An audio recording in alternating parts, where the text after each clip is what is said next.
Welcome, welcome, one and all. Slurgy, your commanding Oathtaker, has returned.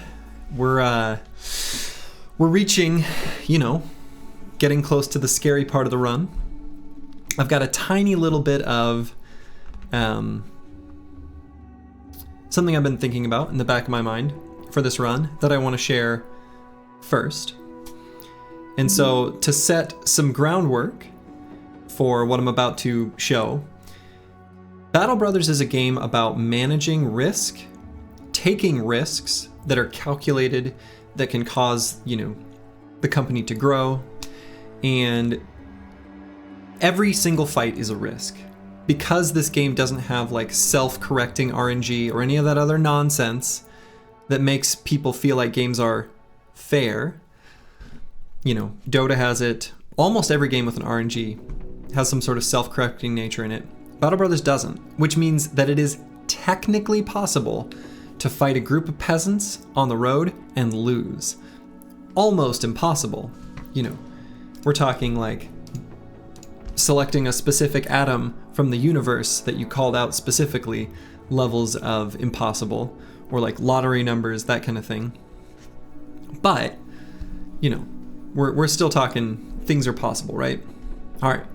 So, in this game of calculated risk, I'm going to give a little bit of breakdown of what I'm thinking about as we approach the final oaths of this run. So it's currently day 117. Oaths last 10 days. We're about to get a new one. So we're going to have about 3 oaths left from day 120 to 130, 130 to 140, and then 140 to 150. We still have enough leveling up to do that almost for sure, I'm going to wait until that very final oath. And so,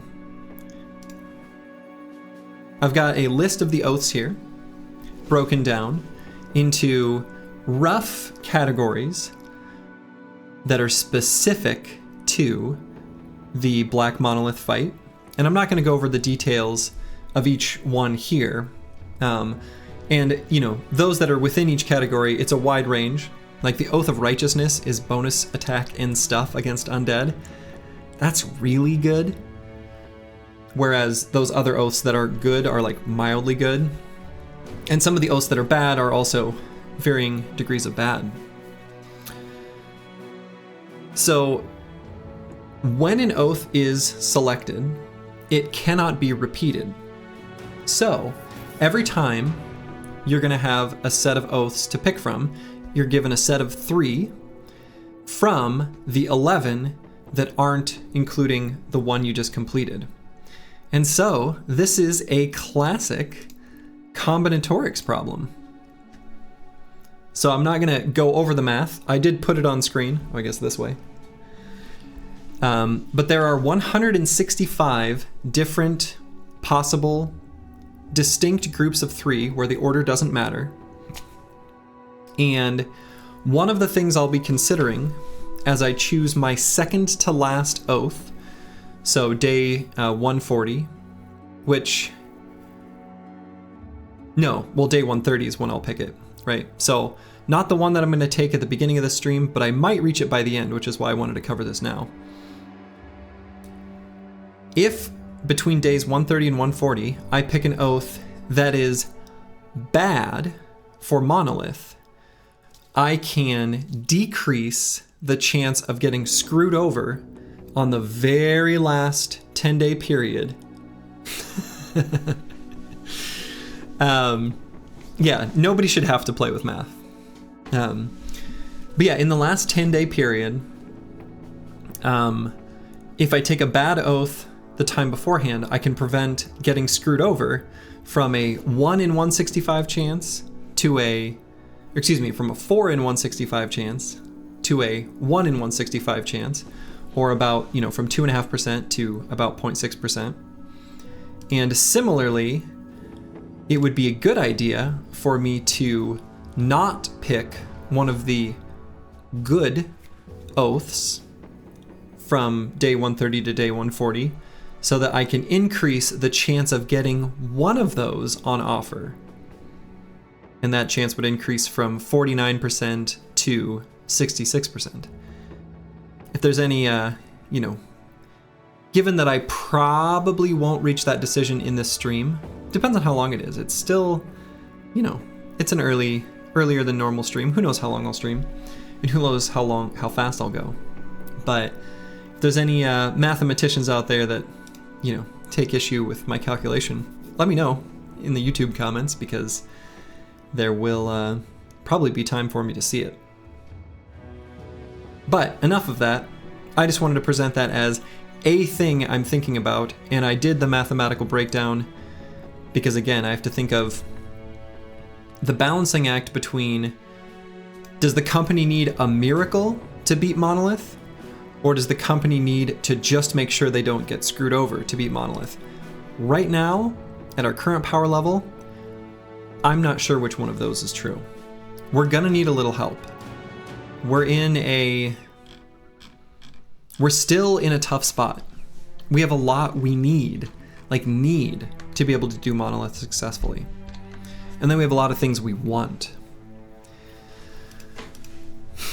So one of the things we need is to get everyone, or almost everyone, up to level 11. Did your Corvus 2.0 die? Yes. A lot of people are dead. Yes. Yes, you did die. And I've got 2 people who requested brothers, actually.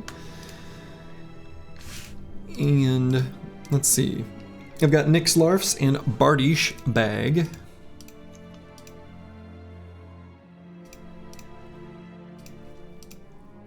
Willibald is still free. Let's see. We're gonna keep... Let's see, how likely is Willibald to die? I'm gonna say unlikely. So, Nick Slarfs will, hopefully. You don't have, I mean, you know, Corvus Crack, your deaths, they're not luck. They're your commander choosing the wrong place for your guy to go. And Malta here, one of our Chad fatigue neutrals, can be Bardish Bag. Do you still think you can win?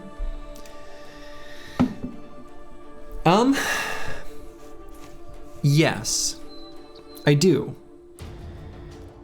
I do think we can win. Sorry, I'm pouring myself. I made some afternoon coffee because, well, I can. I do think we can win. It's gonna be hard, right? We've got no banner, which sucks. We do have a really good lone wolf tank to send off to the flank, which is good. We have some of the tools to be able to do it. We did get the Idjarok armor, which is an incredible boost to the team's strength. We lack good forge armors. That's going to be on my list of like things that are a must accomplish. Yeah, we lack a lot of things. We lack good forged armors. We lack heavy throwing axes. We lack levels. We lack... Well, normally we wouldn't lack consumables, but I'm going to need more consumables to make the fight more comfortable, so we're going to accumulate more of those to, you know, consume right before the fight. And yeah, make no mistake, we've got a lot to do.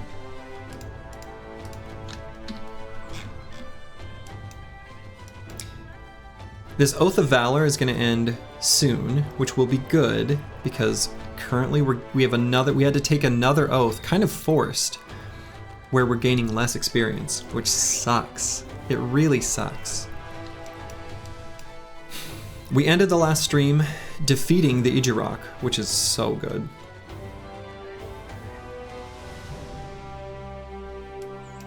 So what I'm thinking is it would be really great to get some heavy rusty axes for some of the fatigue neutrals. You need to hope that in the next camp we get heavy famed armor. Yeah. Yep. We're hoping that we get some heavy famed armors, absolutely. The other thing we can do, of course, is take the money that we've got and from selling, you know, being an arms dealer, which is what Battle Brothers is really all about, of course. Selling the stuff that we've accumulated and getting enough money to buy, you know, coda plates, that kind of thing.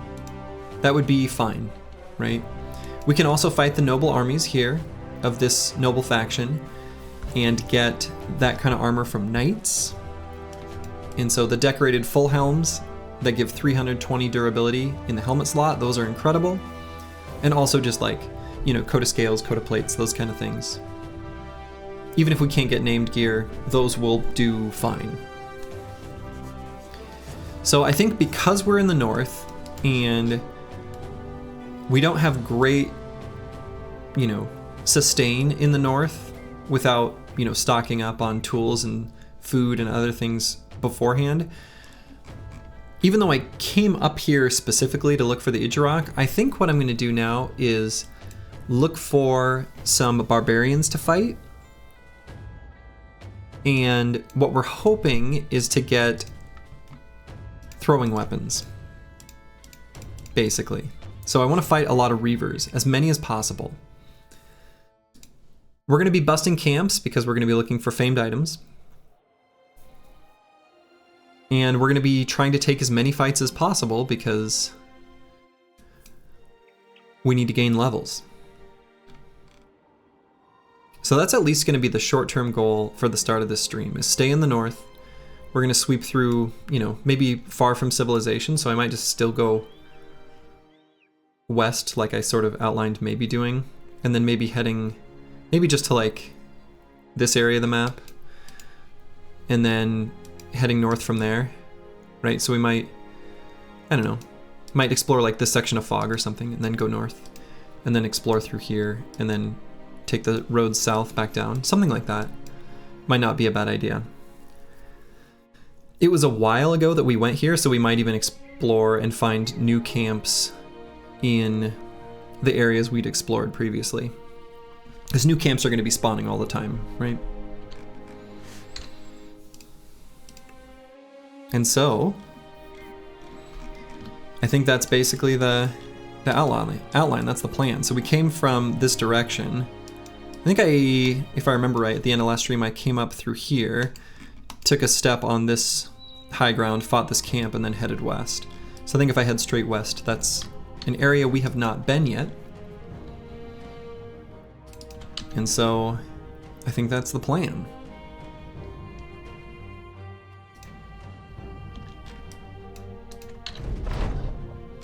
Okay, we've completed the oath. Great, that'll do good stuff to the mood. And what was I gonna, yeah, so let's see. Renown is great. Yeah, we're never gonna reach the renown for the final seat. That's fine. I'm still gonna leave the bounty hunter here, but eventually I'm gonna replace this, I think, with the surgeon. So, anyway. We also, in the north, might find our good pals, the old, sometimes I call them frosty unholds. But the unholds that we can use to craft additional fur padding. Okay, nothing there. Kind of unfortunate. Let's explore this section of fog and then head up north from there. I think that seems like a good idea to me.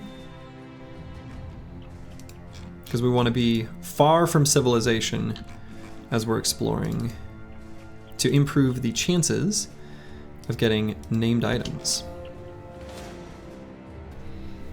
Something like this is probably a pretty decent fight for us to take. I'm also really anxious to find out what our next oath is going to be.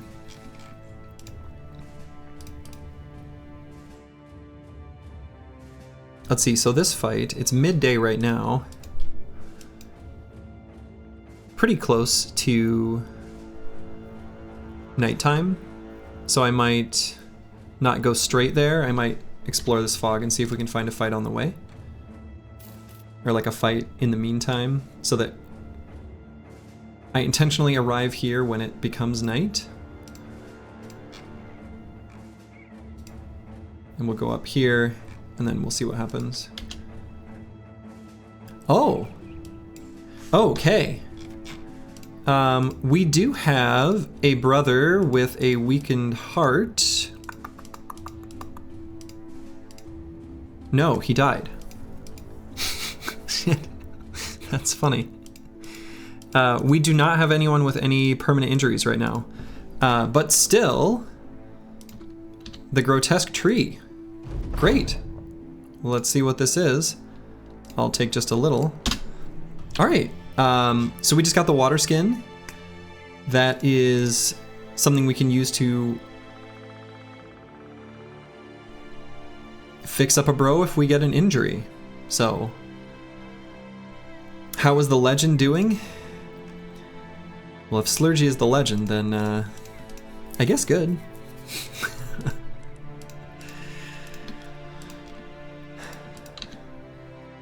Cool, all right, so we're gonna explore here too still, before it becomes nighttime.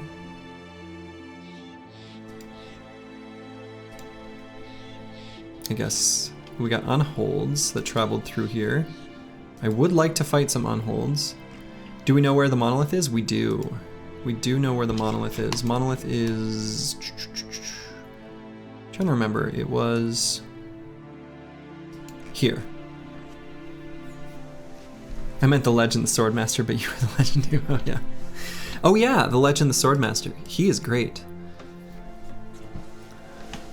We need to get him, so that's on the list of the many things that we need to do to power up the team, is just getting a good two-handed flanged mace for Deep Space Cowboy 2. We may just have to buy one. So, that's okay, we can do that. After beating this camp, I probably will follow these unhold footsteps, because we do want those. Oops. So, let's swap this shield out to a kite shield.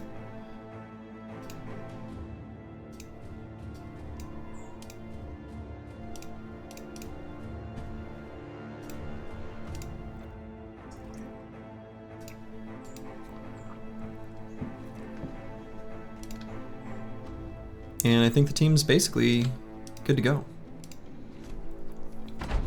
Is it worth it to make a bro over 100 attack or not? Yeah. Enemies have melee defense, right? So even though, on one hand, once you hit, 95% chance to hit, increasing above that does nothing for you. Lots of enemies have pretty good melee defense, right? So this terrain is utter trash. This sucks.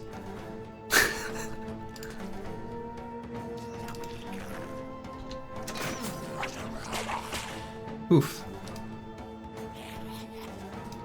Even at nighttime, it's through a kite shield. 35% chance to hit, that's kind of high.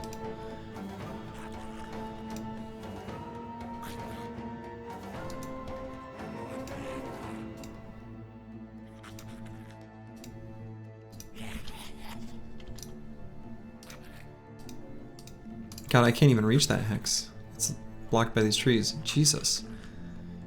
Yeah, this terrain really sucks.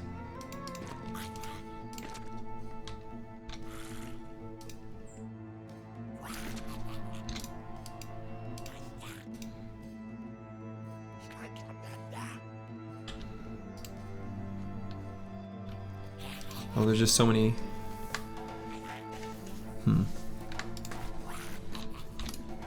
Yeah, what the hell is this terrain? This is terrible.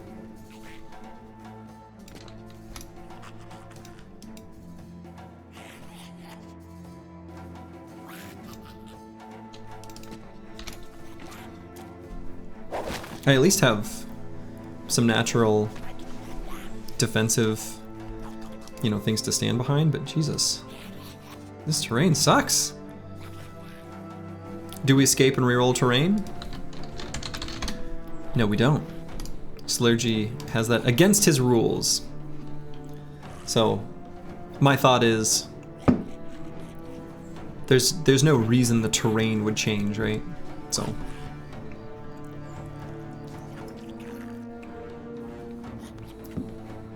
But yeah, this is definitely a true Gobbo camp. Look at this garbage.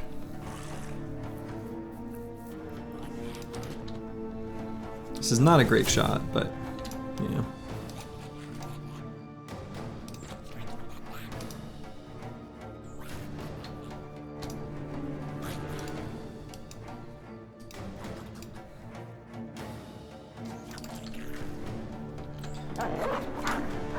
It's kind of a risky place for the dog to be, but kind of feel like I need to. Does Dr. Jones not have? He doesn't. Okay. Yeah, we're gonna put the dogs down. They're gonna be in risky positions where they might die. But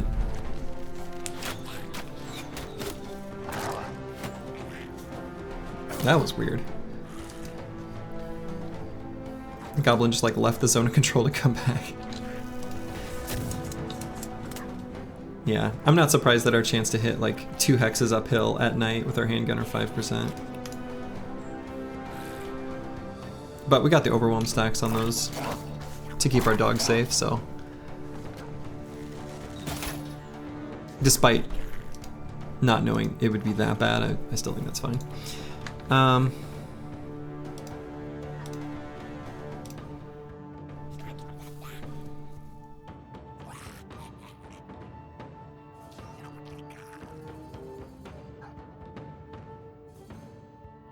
We can put Dabuli here, I think that's fine.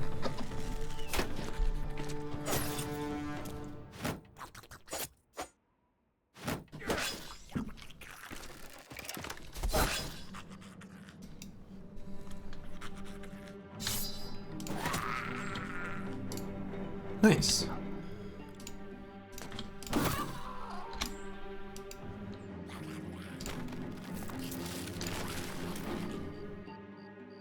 Which origin was the easiest so far? The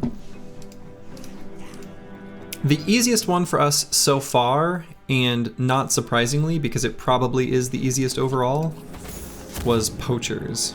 I also like just didn't mess around with poachers. I did builds that I knew were good, that I was comfortable with as well. So it was a, you know, combination of things all working together that made it the smoothest.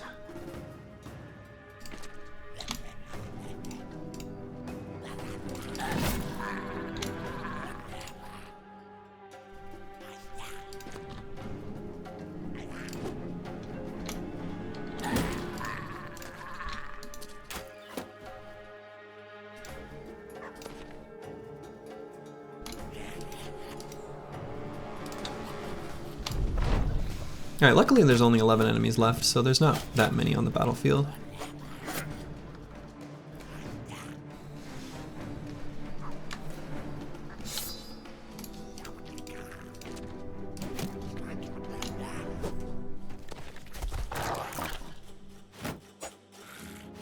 This has been the hardest run so far, but it, in some ways, could have been the easiest had we not had that horrible disaster. I don't think there's a more appropriate word than disaster for what happened in Goblin City.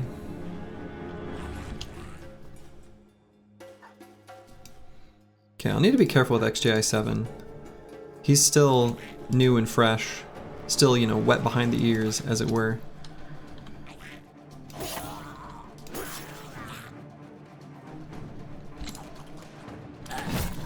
So I think he'll be fine, but I am mildly concerned.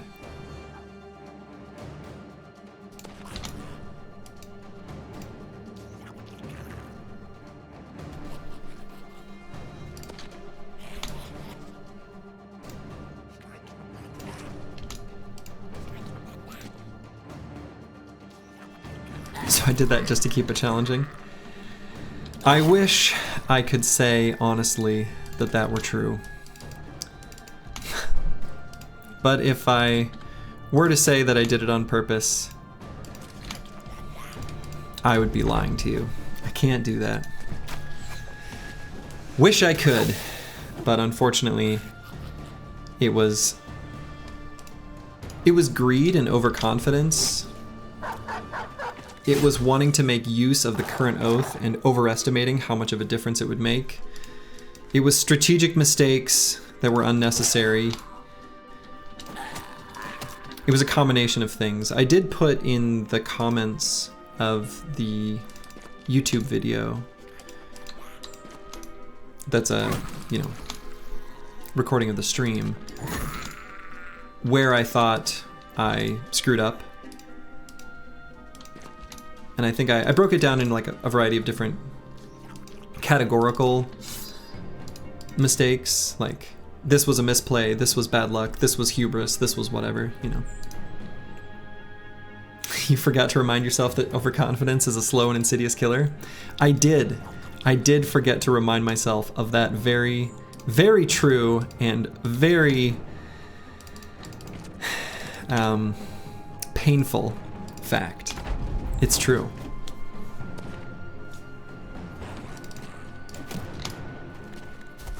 It turns out that Goblin City at day 80, when you don't have to do it then, it's just not necessary. It's just not necessary. That's all there is to it. You started to play Battle Brothers again and forgot how hard it is to judge fight viability. Yeah, I think that's honestly the biggest skill you can learn in the game. Like, that's the big differentiator, I think, in, skill expression. So for me to screw that up is painful. Let's see. This is a tough call, to run him down or it's over. I risk this dog dying, but I really want the experience for both of these. I hope this dog doesn't die, but he might.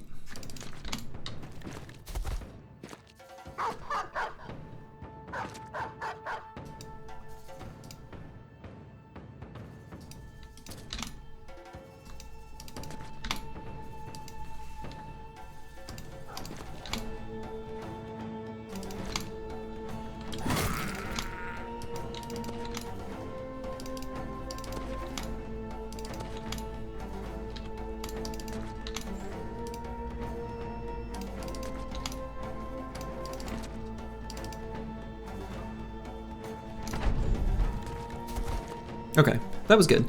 That dog lived and we still got one more kill. Alright, so let's get rid of the food that's about to go bad. Get rid of some of the cheap weapons. And we'll look at replacing them with more expensive weapons. And food that isn't about to spoil.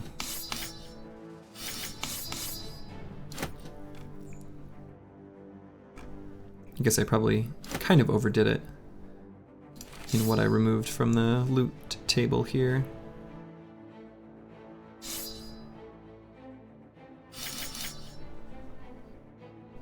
Okay.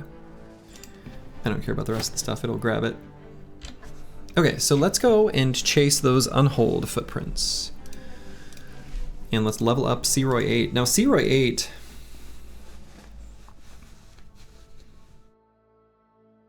Which non-combat followers do you recommend to get first? Lookout and Scout are two excellent choices, at least general purpose. Those are two great choices. More coffee. Seroy 8 is leveling up like a Chad.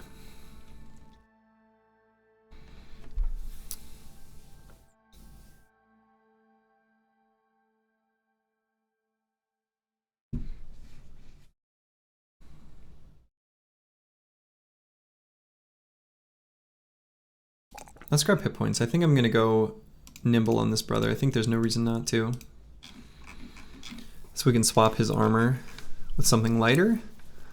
God, we're gonna have to do some obnoxious armor swapping here, but that's fine.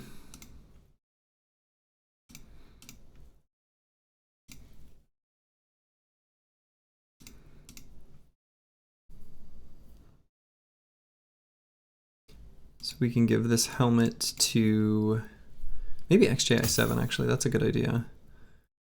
We can give him this armor. And then let's get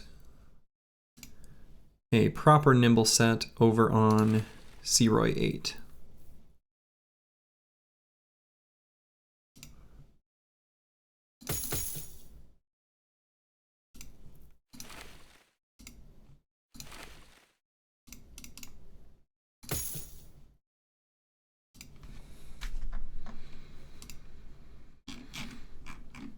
Cool. So he's leveling pretty well. I mean, we're getting the +3s in attack, and that's gonna be, it's gonna be good. One of the things I was thinking about considering doing is on our Zerk chain bros, I think the poleaxe is actually like legit a good idea to have on them, just in general. And I'm gonna want it for Monolith anyway, for if they get too injured to get in melee combat. I need to give them a reach weapon of some kind. I don't need to give them quick hands because I anticipate them, you know, using the Zerk chain 99% of the time. But even in other combats, it's probably a good idea for them to have a reach weapon. They have the spare fatigue to be able to put it in the pocket. And the long axe or pole hammer are the two kind of best choices without mastery to do good damage to relatively armored folks. So, all right, so let's follow these footprints and see if we can find us some unholds to do battle with. 7 of them. That's a pretty big pile of unholds. And we would love to make more bone platings. So this is a good fight for us, even if it's a little, you know, 7 is a lot. I guess I'll just say it that way.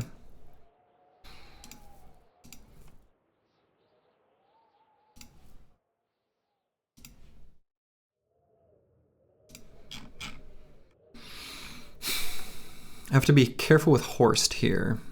I think everyone else is got enough defensive perks or armor.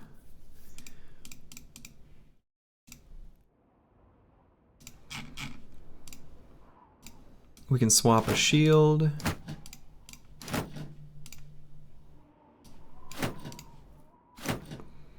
Don't you think that 7 is a bit too much? I mean, so that's the thing.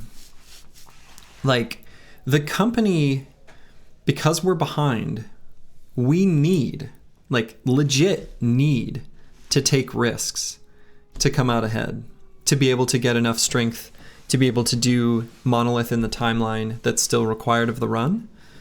So, on one hand, I actually agree with you that 7 is a bit too much, but on the other, I feel like it's a fight we need to take. And we don't have Indom on anyone. Literally no one. We could have. And this would be a great fight for that, but we just don't. I could have taken it here on either Debuli or Sir Kunibert on their most recent level. We finally got them high enough level. But Sir Kunibert is going to be just a shield wall spammer. So, actually they both are. Neither one had the fatigue to be like a proper Indom spamming tank. Well, and Debuli is kind of his own, he's his own thing. So.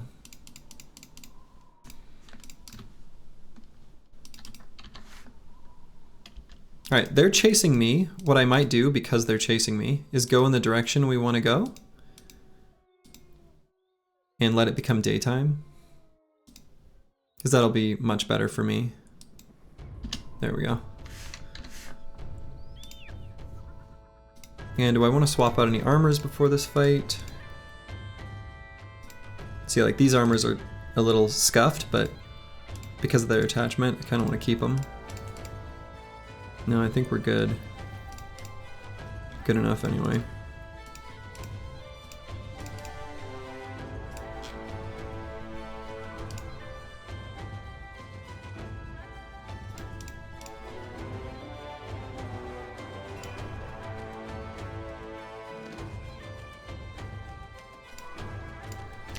Could give Bardish Bag a little more usable fatigue. We're gonna have to get him a weapon mastery.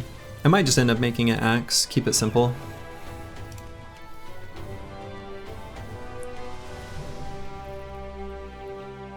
The one thing I want to avoid here is just getting many injuries. Are the guns useful? I mean, mildly. I think Iglasvi, yes, because he doesn't even have throwing mastery.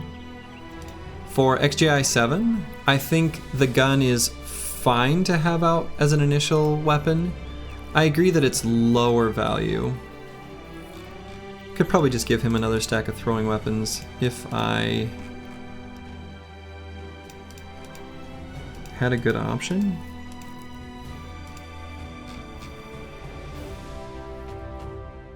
Yeah, they're kind of not that useful, are they? Could give him a crossbow, just for this fight.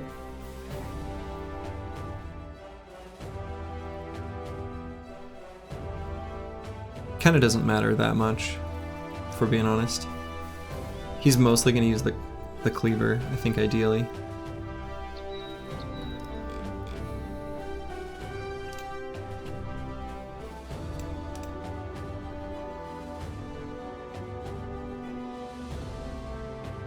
We don't have that many heavy throwing weapons, huh? No, we really don't. That's one of the reasons I'm up here.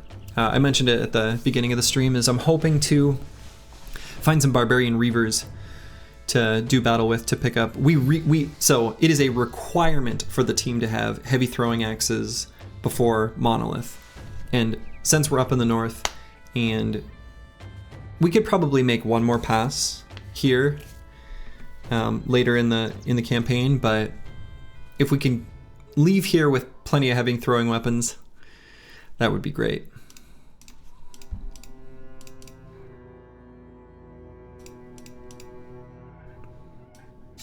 So let's stow away. Actually, I might even be able to get use out of the jagged pikes. Jagged pikes in this fight are actually potentially good, and I feel like a smoke pot could be useful too.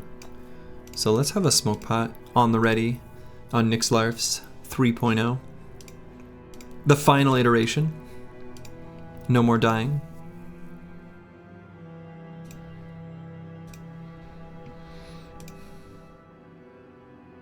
I'm done with dying. Dying sucks. No more death. I've decided it.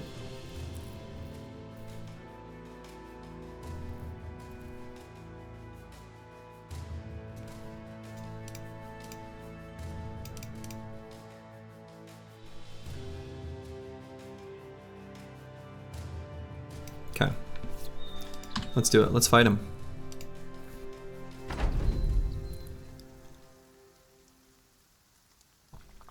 Okay, so we have some reasonably favorable terrain here. One of the things that can be annoying about unholds, or any beasts, is how they act around high ground tiles, because they still prioritize them. So they'll like run at you and maybe stop unexpected locations. But in this case, we've got the high ground tile.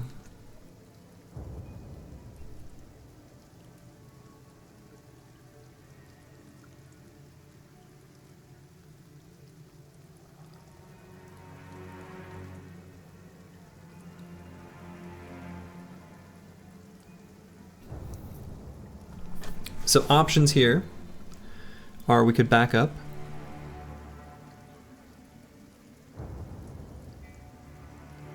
But I almost think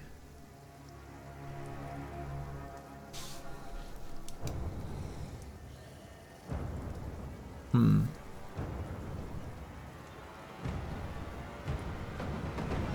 kind of like fighting around these trees a little bit. This tree and boulder. And I can put Deep Space Cowboy here. He can take it. He can take a pretty risky spot, relatively. And then the rest of the team can sort of file in. Yeah, I think I know how, more or less where everyone's gonna go.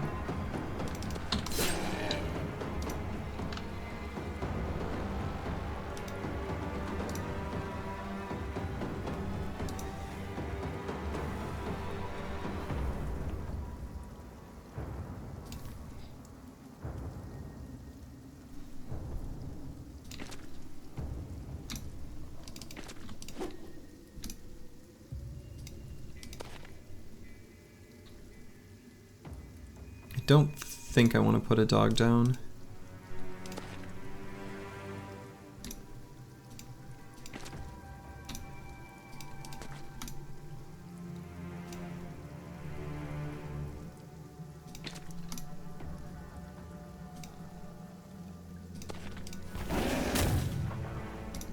Hello, Bijante. Hello, hello.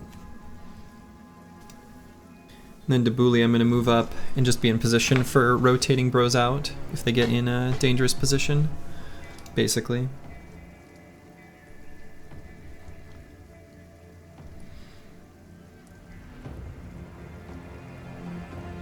Maybe from here seems fine.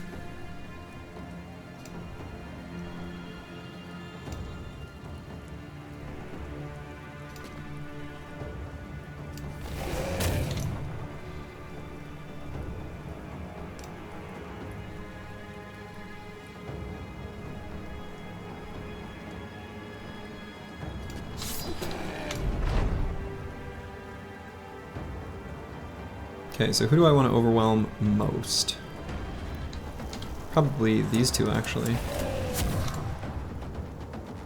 Okay, no need to do anything with here Debuli yet. Cool. Yeah, we've got them locked up really nicely. Their current location. Let's see, should I just end turn here? I think so.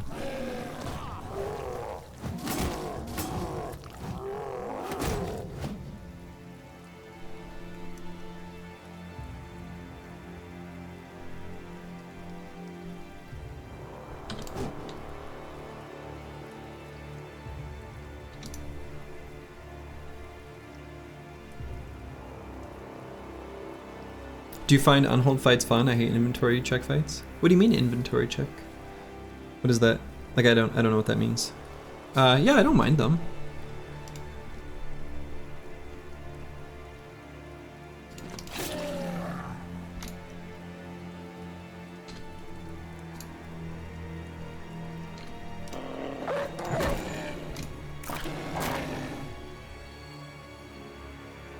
I don't like that Deep Space Cowboy went to wavering there. Not a fan of that. Don't like that at all.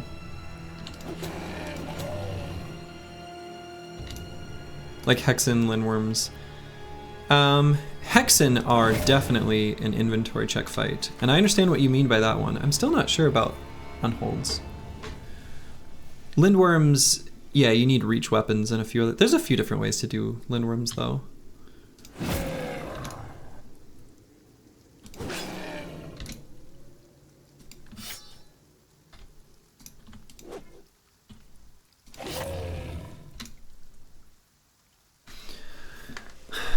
So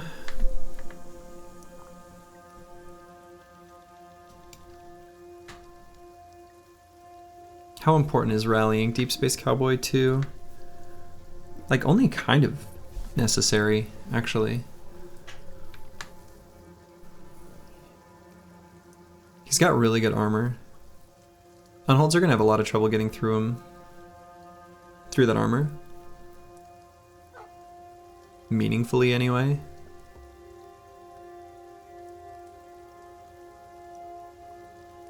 If I need to rally him, I can come back.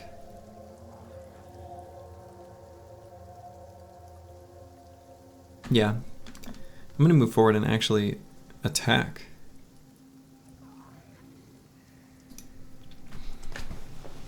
Maybe? No, I don't know.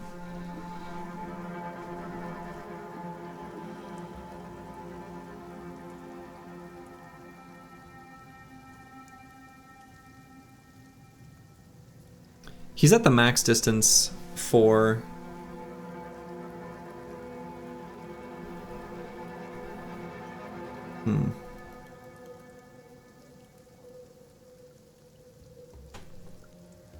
Let's see.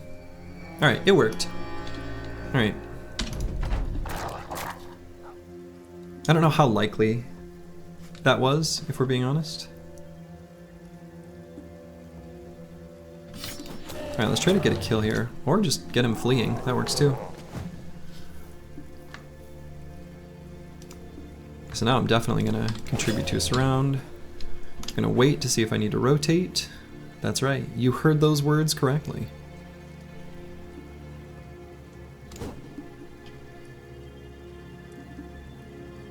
Probably just going to run here. I don't want him to make any melee contact. Boom.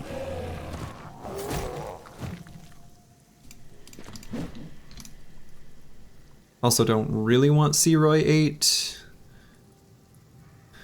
making much melee contact. I suppose better than Nixlarf's.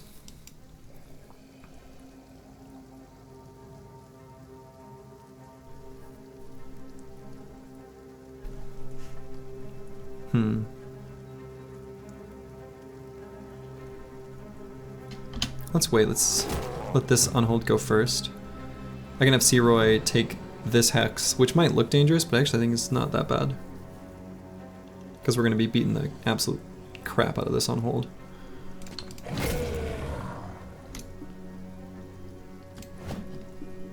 Damn. How many 95s have I missed in this campaign? Like, so many. I understand, like, you know, I take a lot of swings. But, like, the number of 95% chance misses has been uncharacteristically high, it feels. And that could be wrong. That could just be, of course, you know, bias of what you notice. Classic human error. But my God, it sure does legit seem like it.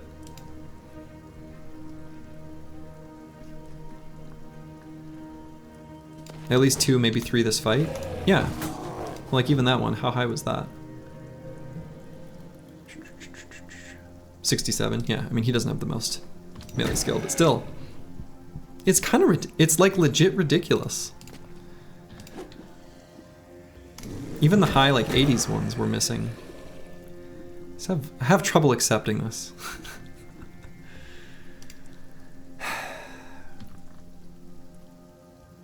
There's a mod that tracks 5% misses for each bro. That's funny.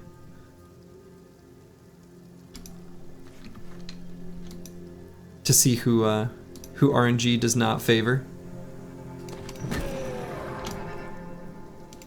Okay, so I said I was going to put Searoy 8 here. I think that's not true. I think I'd rather put him like here.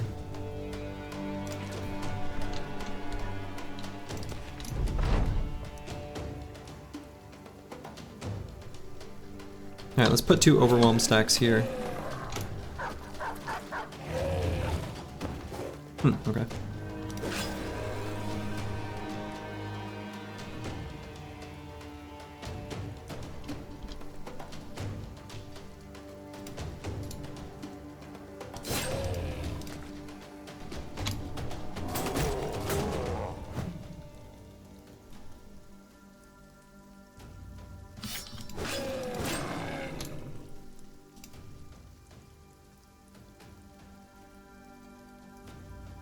I might wait and see if this guy does the old flipper doodle. He did not. He just attacked normal, but still could be an opportunity for Uncle Freddy Mike to get up there and hit, so.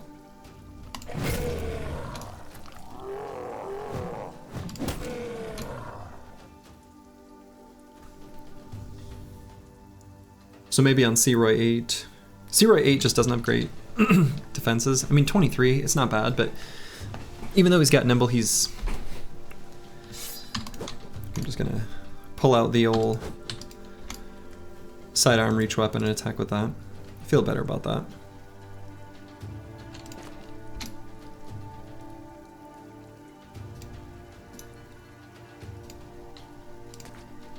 So let's get the full surround. on the other unhold. I think XJI-7 can also contribute damage there. Debuli can lock up this guy. Bonk.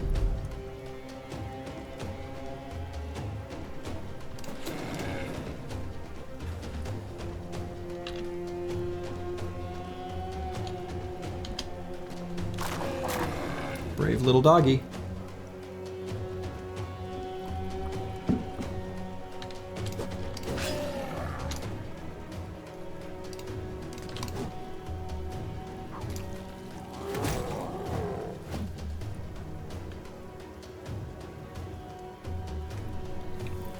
I might send Nixlov's back in to attack in melee here. I think I'm going to.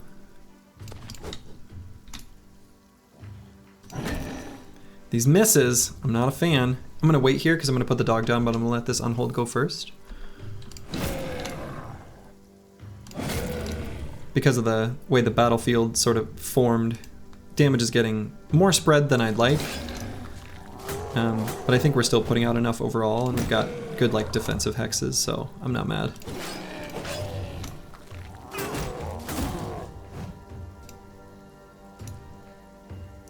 Alright, Dr. Jones is hurt enough, let's just pull out the long axe. So Uncle Freddie Mac was... yeah, he's just got the 3 AP left. So let's get XJI-7 here. Okay, rude. And Iglas Vi attacking this unhold.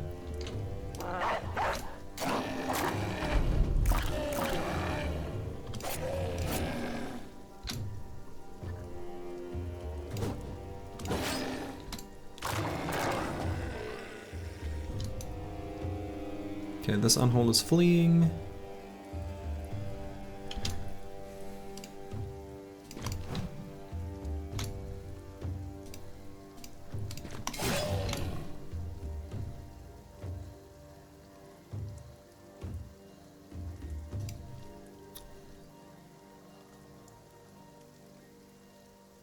Get this guy in melee range so he doesn't flee successfully. We've also missed a lot of like just 90% attacks here. Not a fan. Don't like it. I guess Uncle Freddie Mac still has plenty of AP. Might put him on the opposite side because they've got like a 3 hex sweeping attack. So we can't hit all 3 targets at once, but I'm gonna get him in melee.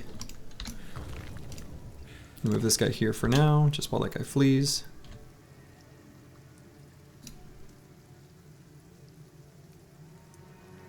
Let's see if the secondary attack just does a 1-tap kill here. Or we just miss.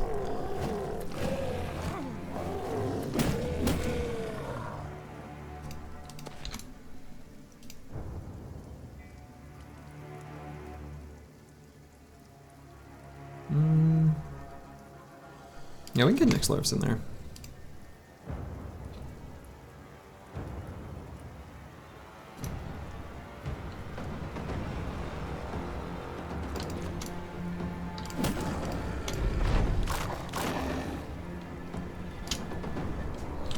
It's funny, usually a fight at day, you know, almost 120, it'd be so unlikely to need to be this slow and sweaty and careful, but that's just where the run's at.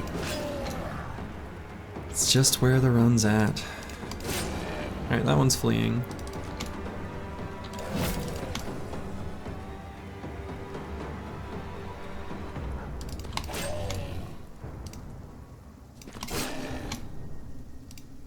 This one's close to fleeing.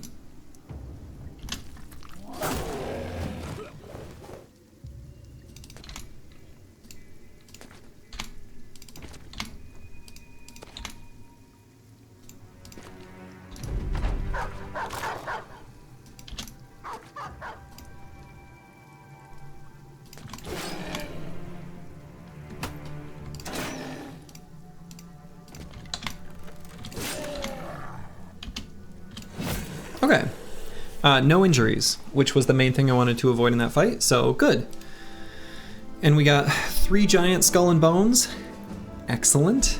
And the 2 unhold hides, which realistically we're probably going to form into war dog armor. So that was actually a great fight for us. And the deformed valuables, which is always nice. As well as the unhold hearts, which we can sell for, you know, I don't know, something.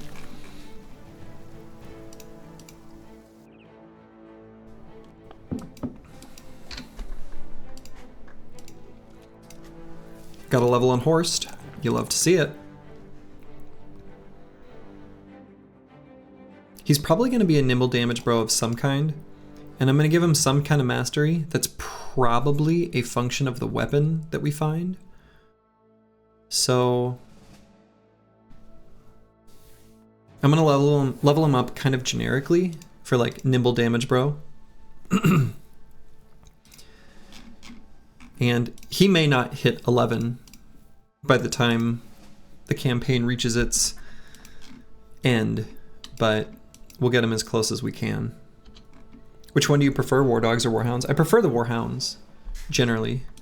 They do, you know, basically the real difference is the warhounds are like a little bit better in combat, but the war dogs have a tiny bit more AP such that they can move 1 hex and still attack twice.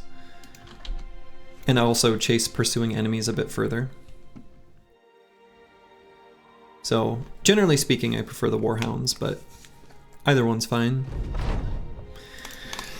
Okay, so this is not the oath that is going to be our second to last, as I outlined at the beginning of the stream with my sort of logic for increasing the odds of getting a good one at the very end. This is the third to last, so let's take a look. Having 1 or 2 dogs is kind of nice. Yeah, I agree. Being able to chase further away. Alright, so Oath of Endurance, where we can only take 10 men into battle at once. That's ostensibly going to prevent us from taking as difficult fights or leveling all the bros that we want, so this is not good. Oath of Camaraderie.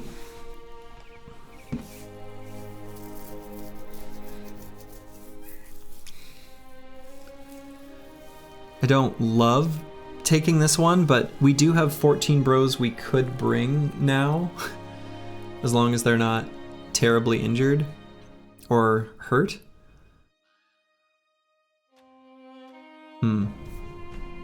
And then Oath of Dominion, where we just suck against non-beasts. But we don't suck that bad. We suck just a little.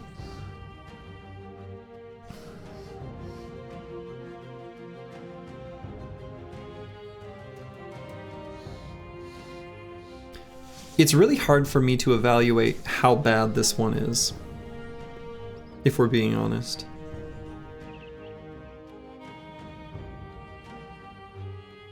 We can start each combat with a rally. At least one.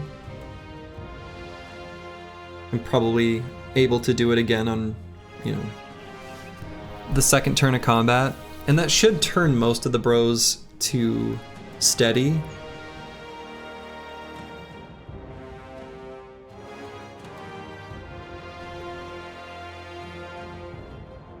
I'm just not sure. I mean, 14 men is really powerful. Anyone who's played Peasant Militia can vouch for the fact that, you know, bringing additional bros is a force multiplier that is, like, very real. 2 men will make a difference. Yeah. Yep. 2 men will make a difference. Absolutely. Kill for God is right. It is not a mere 14/12ths of the previous power. It's more than that. It's just starting at wavering or breaking. I don't love. 14 men also means everyone can be leveled though, more spread out. True.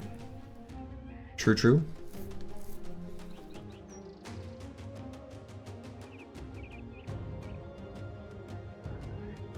Tough decision. Yeah. I mean, it's not this one. I feel confident that it is not the Oath of Endurance. Oath of Endurance just sucks. Yeah, especially without a banner. I mean, you know, we've got the one bro with Rally who we'd have to have Rally at the start of each fight. Would having a banner change this decision? Oh, definitely. Having a banner would make Oath of Camaraderie a lot more appealing. You could get away with it better, maybe is a better way of saying it. The burden on the Oath of Dominion is at least not as bad as the other enemy-specific oaths. -10 resolve and -5 melee and range skill. The other ones are more punishing. It still kind of sucks though, right?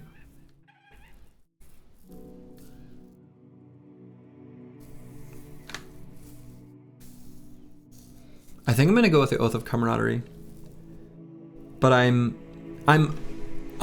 not confident in this decision, honestly.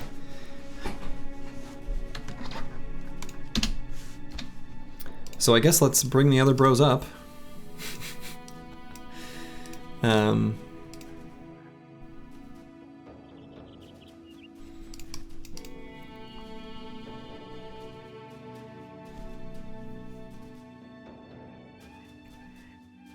Yeah, we're definitely gonna just like back up rally, back up rally, back up rally. That's definitely gonna be the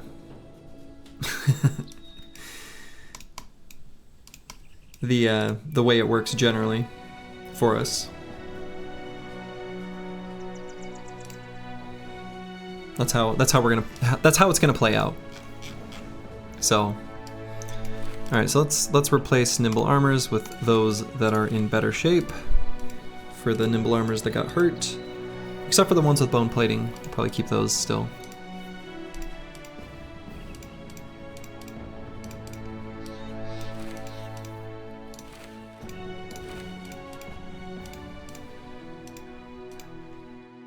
Okay, and we can level up Ireland here.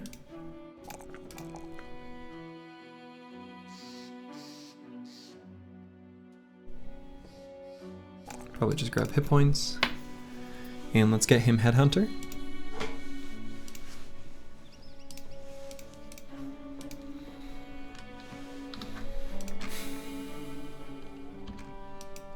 And let's look for some barbarians to fight. We want to get those heavy throwing weapons.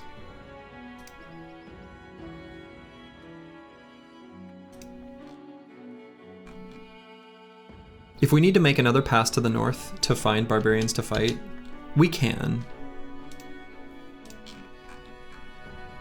There will be enough time for that.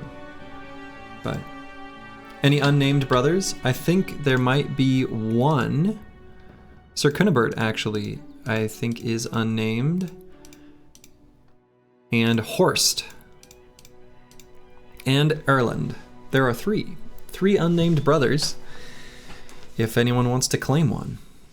Ireland is a tempo flail build that is...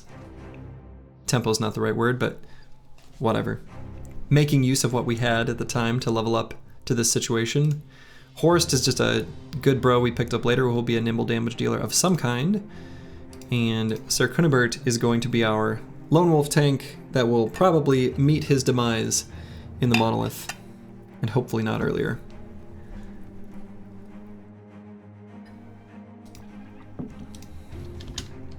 Alright, let's find where these goblins are going. Or where they came from, maybe. Ireland for you. Ask and you shall receive. There he is. Kill for God X. Boom. It is done. Group of ambushers. Probably should fight these. So these are the fights that are interesting, right? So the ambushers...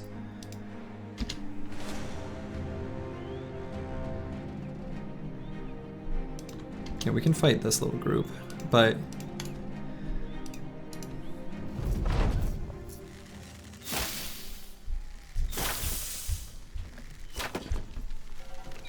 See, like... not to play too much with the percentages here, but let's take a look at these. So like, so chance 31, chance 32, chance 37, chance 47, chance 5. A lot of these, if we weren't wavering with these kite shields, we would have better defenses by, you know, about 10-ish%. So another like 5 or 5-ish, right? So each of these chances to hit would have been lowered. So like this first hit wouldn't have happened. The second one would have, the third one would have, it still missed, right? Or no. Oh, that was just a scatter, right. Oh no, he hit the shield, never mind. This one would have missed, right? So there's, this oath caused that initial volley to connect 2 times more, or 2, not 2 multiply, but 2 instances more than had we not taken it. So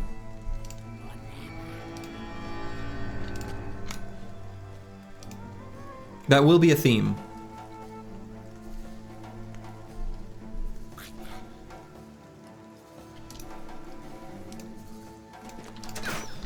That's something we're going to see the next several fights. So fighting against like goblins, for example, is actually riskier than it otherwise would be.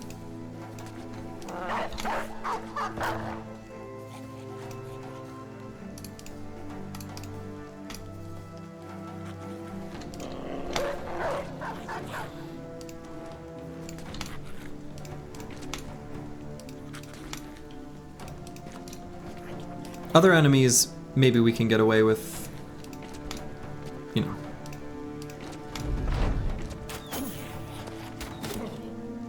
starting wavering it with less of an impact. Damn, lost that dog.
Just like enveloping these poor goblins.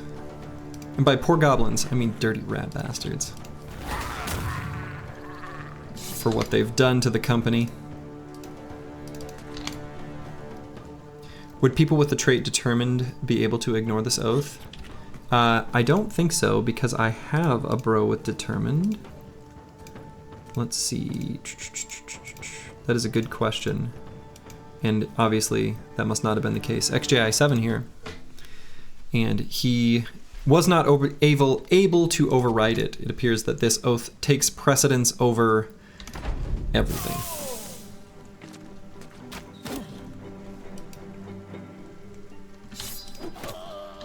Which I kind of would have expected based on how I read it. Yeah, sadness.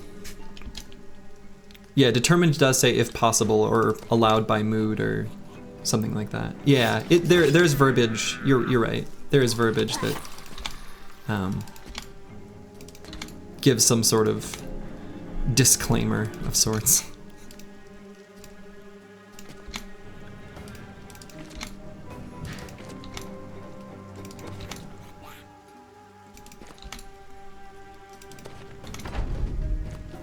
Alright, that goblin is probably just gonna make it out.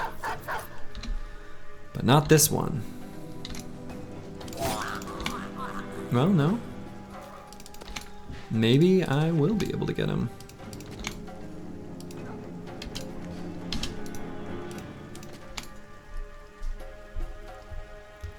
That would be an extra bit of fun for this origin if backgrounds could override the negatives of an oath. Yeah. Yeah. But they made it, you know, the challenging way. Is what it is. I actually think I agree with the way they've implemented it. But it doesn't mean I have to like it in the moment. Hey, Uncle Freddie Mac, how's it going?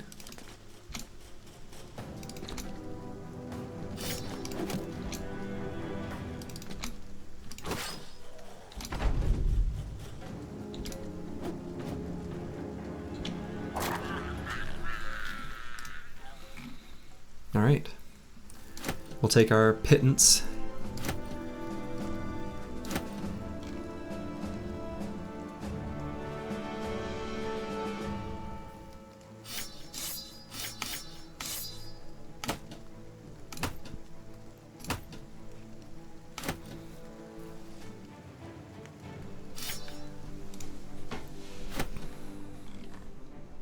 And do I even want to do like this camp? I kind of don't think so. We're really low on tools too. I think I just want to find some barbarians. As many reavers as possible. Looking to get their throwing weapons. So let's head up into the snow. We can find them in snow or tundra.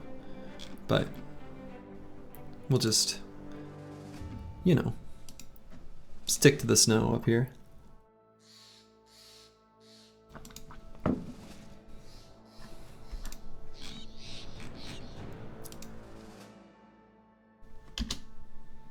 Unholds. More unholds that we could fight. Okay, XGI 7 level up. He's definitely going to be a nimble build. And so we can swap him to some nimble armor, which will be somewhat annoying to do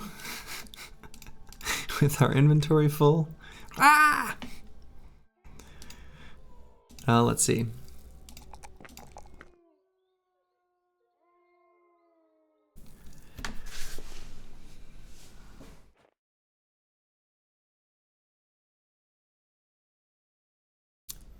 So we're taking Nimble here, and we're gonna get Cleaver Mastery on him, because he's gonna be kind of more of a hybrid that's more genuinely purposed towards fighting in melee. So to that end, despite him having determined, 36 resolve still feels a smidge low. 64 hit points is also a bit low, but I think it's fine. I think I want to pump up the resolve, at least here, especially with this current oath. So this is a nice opportunity for it. We'll grab Nimble. We can do an armor swap here. What percentage does this put him at? 46% with this fancy hat.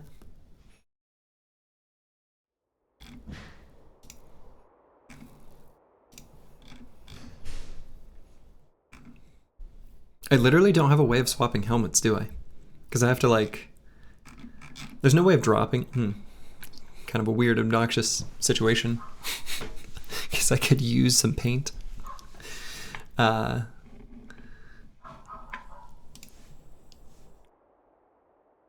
giving him this helmet is fine.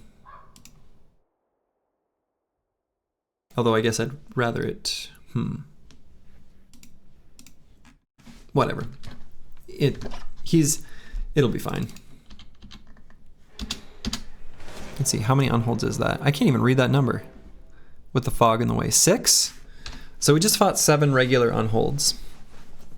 This will be 6 of the frosty variety.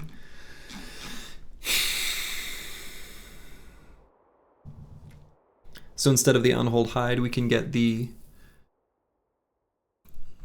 you know, thick white fur.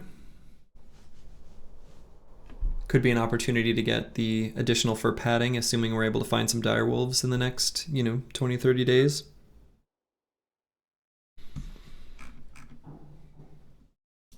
It also will mean losing tools, like for sure.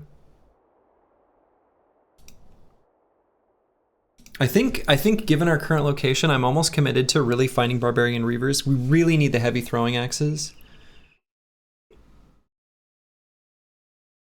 You could use a bag spot to hold an item to unequip/swap helms. All my bag slots are full. Oh, I guess I have a free bag slot on someone. No, that's true. That's true. That's a good point. In fact, Horst maybe could have like a melee weapon of some kind anyway.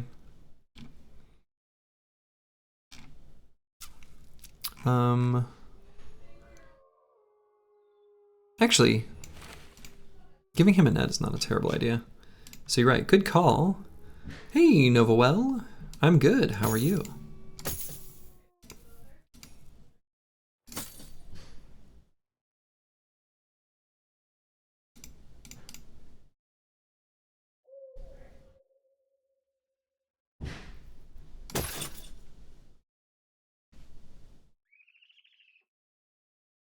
Are you still alive?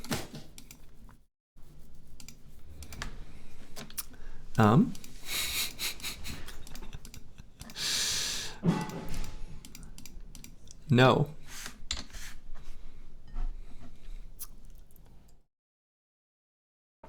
Sorry. You got impaled by a billman.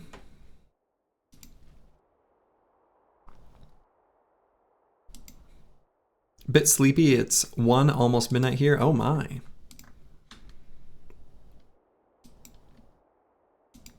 Let's see, that must be like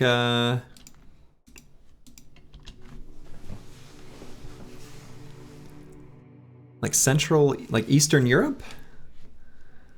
I say, did you get a nice hat for it? Yeah, I think actually in that fight, if I recall correctly, that fight specifically, yes, we got 2 Zweihander's helmets. So, yes, we did. Poland, okay, hi, I was right. All right. I think Poland counts as Eastern Europe, right?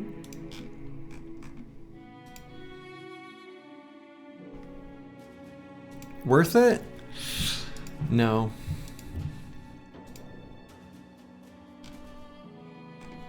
Not worth. But the hats are nice.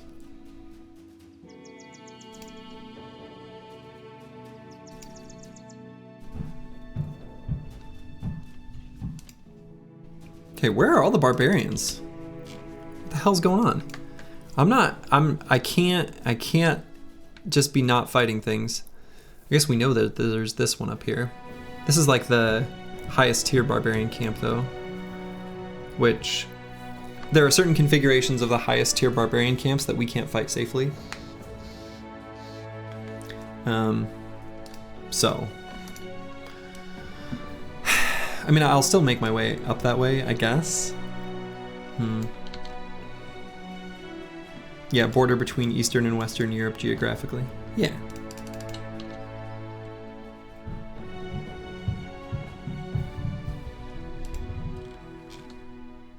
Let's click up there and see what path it takes for us. We will need to get back down to a city, a friendly city, so that we can stock up back on tools and get more money. So this is not what I expected to see. We have a champion here, champion Ancient Honor Guard. Could be an opportunity to get a famed Crypt Cleaver or Reaper's Scythe.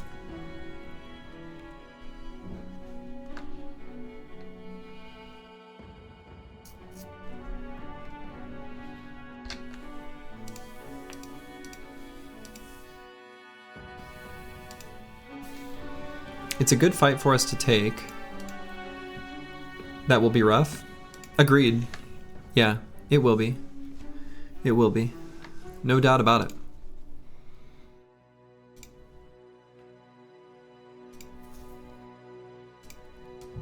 I agree it'll be rough. But it is one we do want to take. So.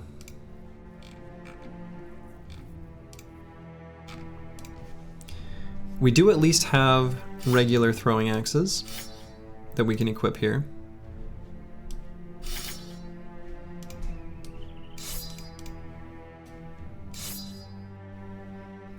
And in fact, do I care about the spiked impaler? Not really.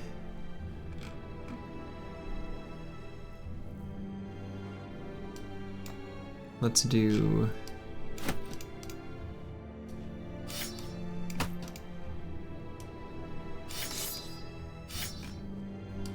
this with Nyx larves.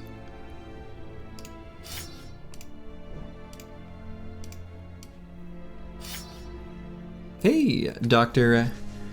Vishnevsky, thank you for the Prime sub. Good thing you have 14 wavering guys.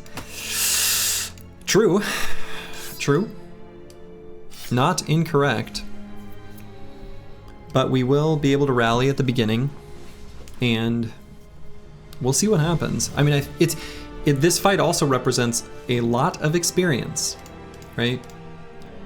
So that's something that has to be considered with each fight, is the team needs levels, and we gotta get them somewhere.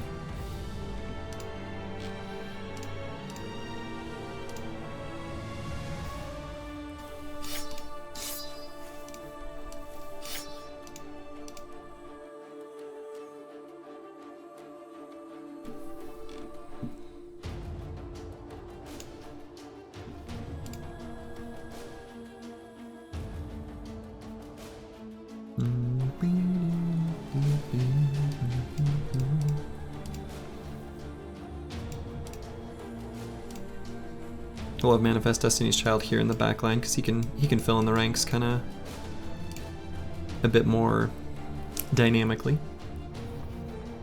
All right, I'm gonna use the restroom real quick. I did just drink a whole bunch of coffee, for those who were noticing, and I will be right back. One moment.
Alright, I am back. Hello, Akibio. What day is it in the campaign? It is currently day 119.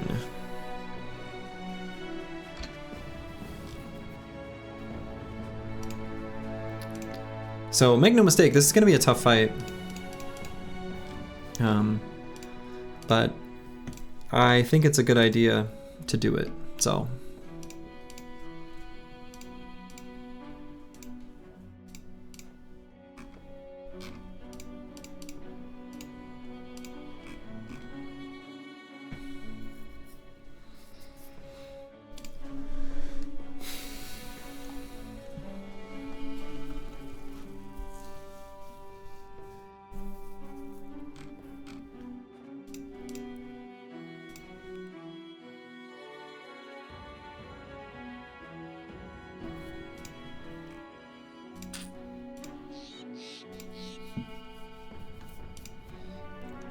So we do have a few bros that are like pretty genuinely capable of standing in pretty dangerous hexes for a little while. It's more a matter of like the tools cost of this fight, because we're gonna be careful with our nimble bros, right? So maybe sword change for mace. On these bros, we could. That's not a bad idea, actually. That's not a bad idea for the stun. I don't know, Sir Cunibert doesn't really have any fatigue to really do much with it. There better be gems. Probably will be. How much is the 25? Yeah, so we can't do that at all. No, these guys they have such pitiful melee skill. And they're really not here to swing the swords. If they were, I like the idea. Not that they won't swing them, they might, but they're not able to stun. This guy's gonna need to have to rally. I like the idea though. I think that's the kind of thinking that I'm, you know, interested in seeing.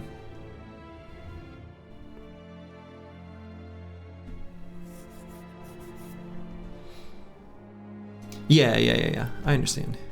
You're just looking at a glance without knowing the details of the company, and it's otherwise would be a good thought. For sure. All right.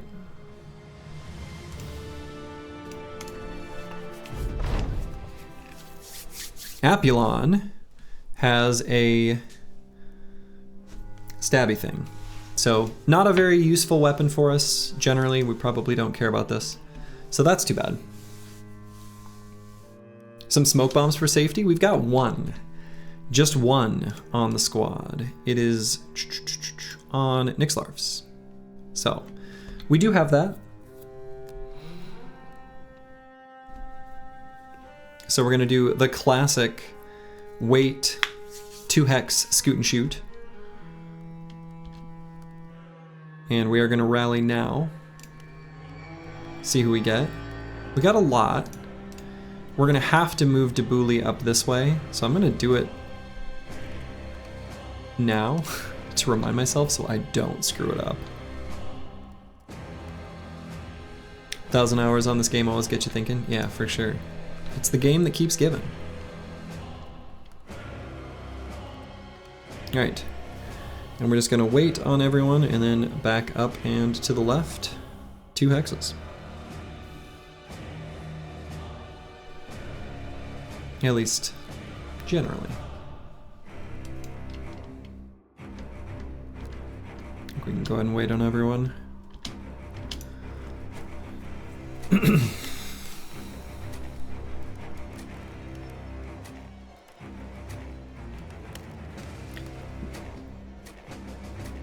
Priest moved forward without casting any spells. That's interesting. Yeah, classic 2-tile back. Exactly. Iglisvi can do it if he goes here. So, not everyone has Pathfinder yet. You know, this guy probably should, but he just doesn't. Nixlarfs does, though.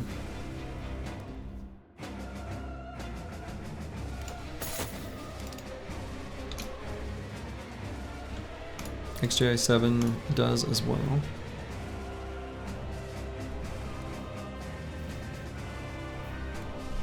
The art style of this game to this day still amazes you. Me too. The funny thing about that though is that not too long ago, there was someone in the stream who asked if I had, God, what was his phrasing? Is this the like low art or graphics settings? Like, why does everything look so ugly? And I'm like, well, sir, back up. You're out of your element.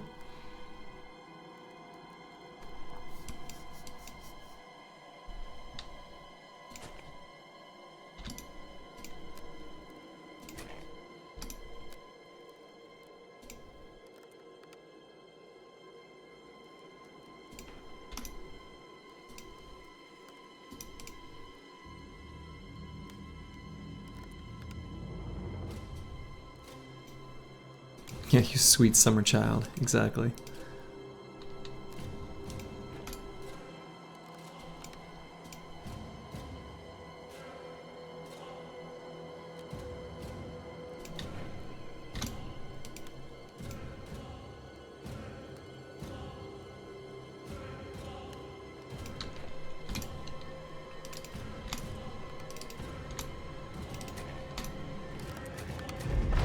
Okay. So now we're just gonna wait and let them come to us. Can do another rally now. Before they make melee contact.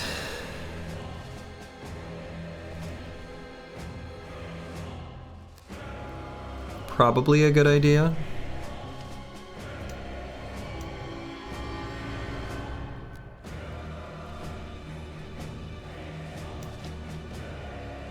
Yeah, I agree. I was at first put off by the art and didn't love it until suddenly I did. Okay, we need them to come to me like quite badly. So I'm gonna make melee contact to change their AI pattern of the remaining ones to move forward more aggressively. So I'm gonna move Sir Knubert up. Yeah, there they go.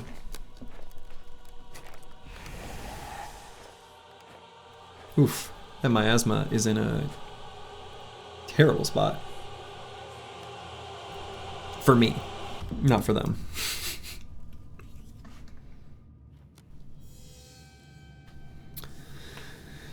Okay, so...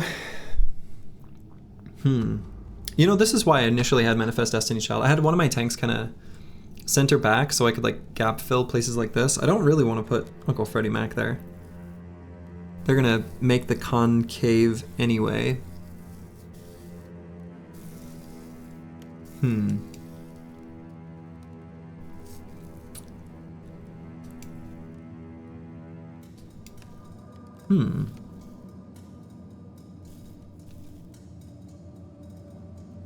Alright, let's soften up this guy so that maybe the mace can finish it. That's not doing it.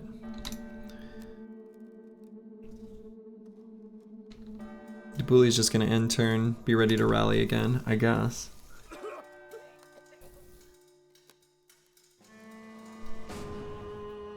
Nixlarf should probably soften up this legionary so the Bijante can finish it off. That might be enough. Damn, do I not want to put Uncle Freddy Mac up and into this hex? I think I can't. Sir Knubert looks like an absolute Sigma Chad. He does. So next turn I will be able to put a dog here so he can't get surrounded. That's maybe not bad. The dog might even live because it's got lots of human targets nearby. So I think I have to go here.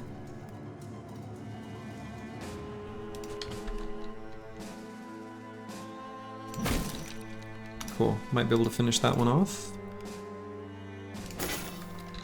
Good.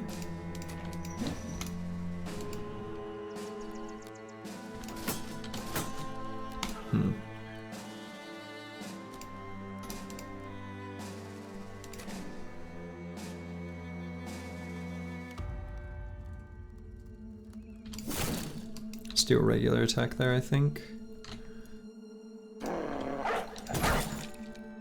Good. A lot of these bros have backstabber, so even with that shield, 95% chance to hit that Ancient Honor Guard. Seems good. Nice, okay, so killing that guy makes me feel good. We can put Bijante 2.0 here. And I feel a lot better for Uncle Freddy Mac.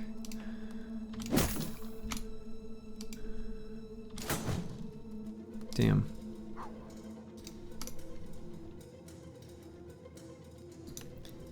Wait, are you playing peasants? No, no, this is the Oath of Camaraderie. So we have 14 bros we can bring into battle. And we are heading into the final stretch. Ish. I mean,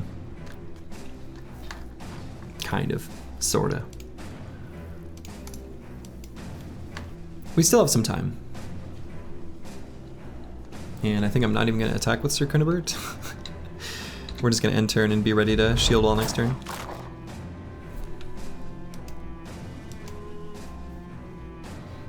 Here we can move, attack, and shoot. No, we can't, because he doesn't have... We've got to get him Pathfinder. This is ridiculous.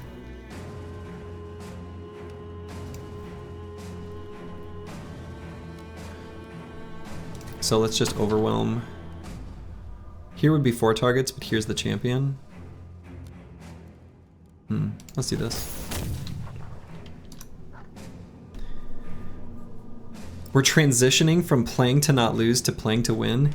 That is actually very accurate, I would say. That is currently the transition that is underway, for sure. Let's see. I think Tabuli is still... He's pretty safe. So we can move forward and rally, or I could go... I guess I shouldn't move forward and rally. Oh, maybe I should. No, I should rally here. Cool. And we can push forward.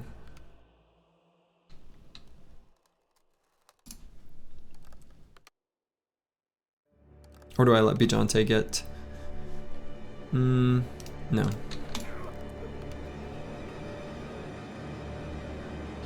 I do have this flash pot. Lowering some damage output for 1 round might be nice. But instead, let's just mix. Let's just miss 2 90% chance, 92% chance throws on an Ancient Legionary. Very cool. Been very salty this run. The RNGesus is displeased with me. You watch this whole run, you witness the goblin atrocities? Cool. After this run, will you reconsider the absolute value of rotate as a skill?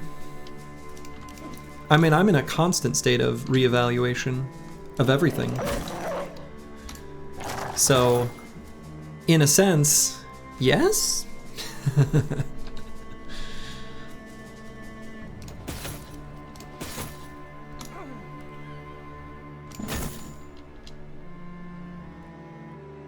Okay, might be able to get the finishing blow here. Nice. Oops.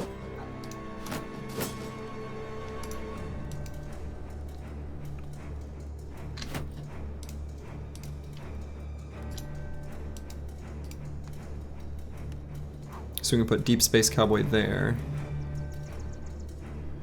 Do I want that though? Or do I want Deep Space Cowboy? No, he can go there. Uncle Freddie Mac.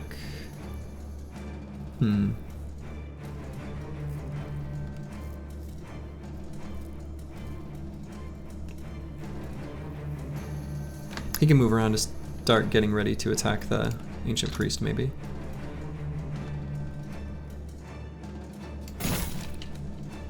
Oof, very close. And what's the downside of the 14 Bros Oath? Everyone starts out wavering or breaking. Which, in case you were curious, sucks just as bad as it sounds.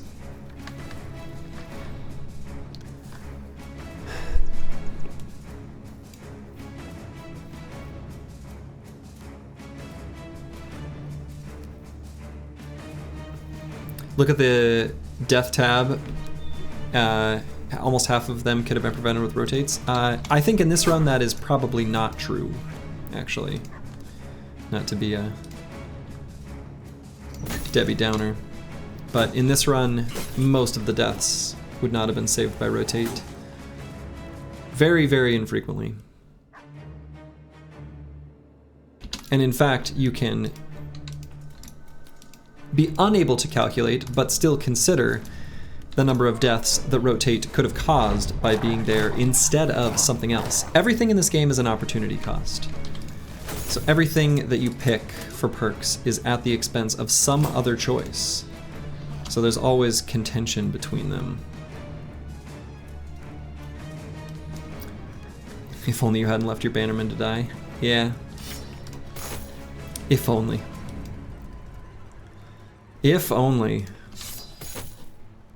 That's too bad. That guy lived.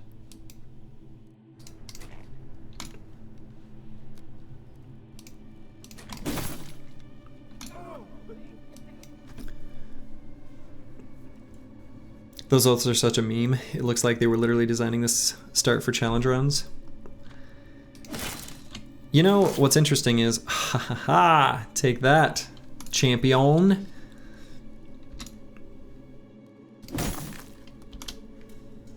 We were off to such a incredible start this run. So sad.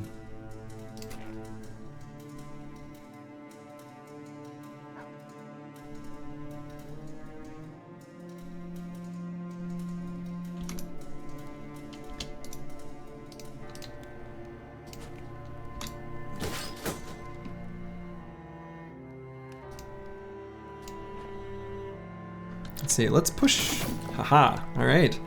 The split skill comes in handy. That's come in handy more times than I would have expected. The Bardiche has been weirdly useful this run, more so than I would have anticipated. Ooh, whoa. Kill for God knocked to fleeing. We have, let's see. Debuli currently has 8 fatigue in the tank. So once we gain our 18 more, 8 plus 18, that's 26. So it gives us just enough to rally next turn. Might even just kill this Legionary, so maybe it doesn't matter, but we'll hang on to the ability to rally. I could move Nixlarf's out of the miasma, but I probably won't, because I want to be up and ready to throw stuff. If anything, I'll move him up into the miasma that's about to disappear.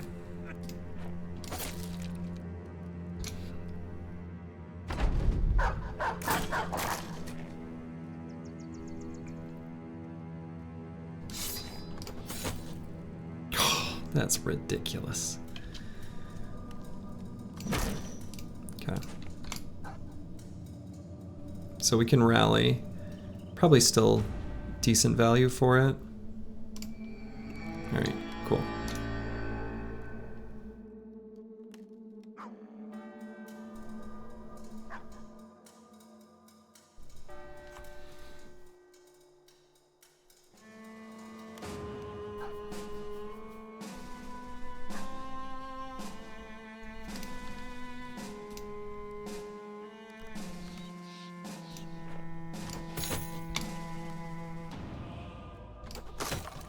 Got him.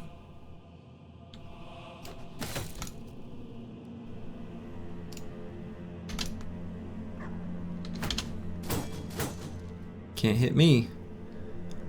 No, sir.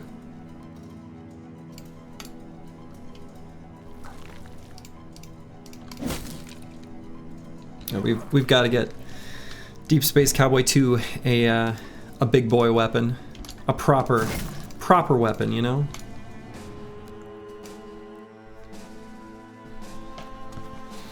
I suppose Manifest Destiny's Child 2 can probably... I mean, he's wavering, but I feel like he can take melee contact with this Crypt Cleaver and be fine. We don't need to do it right now, but... Dr. Jones is stammed out, so... we're going to be using reach weapons here soon, so let's just back up and go to there.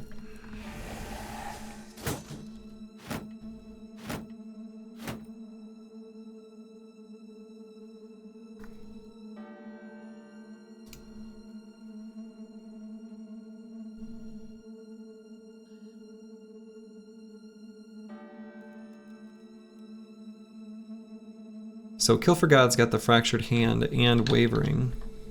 So pretty bad hit chance.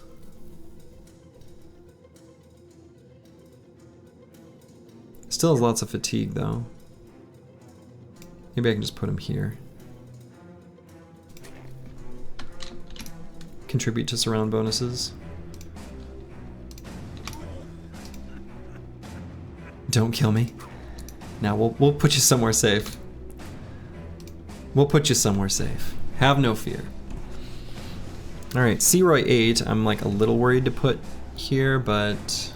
So I won't, actually. I think I'm not going to. Bardiche Bag, I think, can move up forward. Manifest Destiny's Child 2 can make melee contact with that Crypt Cleaver. Oh, the old Swapsy.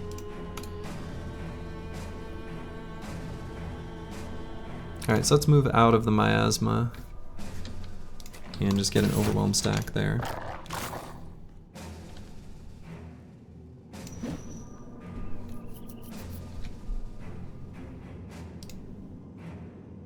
We'll have Debuli occupy a Hex just to give surround bonus. Uncle Freddie Mac can go all the way around here.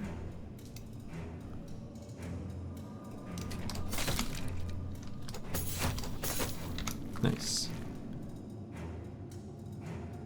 Deep Space Cowboy can get in there.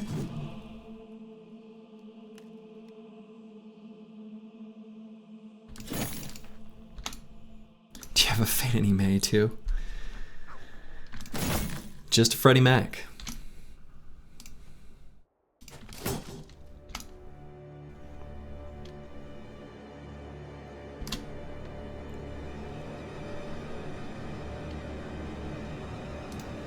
Not all mortgage lenders are present in this company, only some.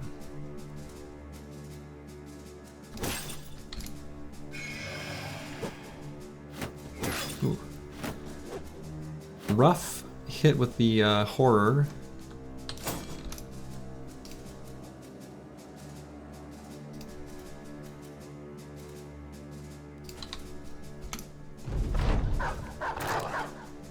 What a brave dog that is. What a brave little dog.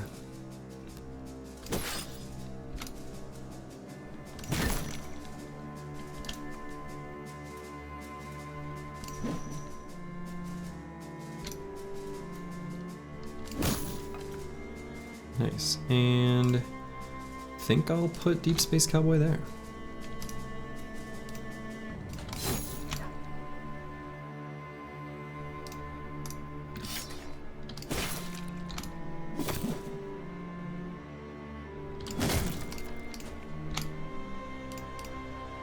Alright, put Manifest Destiny's Child here to keep this dog safe. Ooh, that guy's almost dead. Now he's officially dead. Hello, I just found you on YouTube. I've been watching your playthroughs. Nice to catch you here. Well, that is excellent to see, Everkier161.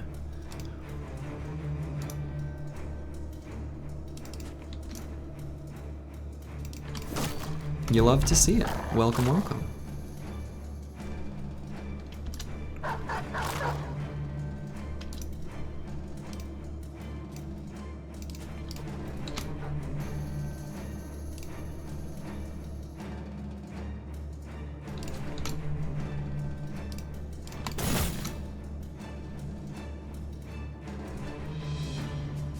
I guess I could push this guy to get rid of his shield wall.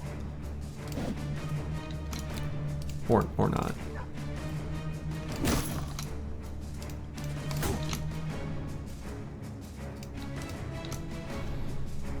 Slurgy's accidentally gonna become a real streamer.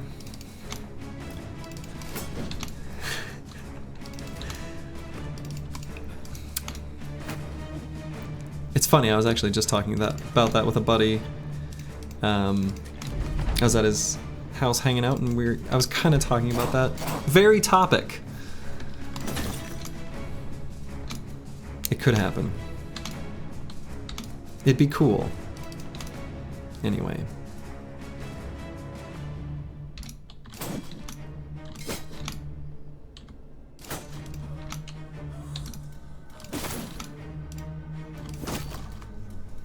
This has not been a smooth run. No kidding. Yeah, this has not been a smooth run. That was a nice fight, though. You know, and this is not a very exciting named item to find. It's a bit of whatever, but... Oh, shit. Oh, shit. Yes, look at that fucking beauty. Hell yeah. Yes, yes. Let's go. Let's go. Sir Aegidius's plated vest. That is a beautiful armor. Just gorgeous.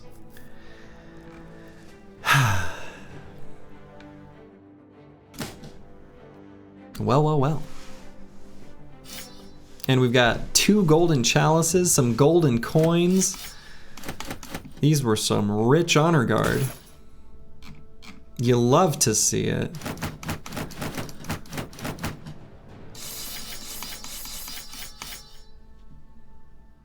Hell yeah. Hell yeah. Don't forget to take it. Yeah, no kidding. No kidding.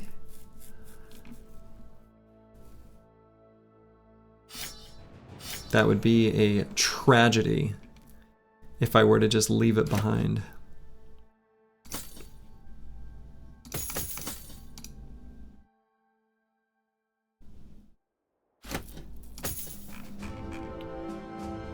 You know, honestly, I maybe don't even need all these nets.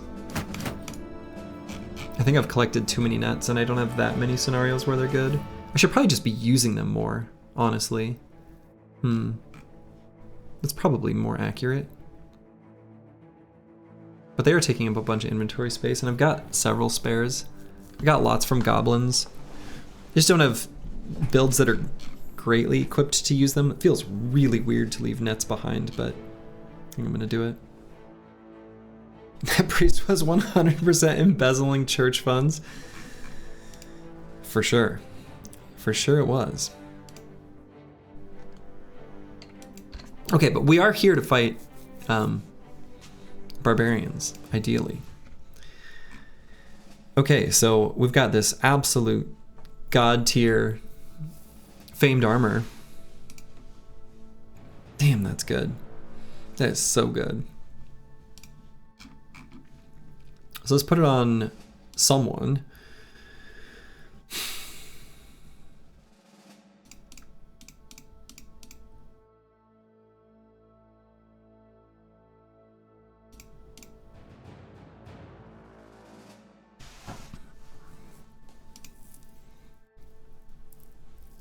Could maybe be more aggressive in positioning with Sir Cunibert if I took it on him.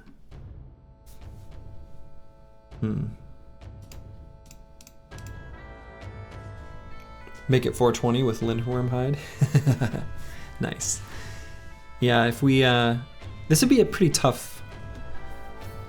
Lindworms I think would be asking a lot out of this squad. We do have one gunner with Overwhelm, which is incredible against Lindworms. A small group of Lindworms though, like 2 or 3, we could definitely fight pretty comfortably.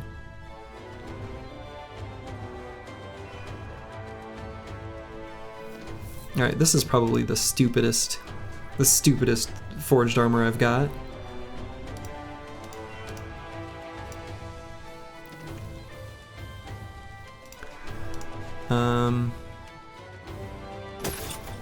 So it doesn't have to be on Bardish Bag, but maybe might as well be. He's the fatigue neutral with like one of the lower melee defense. And I can't afford to lose anyone, so maybe give it to him. And it's still pretty heavy. It didn't roll too well in fatigue. Just rolled beautifully in its durability, so.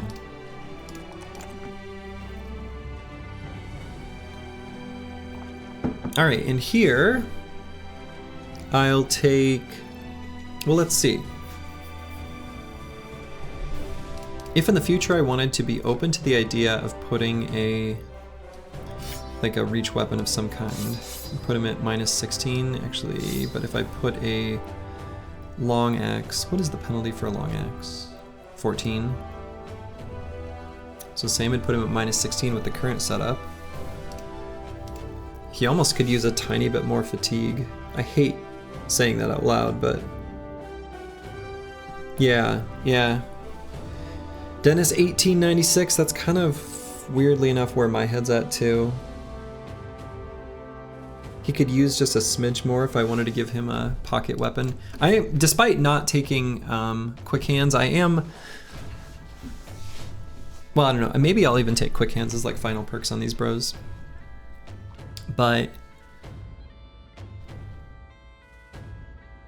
reach weapons are still gonna be necessary for if they get too hurt and someone else has got to take their place. So yeah, I almost think a little bit of fatigue would go a long way.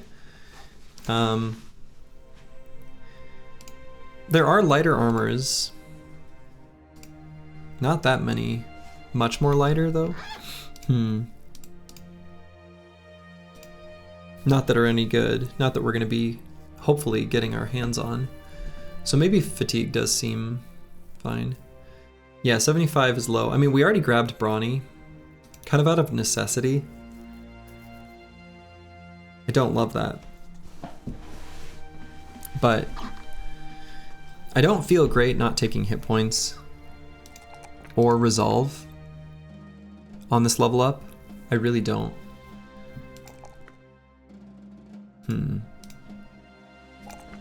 But get him a little bit more to work with, I actually do think is a good idea. So, perk. Should probably just get him a weapon mastery. Look, let's be real, I should probably just make it axe mastery. Keep it simple. He's already got a big great axe, where even if I don't find a heavy rusty axe, this is totally fine. There's no reason to feel bad about this weapon for the rest of the campaign. This one I feel bad about, this two-handed spiked mace, but not the axe.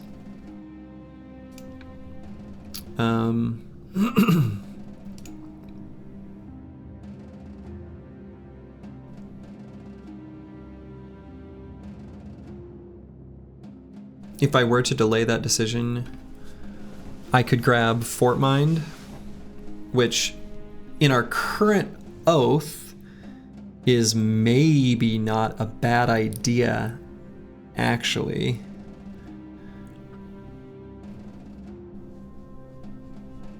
Not something I'd considered, but the oath does impact the next 10 days quite substantially, such that Fortified Mind is actually a lot more tempting. And the little bit of spare fatigue helps him get into position where he can, you know, still swing for 15 without mastery, and that's fine.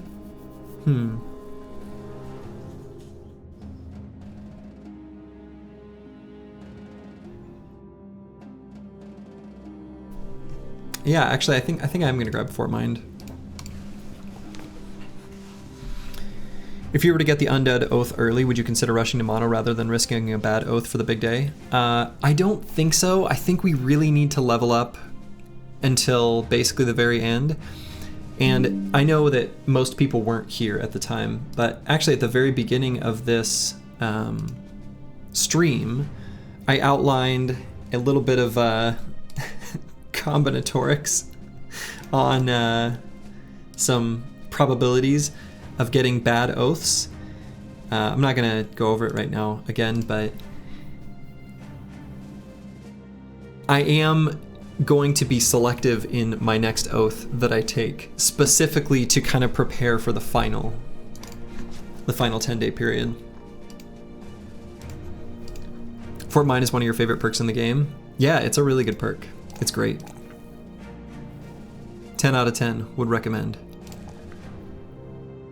Uncle Freddie Mac, real Chad here.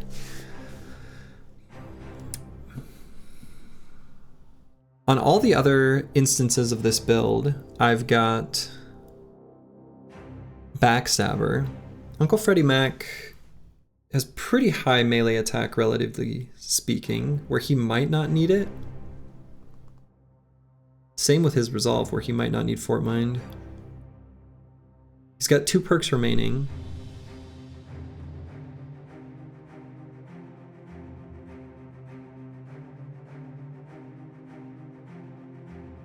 Have you tried Reforged mod by chance? It's interesting. Not yet. I do still plan on it. My initial impression from watching some other people is that it maybe wasn't quite ready yet. I think balance in this type of game is a lot harder to achieve than anyone would suspect.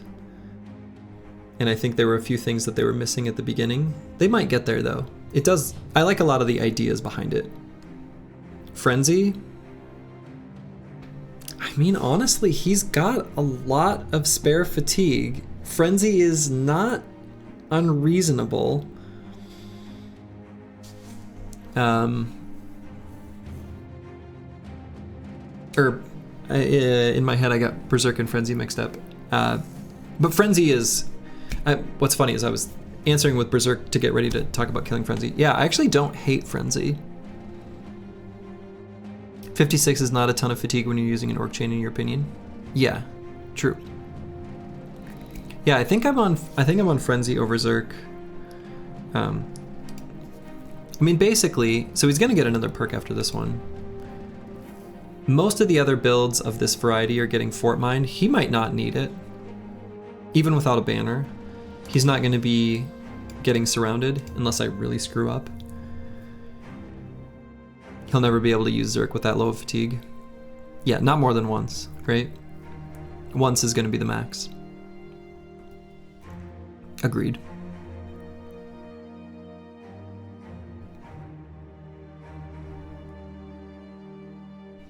Yeah, I don't hate Killing Frenzy. It could even just still be Killing Frenzy plus Backstabber. Even 81 melee skill. Like, look, Backstabber is not going to be terrible. Fort or Zerk. Yeah, I don't think he shouldn't need Fort Mind. I think 61 Resolve.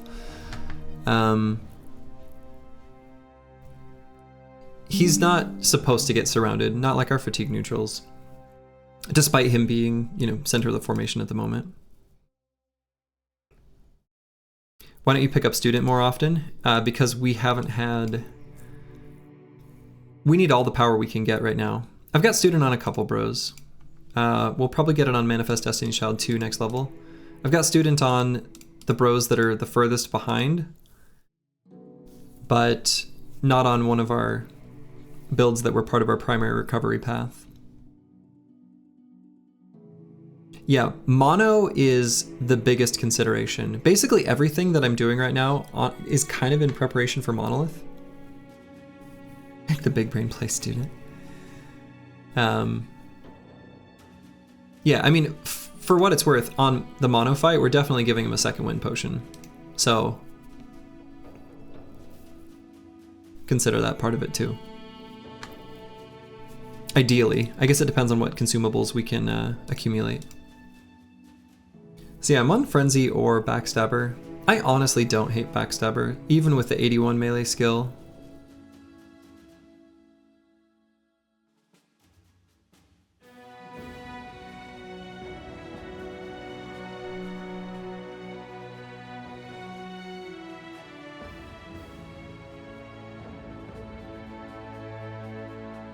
He also still has the opportunity to gain more. He is an apprentice, and we've got at least 2 sword masters and a cell sword, yeah. So the event where he gains some additional stats is still in the pool. You find Backstabber isn't as good in late game? I mean, generally speaking, true.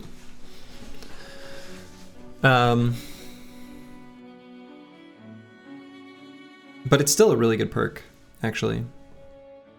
And these aren't insane bros. I think we have to consider that these bros are worse than...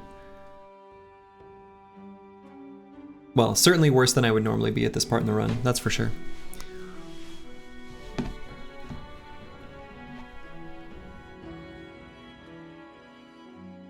Yeah, let's go Killing Frenzy. I might circle back still and get Backstabber. Let's get Killing Frenzy. Uncle Freddie Mac has been quite a killer, so I mean, you need him to hit like he has 90 to 100 melee attack, right? Yeah, exactly. Yep, I think we do need him to hit like he's got really, really, really good melee skill. The point of this bro is to kill. Kill, kill, kill, kill, kill, kill, kill.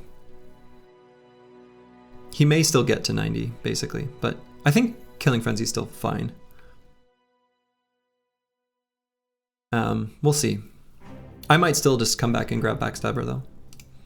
And then Eagle is Vi, who has been long overdue for Pathfinder, but good God. What do I get here? Pathfinder, and then we still don't even have Colossus or 9 lives, which scares the shit out of me. Have to take the range skill, unfortunately. And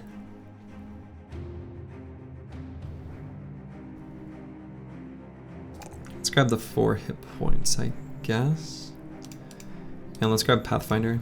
That's been needed in so many fights, and it's kind of untenable for him to continue without it. Hey, Baron Von Pone. Welcome, welcome to all. Alright, so we're now like really low on ammo. We have not enough tools. We did not find any barbarians. Shit. I mean, I can make another pass through the north. That's totally fine. But I do need to get back to a town that's friendly. So let's head back down towards Nunride and then Himmelstadt, where we'll sell stuff. Restock, and then I guess go back north.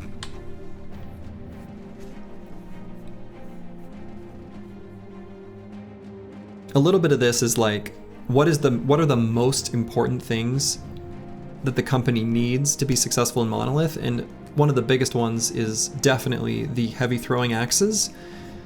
And so we need to get those.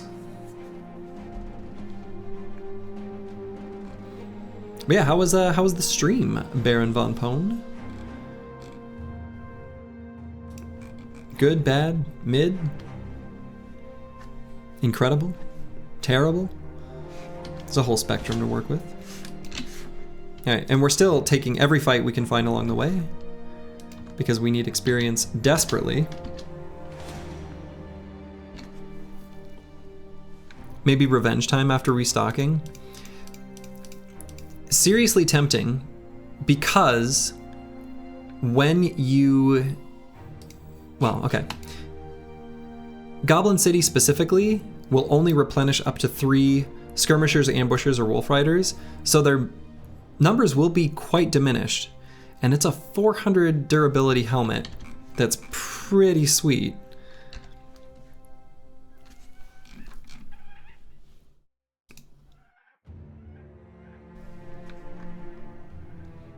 I'm just sort of scared to fight goblins with the Oath of Camaraderie, but maybe I don't need to be. I'm not sure. Genuinely not sure.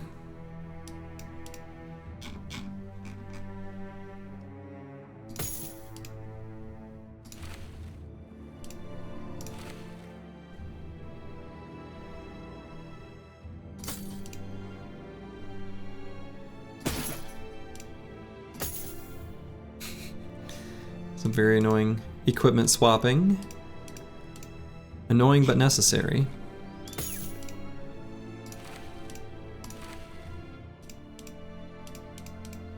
Okay, and everyone else is in good shape.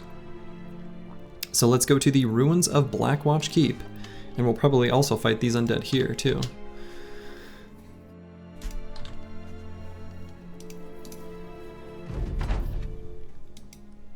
$26 of them. We're gonna start out with a rally. Okay, good start. Usually against Ancient Dead, I just sit still for the first round. Given the Oath, we might actually back up to ensure there's more opportunities to rally. Kind of depends on if there's a bro or an enemy that was possessed that would move further forward. Looks like that's not the case. Also, I need to switch weapons back to the throwing javelins and forgot. So, whoops. You could write a spicy fanfic about this run. God, it's been It's been a trial, that's for sure.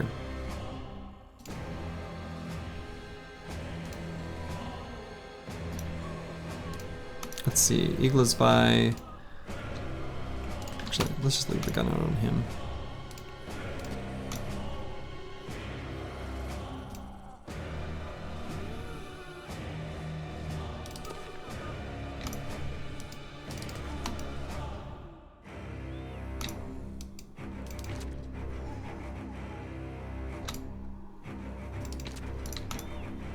So one of the things I'm going to do as well is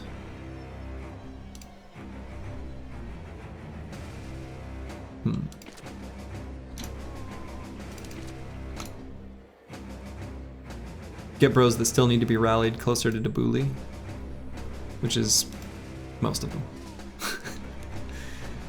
So I guess there's that.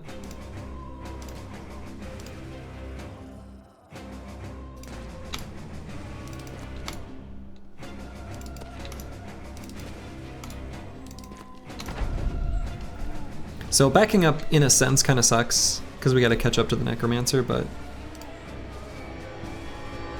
there we go. Now I'm feeling pretty good. Most of them are reasonably well recovered here. Maybe there isn't a Necromancer. We've seen no evidence that there is one. Is Debuli a reference to mathematics? I don't know. It was named after a viewer who requested it. Couldn't tell you.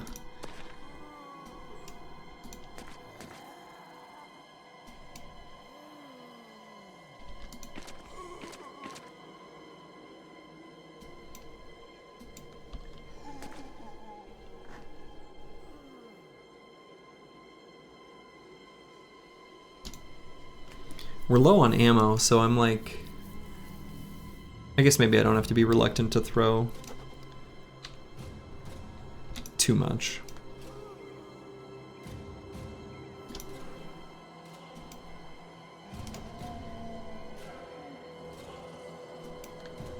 I think XJI 7, we're gonna get ready with this cleaver.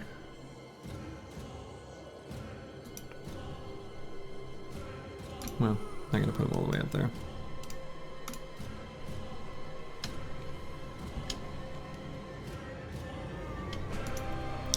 Only 21 mobs on screen. Yeah, I didn't count them, but 1, 2, 3, 4, 5, 6, 7, 8, 9, 10.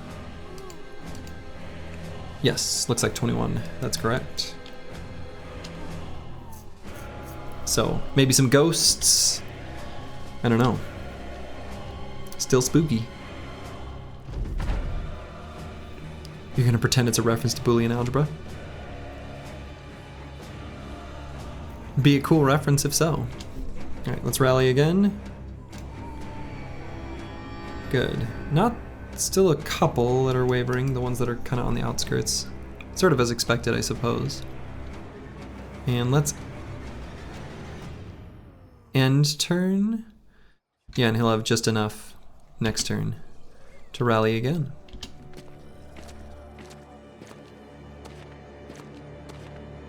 And may the slaughter begin.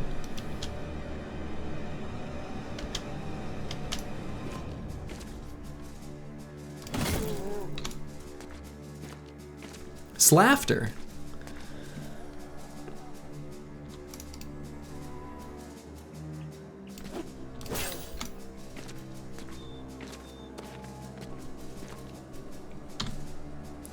Okay.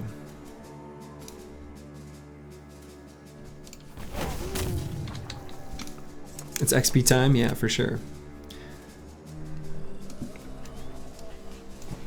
Yeah. Ignoring the necro is basically always ideal. As cute as it may seem to, you know,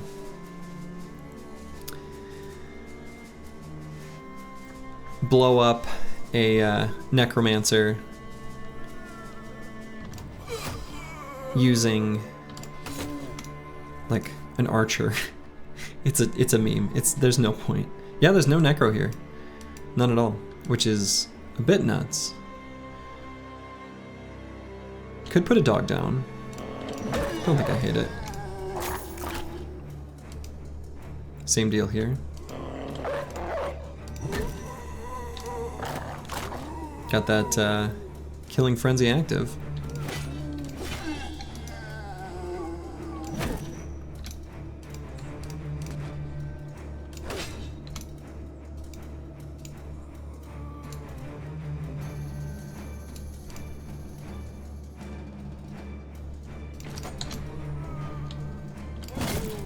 So definitely have to be ready with more rallies because of these geists.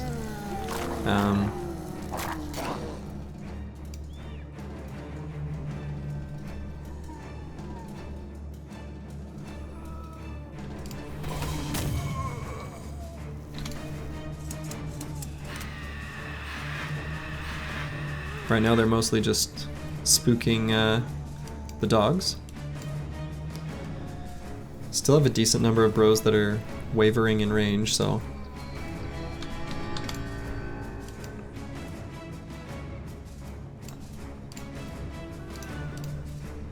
We're gonna run up and... That doesn't affect them? Why did I think it did? I felt sure that the fire pot worked on geists. I thought that same thing about nets previously and was wrong.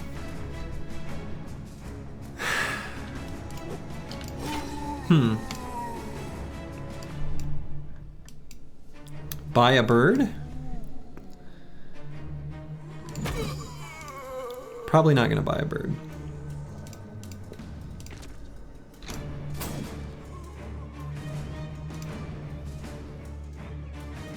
At least now we know. I guess, yeah.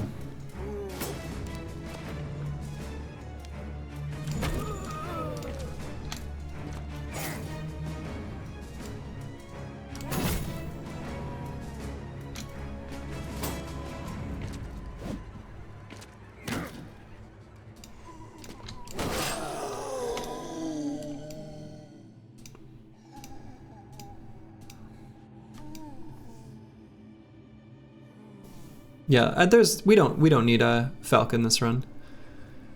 There's no reason for us to really need one. They're handy, but we don't need one.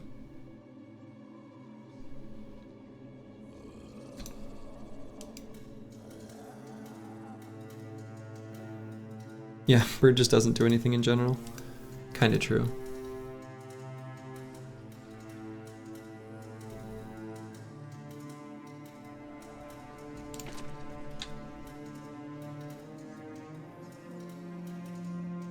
Might pull out the long axe, be ready to attack the geist. The geists are the most important thing for us to hit, realistically.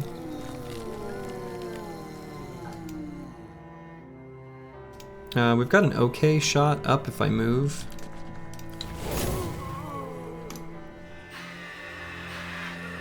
Ah, shit, we don't have rally here. Because he doesn't have enough fatigue. At least I don't think. So...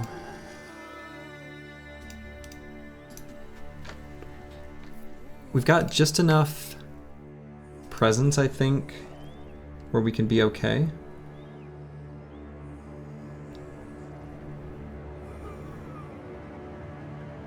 Bird needs a buff for 1k gold. Yeah, it's pretty expensive. It can be nice. Like, don't get me wrong, if I get one incidentally through the course of a campaign, I do like using it, and it's not useless. But...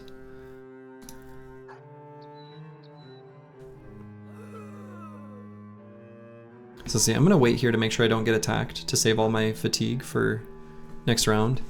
But I am gonna move him in a position where he's able to rally for next turn.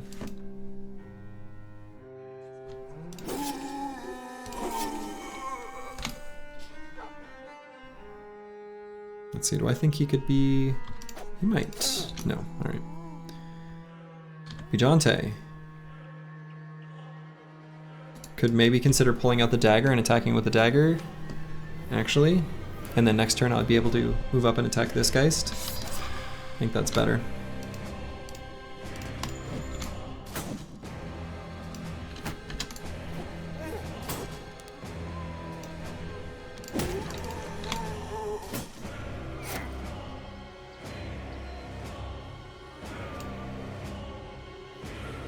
Let's move up so that this zombie can't actually.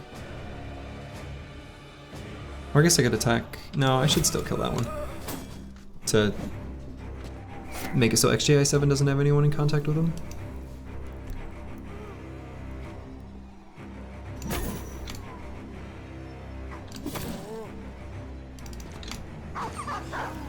Wow, that is a brave dog right there. Okay, so next turn, if I wanted to rally, doing it from... Actually, I was gonna say maybe here, but I think the most important bro to rally is gonna be Sir Cunibert. So if I move up here, that'll put me at 26 fatigue for next turn, so yeah, I can still blow the horn. Maybe I'll grab Dr. Jones, maybe not. Sir Cunibert is almost more important, even though he's not breaking yet.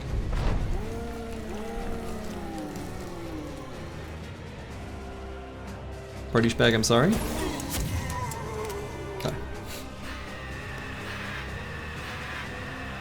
Okay. And rally, good. All right, getting Sir Cunibert was more important, and we did get it.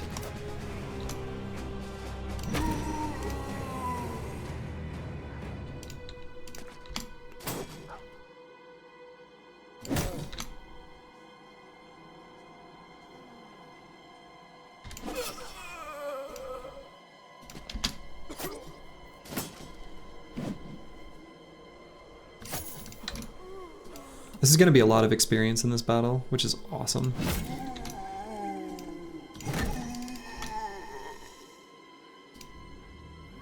Let's get horsed up to the top now. XJI7, welcome back.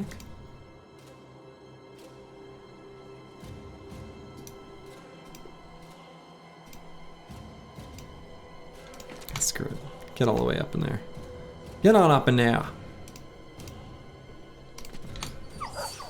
No, doggy.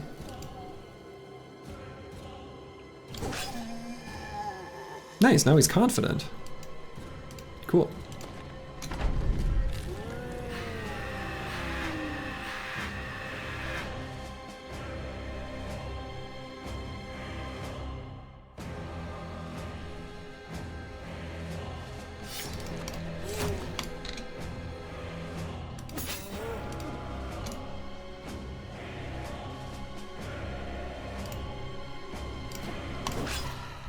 Got him. Best cure for bad morale is to kill the thing scaring you. True. If you see that which you fear suddenly evaporate on the battlefield, how could you possibly be afraid? You know? Only 2 enemies left. You love to see it. The doggies regaining their bravery. When even little dog becomes brave. So proud. So proud of the little guys. Good job, dogs.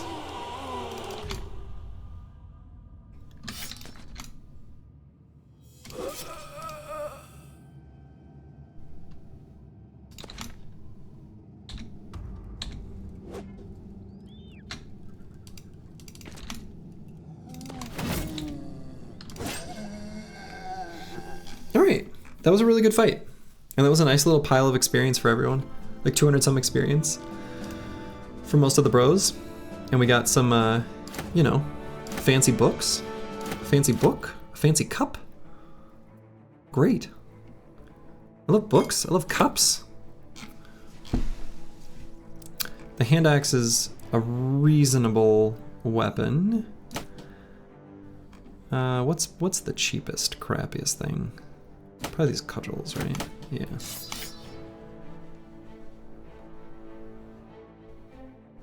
Sure. It doesn't matter what the last things we pick up are, really.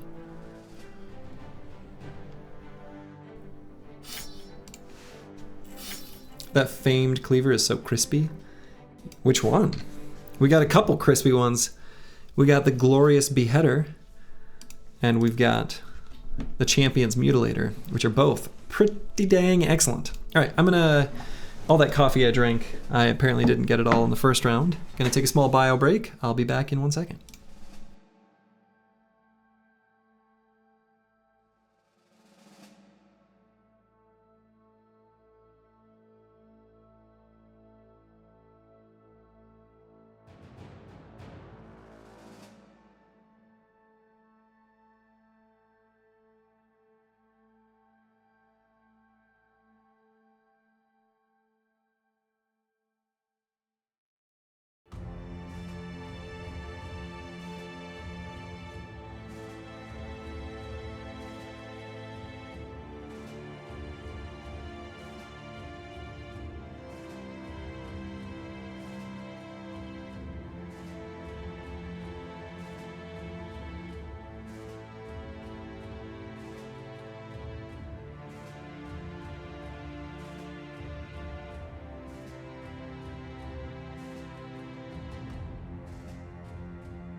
I am back. Yeah, generally speaking, I'm less of a fan of two-handed cleavers as well. I find them to be borderline unusable, with the exception of a good named variant, and when you get a good one, you get a good one. 'Tis true of all named items. I've even been caught using a bow in the past, if the conditions are just right. Sir Cunibert is going to be of the spam shield wall each turn variety. We're almost leveling him up exclusively for Monolith in a large way.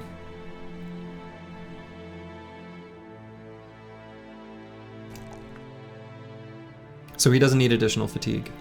He doesn't need it. We've got famed shields with shield skills build up less fatigue. We're saving a second wind potion. And for now, we just put him in dangerous spots where you can shield wall occasionally, and that's good enough. This level, let's see. Lone Wolf is probably what we'll grab last. We absolutely need to make sure we get Lone Wolf by the time, you know, probably his next level, just in case he doesn't level up 2 more times. Depends on our fight density. Probably can still get 2 levels up out of him. We'll see. But on this level,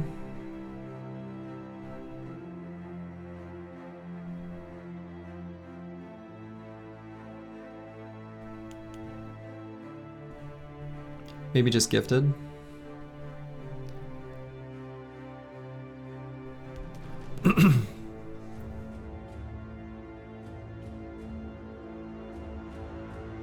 So again, this is a kind of a special snowflake tank build whose whole purpose is, in these battles that we're fighting against regular enemies, is occupy dangerous hex where you've got sort of a concave shape around you, not too unlike fatigue neutrals, as long as you're not wavering. But in these fights, he's somewhat low value. The main benefit of this build is, again, so we can shield wall every turn against the Ancient Dead when the time comes. So I'm going to be picking perks specifically for that purpose. The 2 that he must have are going to be Lone Wolf and Gifted. He'll have one more. I don't even know what it would be. Do you need Brawny to put on heavier armor? No, he should be good. He should be good, right? Because I'm going to give him...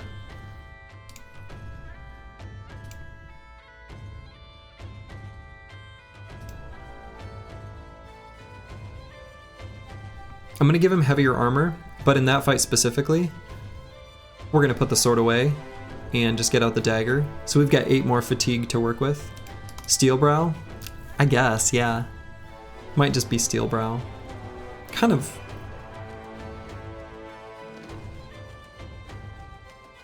Yeah, probably just Steel Brow? I don't know. Like, what's useful in the interim? What's useful in the meantime? I don't know. Nothing. I'll just go Gifted here. But yeah, he should have enough fatigue, actually. He's got actually a shockingly heavy helmet on. And if we had this helmet, plus, like, Armor the Idurok, for example, this is 26, this is 32, then with an attachment on it that adds, like, +2, then we could still get him down to a good enough fatigue to make up for that and leave him at 20 by just removing the sword. So, Gifted Lone Wolf Steel Brow? I think so. Why not just go ahead and give him Lone Wolf now? We could. I think we'll get 1 more level, at least. Possibly 2, if we can get enough fight density. We should have enough fight density for 1 level up. I feel confident in that. So I think Gifted will be better value now. Just more melee defense is really all it is.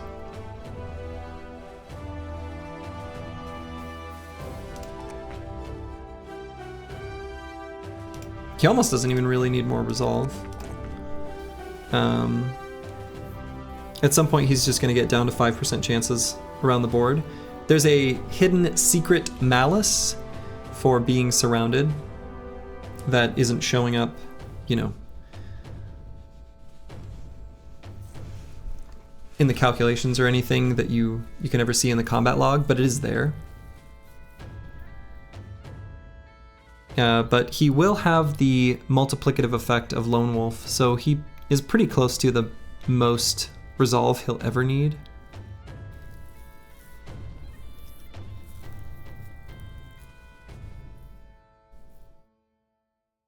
So the last perk could be to give him like a tiny smidge of extra melee defense through dodge. If he's stammed out, he's at 17 initiative, which is like, you know, 2 melee defense. I don't know. We'll get the resolve here.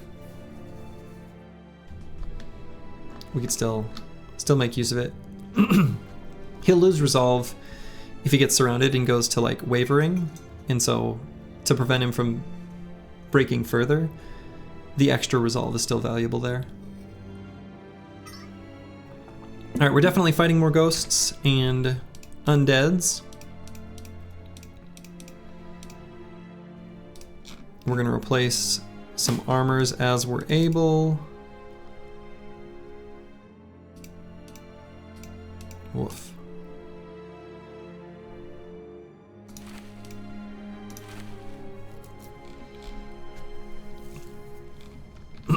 Yeah, we need tools. We need tools and we need them bad.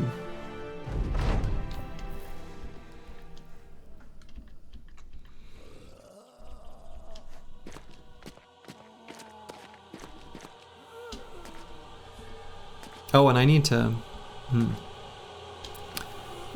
put the javelins back on the throwers. Okay. So let's back up and to the left, I think, based on the way this terrain looks.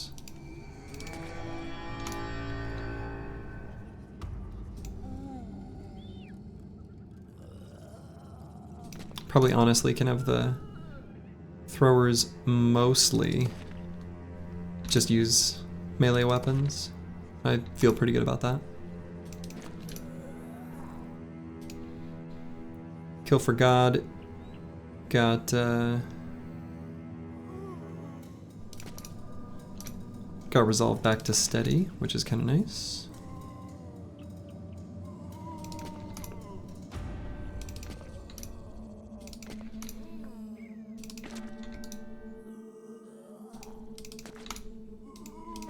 So we're gonna get people closer to our rallier.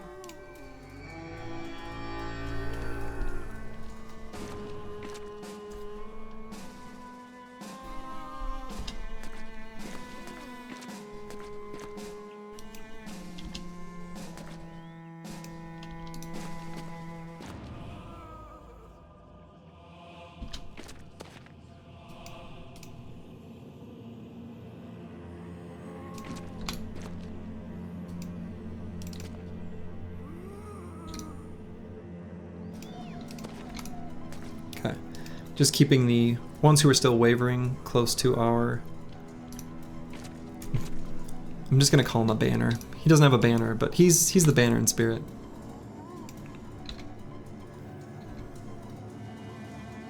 And I'm gonna save ammo.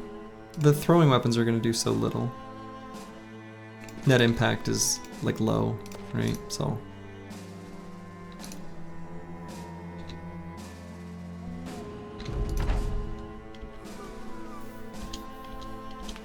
And rally again. That one was not very good. That didn't do much. Disappointing.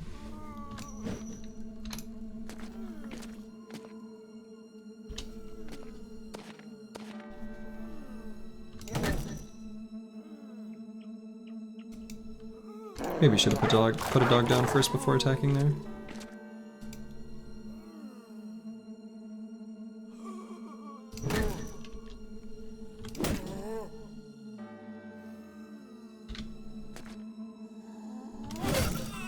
There we go. That's one way to get confident. You just kill stuff, you know?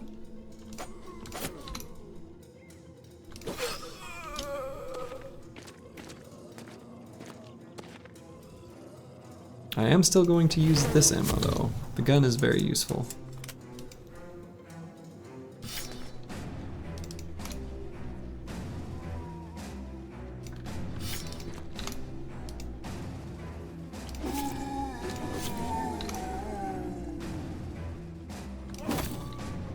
Hello, hello, Black Fire. How goes it?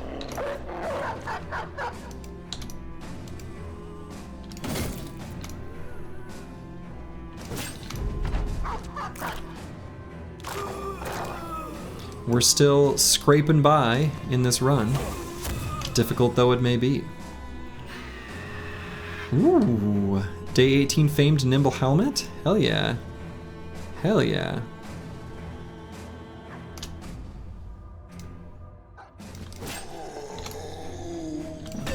You love to see it.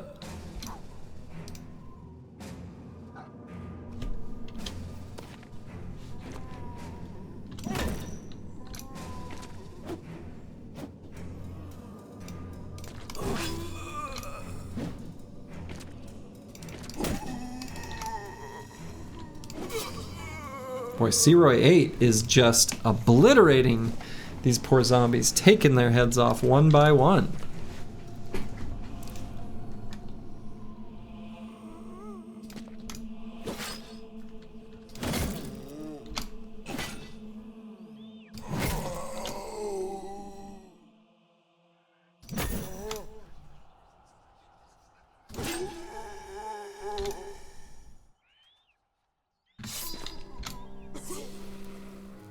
Jerk.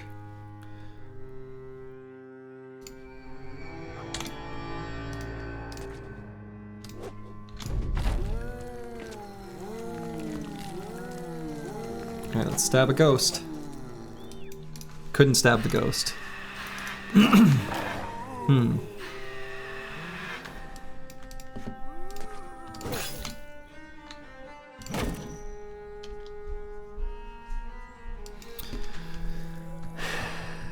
So same deal with Debuli. I guess I gotta wait for him to get enough fatigue to rally again.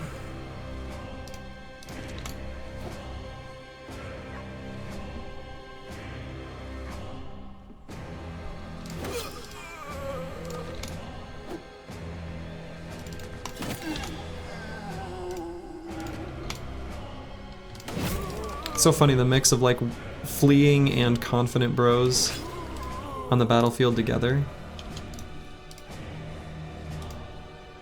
Kind of rare for it to be like that.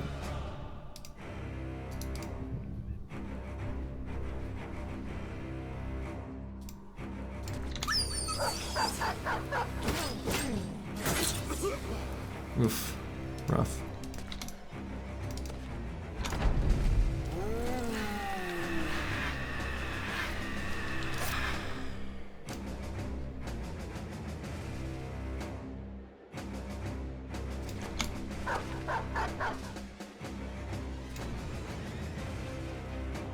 Well, let's rally right here, I guess. Okay, that probably will be fine.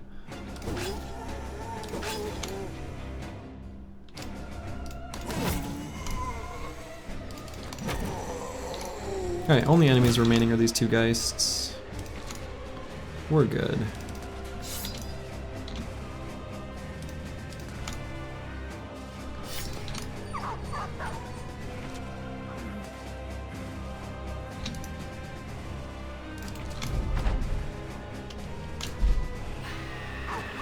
We're not afraid of you, sir. Can a bro break out of fleeing from kills, or is only rally / out of combat? It is only rally / out of combat.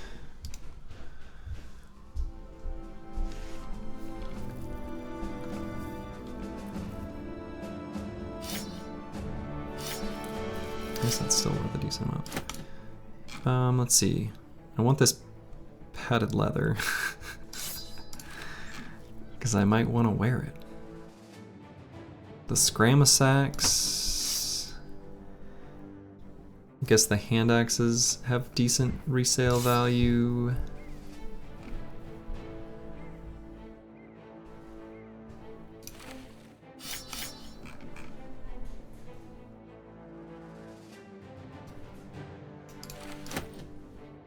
Whatever.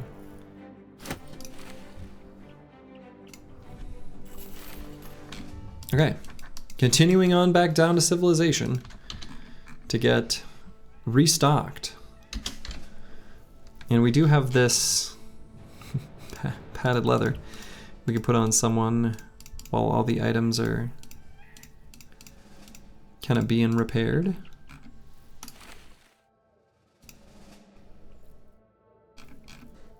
Okay.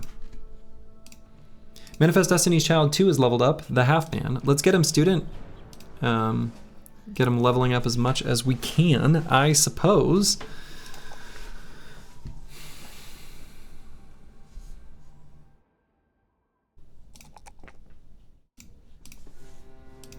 He's just gonna be holding a shield and spamming shield wall.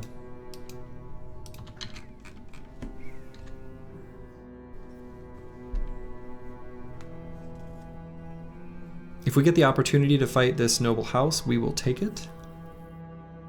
Assuming it's a, you know, fight that's reasonable for the squad.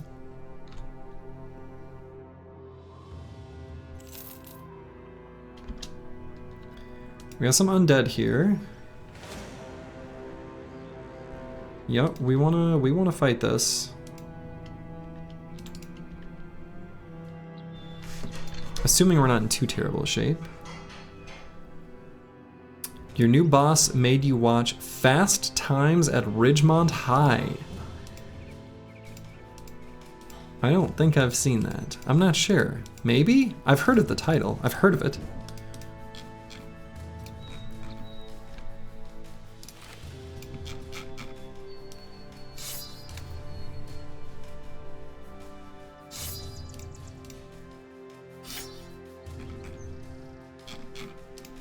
I've definitely heard of it.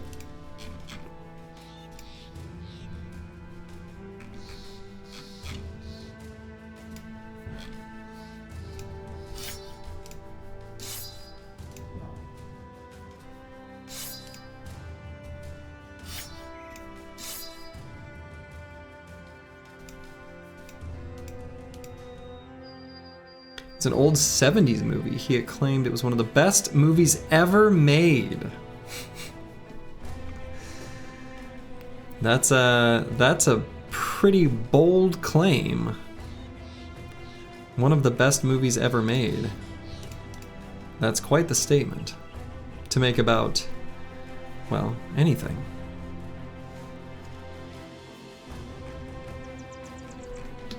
Okay. The need for tools grows, but the need for fights remains. So we're gonna fight some undead here. They've got nachos with them.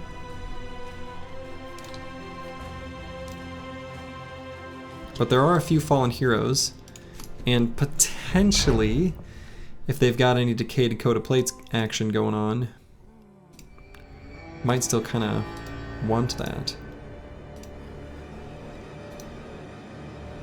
Okay, so we're gonna only be able to back up one hex because Debuli doesn't have Pathfinder, and we're on a high ground spot.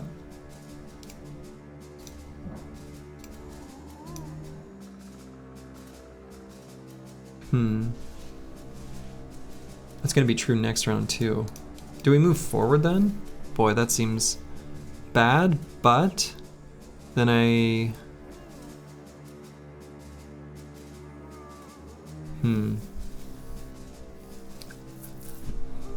they'll move up 3.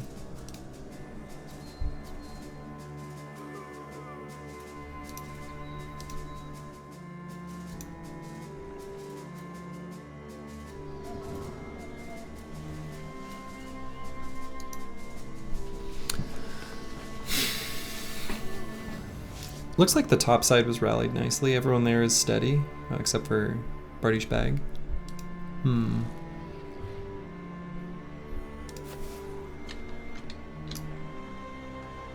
Yeah, I think I moved forward.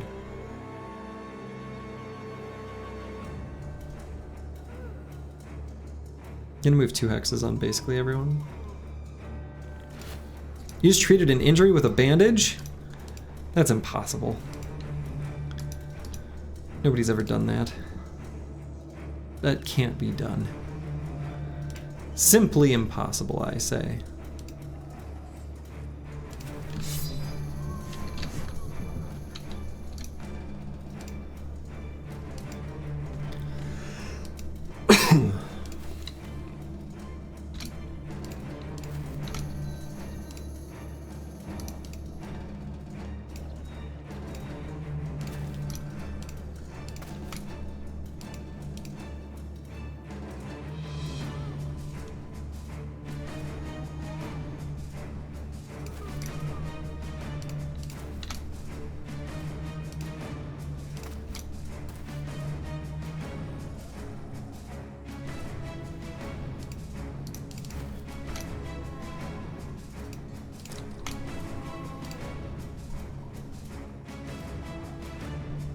I might go ahead and put Sir Cunibert here already. I think that's fine.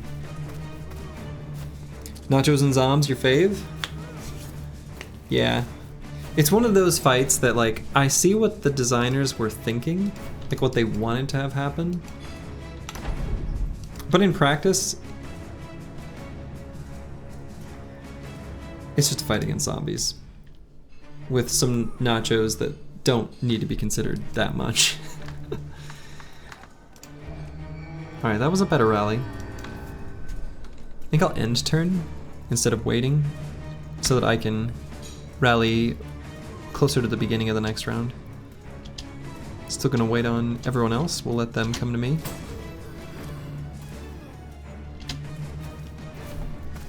Exactly why you love finding them in undead locations. Yeah. Makes sense. Alright, so we got Decayed Coat of Scales here and here.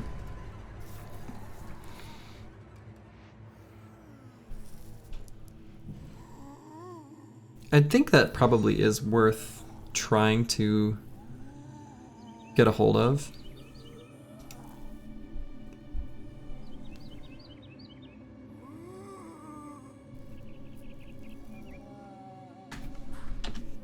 Sadly. I don't know, maybe not. We're finally getting some okay forged armors. Like our worst one is the reinforced male hauberk, so I guess we need at least one. We should be able to get more by the time the campaign ends. But still, getting one here is not bad.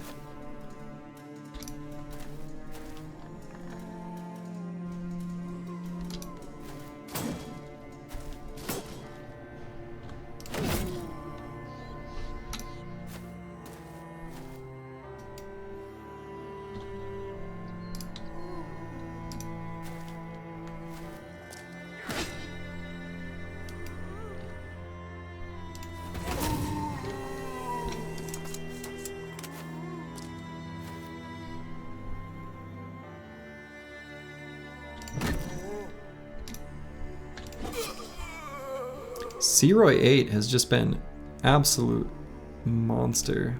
Just slaying enemies like it's no big deal. I'm gonna drop the net on the ground for free. Because we got quick hands.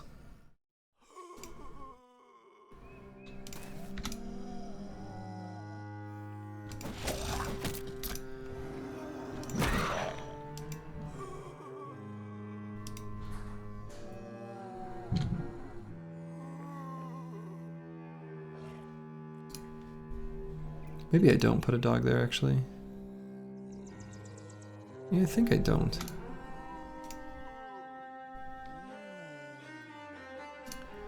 And I don't want to move horse here because I don't want him to get in the way of Deep Space Cowboy moving up. So I won't.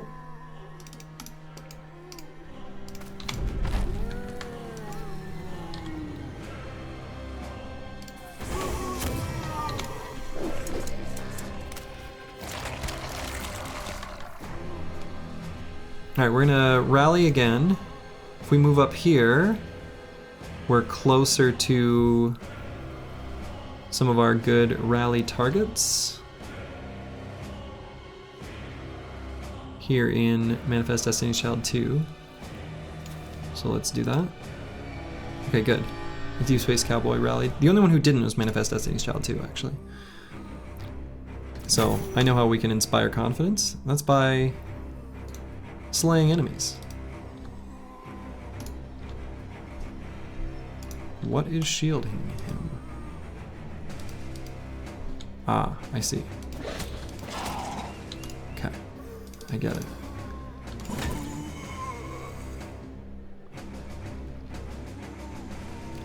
Headhunter active on Uncle Freddie Mac. We can go ahead and get a dog down here. I think XGI 7 will have an opportunity to find a hex to take here soon.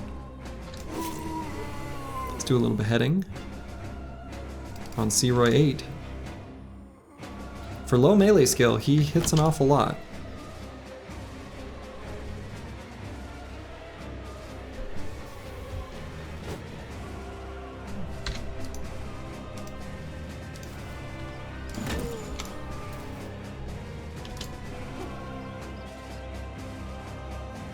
Alright, I'm gonna kill this Nacho just to free up this hex, actually, for XGI 7.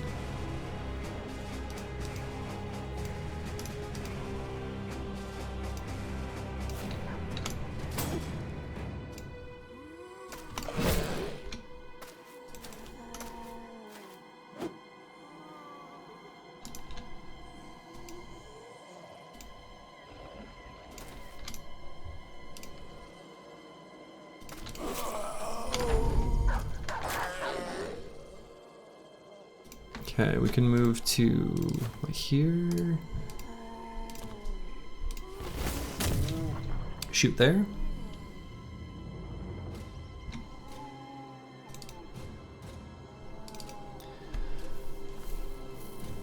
Might just end turn just in case I need a rally for next turn, Manifest Destiny Child 2.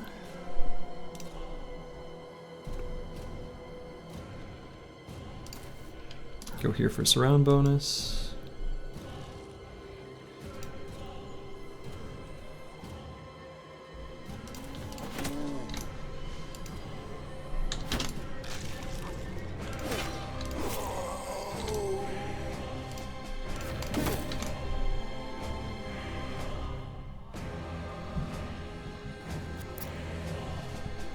Alright, I might have Uncle Freddie Mac grab his dagger and be ready to start the daggering over there.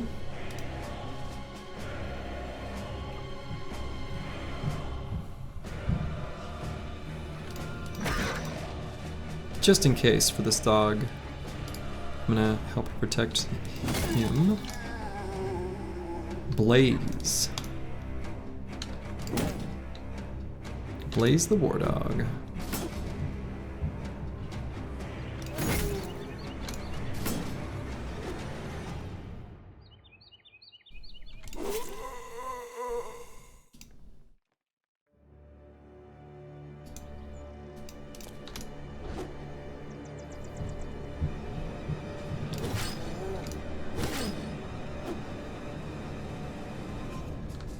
Okay, kill for God. We're gonna grab our dagger as well. Dagger's out.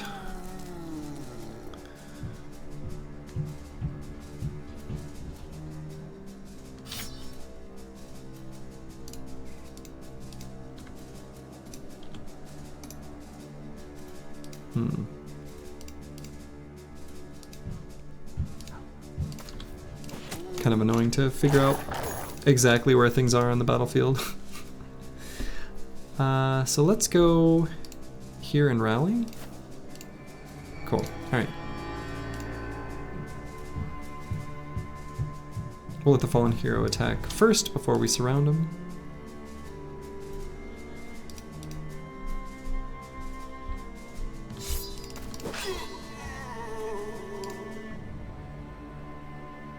I can put Nixler's there, he'll be fine. Wait here. Dagger out and wait. Dagger out and wait.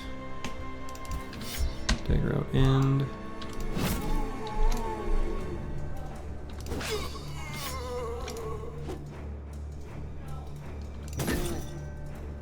So close.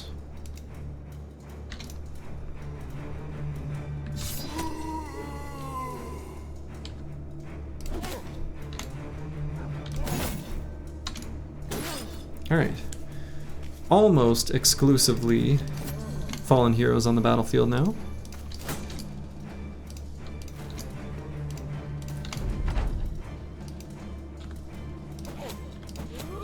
Now exclusively fallen heroes. For enemies anyway. Alright, so that guy's already going to be fully surrounded.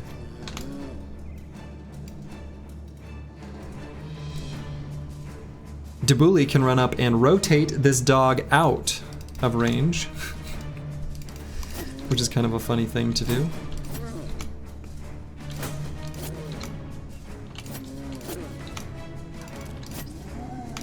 Got that one.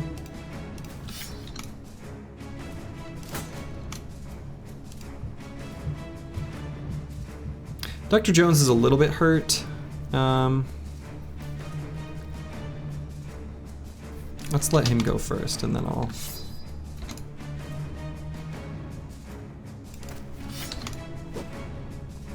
Okay.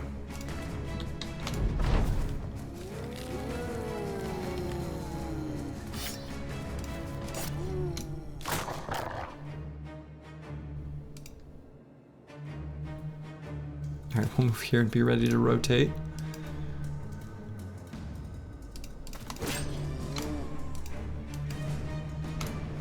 Your current company has the dog from the exiled barbarian event who has been with you for about 80 days and is regularly deployed. A barbarian master was an excellent fat nude but tragically died a few days ago. I'll be very sad if she dies too. That is tragic. Or would be, could be. Isn't yet. That is one of the things that I think is really cool about this game, is the sort of procedural nature can create these naturally emergent storytelling situations that are just really cool.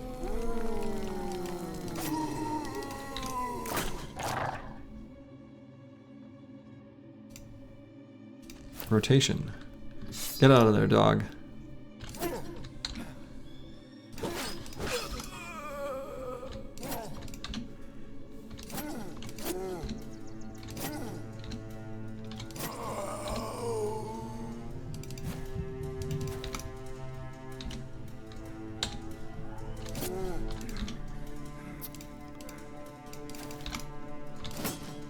Couldn't quite get him.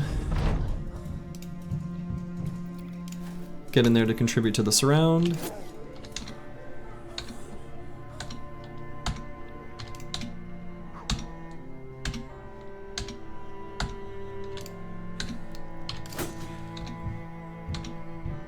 Nobody's got enough fatigue.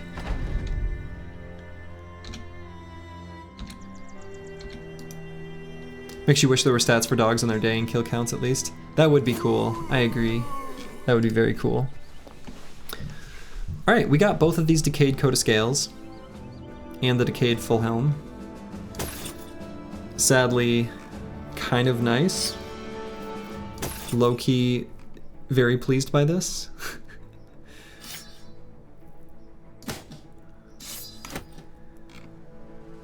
Got a hand axe as well.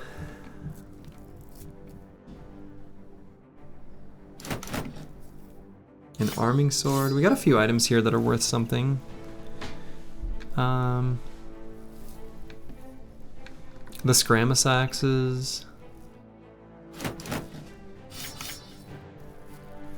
The signet ring. Gotta get that, obviously.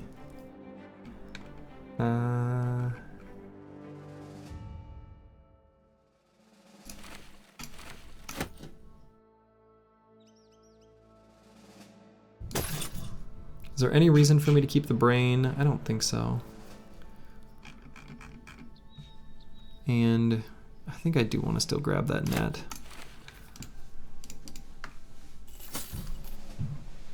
And I guess I should fight this collapsed dwellings.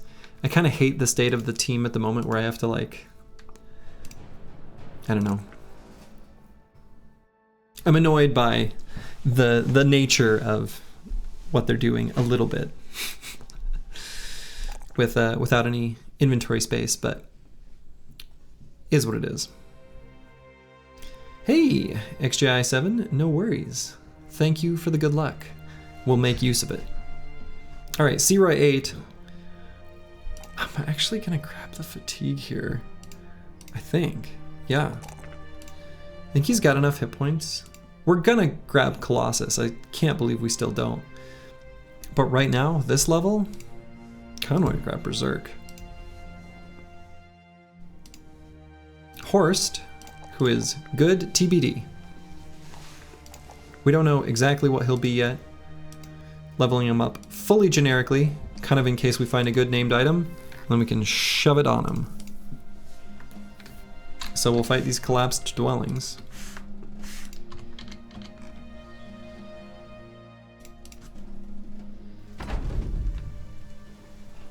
All right, we've got a champion here, Sir Albrecht the Unbreakable. Unfortunately, it looks like he's got a named shield. So, that's too bad.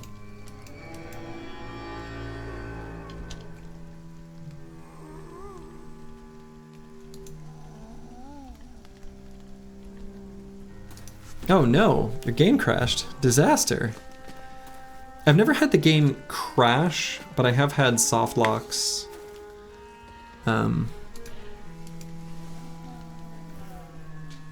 If I'm moving too fast. Okay. The other fallen heroes are non-champions. We're gonna do similarly to last time and just back up, as we had been.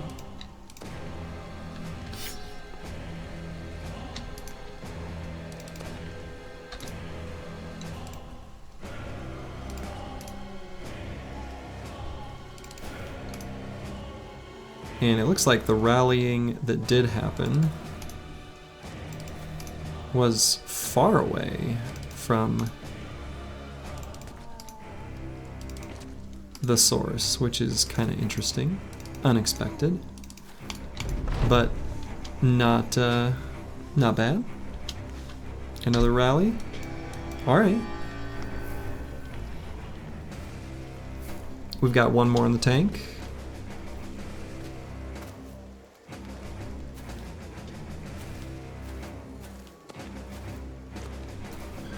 Looks to me like this will be a good opportunity to let them come to me 2 hexes away. They'll move up into melee range nicely. And I think the team is rallied enough that they're in good shape. Probably will be buying more ammo very soon. God, I hope so. So, we can go ahead and use some.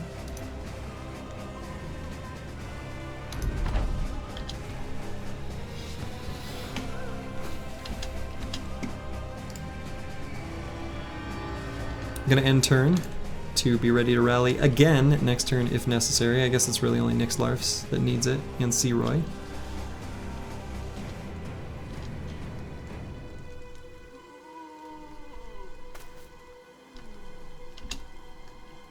Oh, and still Bardiche Bag.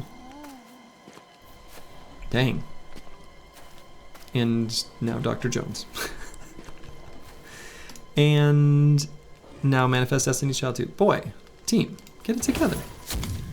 What's going on, squad? Come on, you're better than this. You're better than this.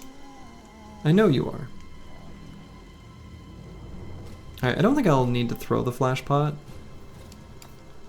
Just put it down.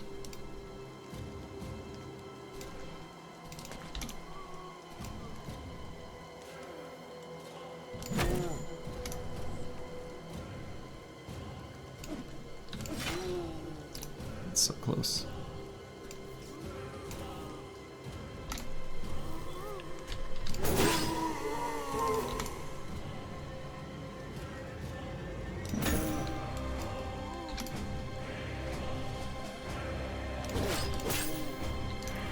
Also very close.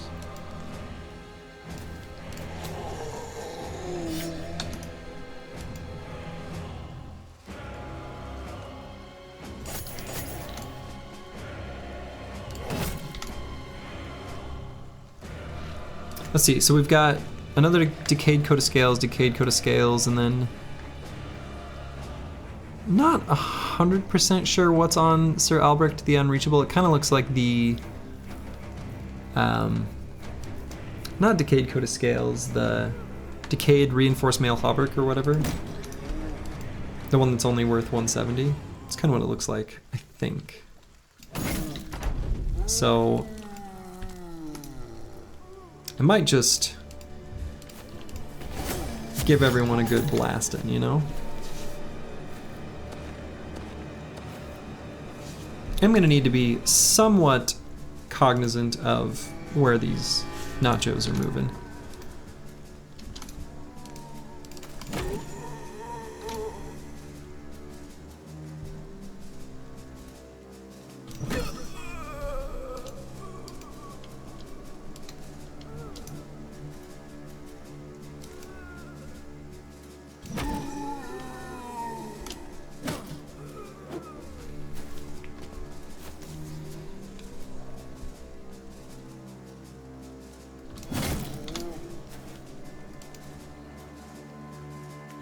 So let's go ahead and just take this guy out. I think I'd feel better about that.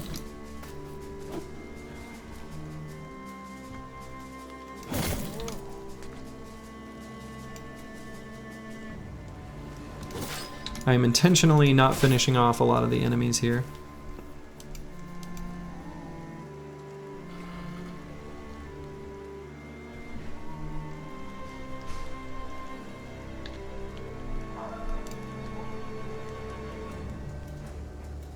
See, what does he have for AP? All 9, okay.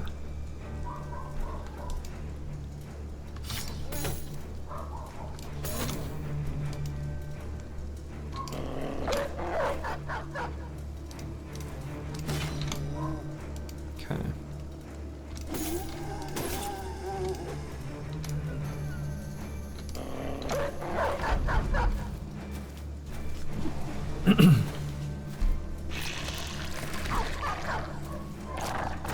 Some of the nachos already getting a snack.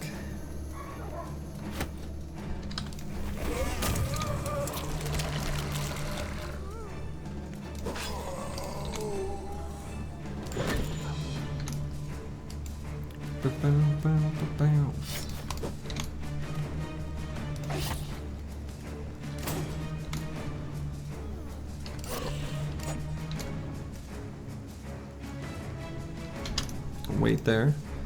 Let this fallen hero waste his turn.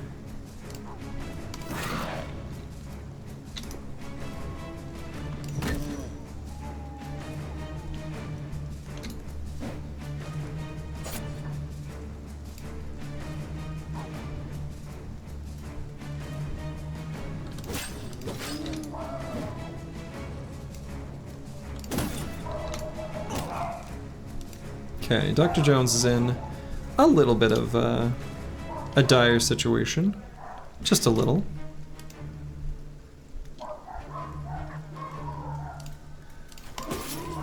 Take that guy's head off.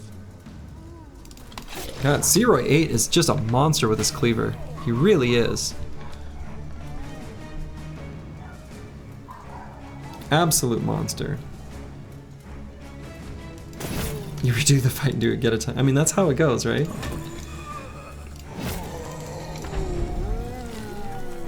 Maybe RNGesus had been too kind to you previously and was like, no, no.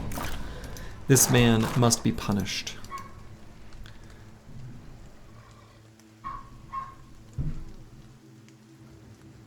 So I'm out of handgun shots. I guess we'll just walk up and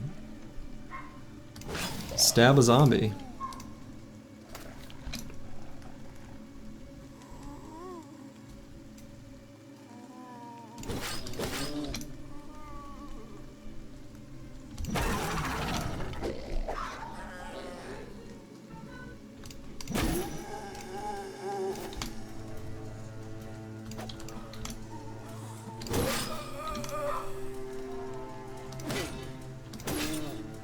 Okay, that was a good hit.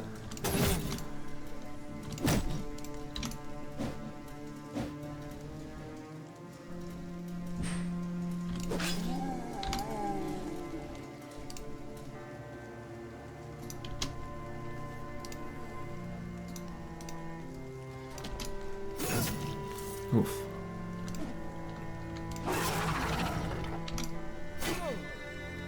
Okay, XGI7's taken some hits there.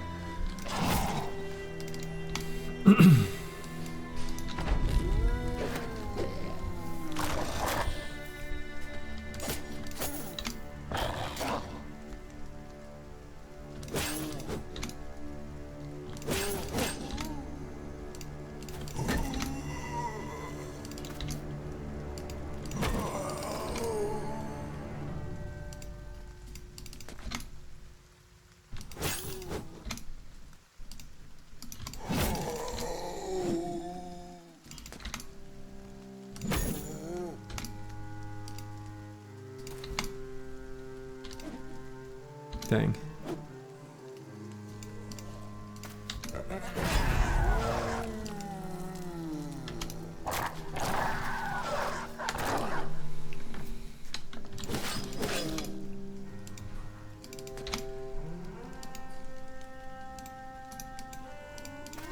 All the last remaining enemies are all at the top part of the map.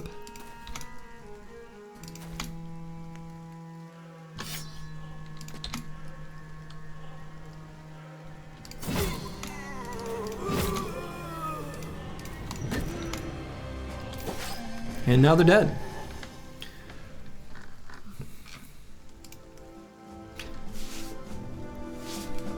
Another famed shield. This is another one to add to our collection of shields which can be permanently shield walled with a second wind potion. I'd like him to have more melee defense than that, but that's okay.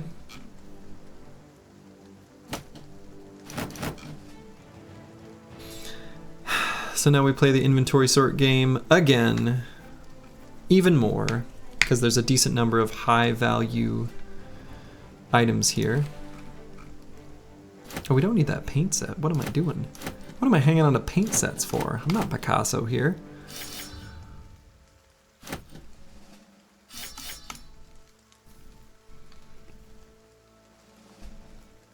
That shield is the try to shoot me bro, I dare you shield. We've got a few of those. We've definitely got a few of those.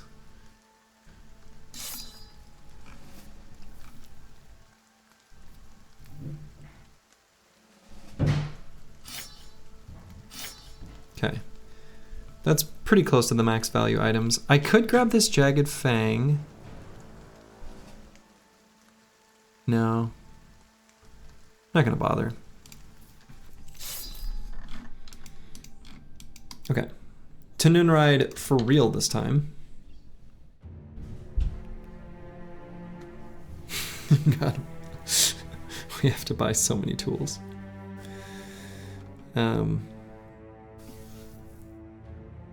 That shield on an anticipation bro, immune to range damage. Yeah, we've actually, the funny thing about that shield. Wait, did I not? Oh yeah, there it is, all right. The funny thing about that shield is we actually have another one that is almost the same, like, similar insane stats. We've got another named kite shield here and here. 4 named kite shields, classic.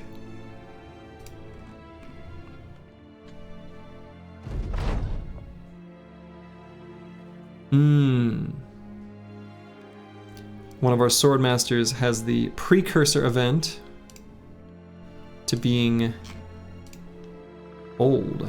And there it is. Deep Space Cowboy 2 is actually officially old.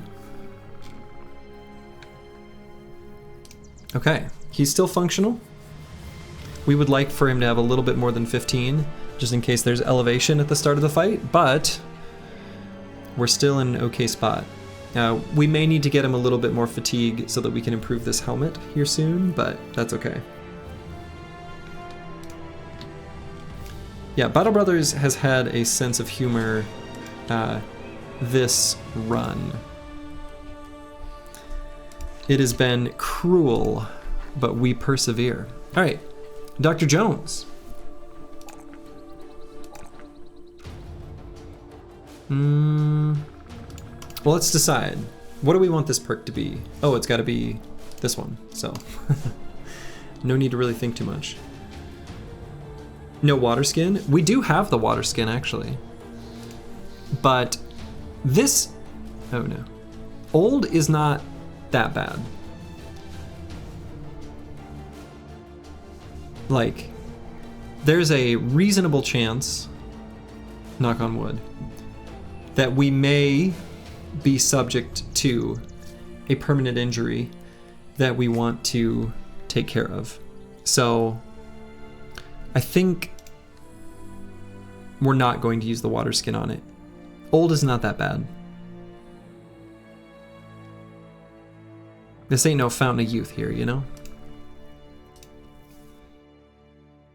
But if we don't have a use for the water skin before the Monolith fight, we will of course go ahead and use it.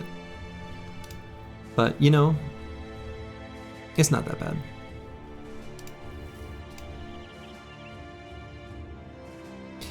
And that's the other thing too, is sick from chugging potions with no spare time may also be another use for the water skin. Absolutely. Absolutely. It does. It does fix sick, which may end up being relevant when the time comes to do our anatomist run. Stay tuned.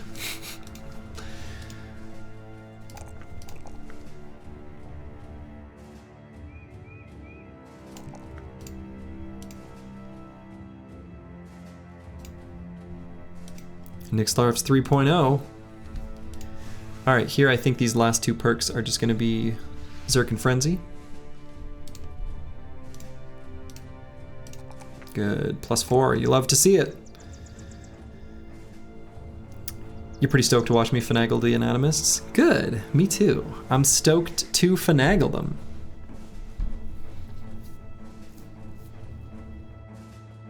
I think with your meticulous builds, you will be really strong. Yeah, there's definitely have to be some creativity, probably, regarding how they end up coming together. But I'm looking forward to it. It should be fun.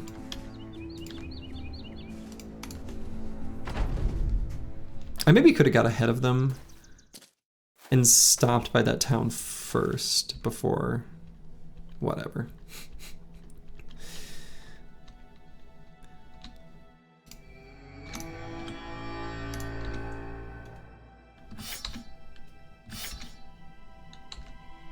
These poor caravan hands. You know, also at the very beginning of the stream, I outlined all the different oaths and how I thought they might impact the Black Monolith fight. I put Oath of Camaraderie as neutral, where I didn't consider it necessarily good or bad.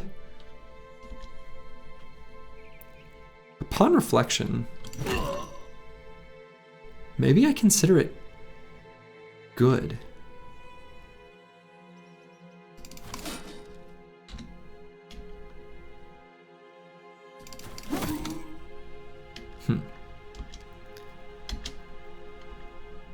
Maybe this could be one to take into Monolith. Depends on if we've still got 14 usable bros or not. I'm hopeful, but of course there's no guarantee, right?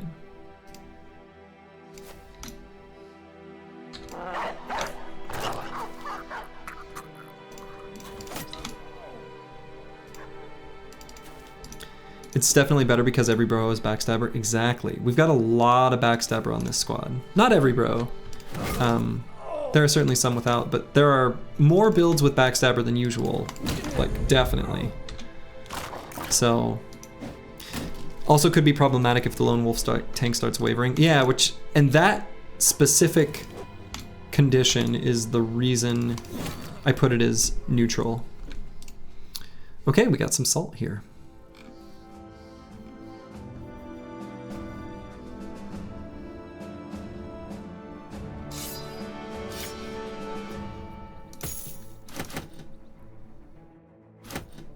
And a little bit of medical supplies, which maybe we don't really need actually that badly. All right, Noonride, hello. Please give me your tools.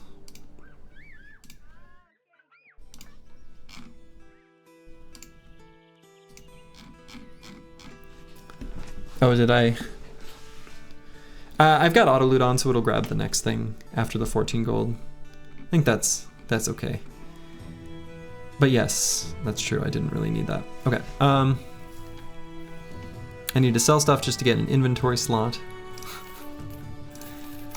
We'll sell the 2 things here. Wonderful. We're gonna keep heading south. Himmelstadt is gonna be our primary place to sell stuff. We're gonna get quite a bit of money from all of the stuff that we've got.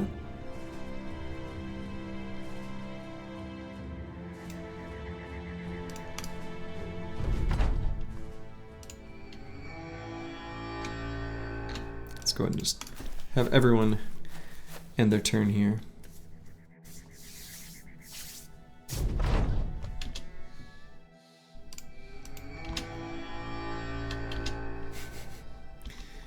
What's wrong, Caravan Hands? Are you afraid? You wouldn't be afraid of me, would you?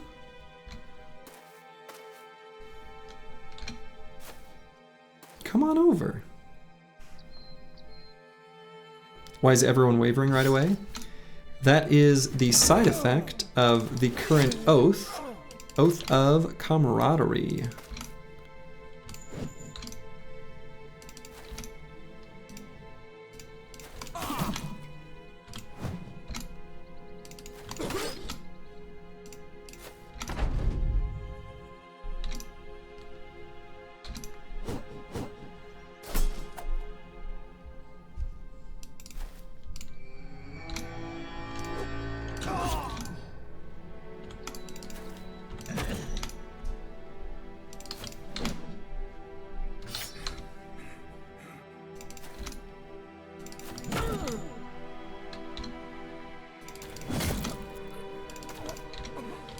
Okay. Some copper ingots.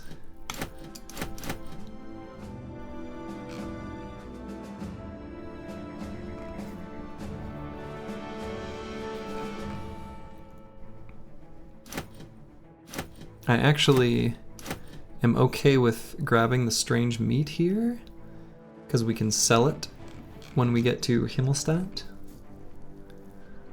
So weirdly enough, I'm pretty a-okay with those being there in the first 2 slots.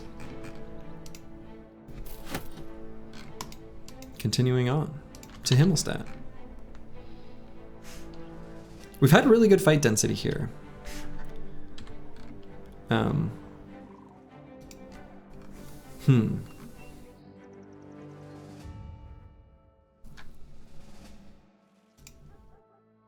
we need to keep that.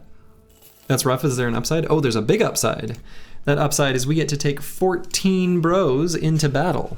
We're like a mini peasant militia. It is quite nice.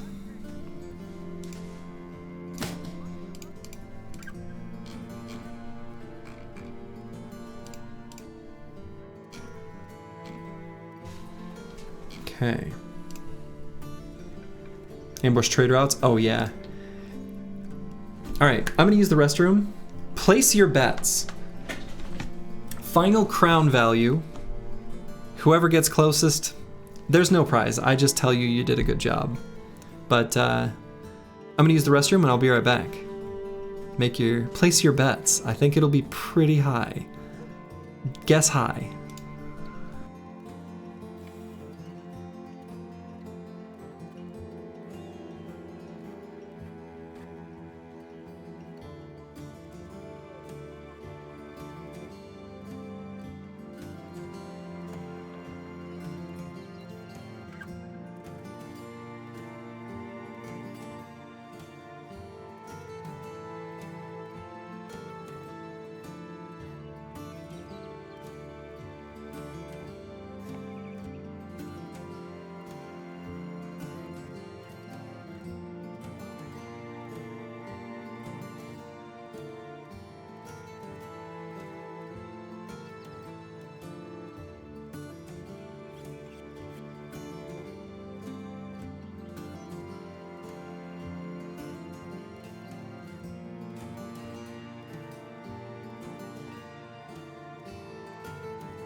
I am back. I think Thetic Acrasia is probably closest.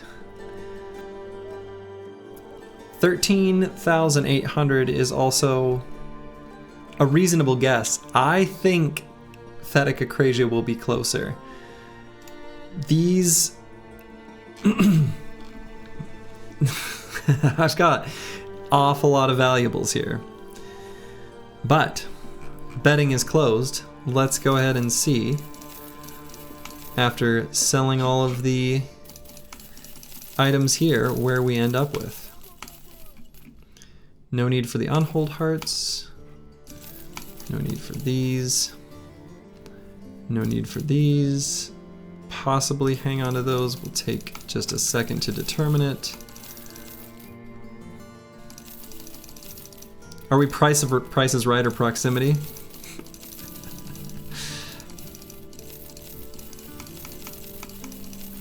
I guess I didn't establish the rules. I didn't see the loot, so it was a little off. Yeah, I mean, the loot here is kind of insane. So,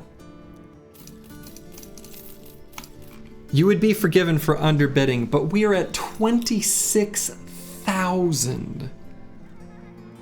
Which honestly is ludicrous.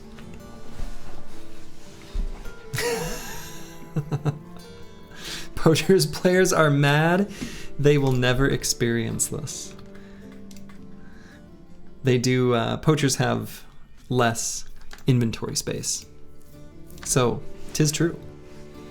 We don't even have much for card upgrades. And at this point, I don't think I'm gonna spend that money to get that upgrade. So, we're gonna buy the tools here, even though they're overpriced.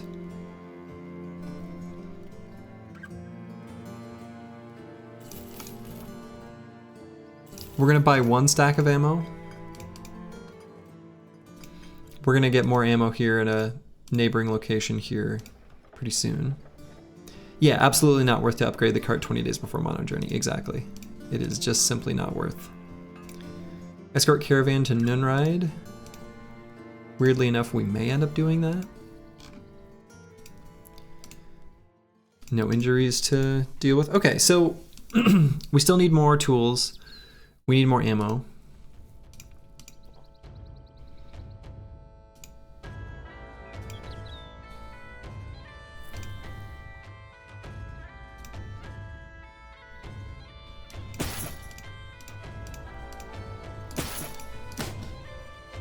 We've got 2 spare forge armors, right?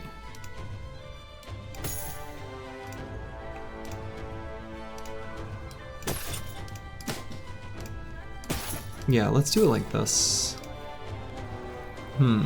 Sir Kunibert. Let's give him just a lighter helm, maybe. Nope, that won't work.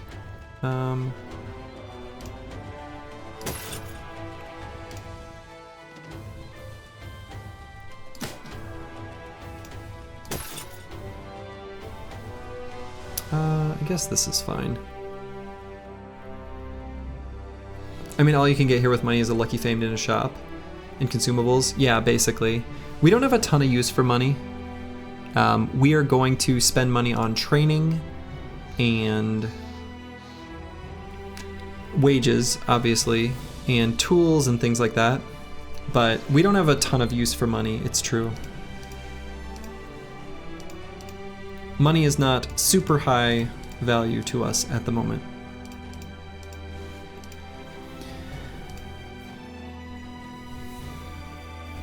I don't think I need this extra Zerk chain. We don't need the extra man splitter. There are some things that I think we'd be happy to accumulate some of.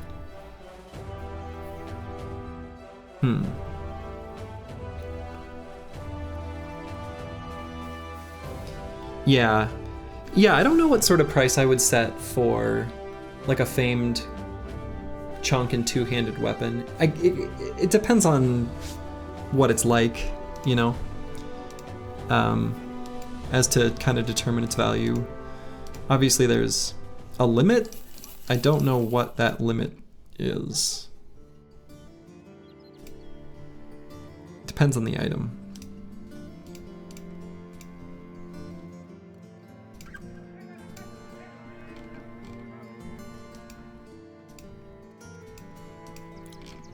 Okay, so things we still need to do in the next 20 to 30 days. We still need heavy throwing axes. Take it to the limit. True. We need heavy throwing axes. So we have to make another trip to the north at some point. We could fight the Sunken Library. Honestly. Totally valid. Totally a thing we could do. Maybe even a good idea. We do have a historian at level 2 already. Ferris, who we picked up a long time ago, knows how to read. I don't know if you get the shield in time. I think we would. So there's 2 event procs that we need to happen. The first is that we need to read the book to go mad. It has a really high score. And then the next is that we get the, opportunity to either get the shield or the jugs.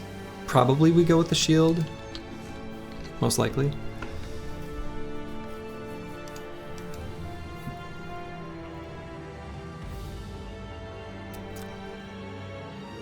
But it is also a good fight for experience too. A little bit risky,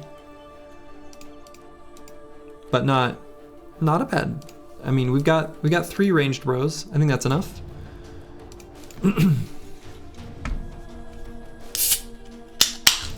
It'd be an interesting one to go at with this current oath, because, you know, the lore keeper is going to cast some nasty stuff at us right off the bat.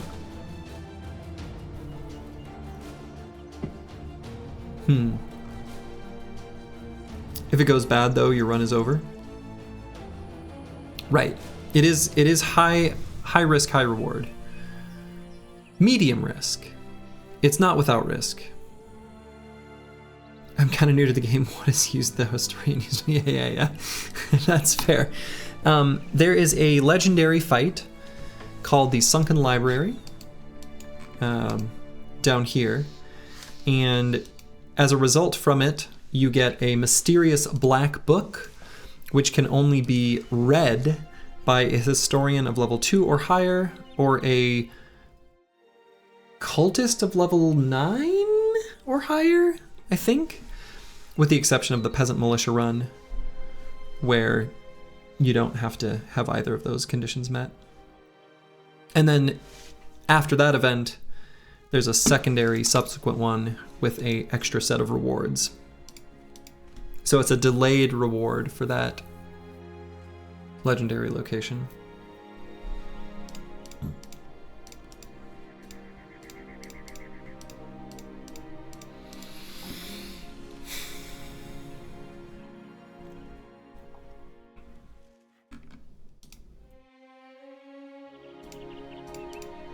I don't know, the squad is pretty okay for the library, actually. Like, legit. Not bad. We would need the dogs. We need a lot more dogs.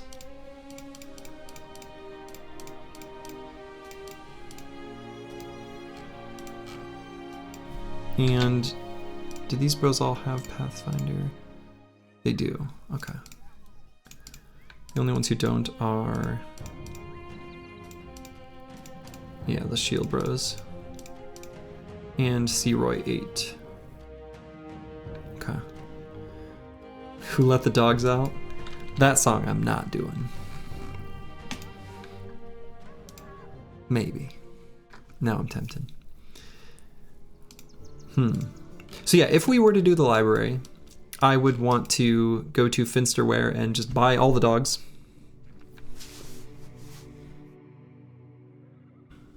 And if I were going to do the library, I would need to do it soon to ensure that we have enough time for the 2 events to proc where we can actually get a good reward from it.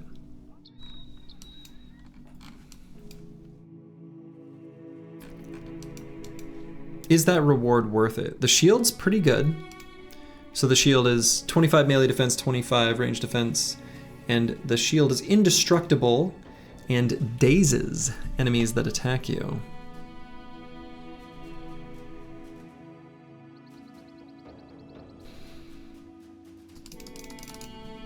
So a bro like Debuli with Iron Lungs, if I gave him a second wind potion, could permanently shield wall with that up.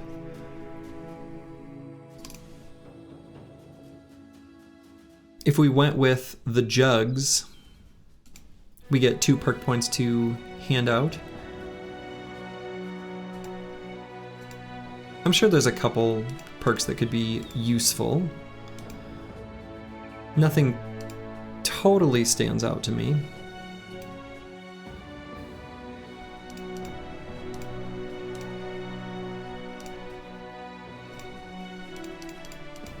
I do already have 3 shields that are possible to permanently shield wall with a second wind potion. So how much benefit does it give me? I'm not sure. Also, hello Grib.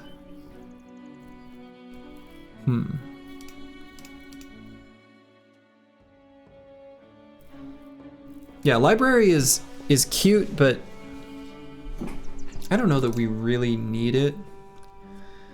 It's also, you know, you get a lot of experience for the library. There's a lot of enemies. We've got the throwing axes. You don't need the heavy throwing axes, just regular throwing axes work just fine.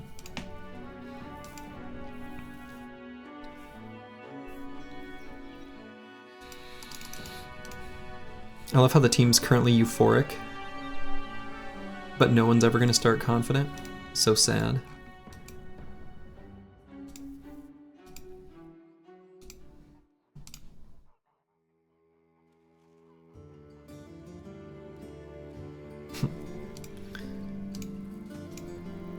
Let's see, one thing I can do with my money here is check tavern rumors. Okay, well.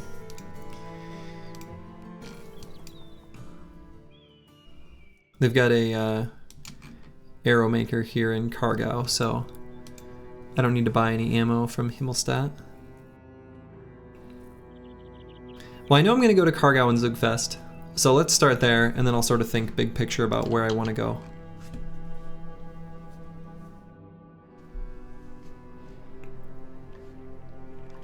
I need to keep checking for consumables. I do feel like that's important. So, we need dogs. Dogs for sure. Dogs are the most important, actually. Secondary importance is then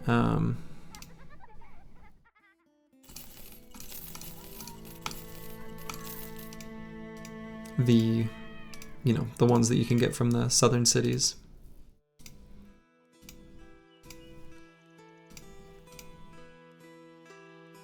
Okay, we'll buy these dyes, because we can just turn right around and sell them.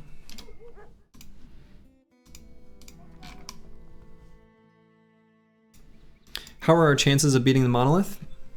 Not bad. A lot better than it looked like 20 days ago. I'll say that. Much better than it looked 20 days ago.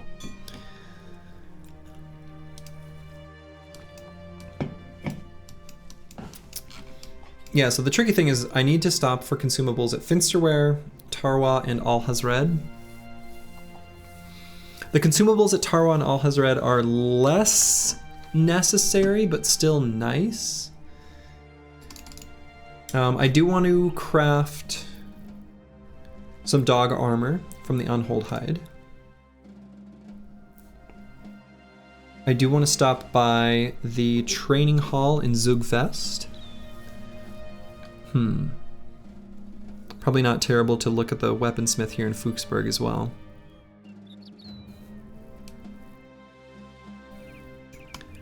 And then, yeah, I want to return to the north. We have to get the heavy throwing axes.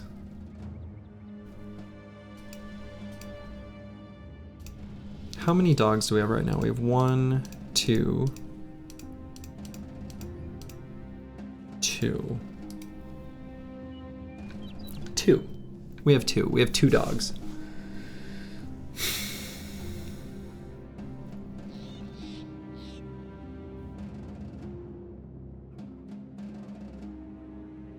Yeah, I think I'm probably not going to bother with the library.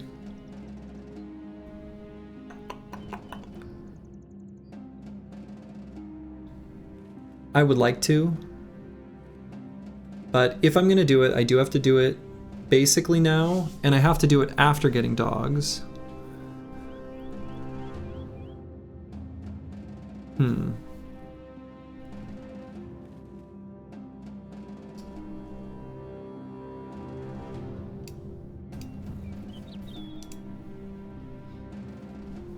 a little bit spooked by doing it during the Oath of Camaraderie in case he opens up with just a whole bunch of horrors instead of the miasmas, and we can't recover our resolve.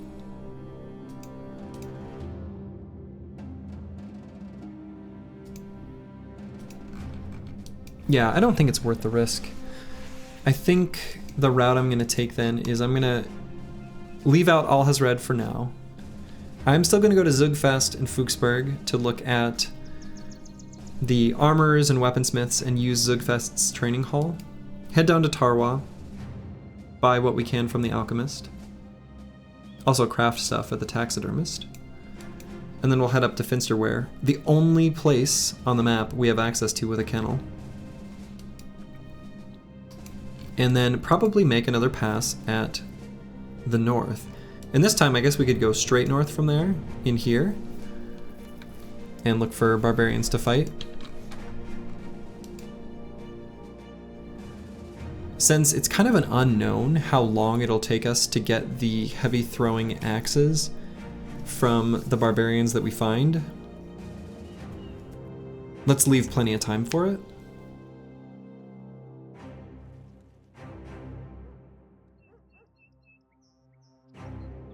Yeah, I think that's right.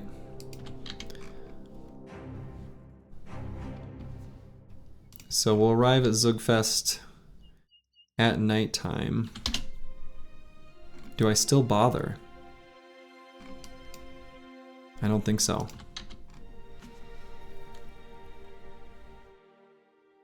Gotta be pretty efficient. Can't be sitting around basically at all, I don't think.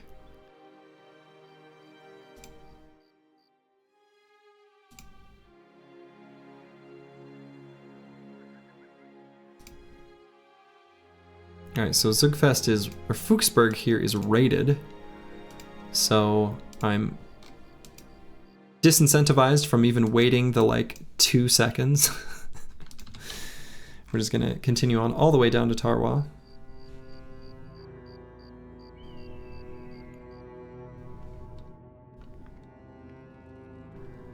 I wonder how quickly... No, El Hadet's still hostile to us. I was wondering if maybe we would have recovered with them by now. Not even close.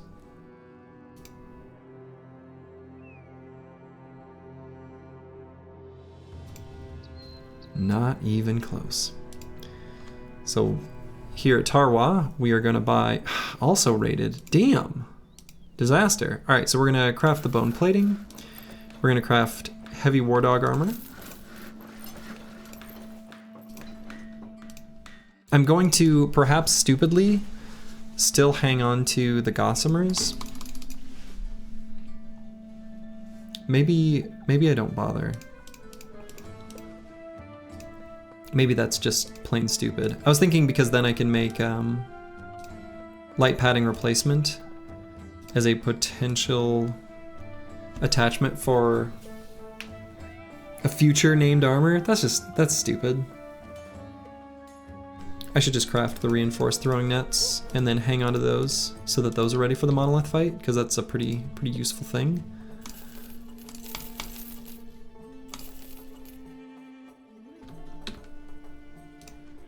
Yikes, not much food here. Good lord. Almost none? The hell? Only a night owl elixir? That sucks.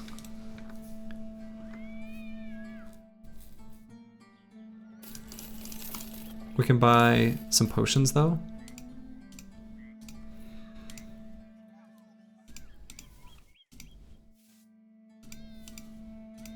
I guess we can sell the dyes.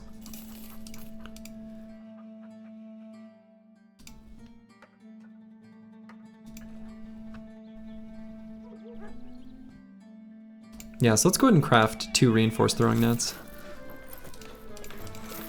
I think those will be nice. So if I'm officially not going to do the library,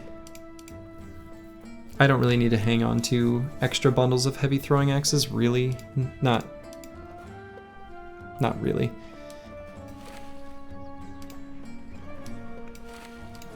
Not that many anyway. Is there a way to recover relations faster, or do you just have to wait passively? Generally, just waiting passively is kind of all you can do. However, the current crisis is the Holy War. So if we were to participate in that meaningfully on one of the sides, we could end the war faster, and at the end of the war, you can you'll normalize relations with them. I don't know if that just applies to the whole map or only the faction that you decided to go hostile against. To be honest, I don't know how it works in that circumstance. We are currently at war with one northern faction and one southern faction. So I don't know if it would normalize with both at the end. I honestly don't know the answer to that. All right, so we got a bone plating. I think that would be a reasonably good thing to just throw on Sir Aegidius's plated vest. And so let's just pop it right on.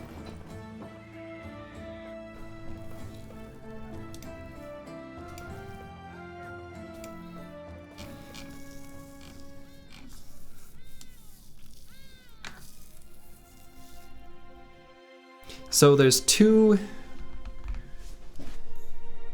Oh yeah, a negotiator. That's true. I did forget about that. Good call, Space Potato. The negotiator retinue will also recover relations faster. That's true. Forgot about that one. Unfortunately, Tarwa has so little food. I didn't expect only one thing of rice to be here. That's kind of insane. I would like to pass through the desert, but I kind of can't. Like, I'll run out of food. If the mood goes down a little bit, I guess that's fine. We are euphoric, and this Oath of Camaraderie makes it so that if we lost some mood, that would be fine. But we would go through the food like super fast. Anyway, I'm kind of looking at two different paths for the team at the moment. We could either go to El Hazred and check out the alchemist there, and then somehow we really do have to get to Finsterware, so I think I just gotta head straight there. So I'm gonna do it by way of I'll just let those age off. I guess let's travel via the road so that we don't run out of food. Bros can feed themselves on the hype of winning. They can to an extent. This will be the fastest route anyway. I was just thinking if we traveled through the desert, there could be opportunities to bust nomad camps. Okay, these are good prices though.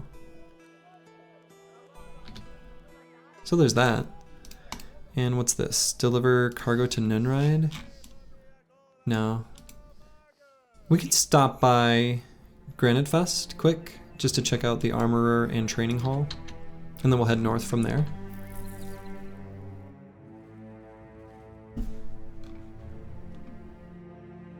Will you travel through the desert on a horse with no name? Feels good to be out of the rain, I think is the next lyric. Alright, we got a nomad leader here.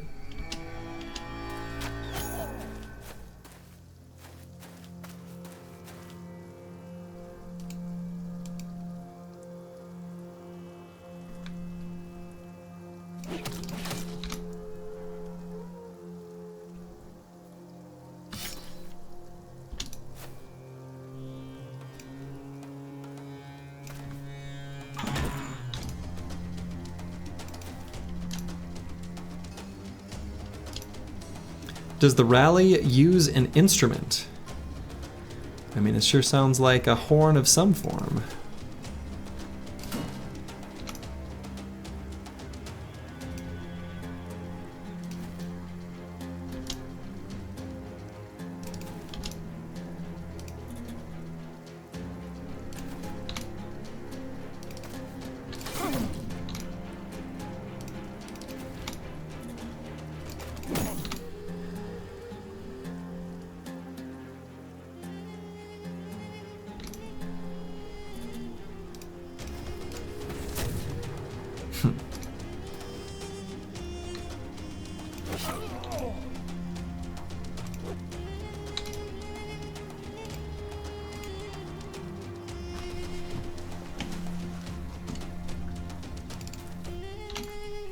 He's definitely blowing on a pipe.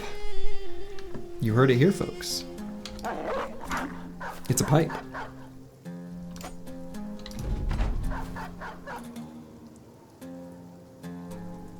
I wish Grizzle wouldn't have gone there specifically.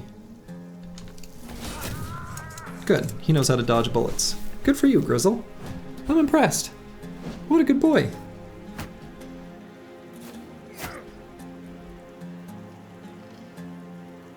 Alright, so let's go here to be in rally range of basically everyone. Okay.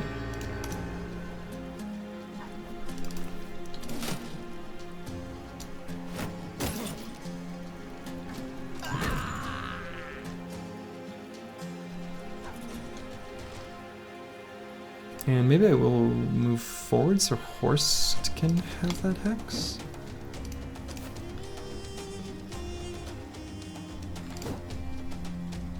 Why would I give that one to Horst? Tariq the Cursed, I don't think I really care about his armor at all at this point, so we can just go ham on him. We'll wait though, because we might have better surround opportunity.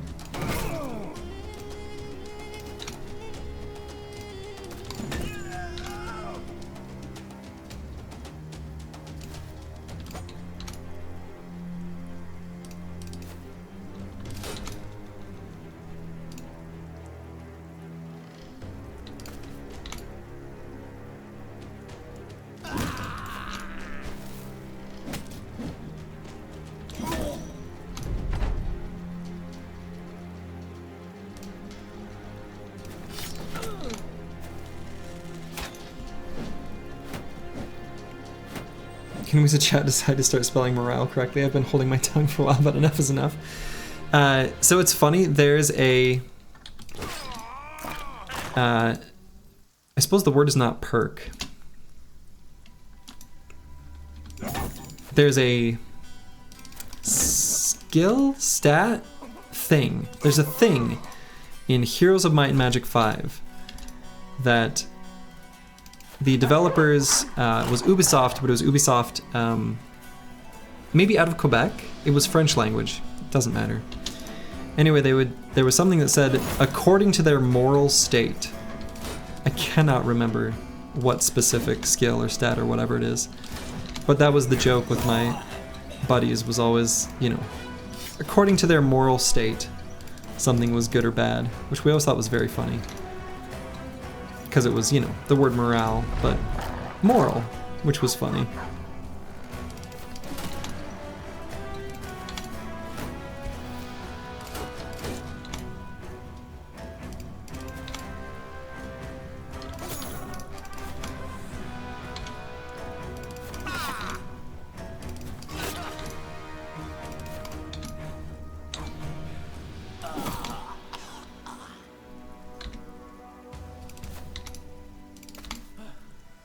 Run him down.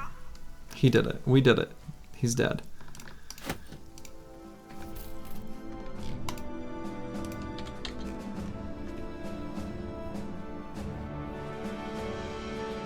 Turns out having 14 bros is pretty good. Why are there 5,000 brigand footprints here?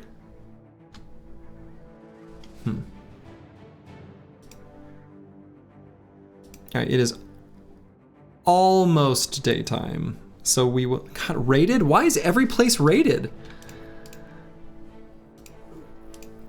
Ridiculous. But the reason I'm going to stay here for this moment is... I guess that was longer than I thought. Simply to use the training hall. Every Tarkov stream you watch, people always spell rogue as rouge, and it destroys your brain.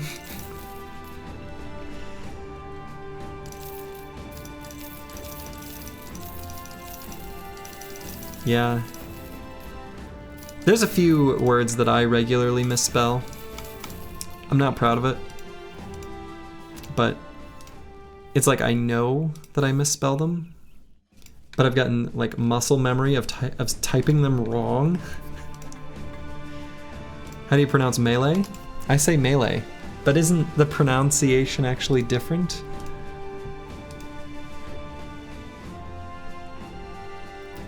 It's because I've been on the battle bus. Sometimes you gotta spell things wrong just to upset people. Alright, so here in the training hall, veterans lessons are the ones that give the most overall. And so that's why I'm choosing it. 50% for one battle, 35% for 3, or 20% for 5. I'm gonna do the 35% for 3.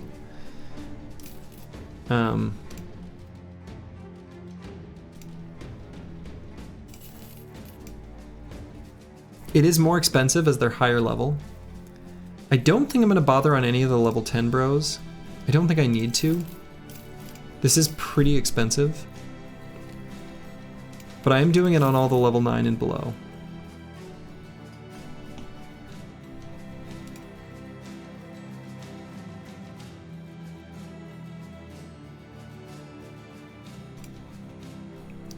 Spooters. Spooters is a fun one.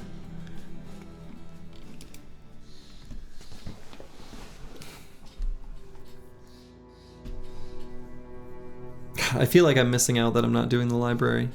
Gonna be honest. But I think...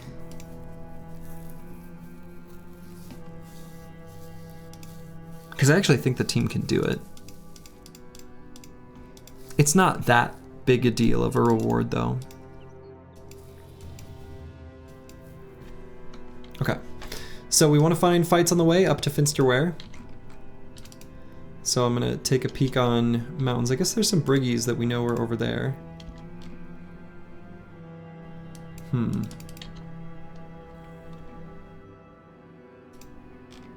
But the route I took last time to get a Finsterware was through here.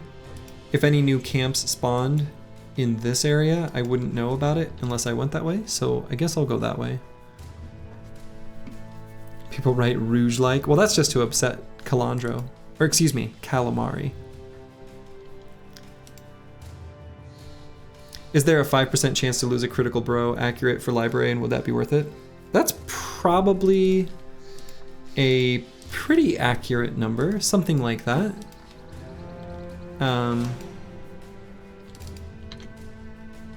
Something like 5%, and I agree that that isn't worth it.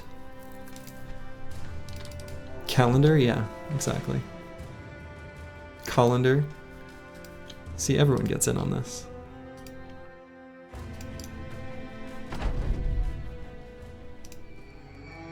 Oh, I guess I still have the javelins equipped. That probably doesn't matter here.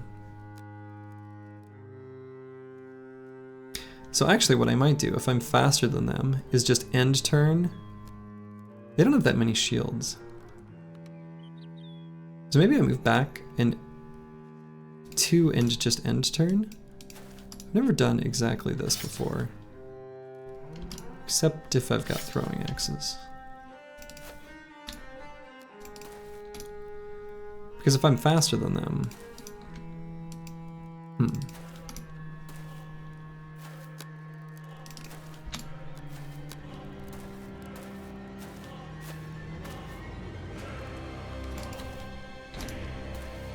Cilantro. God, these are good. I gotta bank these away just to upset him. Put them in the old memory bank. There is a beloved member of the Battle Brothers community. Calendula. Shit, these are good. Who I butt heads with every once in a while. It's all good. It's all in good fun. At least it is for me. I have fun with it.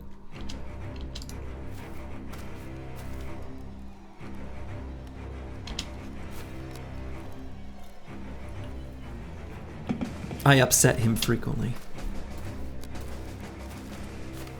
He's a persnickety Brit, though. You know, they're upset easily. It's just how it is.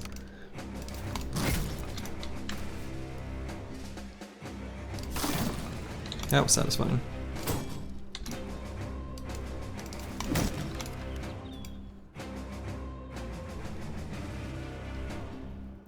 You don't think you've ever set foot on a Battle Brothers Discord?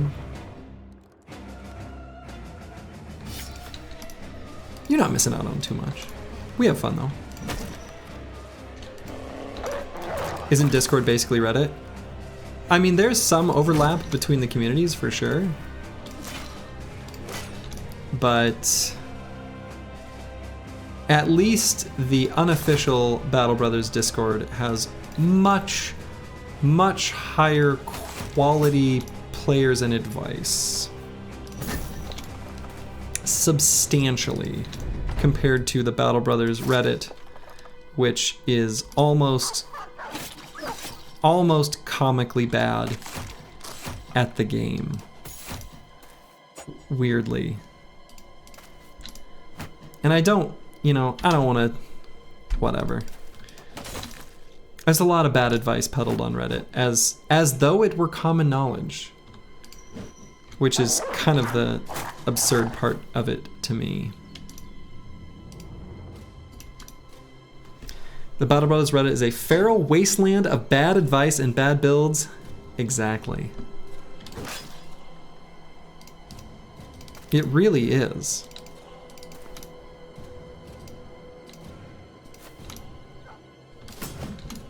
Like, I swear to you that there's like an obsession with the fatigue neutral where they, at least collectively, there's no knowledge of why you would ever do that build or what it is for. They're like, oh, this bro has bad stats. The only thing you can do is fatigue neutral. And I'm like, what does that even mean? And it'll be like a bro with good offense and terrible defense. I'll be like, everything you've said is wrong. But they act like it's some sort of admission, like that's the only thing, you know, I guess you could do. It's so stupid.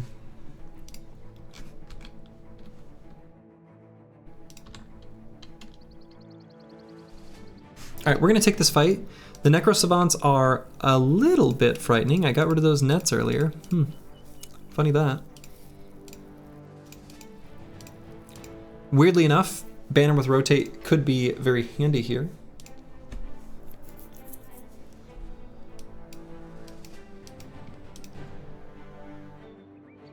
Yeah, I love making 3-star melee attack bros with no melee defense into backliners with sword lances, the best weapon in the game. I swear to you, every time Reddit sees a bro with the huge trait, the default response is backline sword lance.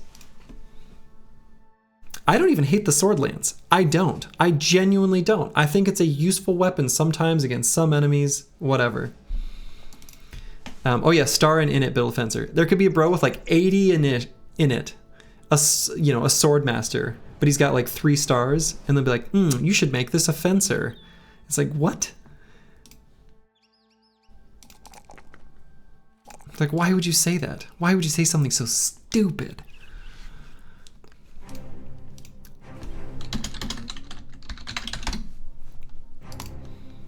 All right, XJI 7 here. I think it's high time we gave him Cleaver Mastery to go with this beautiful little specimen here. Actually, that's not even true. I should get Duelist first. So it's not high time yet, but it will be soon. And are we sponsored by Big Swordlands? We were at the start of the run, and no longer are. So... okay.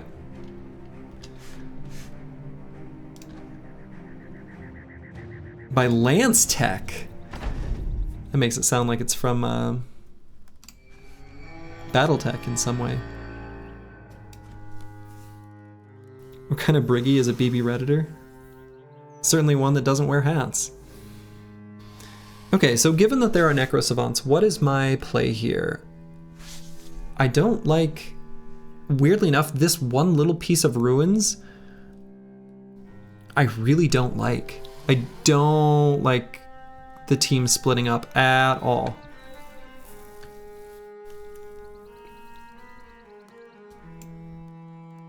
They have so few shields, there's very little...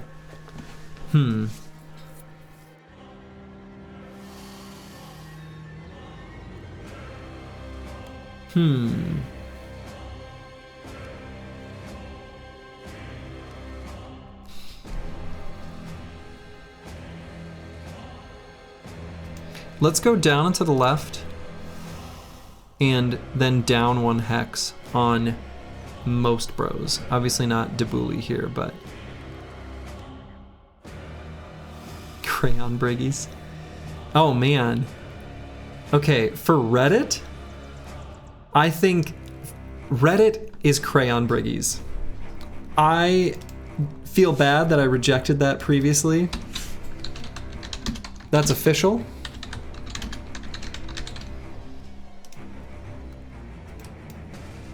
Reddit? Oh god, that's not what I meant to do.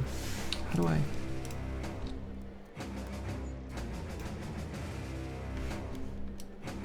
Reddit, crayon briggies. It's official.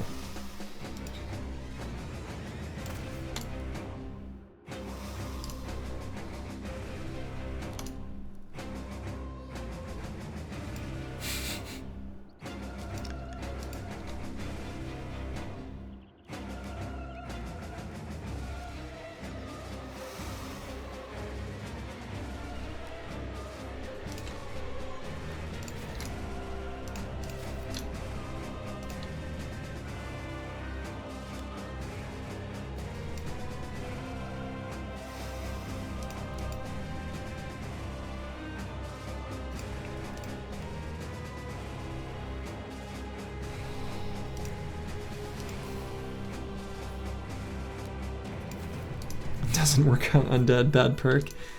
In regards to fearsome, yeah, that's a classic.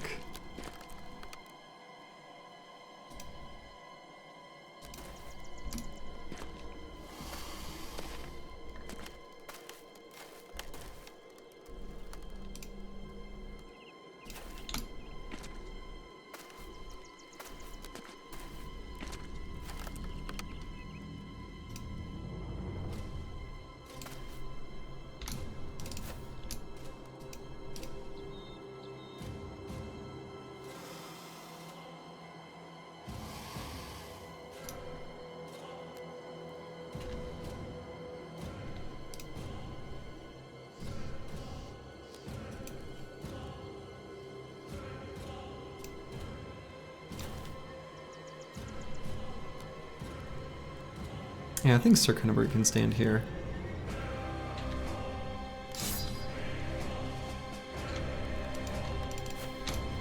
Pulling out the knife so that next turn he can be a fancy boy.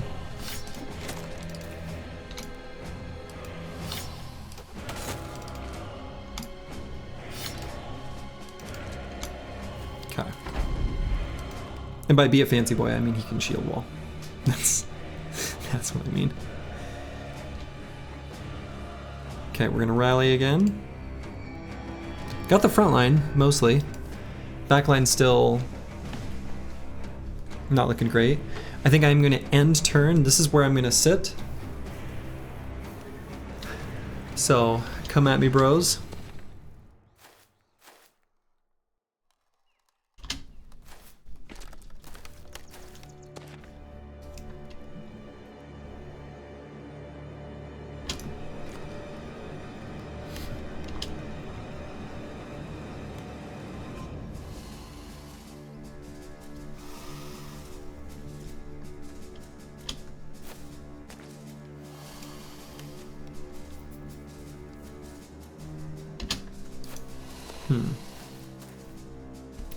Okay, so they didn't... Kind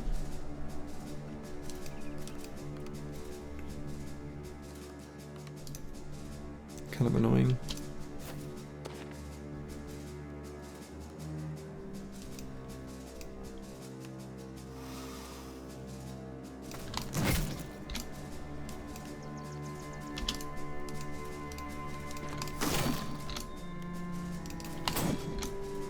I guess this is fine, right? Igloo Spy might just move forward and end turn. Let's see where these Necro Savants go.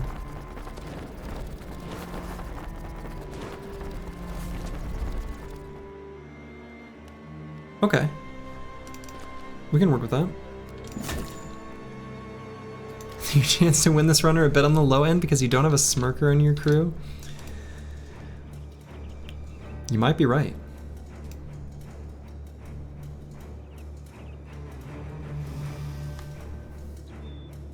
We do need a smirker.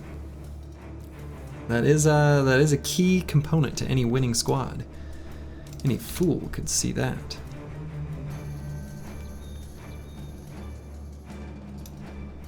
Let's see. Do I care about netting this Necro Savant? I guess I care enough to do it.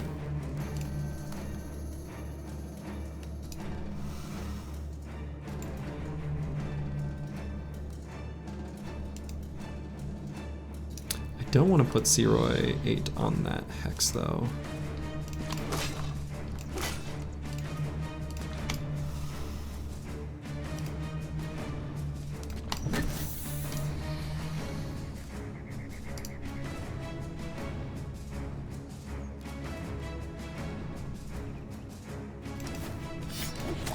Smirking does improve morale.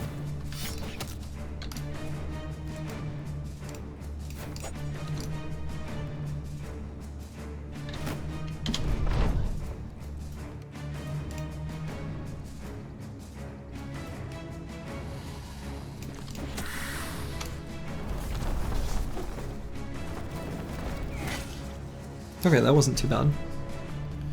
So let's rally and move. Or should I just move and attack? Maybe I just move and attack.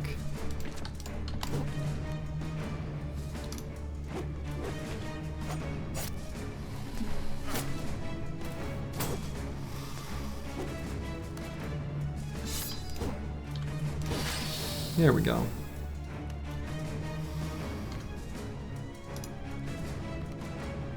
Yeah, we're not really at risk in any meaningful capacity anywhere. Stun? I thought by saying it I could make it happen.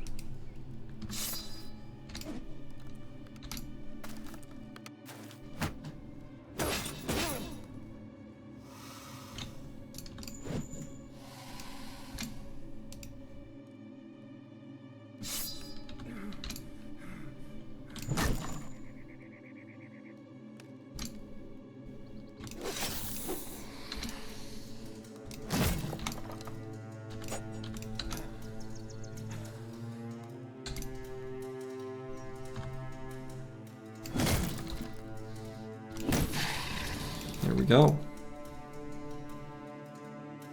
Hey, Zephyr. It goes well. How are you this day?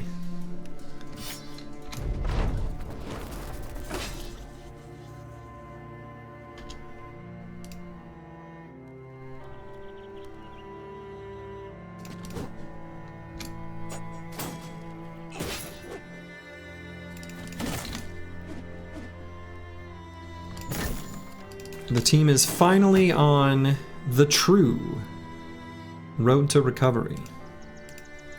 It's happening. We're doing it.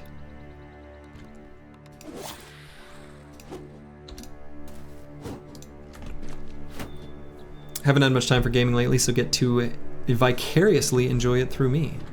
Happy to provide. I feel like that's kind of a good and typical use case for streaming, actually, is when you don't have as much time to do it as you'd like. You can kind of vicariously game through others. I think that's totally common and valid.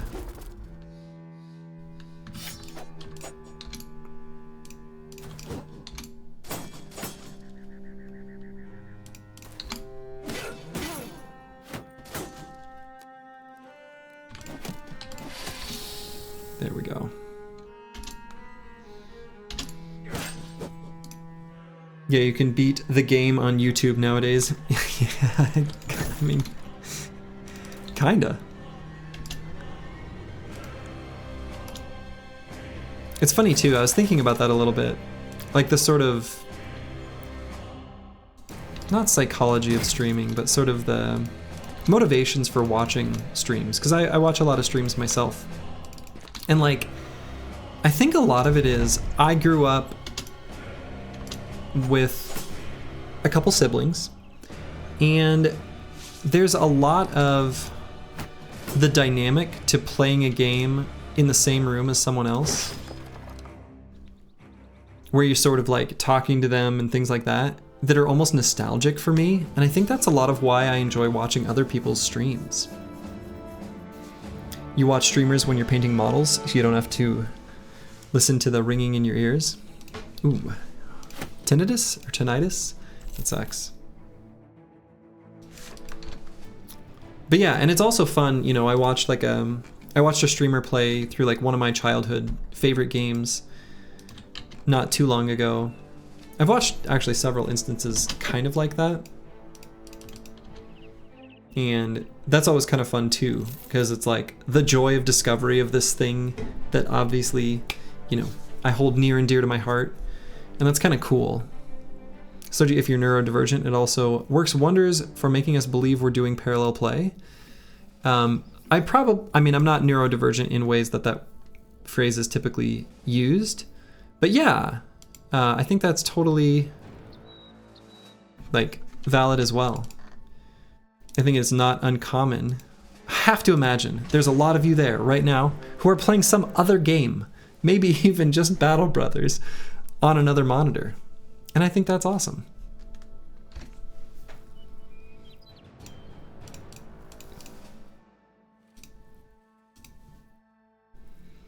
Okay, Coven of No Return. Innocently whistling, yeah.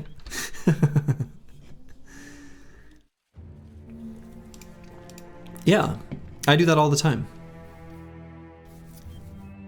Yeah, you're playing Battle Brothers Reforged while listening. Yeah, exactly.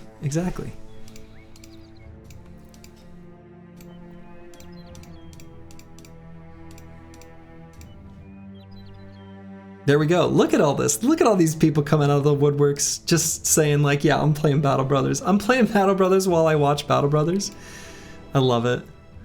God, this is great. Look at you guys. Ooh, drinking mezcal and eating grapes? God, that's high class living. I do love mezcal. Not for everyone.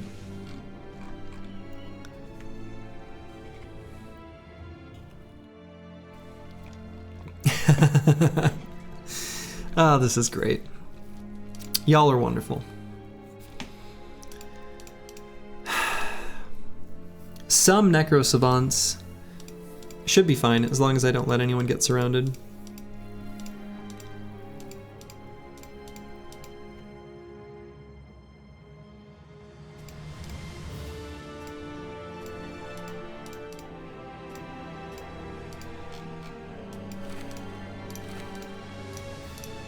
I think I've got enough strength in the back line where everyone's basically safe. I suppose I could put this armor on Horst, just in case.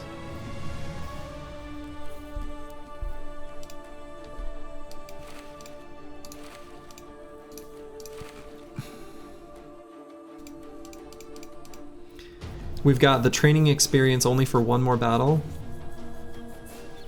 That's the tricky thing about paying for training. You know, I paid quite a bit for it. And like, I'm not gonna say it wasn't worth it because we don't have a ton of uses for money. But like, we didn't get that much experience out of it. Granted, one of those battles was pretty low. You know, that very first one, that roaming group, didn't have a ton of experience in it as, you know, overall. But it's also like, we're not going to skip fights because that's obviously not tenable for the team in their current situation. So, I don't know. The training hall was pretty low value.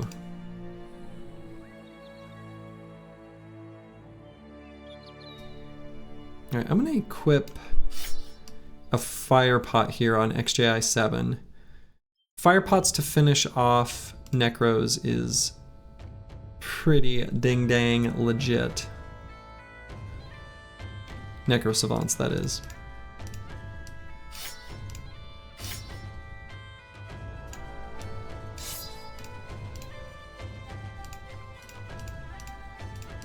Nobody else has quick hands at all. Probably like 8k bonus total XP.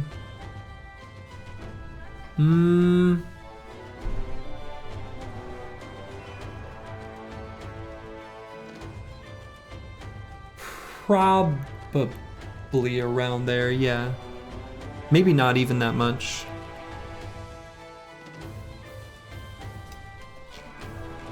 But yeah, this is a bigger fight at least.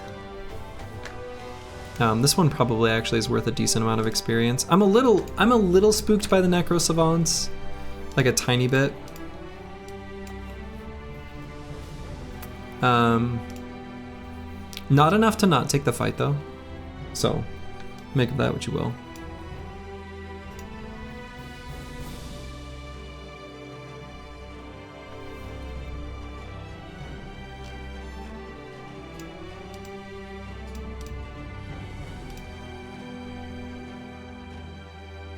You think Choppy Cat's Brigfoot deserves to be on the board? True, that was really good.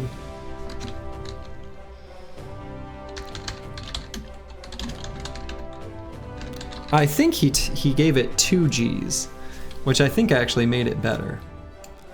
That was pretty damn good.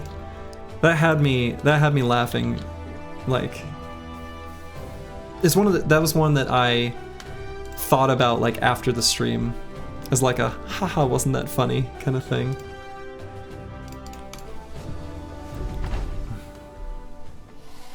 Okay, we're gonna back up 2, and I think I'll back up just straight 2 hexes. We'll see how they move. And okay.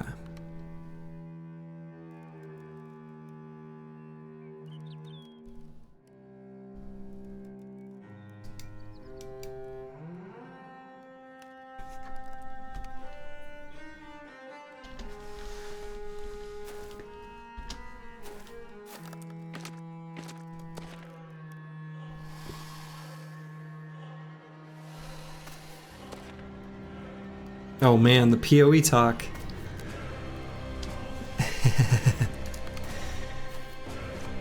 I am excited for PoE 2 though.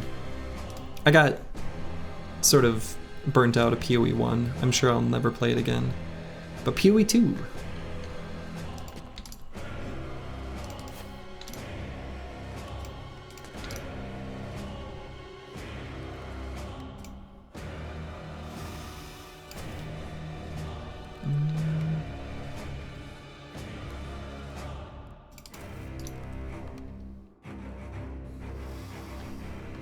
Pillars of Eternity, that's one of those games that I see referenced all the time that sounds like it's probably a really fun game.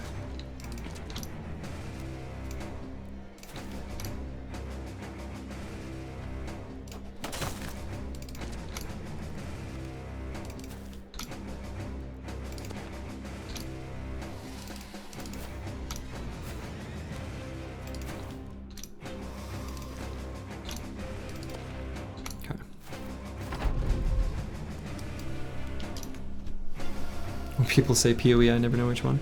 I always think Path of Exile first, but that's my primary point of reference. Man, are they really gonna do this again, where they don't move forward?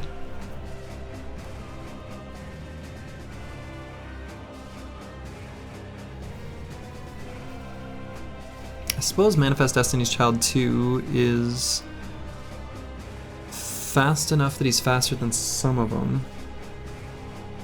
So he could probably go forward. I think I'm gonna do that when his turn rolls around, assuming they don't make melee contact. I'm not gonna move anyone else though.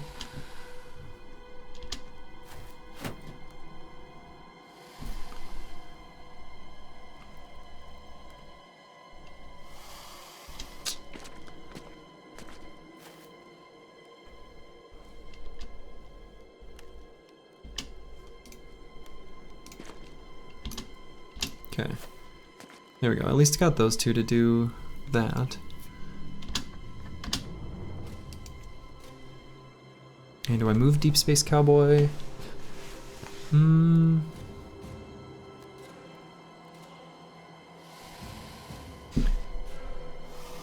suppose there's enough of these with turn done that I'm probably moving forward.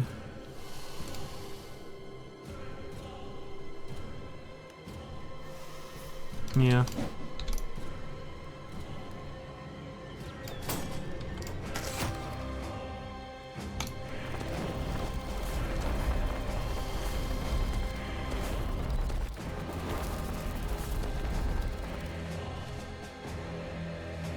Hmm.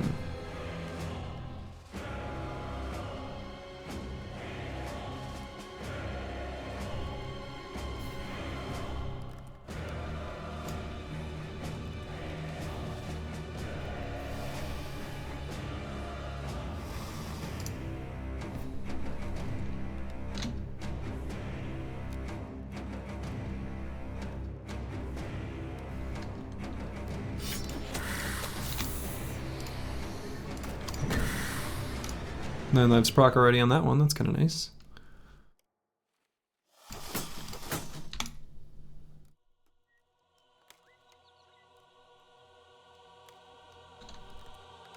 I think I'll leave Kill for God right where he is.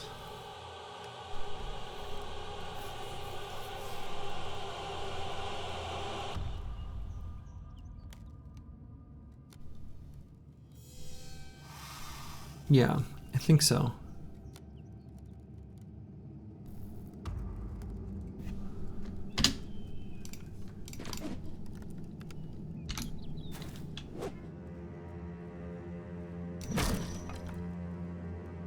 And Dr. Jones could move up. I think this is fine. I think Bardish Bag is really pretty sturdy right where he is. Right where he is, not is. I don't know why I said that word weird. Favorite CRPGs are Underrail, the Pathfinder video games, and Shadowrun Dragonfall. All very good games. I have not played any of those because I'm a bad person. Okay, and I think on Horst I'm not gonna move because I'm already a tiny bit concerned about putting Nixlarfs in some danger. Horst has heavier armor, even though he's not great defensively. I don't want him surrounded either, but he's confident at the moment. That helps.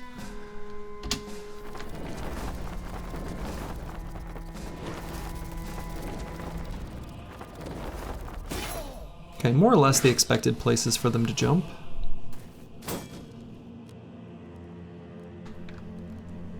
I don't think I need a rally anymore. Well, no, I kind of do. Go here and rally, get the last of the team. Well, most of them. Searoy 8. Didn't have it in him.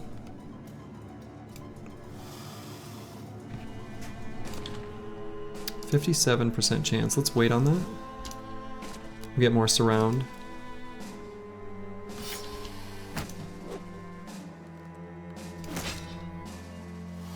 Nice. Searoy 8. Just a monster.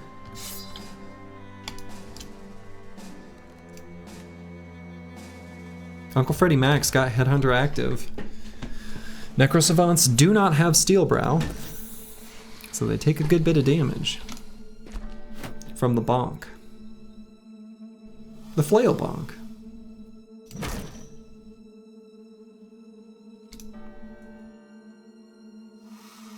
Yeah, PoE 2 is definitely great, and I agree. Grim Dawn is a great game.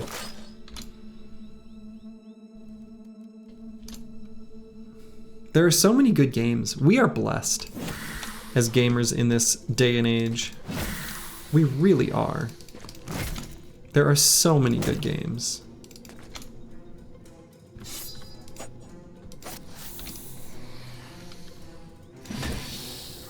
Boom. Necro Savant down. So this is where I said I could use a fire pot. Oh, I already switched weapons. Duh. Right.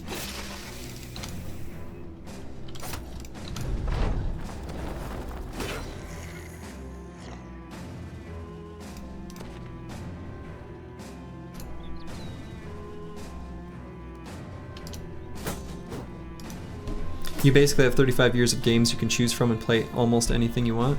Yeah. Yep. It's pretty great.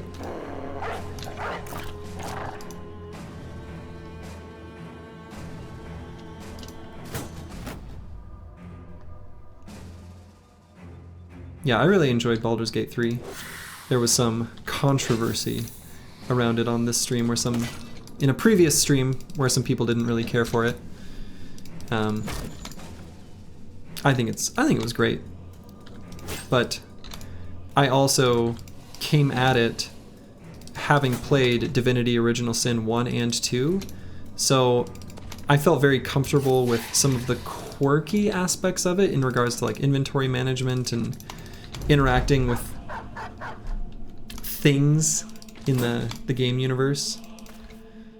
And so I think some of the legit critiques that others had for the game weren't as much a problem for me.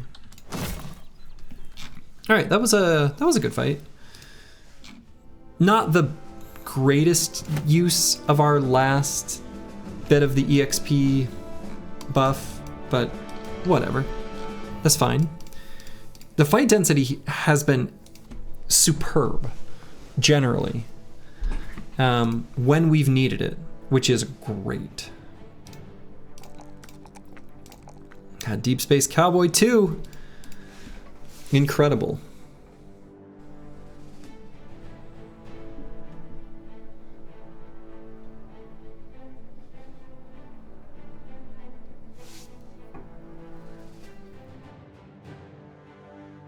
You're a weirdo who doesn't like CRPGs unless it takes 30 hours of restarting playthroughs and to make a functioning build. Well, luckily Battle Brothers only takes like 1,000 hours before you get to that point, so I can see the appeal. Okay, Deep Space Cowboy 2, I think his last 2 perks are going to be gifted and might just be quick hands.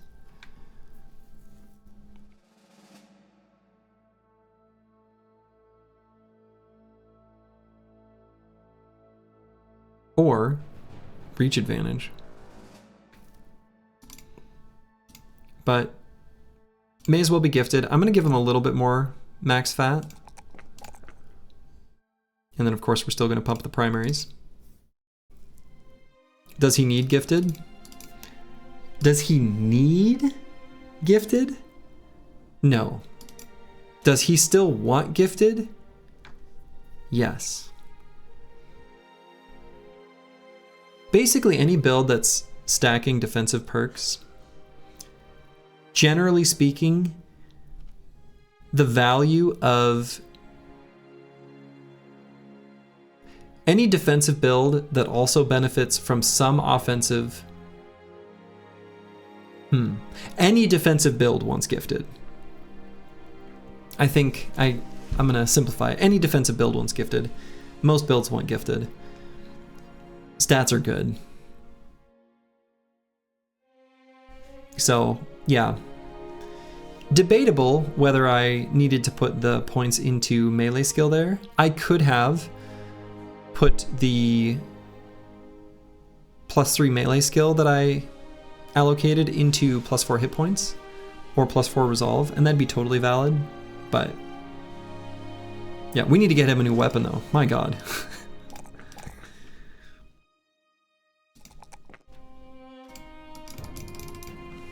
Kill for God.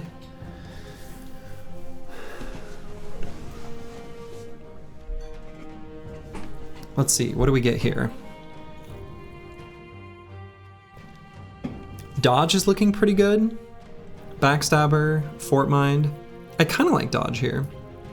He's got decent initiative. Let's go ahead and grab that. Horst. He's good, TBD. I think we want to grab Nimble on him as well, actually. Probably.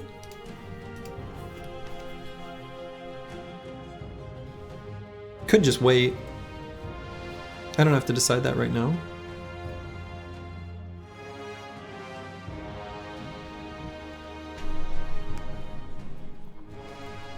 Depends on the weapon that we end up giving him. Manifest Destiny's Child 2, the Half Man. Boo on that level up. And we're gonna embrace the silliness and grab this initiative.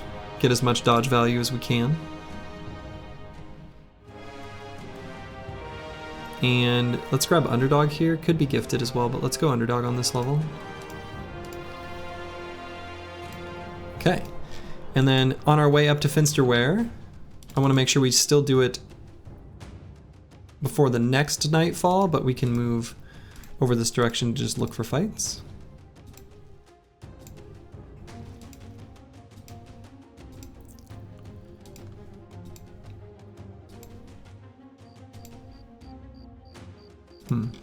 Well.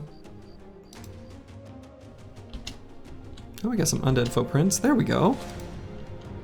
Gatekeeper's Rest.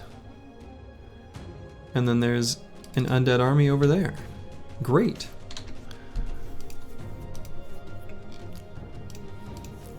I'm starting to feel confident in this run.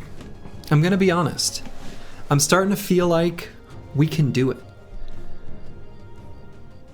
I think I'm feeling good. I can't believe it. So we can't get overconfident. That's my takeaway.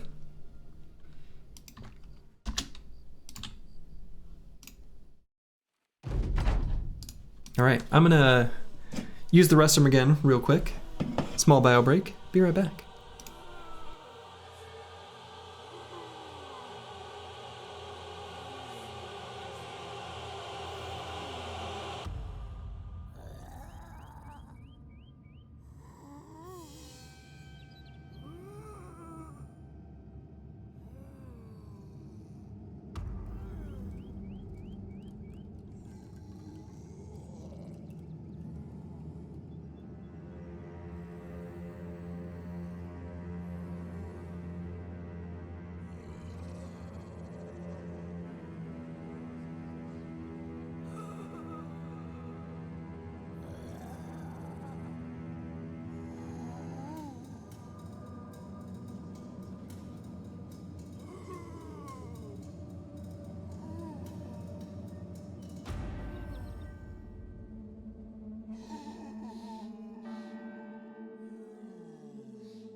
Slurgy has returned.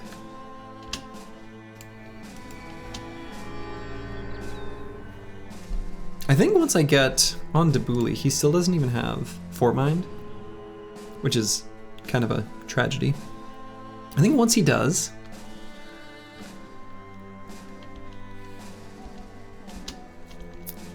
I'm kind of thinking that if this one comes back around for when it comes time to choose our final oath for the Monolith fight, this would be a good choice. The Oath of Camaraderie.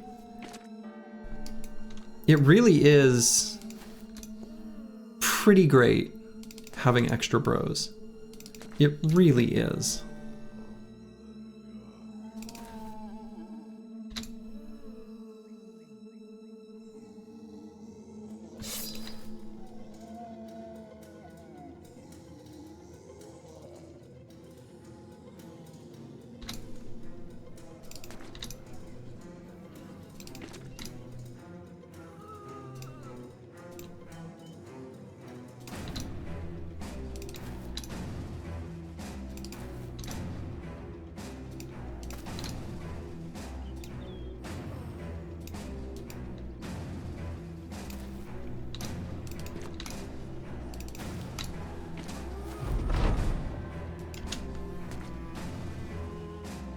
There's the Geists.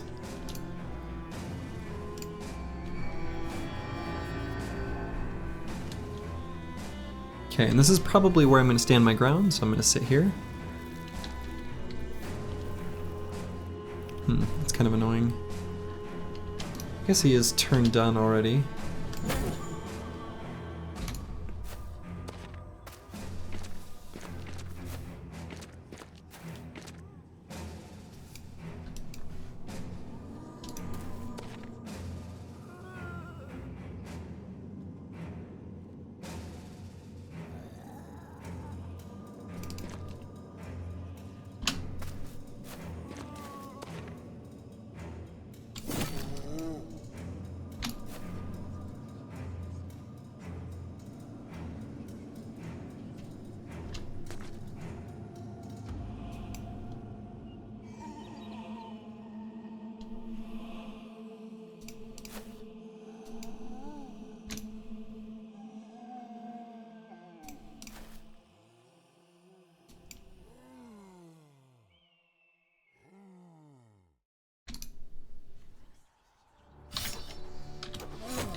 Okay, doing a little bit of reshifting of some of the bros where it worked out to be able to get closer to our rally for next turn. Wow. Okay. Go ahead and get the overwhelm stacks there. We'll rally. Very necessary. That's a choice. And I think I'm going to push up because I want to attack these Geists everywhere I can. Builds confidence, builds character, builds strength, builds all kinds of nice things.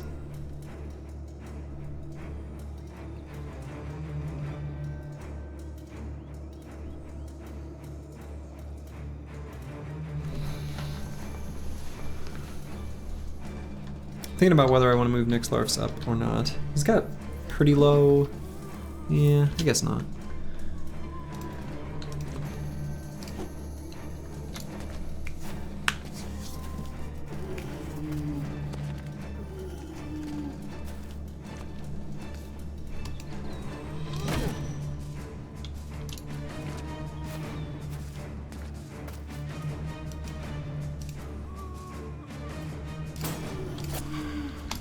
Go.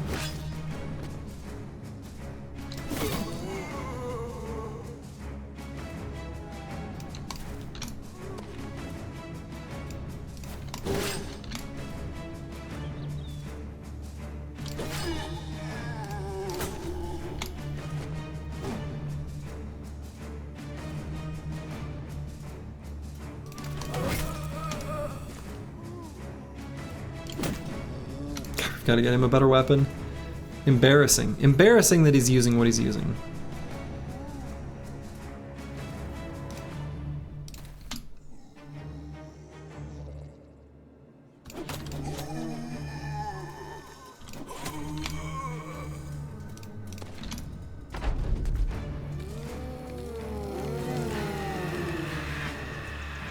Okay, that wasn't too bad.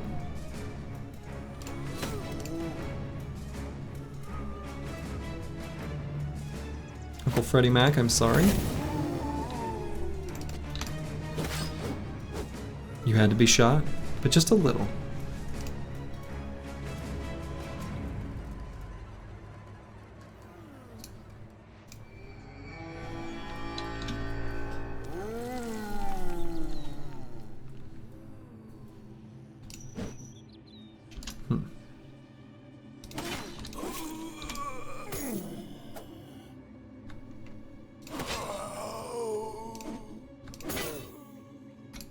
I guess I should have done decapitate there.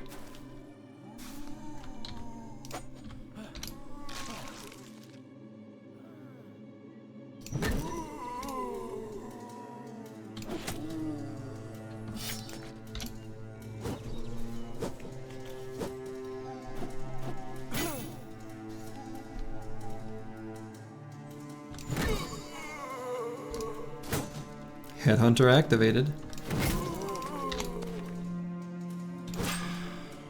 Boom.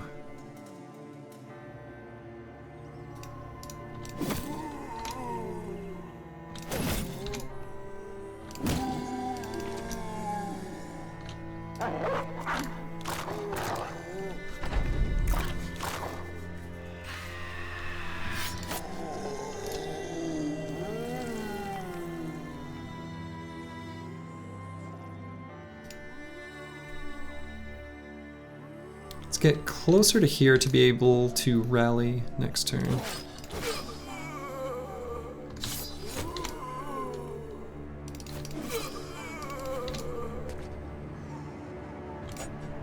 Because decent chance Manifest Destiny's Child 2 goes to breaking.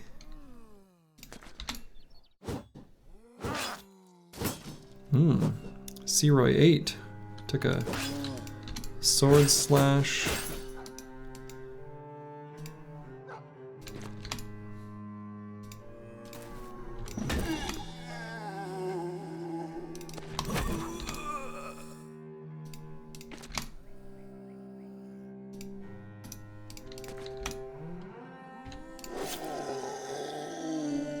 All right, we got a cut arm.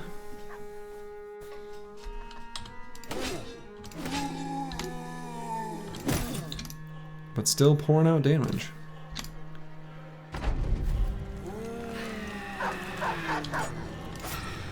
Here we go. Geist down.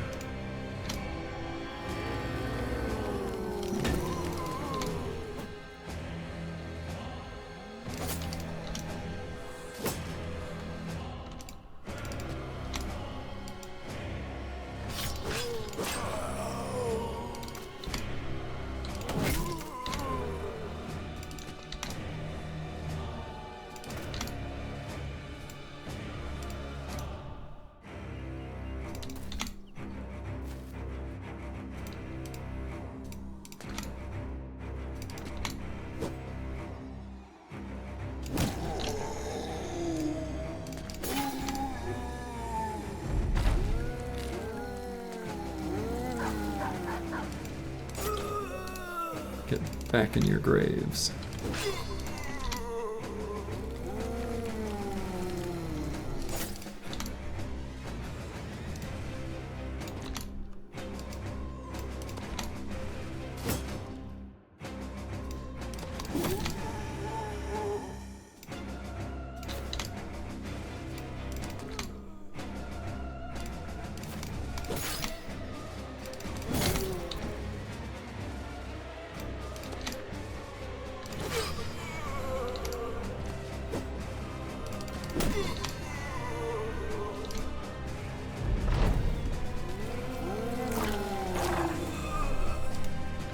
And the Necromancer, the coward, is fleeing.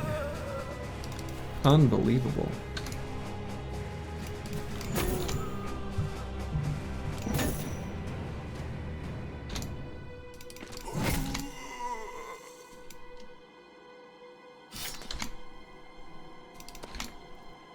That condition of the oath where you get bros up to confident, we are definitely crushing it in that regard.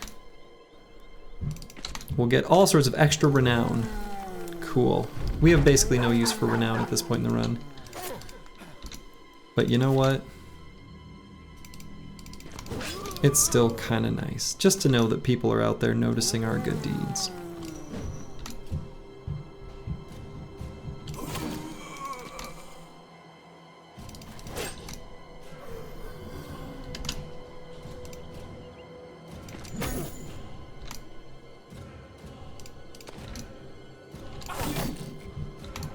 No more possess.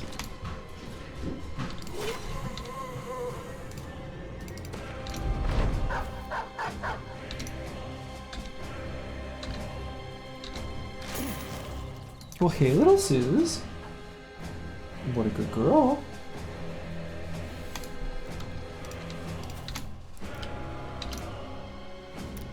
My dog came up with a ball in her mouth. Very cute. Yeah, you're a good girl.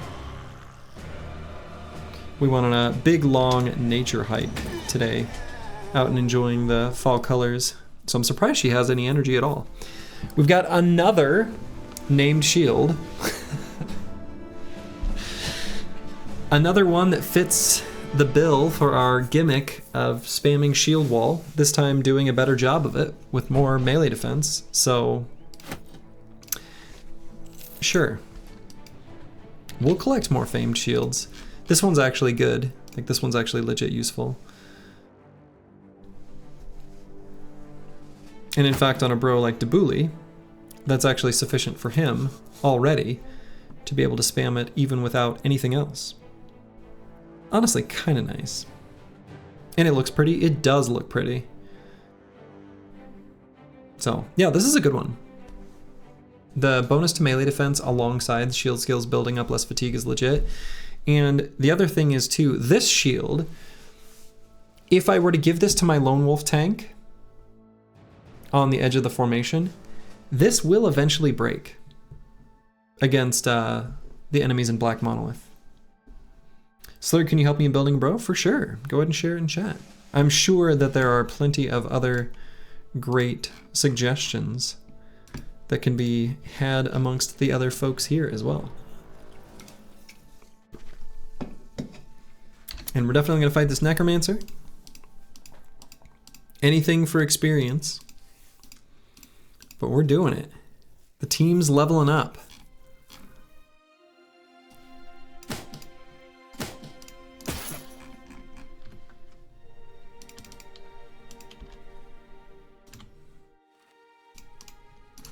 We're leveling up and taking fights at a breakmark speed. First expensive bro thinking of kicking him. Ooh. I mean,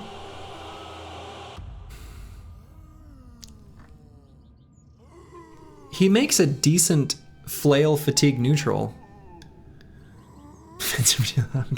Sorry, let's get that out of here. So what I would do, so yeah, Headhunter Catalbro, totally valid. That's a great choice.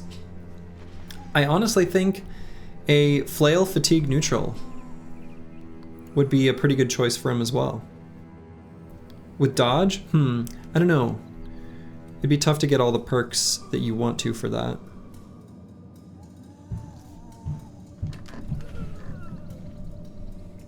Has a resolve star, new banner boy confirmed.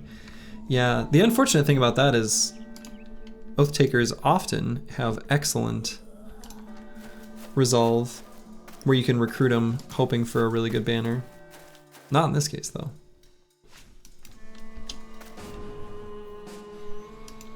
So let's see, I might stay where I'm standing right now.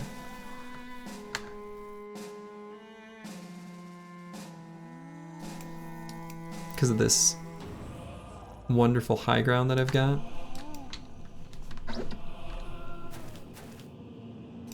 I'll just put like Sir Kunibert up there. And then Manifest Destiny Child 2 on the other high ground hex.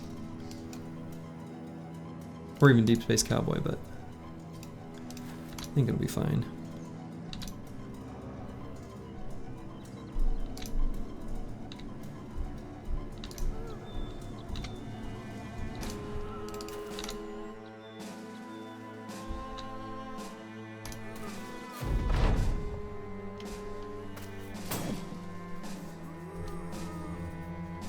Alright, let's rally again.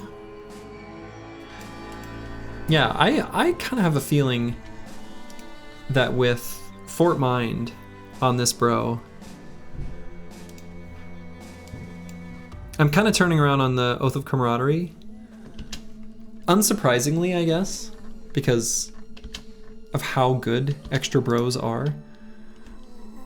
I think this is actually a really good perk for us. perk? Oath.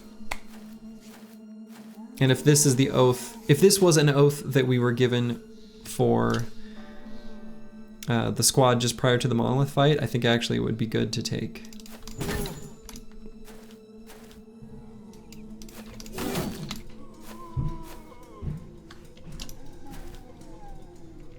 Do you think that brute needs backstabber? Depends on your build, but potentially.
But yeah, I do think if you were to make Horst into a Catalbro with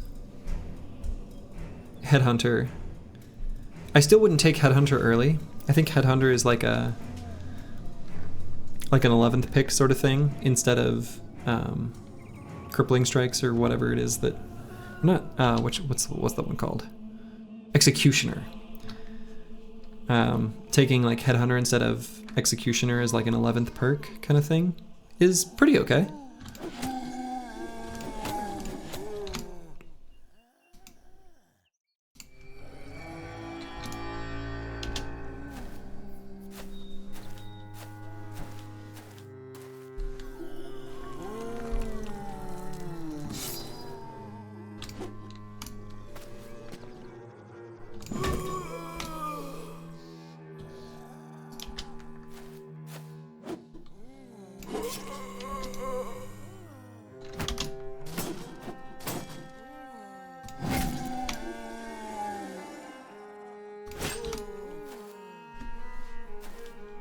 This oath would be really good if you still had your banner. Yeah. Yep. Sure would. The Chaucer. Gotta rub it in, but, you know, as you should. It would be really good if I still had my banner. It really would.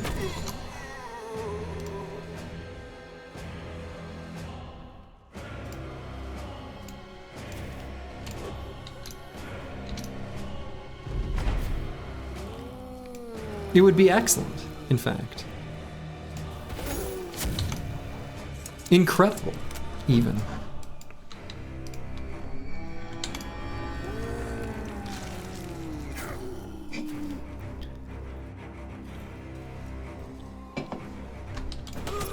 Even without it, I'm kind of a believer here.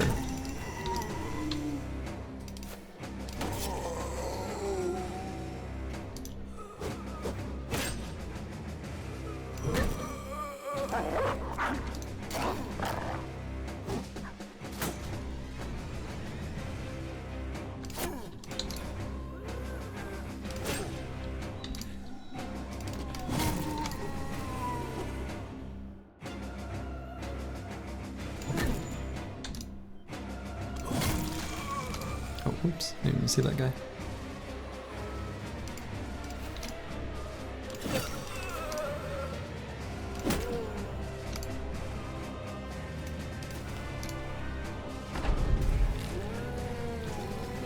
This fight, luckily, was not terribly difficult and should end up giving us quite a bit of experience.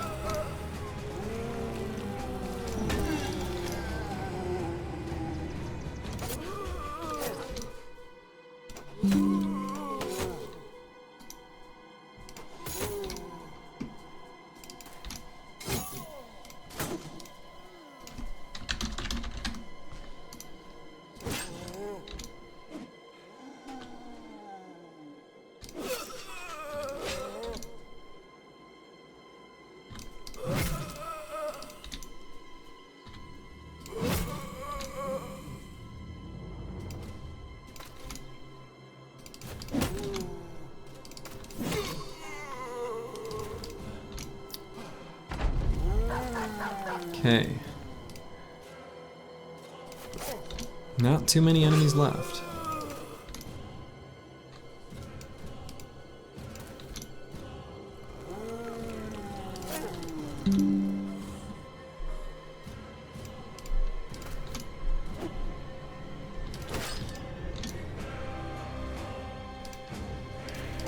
Okay, let's get our little doggies participating here. Got the necromancer on the run.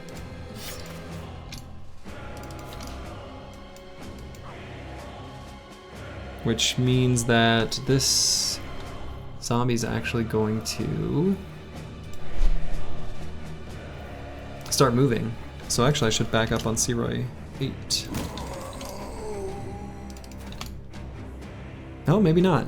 I thought he would chase after me because the Necro was fleeing. I'm kind of surprised by that, actually.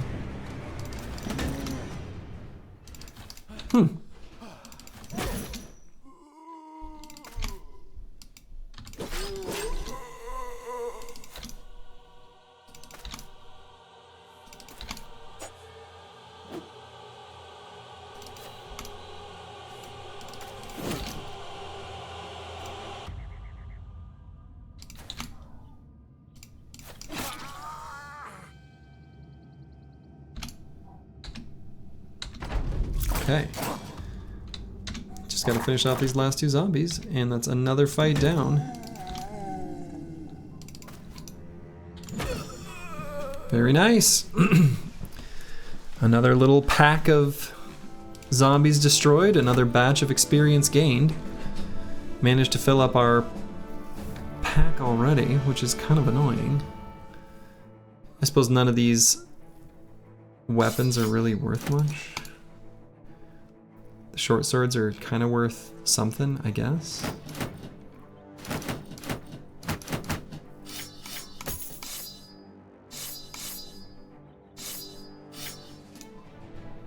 Yeah, this is good enough.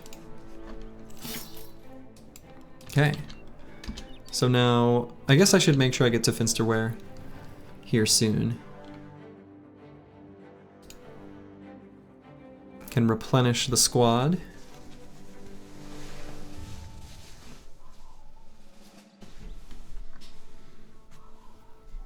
And fill up on dogs.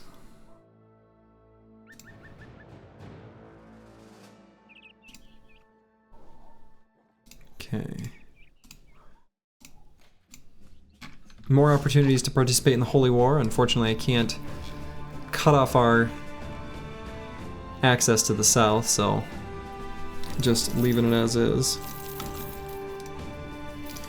We'll buy the food. We'll buy the ammo. Let's see. Okay, before I buy the food, let's stock up on dogs.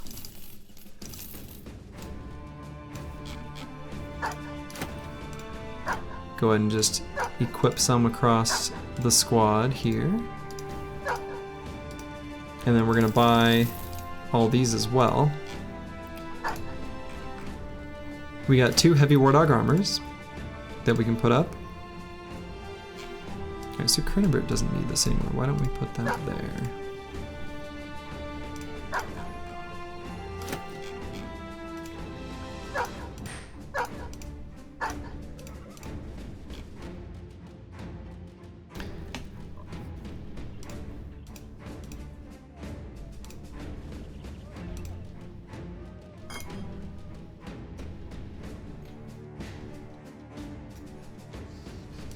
I don't think I need a regular 2-handed flail at all anymore. Let's just keep these shields there. You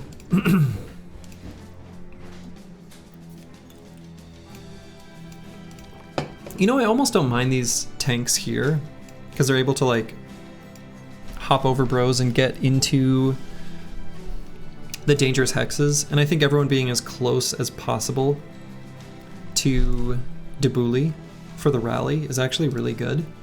So I might leave them right there where they were. So let's buy food here. No need for medical supplies. Okay, so we want to get to Schneefels to sell the stuff that we've accumulated so far, just to clear up the inventory space, basically, so that we can make a trip to the north. So we can stop by Senftenberg first before we go to Schneefels. And then from Schneefels, yeah, we'll head north. I suppose could potentially even clear these.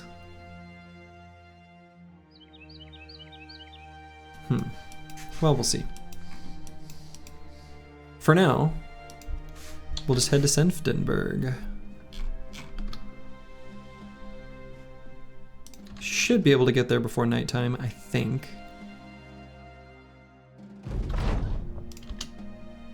Nacho tracks.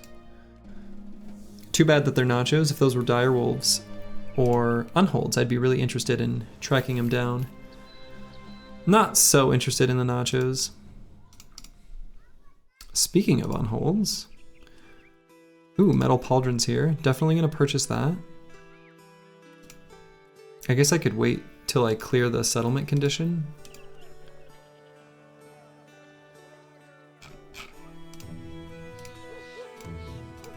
Great, yeah, we're definitely keen to do this contract. We definitely want to fight unholds. We want to get as many bone plating attachments as we can get our grubby little paws on.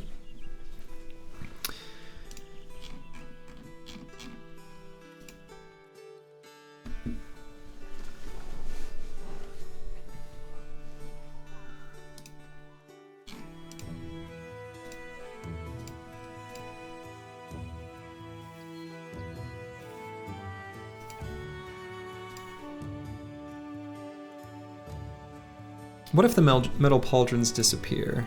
Okay, what would I want to put it on? Metal pauldrons greater than heraldic shoulders because fashion? True. The heraldic shoulders look really stupid on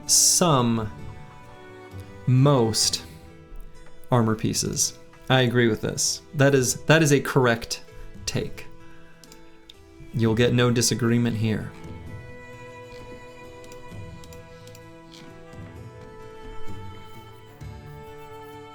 Yeah, I mean, I could get them and just put them on one of these decayed coat of scales, just to be sure it won't disappear. It's not like they're that expensive. I don't care about money.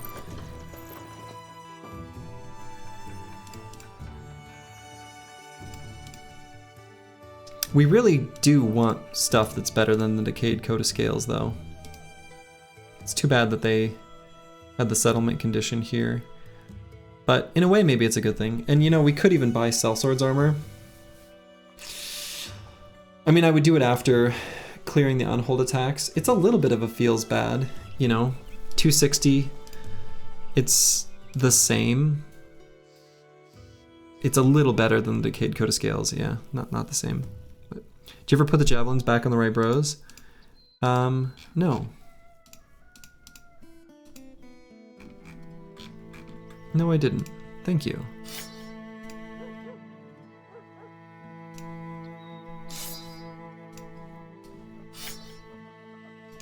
And I guess now that I'm not doing the library, I don't care about these bundles of throwing axes at all. Like at all. Want them to be the heavy variety. Alright, so given that I accepted that contract, I'm gonna sell the super cheap stuff, because I'm gonna hopefully fill that space with unhold parts.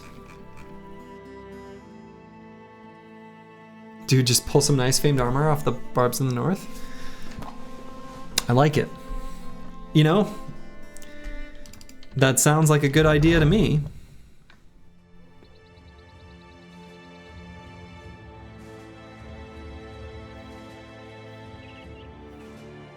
What is this event? Ah, a sellsword. I imagine you're a part of the Holy War, huh? Well, I hope you do right by your goods. I know coin's important, but there's more to life and more after. Understand? What was that about? Does he not know I'm not even really participating in this holy war at all? Alright, so the unholds are down here. There they are. Only 5. Easy peasy. Should be no problem. Alright, let's level up Searoy 8.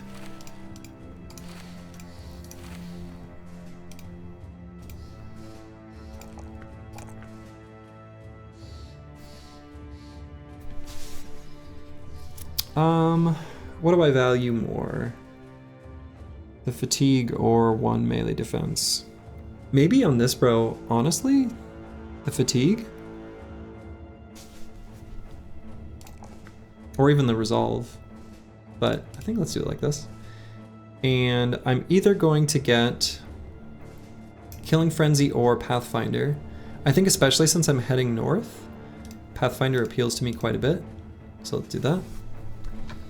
There's going to be snowy terrain where we're really going to appreciate having Pathfinder on him, I think.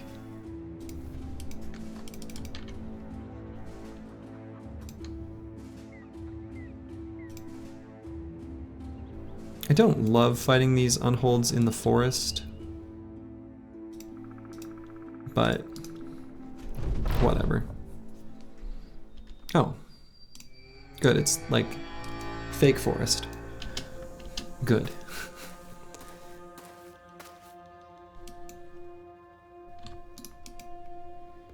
Alright, I'm gonna back it up 2 hexes. Take all the time to keep rallying.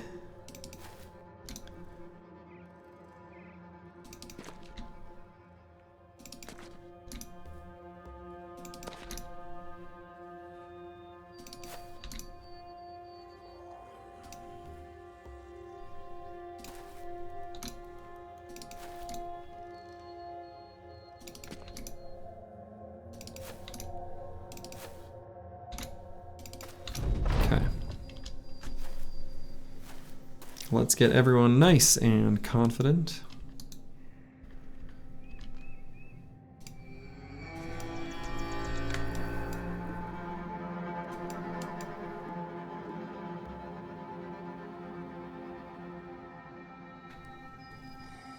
I think we've got enough bros. I'm kind of tempted to just let them charge at me.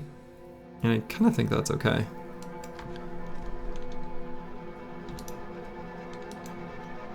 They're not really going to do much damage in their charge, so that part is pretty whatever.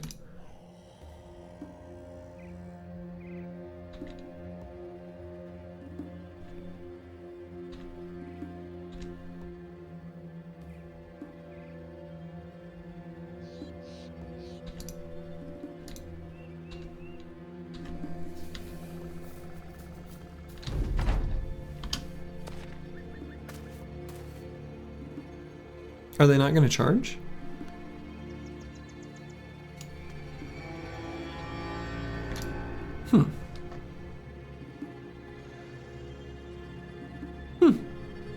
Okay. Great. Seems weird, but sure.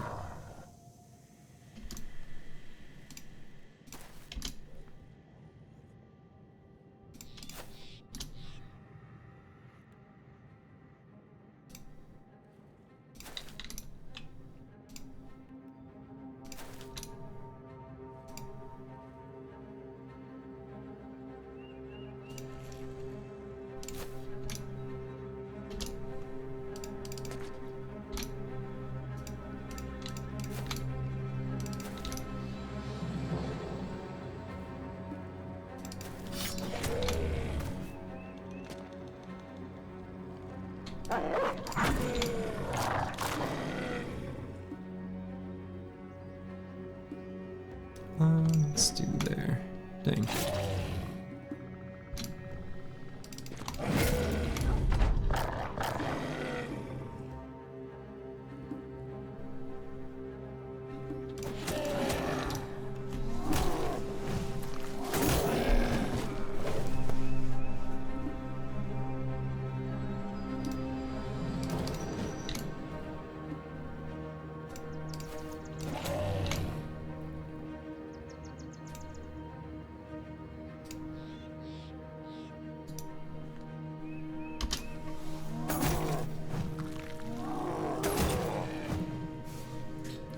Taking some hits here.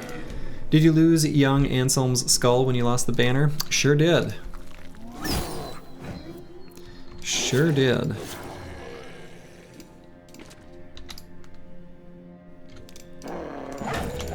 Kind of shameful for an Oathtaker to lose that.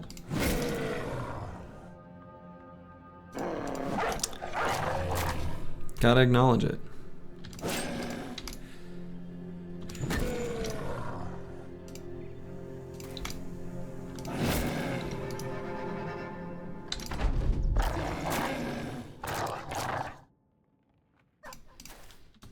Yeah, it was sad. It was just a sad and unfortunate situation all around.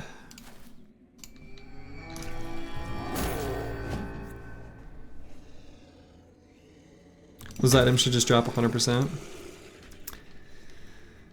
Well, it certainly sucks that they didn't, that's for sure. We would have liked them.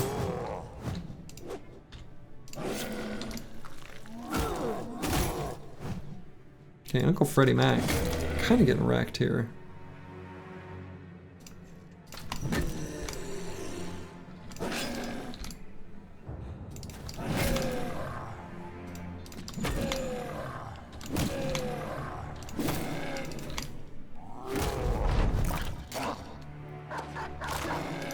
It would be cool if there was an event to locate and retrieve it. Yeah, for sure.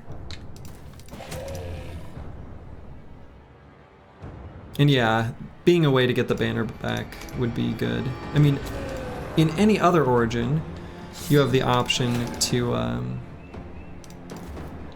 get it back. So why would the Oathtakers have a different restriction?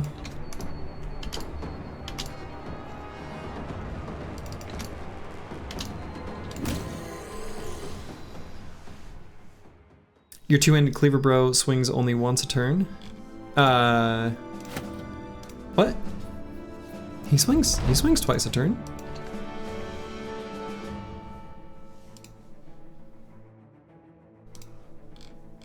What do you mean, Grib?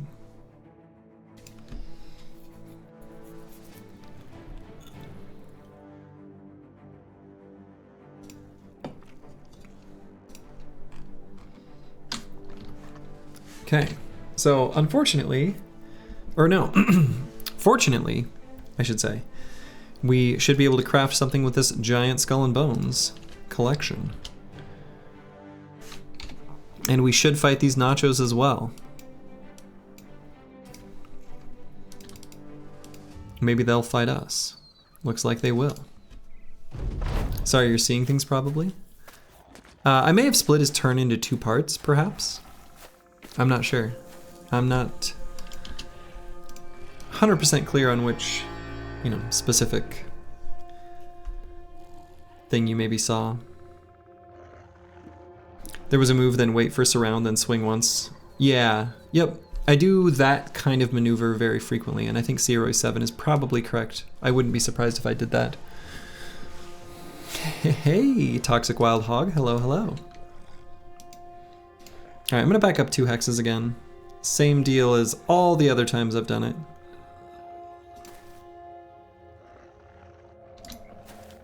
Oh, fruit fly that's swarming around me, which is really obnoxious.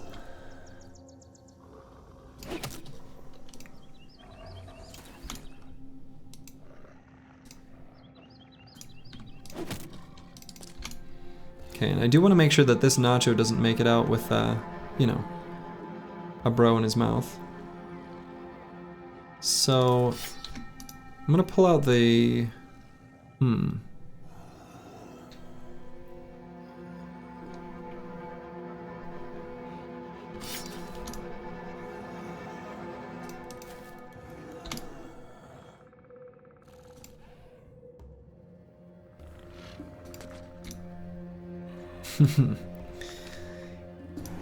Man, Toxic Wild Hog dropping some kind words. His tactics are sharp, his fearsome prowess divine, proven by victories tallied. Total of 6 in line. When the clash of flesh and steel is done, they mend blades and armor for more to come. We certainly do.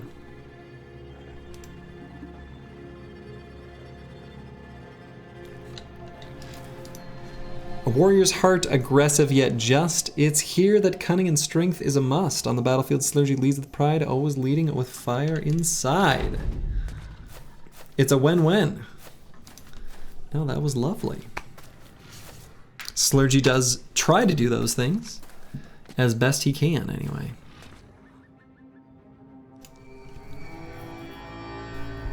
Alright, I think I'm gonna move forward to attack, because I also want to make sure that some of the bros with reach weapons that were a little bit hurt aren't in a dangerous position.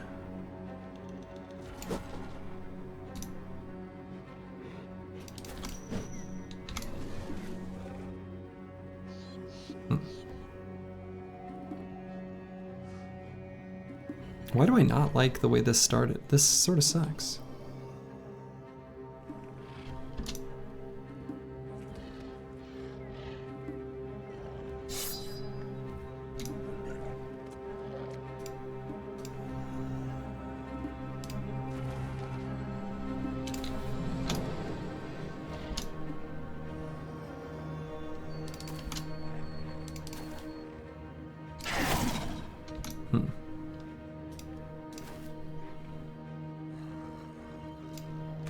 Could maybe push Sir Cunibert to here. Doesn't seem too bad.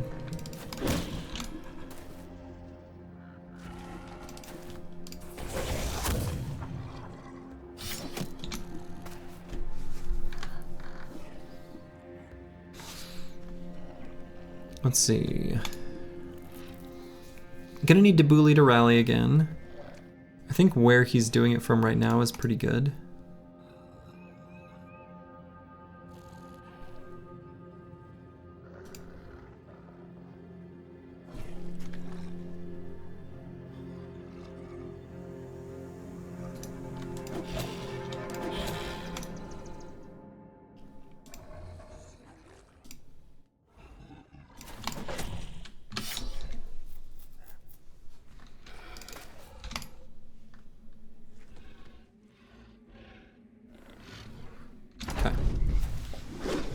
I think the way they move forward here, it should be pretty alright for me.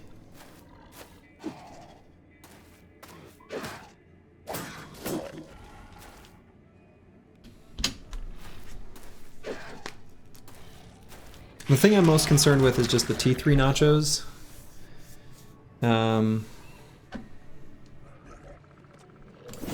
Need to make sure they don't get too big of a snack, you know?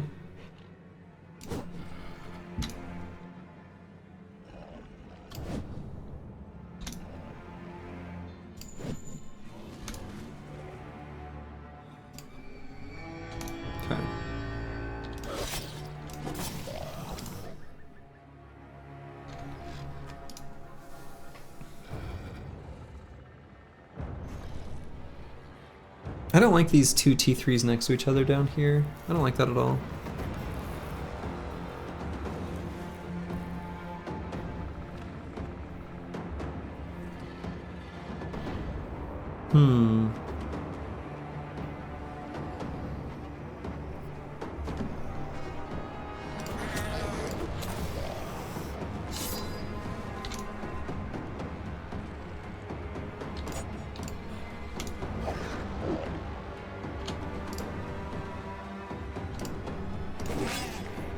Okay, that one's fleeing. Should be able to put a dog down there.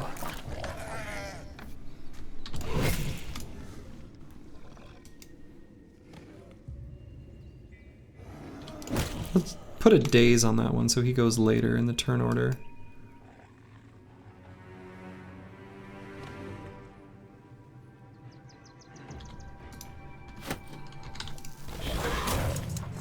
Okay. What I really don't want is for this nacho to eat Deep Space Cowboy 2. Don't want him to munch on him and put him in his mouth. That would be bad.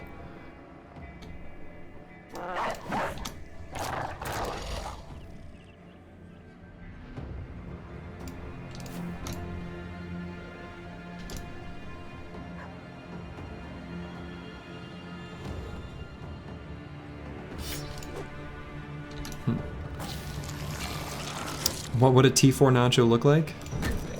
Good question. Okay, so we have to be really careful about how we do this.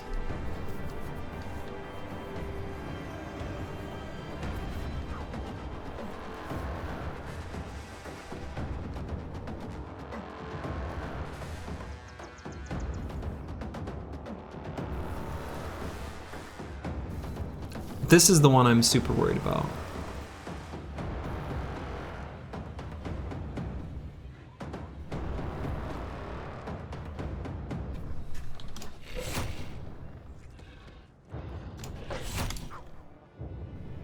He's gonna go very late in the turn order.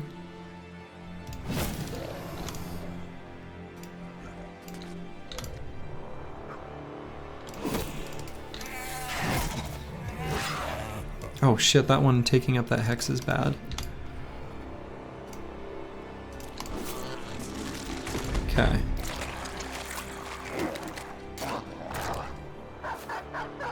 So we're gonna blast here. Okay.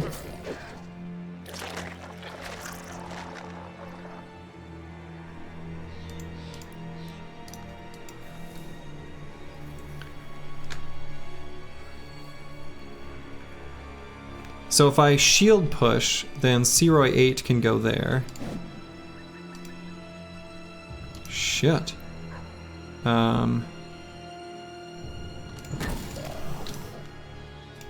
Still have to try. No, game. Don't.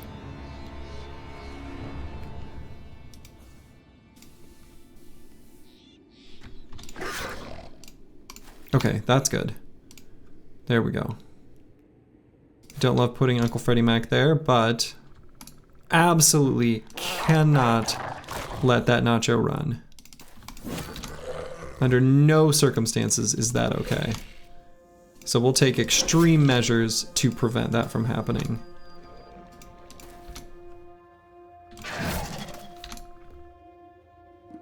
Yeah, Hail Mary with the dogs if necessary. Looks like we're good, but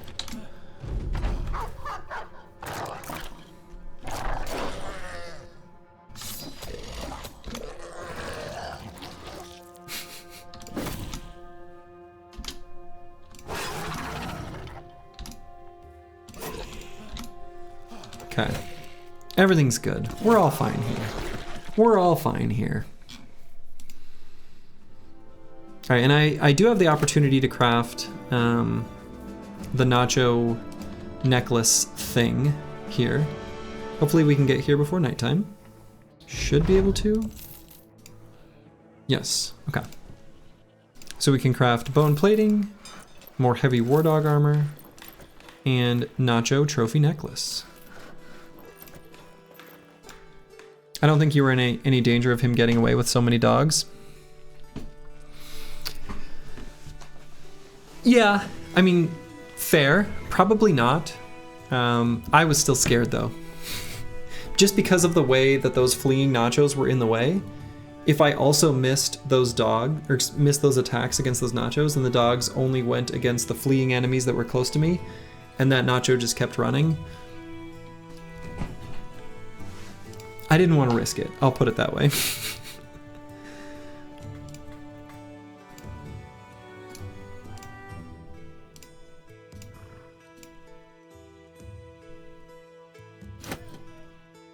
All right.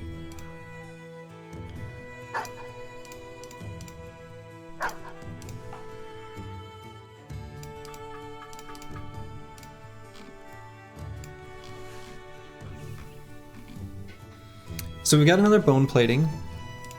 Could put it on Armor of the Age of Rock. That's a pretty legit target for it.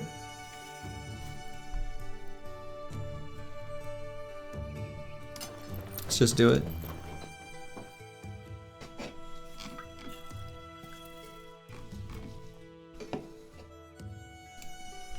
Debouli. All right, let's get Fort Mined, especially with how things are right now with this oath. How many days are left on this oath? 4? Not that many, actually. Still gonna do it, though. We still want that. Very funny, this build and this bro. Everything about this is goofy, but, you know, it is what it is.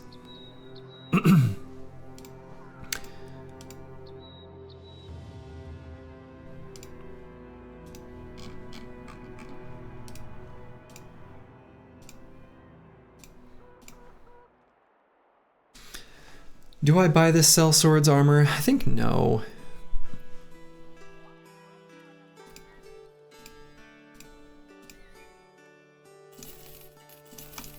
We do buy some of these goods, though.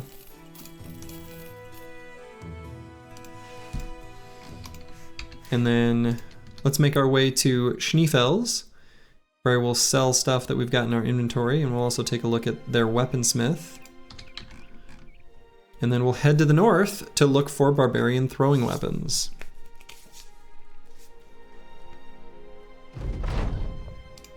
The fires of religious turmoil burn bright.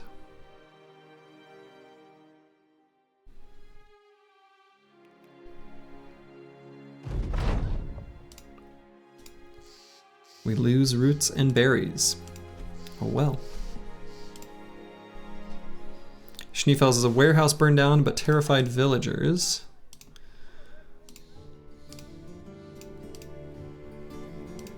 No contract that can get rid of terrified villagers.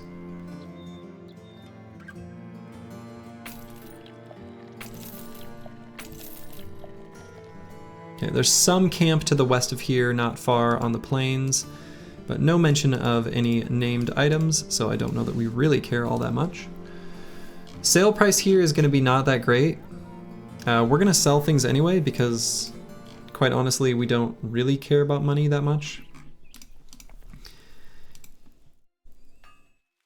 Which is why we're going to buy tools at a criminal price, as well as bread and cheese.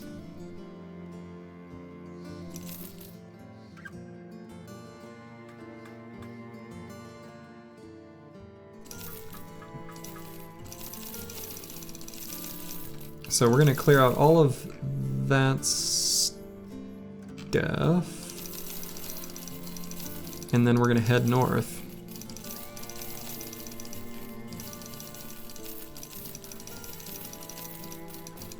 Honestly, even like the shimmering ashes is kind of a whatever. These are a whatever. This stuff's a whatever. I'll keep the expensive trade goods. Not trade goods, the whatever, the valuable items. I'll keep the handful of the most valuable, because it's not like I completely don't care about money. There could be future opportunities to buy items or things like that that I want to take advantage of.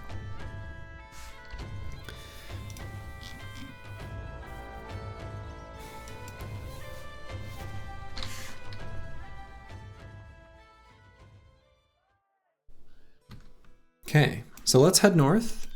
Let's head into here. We're going to look for fights against barbarians and this noble faction. If we could find some knights to fight against, that would be good too, to get armors. You don't suppose. Okay, all right. Saw noble army footprints and I was like, well, speak of the devil. But it was. And honestly, we could even turn traitor to this faction, although I still probably want to make one more trip for dogs. Here we go. That's what I'm talking about. That's the kind of fight that I'm talking about, very specifically.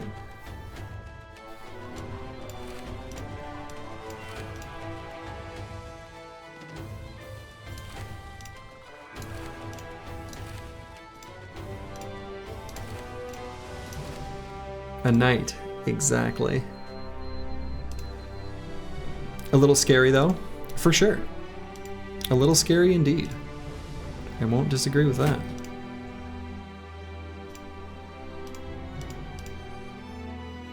So let's put one of these stupidly defensive kite shields right here.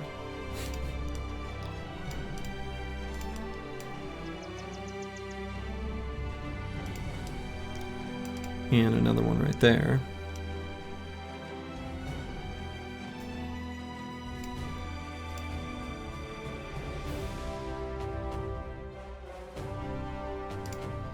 So Kunibert there is fine.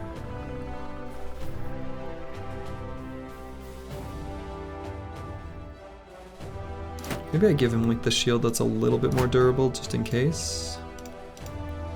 There's an enemy with an axe.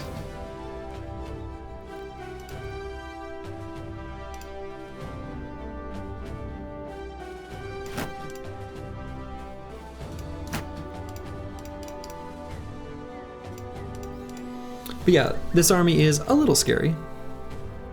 No doubt.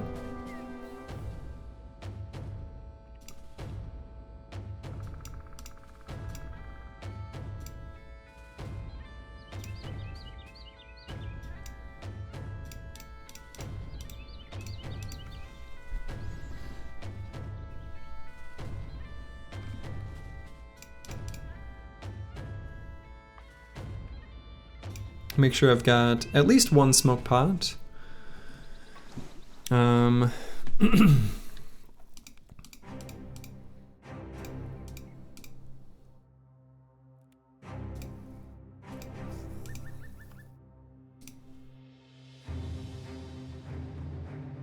arbalesters.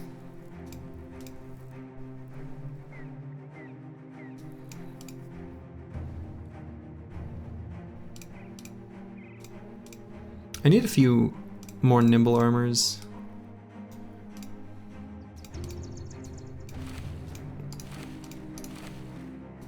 I should be hanging on to a couple extras. Like, I don't know why I didn't even still have this. This thing's stupid. Like, this one though, that's worth keeping.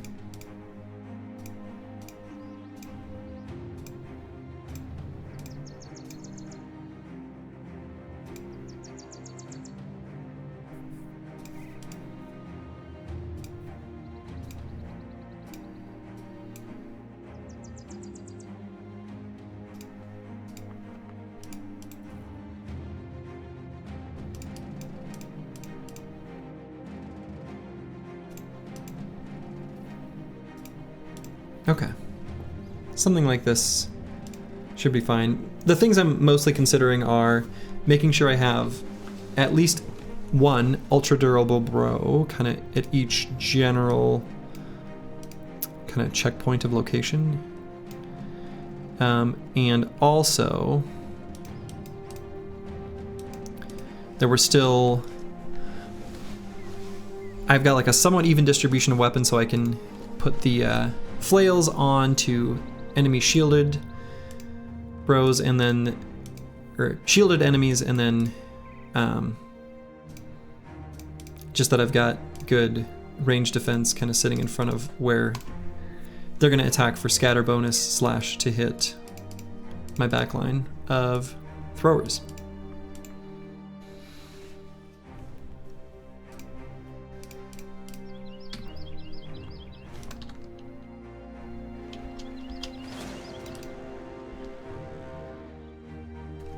And actually, I think fighting this with the trading caravan there as well actually helps me.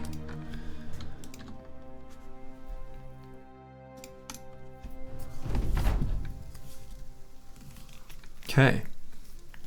It's a lot of enemies. Not the best rally.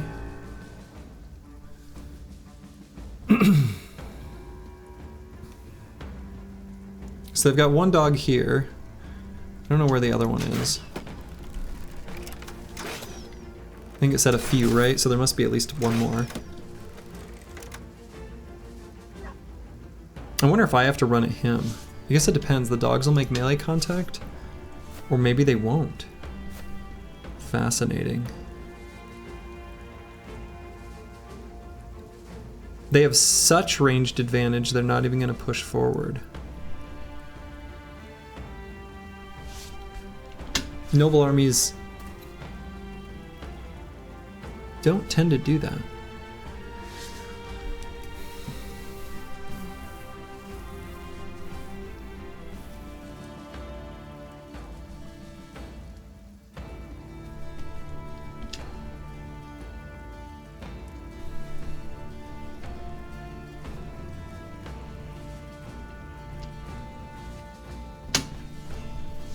Yeah, they're definitely sitting still.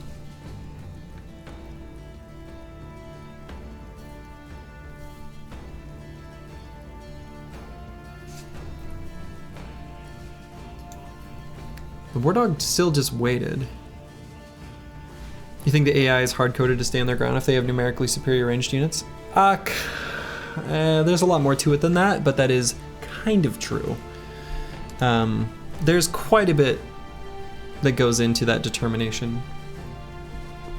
How do you have 14? Isn't it 12 character max? We currently have the Oath of Camaraderie, one of the Oathtaker oaths that gives us an extra 2. Maybe you just need to rally your backline.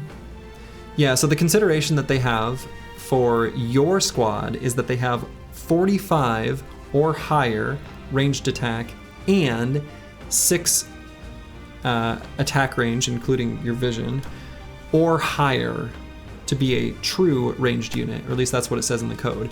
If it's less than that and they simply have like throwing weapons or a handgun, they consider it just like a half ranged unit as far as their calculation is concerned. So there's not it's not a strict we have more, they have less. There's a lot more to it than that. But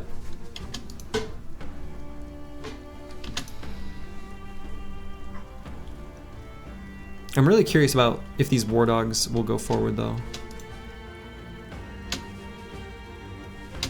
So I'm gonna wait here. They are not. They're sitting still. I'm okay sitting here and rallying the back line, honestly. The other thing is, as soon as there's melee contact, again, they kind of lose their mind, and that changes the calculus quite a bit. If I put out one dog, that might cause them to move forward. And honestly, I'm kind of keen to just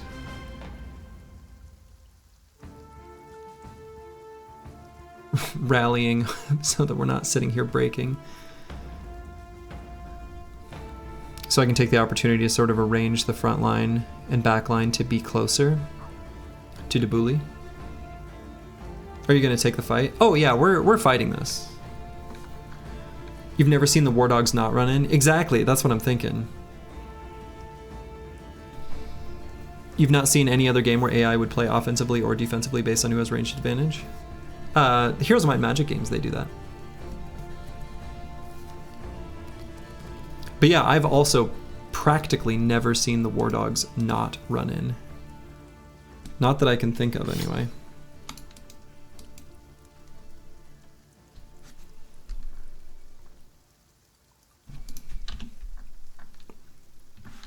Cujo.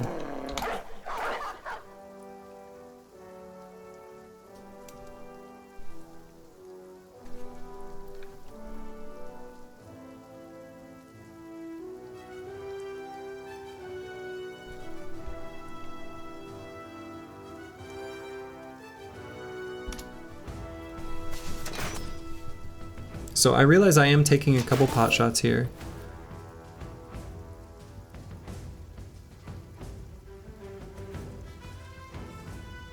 But I do think this is still fine.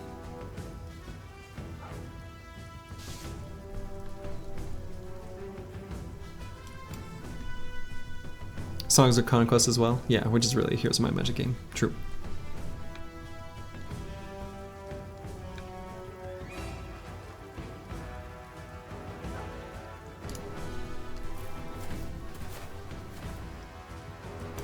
See, they're sort of posturing kind of forward.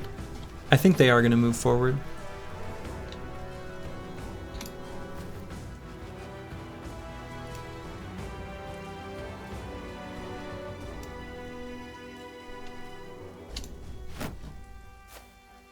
I just need, when they do decide to move forward, to be favorable to me, basically.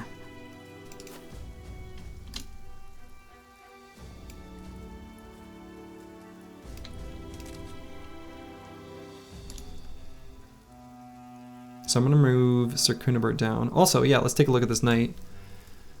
Doesn't have the decorated full helm. Does appear, based on the little bit of pauldron that you can see underneath his tabard. It's harder for me to tell what those armors are visually, but that might be decayed, or excuse me, not decayed, just regular coat of plates. In any case, we really want to dagger down this armor. This is a dangerous fight. I agree. I agree this is a dangerous fight.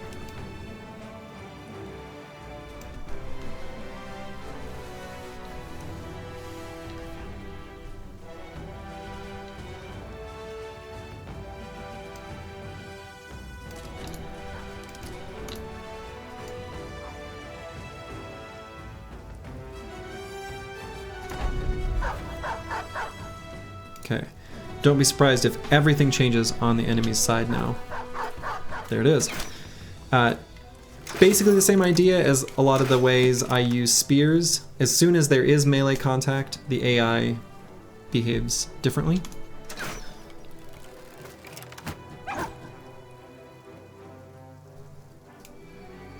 There we go. That was a much better rally. Okay, okay. Now I feel pretty okay.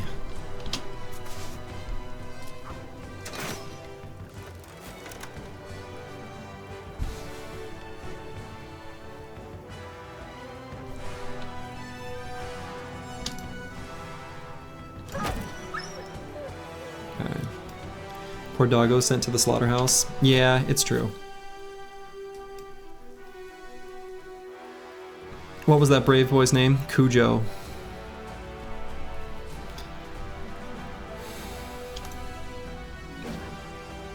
They're still pretty reluctant to move forward though, it looks like. Oh, here they come. Here they come. And I think I'm okay with moving the squad up 1 hex here. I think that's no problem.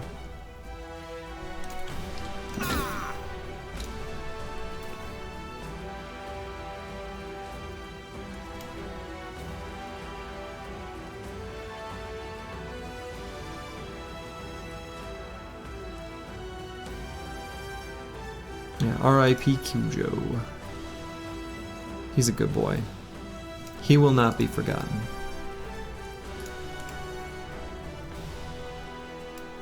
He's the reason we succeeded.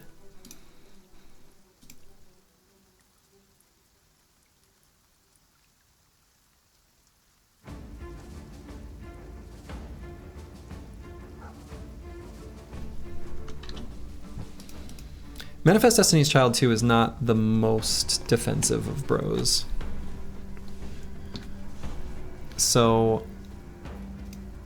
I'm slightly reluctant to get him in the mix of things. So let's go here, help to contribute to the surround bonus. I'm gonna wait to have him move at the ending half of his turn. You can't sacrifice your war dogs. You have a Mastiff IRL that you love dearly and can't delineate pixels from her because I think of her as a house war dog protector. You know, I just went on a wonderful, lovely hike with both of my dogs today, and there is definitely a moment of disconnect that I've got to do to clearly articulate to myself that these are pixels.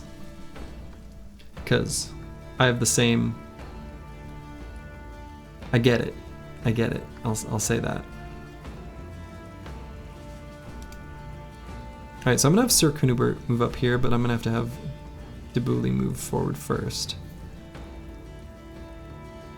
So then we'll follow this squad behind too.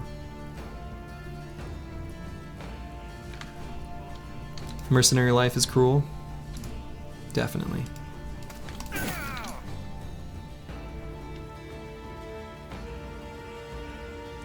So So I'm going to wait there because I'm going to move him into there, but we need Debuli to move first.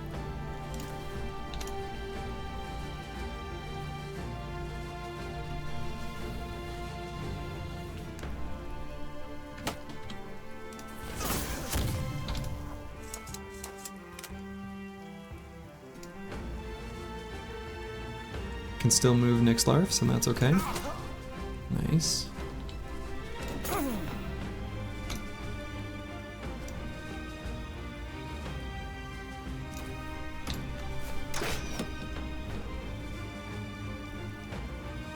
Can move XJI7 to here.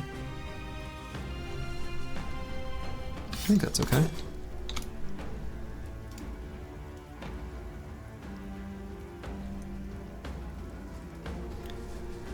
It's funny how people feel way more sorry for the dogs rather than the human bros. It's true. I think there's like, you know, something deeply embedded into human psyche, you know, where the dogs need protecting because they're, you know, humans maybe, who knows, they may have had it coming based on their own actions, but we can't fault dogs in the same way, which like, kind of get. You know way more assholes than bad dogs by miles. Yeah, there's also that. That's true. That's fair.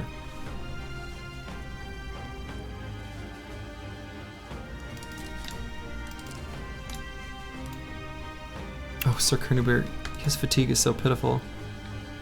Yeah, that's right. He can't even get there. It's fine for him to be here for now. And I'm gonna not attack yet. We'll wait.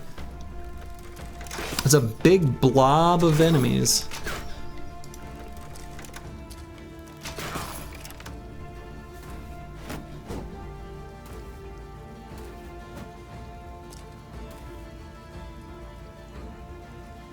"13 fatigue. What happened with that guy? Yeah, he got pierced leg muscles. He got, you know. Oh, never mind. That's not what's affecting him. We just need to reconfigure him a little bit.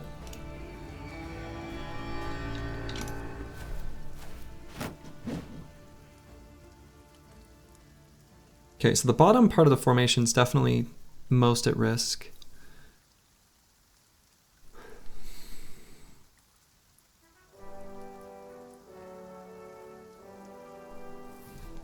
We're gonna chill here with Searoy 8 for the moment.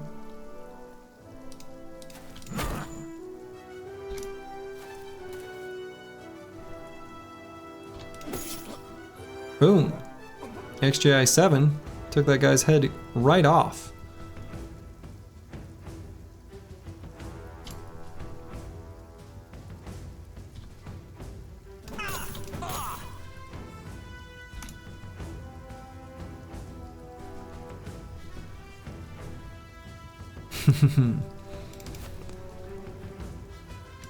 The armies of the bourgeoisie. That's right, that's why we fight them.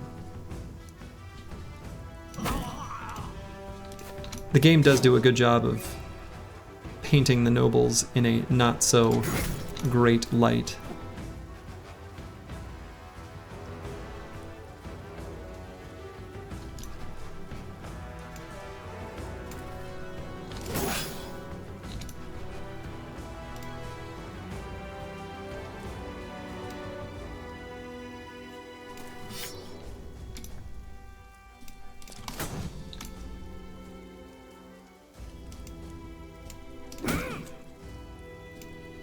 And I might try to move this guy forward. This sword isn't too dangerous. All right. And the reason I was doing that was I was hopeful that then we could have Searoy 8 fill in the gap there. But 'twas not meant to be. Am I the only one who feels the urge to go off with his head when an enemy is decapitated? You are not. I actually have been known to say that very line.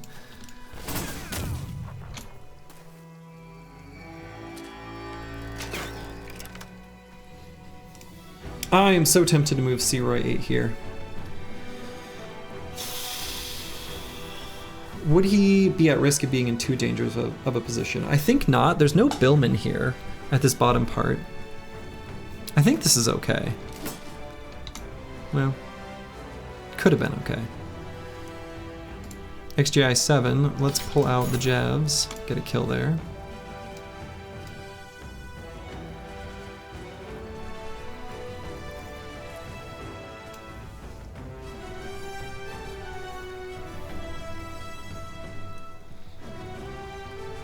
Could try to push Destiny's Child 2 through to get to the Arbalester here.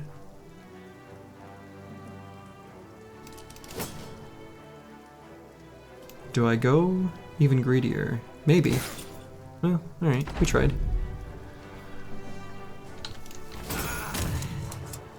Okay.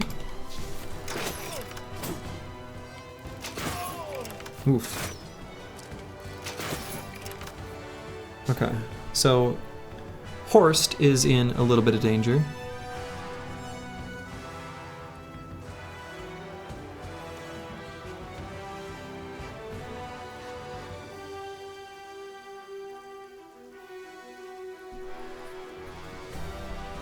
The knight is wavering.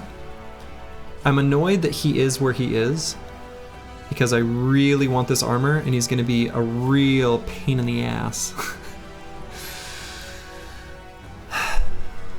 But there's always the option of shield pushing, which I may have to do later. Hey, Akibio, thank you for the sub.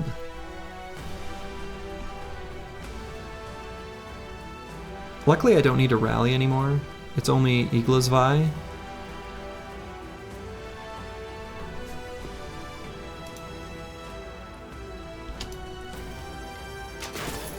Oh my god.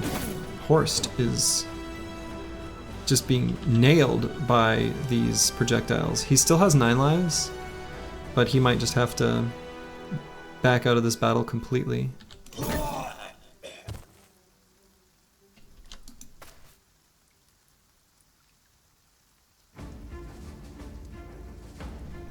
Moves in 15 turns. I think he's not at risk though, right? I guess there's this Billman.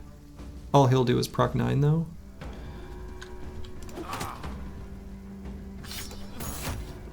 Almost got him.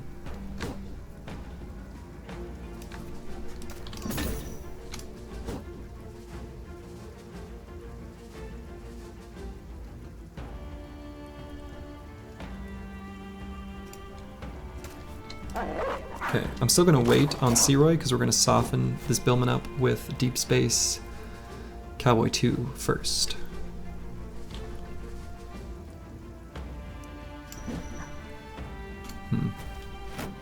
It's a bit of a greedy play, didn't work.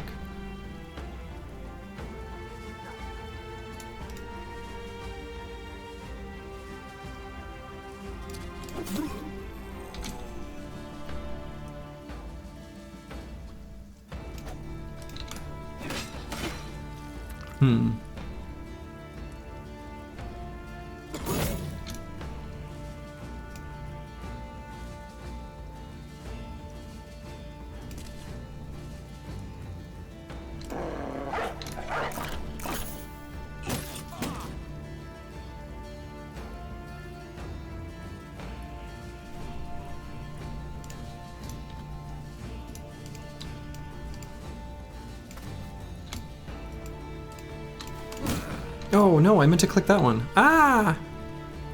Oh well, okay. So Dr. Jones is at risk because of this knight.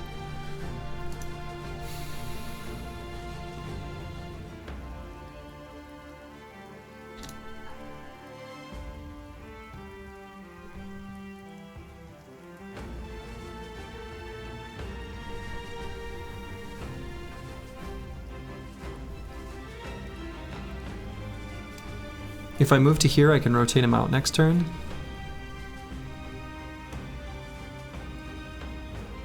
Should be pretty likely to get out of the zone of control for this knight. Yeah. So next turn I can rotate. Those who are keeping track of the over-under of that rotate actually being relevant.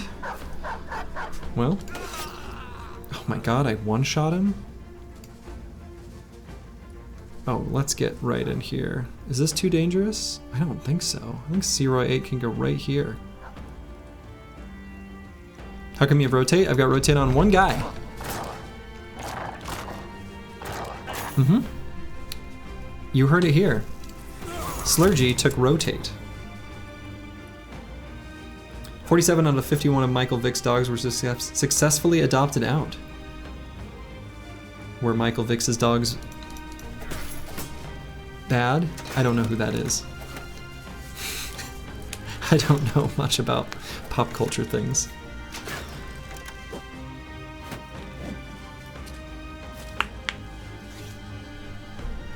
Alright, so let's rotate out Dr. Jones. Oh, he's stunned. Oh wait, when he's not stunned, he can rotate. Had to Google who that is. Who is that? He's running a dogfighting ring? Who is that? Who's that person? Somebody help me out.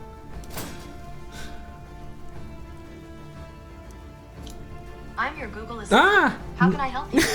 No!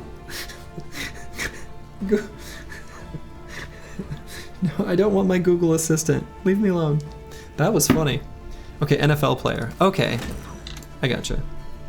Yeah, I don't know many sports people, generally.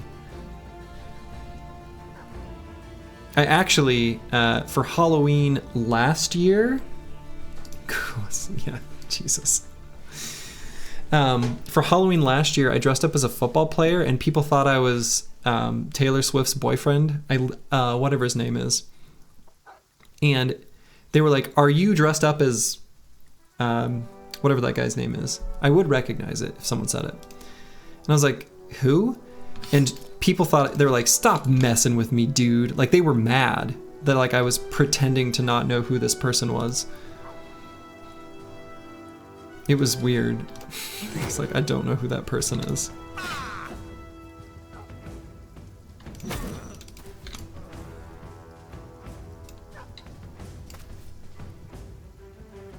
Travis Kelce, there it is. Yeah, that was the guy.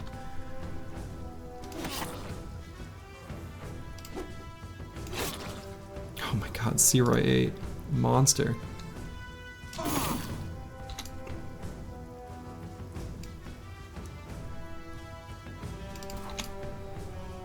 All right, the days wore off on Dr. Jones.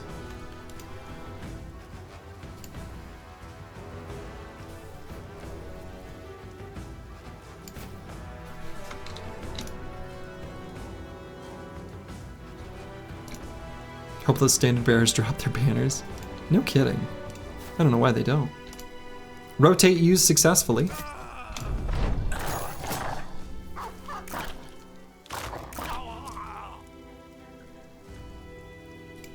Successfully, and it was relevant.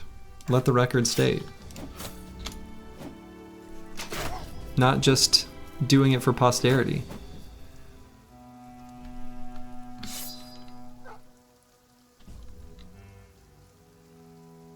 That rotate was neat. Thanks, Grib. It was neat.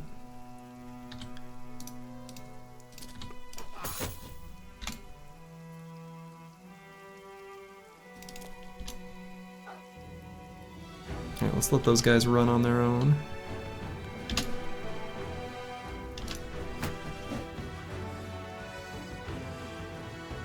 Uncle Freddie Mac, he's got Headhunter and he's ready to hunt ahead.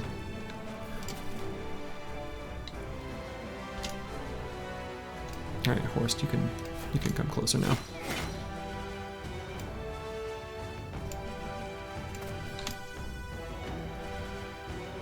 Jonte 2.0. Let's pull out the dagger.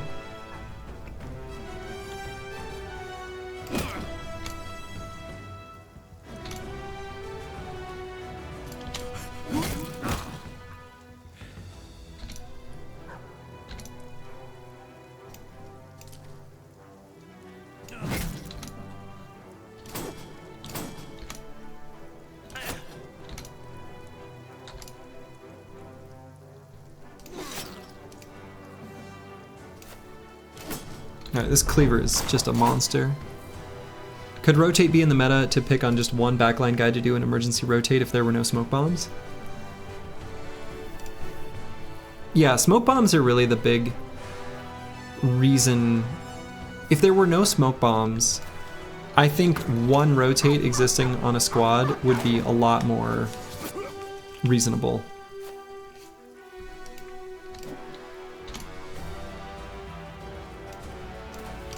Good, even.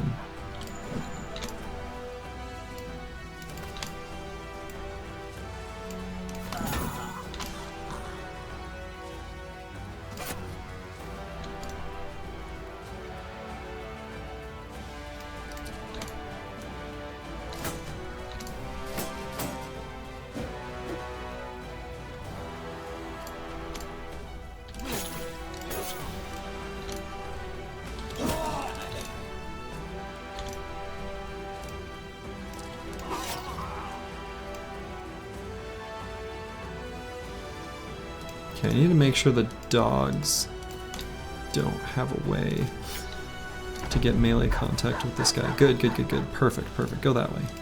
Go that way, dogs. Great. Get them.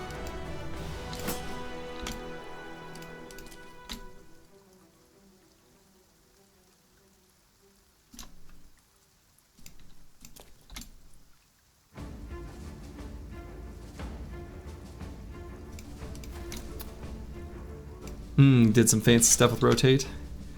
Love it.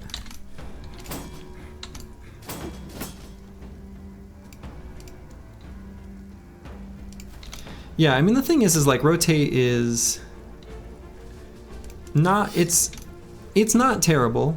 It gets a slightly unfair bad rep, I think.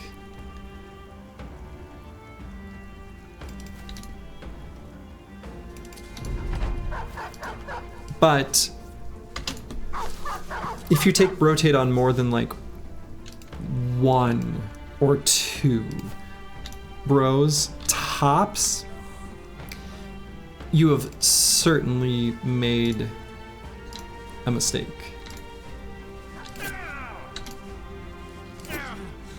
Boom. This night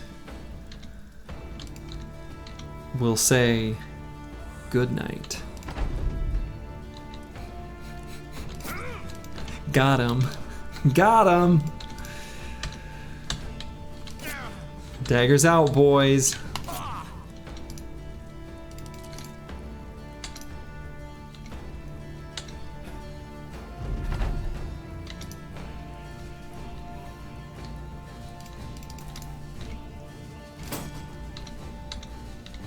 Still having trouble hitting him. There it is. Boom. And he had a coat of plates. Fuck yeah. And a full helm, which we also really like. That was great. This whole fight for the coat of plates and the full helm, totally worth. Totally worth. You take rotate on your tanks.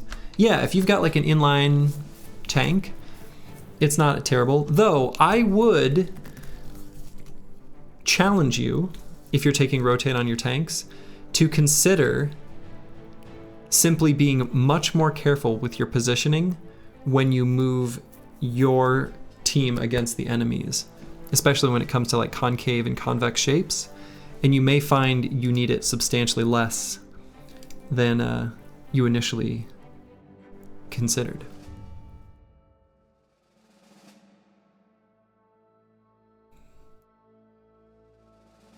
Oh yeah, knights getting shanked by daggers between the gaps of their armor.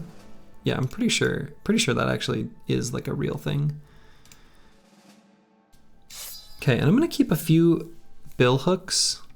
I think pole hammers will be better, but I'm gonna keep a few of these types of weapons around to give as backup weapons for some of the squad.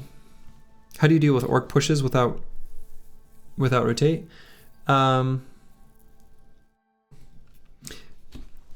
Normally I just use spear bros, so orcs don't make a ton of melee contact. But when they do, you just don't build your backline like super squishy. You just have to make your backline hybrids where they can be okay fighting in melee.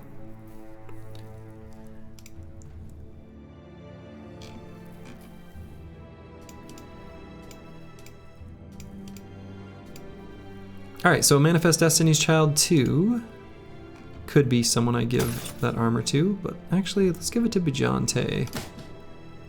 Boom. Bijante's the knight now. Oh, and we need to... Let's see.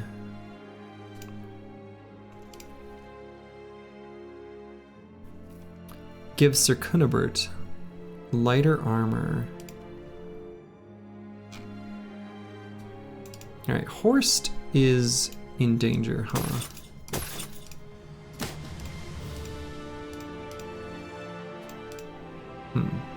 Might just have him sit out while he heals up at least a little. Yeah, and don't put weak bros directly behind the front line. Yeah, that's also a thing.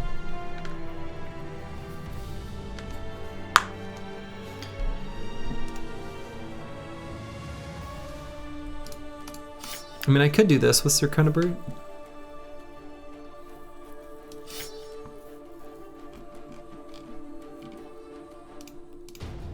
Maybe just give the noble sword to Nixlarfs here.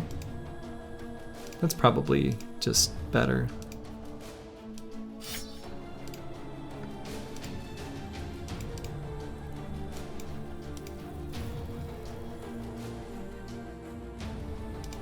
Yeah, the way a lot of like medieval combat is described is like, it's so completely insanely brutal.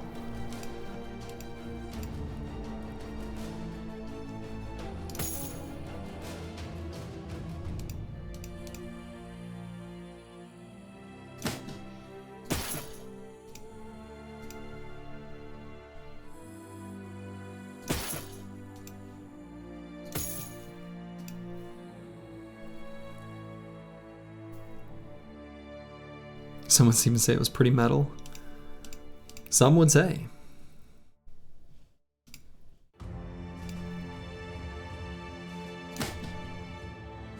Okay, I think I can get rid of an extra set of forged armor. I think what I really need to do is hang on to more nimble sets generally, actually.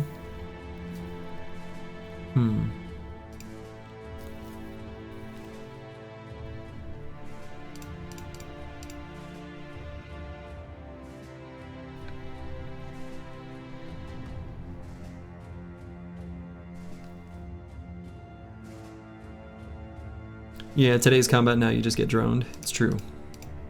Very depersonalized.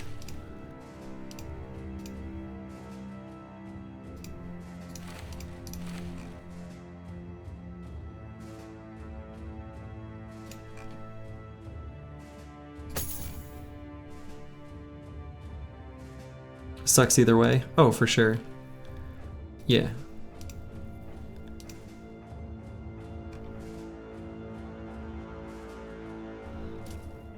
Okay. All right, XJI 7. Let's level them up.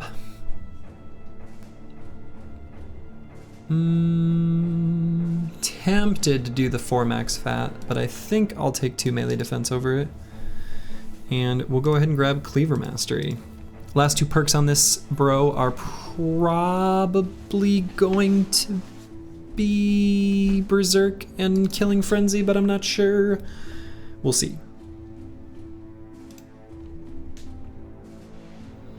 Hey, good night, Blackfire. Bardiche Bag. +3 in melee defense, you love to see it.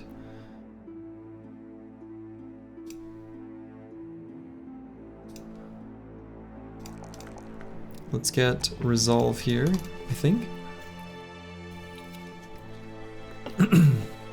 Another Weapon Mastery would be good.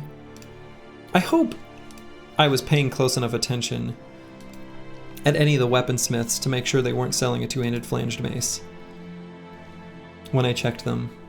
Because I'd be pissed if I didn't buy one. Because I'm still running around with this stupid 2-handed spiked mace, and I need this replaced.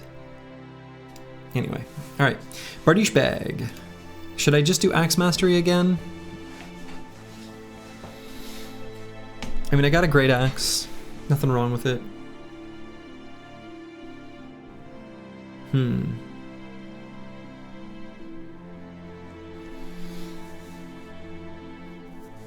If I didn't get a weapon mastery now, what would I take instead?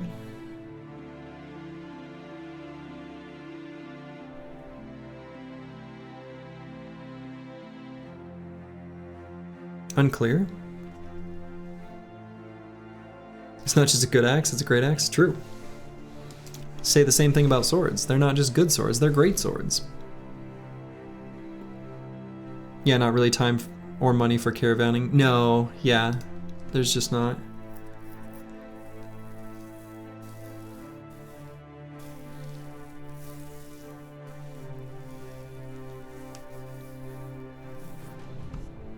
Team did take some injuries there.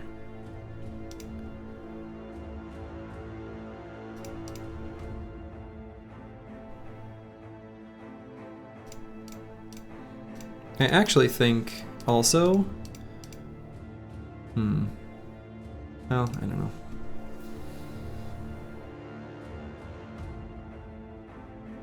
What is the day number? 125, okay.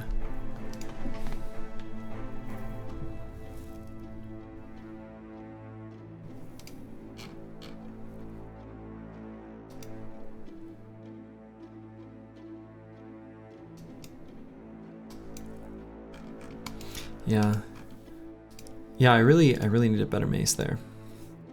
Maybe I'll just find a champion barbarian chosen who's got a really god tier barbarian mace that we can just pilfer off of him. Could happen. It's not impossible.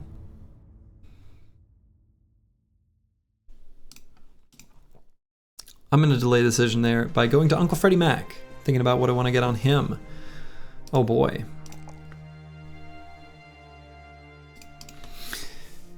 So I said maybe I would go back for Backstabber.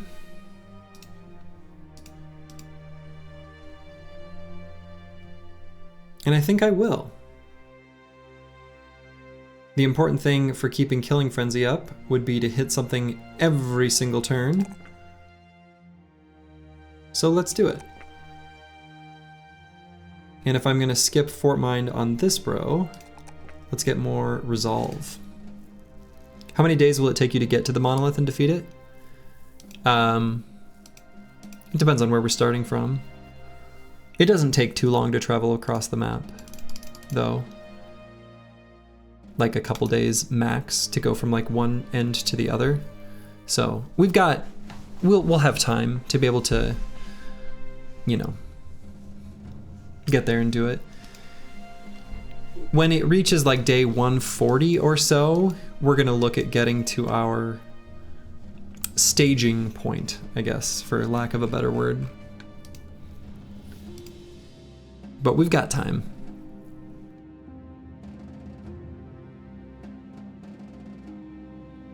Bardiche bag. Do I just take Axe Mastery? I'll just take Axe Mastery. Nothing wrong with it. Axes are good. It's what I've got.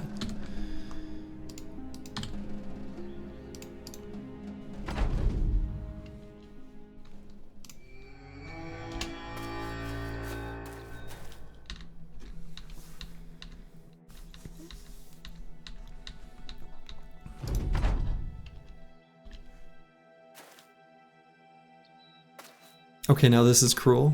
Absolutely. This is completely cruel.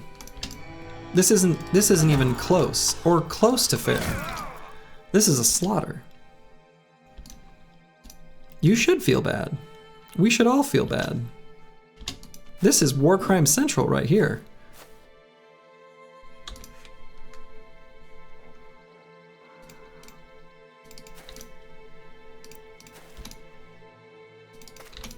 But we do what we must because we can.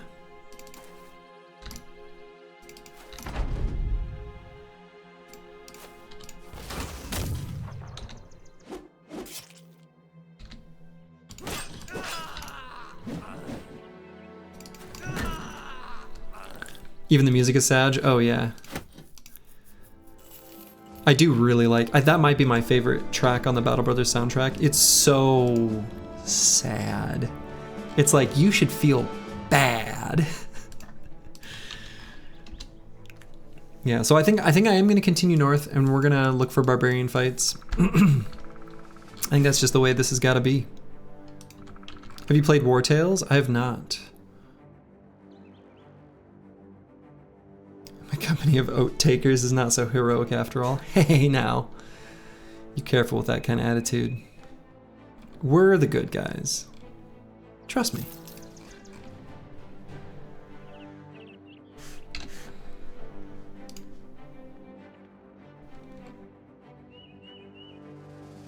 We're definitely the good guys. How could we not be?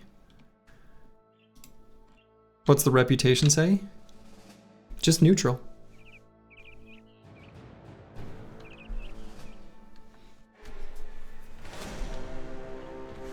Some necro savants. Might see where those come from. Not gonna chase after necro savants into the forest at night though. That's not my jam. But tracing their footprints. Yeah, all good then. Yeah, exactly. We're the good guys. Trust me. I would never lead you astray. Okay, let's head over here, I guess. What's the boat in the tree location? That is the Curious Shipwreck, the location of the Golden Goose that we found a little while ago. You're the neutral guys, yeah. It's true. It didn't call us the good guys, it called us the neutral guys. Lost Souls Harbor.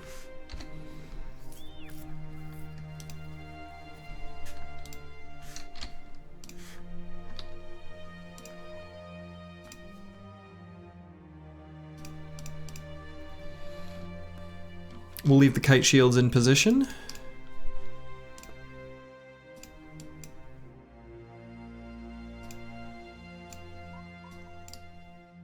Oops. And yeah. We'll fight some briggies. Regular briggies. The classic. The original briggies.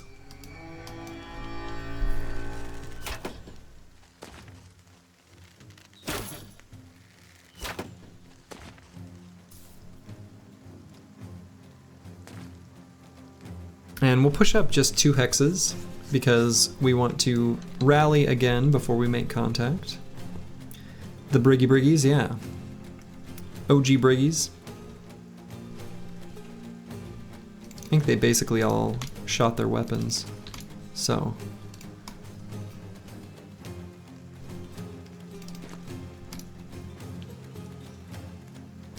No reason not to move forward.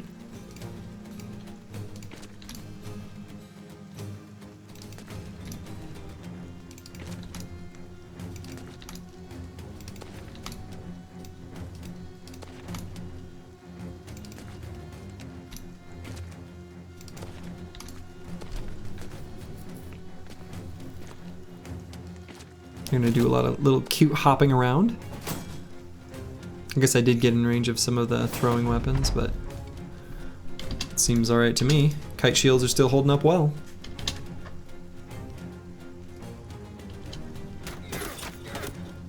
For the most part.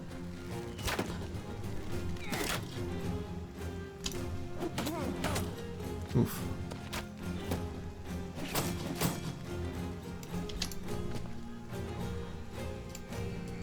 Okay.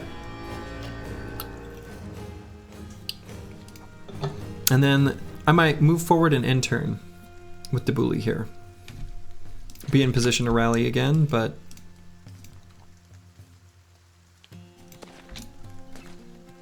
there we go.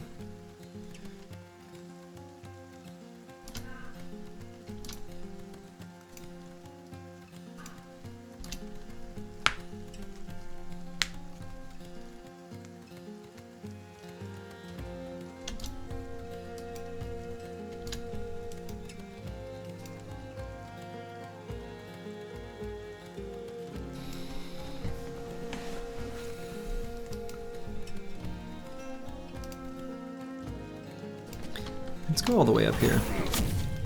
We can backfill in there.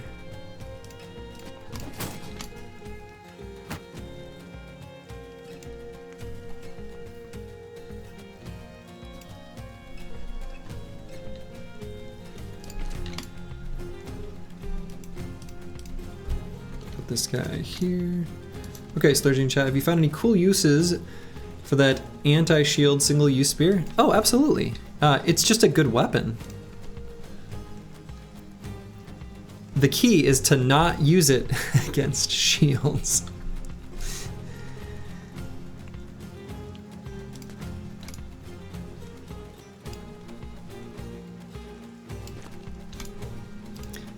Because it does more damage than a than the barbarian heavy throwing weapons. So on a gunner, if you have let's see, on a thrower, that you've got bags and belts, that you have starting with a gun, moving 1 hex, shooting the gun, and then switching to that weapon to throw the javelin is totally like good.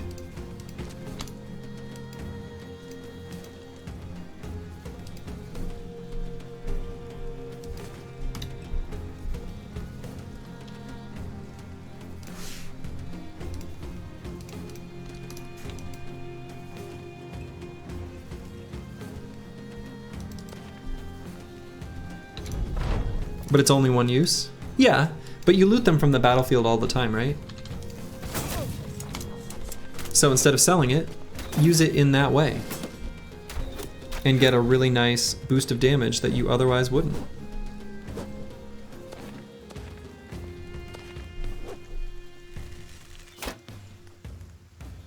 So use it and free up space, it's worth nothing? No. I mean, it does more damage than, it does more damage than a regular throwing weapon, so you're using it because it's good. Not just to free up space, like that's legit.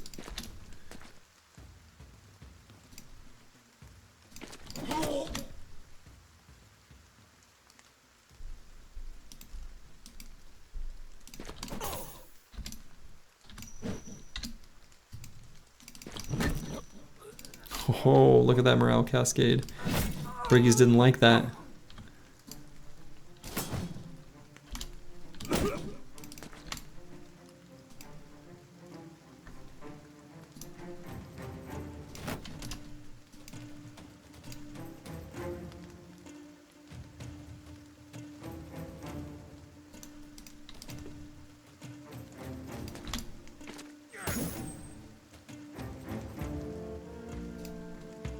Let's move up here to do our rally for next turn.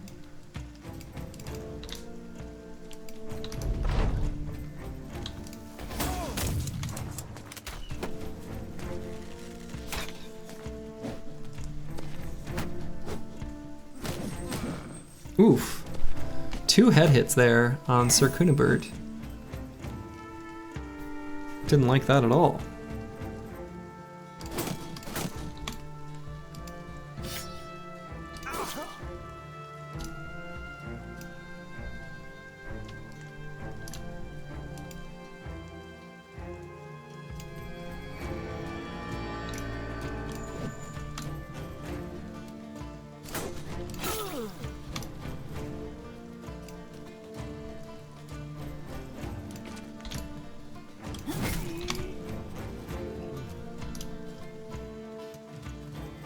Let's let that guy move first.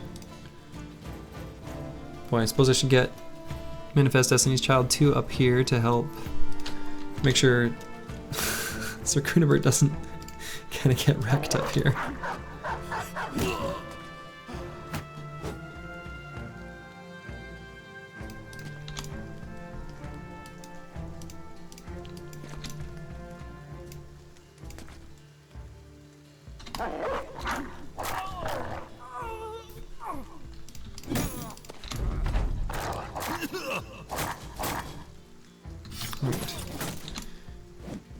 Fight is pretty well under control now.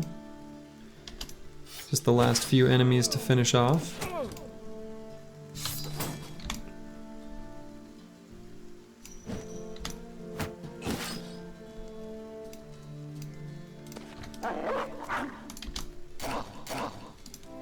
Another use you found was to destroy ancient dead shields to disrupt their shield wall.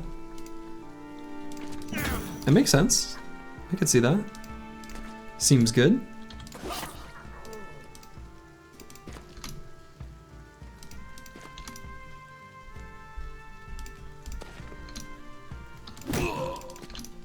The tricky thing about that use case is that it competes with just like throwing axes and doing damage.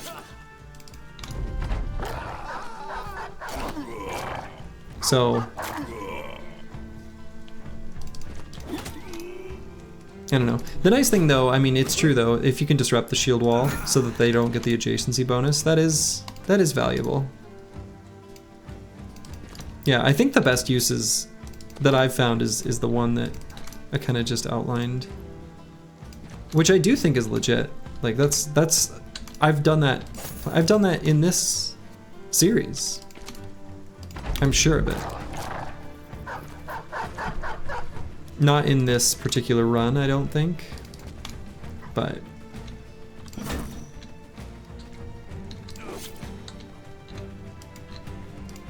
alright, let's see if that marksman can get out.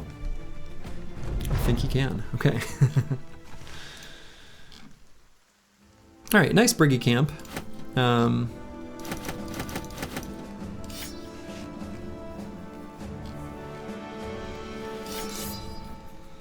We're going to be playing the inventory game for a while here. It's just too bad other shields are too sturdy for it. Yeah. Yeah, pretty much the only shield you can really destroy are the Ancient Dead, right? A lot of the other shields, yeah, you're not going to destroy them with one, and then it's like, what are you doing? All right, so Sir Cunibert, I mentioned if making sure I took Lone Wolf in case he doesn't get another level up. I suppose that's still true. So let's take Lone Wolf here. Best counter to shields or flails, really? Yeah, definitely. All right, and I can give him a little bit of fatigue just to be able to equip like a sword. I think that's maybe useful.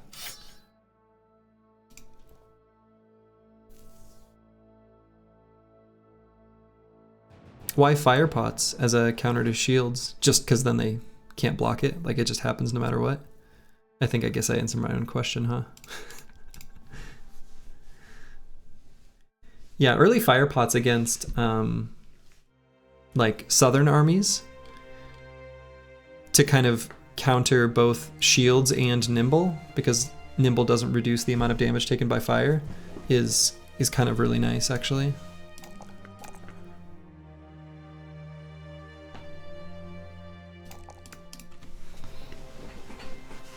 Okay, Manifest Destiny's Child 2. I guess let's grab Forge on him.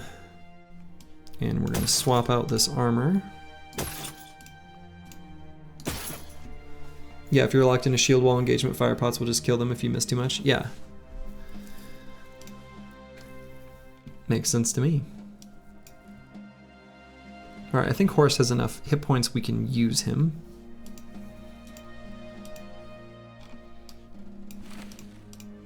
Let's swap in some fresh nimble armors for those that got damaged.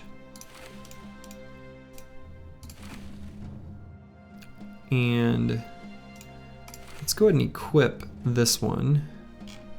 Or actually, I'm sure someone probably needs, yeah, yep.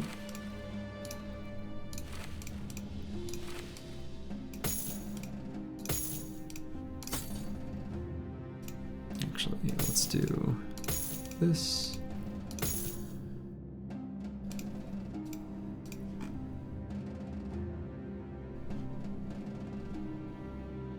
Yeah, Sir Cunibert, let's replace this helmet. He kind of got wrecked, huh?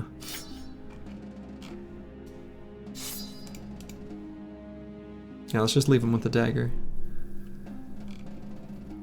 That way he can move to places and then, you know, just stand there. But he's gonna look good while he's doing it. Iglasvi got his final level up. So, what do we level here?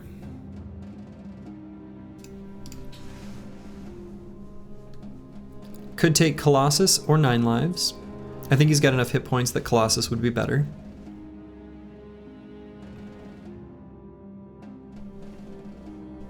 I wish he were faster. We didn't get too many initiative rolls.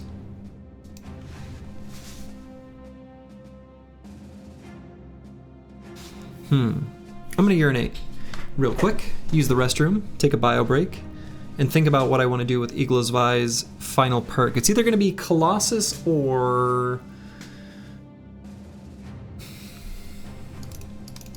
bags? I'm not sure.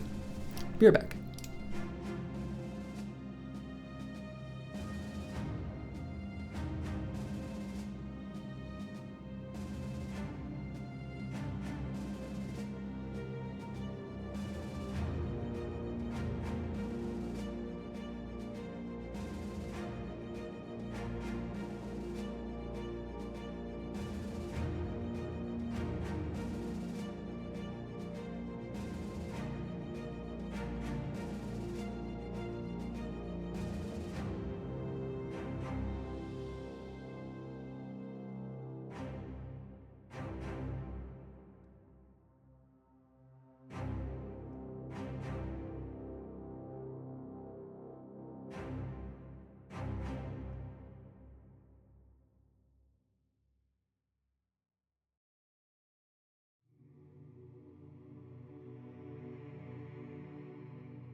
I've returned.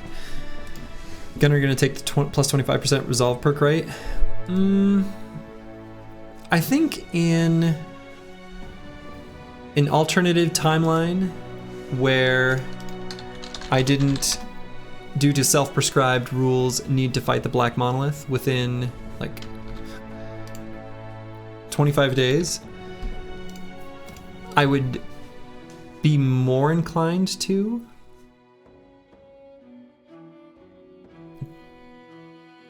But I think given that constraint, I'm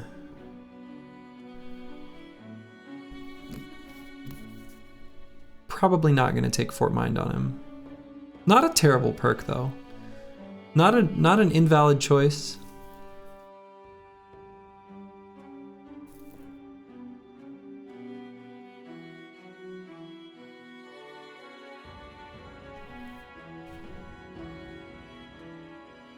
So if I took bags, that would give me a lot more utility in not only the Black Monolith fight, but a lot of the fights where you kind of run out of things to do with the gun. Flash pot, smoke pot, fire pot, nets.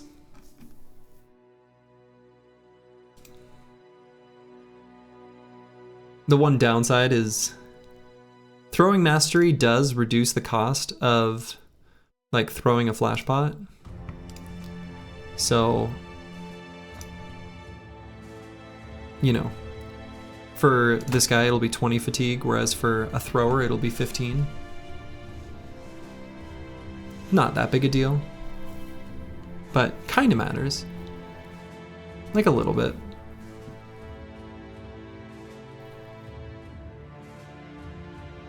I think basically everything, fire pot, smoke pot, flash pot, net, all of them have their fatigue cost reduced by throwing mastery. Could also take throwing mastery. No, I don't think so. I've already kind of discounted that. Yeah, so it's either Colossus to make sure he stays alive, bags and belts to give him utility stuff to do, especially for Monolith.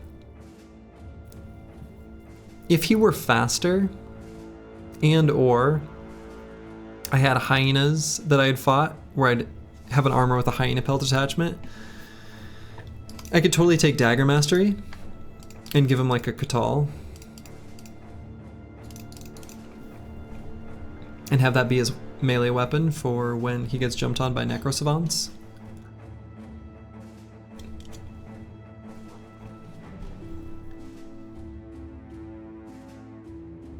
But I think I'm just going to go with the super safe choice of Colossus.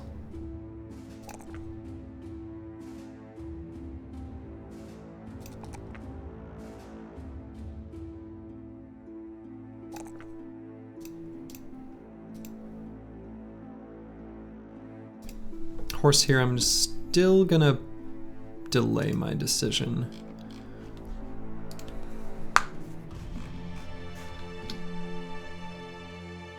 Okay. Still looking for barbarians. Maybe dodge versus savants. Yeah, actually dodge probably would have been better. Actually. Grib, I think I agree with you. I think dodge would have been better than Colossus there. Also, in the interim, you know, there's still 25 days of this campaign left. There's plenty of other enemies we're going to fight. Lots of enemy throwers and gunners and archers and whatever are going to be shooting for the back line, and dodge would give plenty of valuable range defense as well. I should have taken dodge. I think dodge would have been better.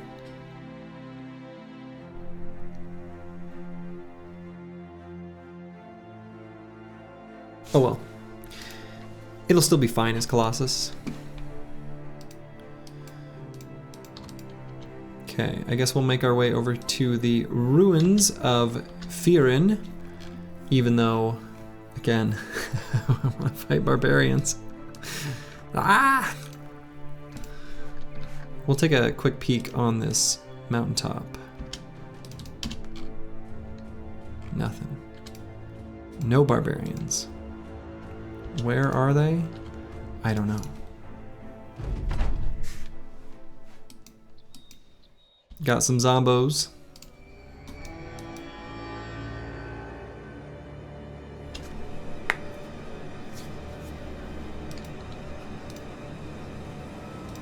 And we'll do a little retreaty-do.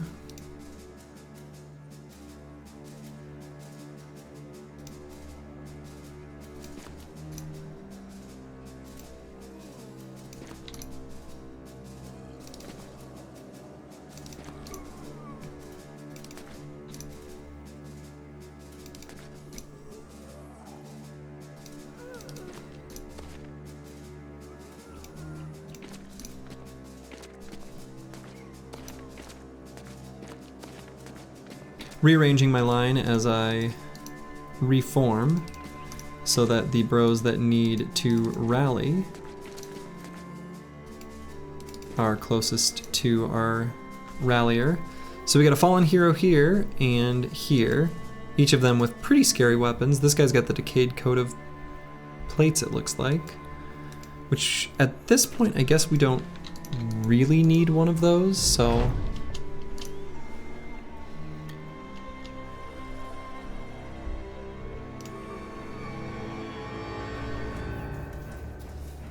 I think this is where I stand. So I'll go ahead and end turn there.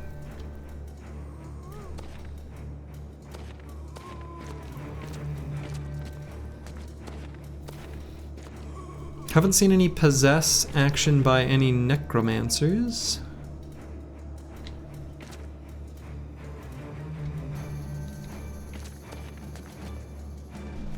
More fallen heroes coming through. Fought a lot of fallen heroes this this run, which makes sense. We're Oathtakers, you know, fighting undead feels right.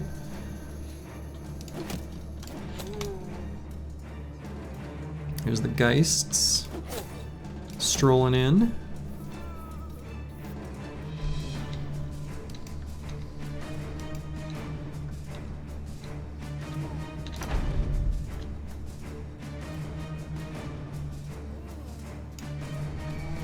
Okay, now the team's resolve's looking pretty good. Do you know if handgun does burning injuries? It does. Burnt face, burnt legs, etc. That is the type of injuries that it inflicts.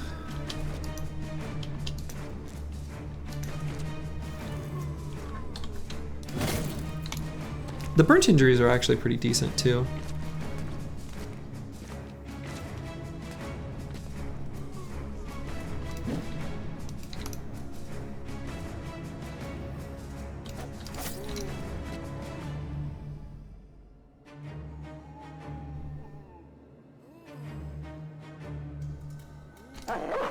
Hopefully that dog remains safe. It might not.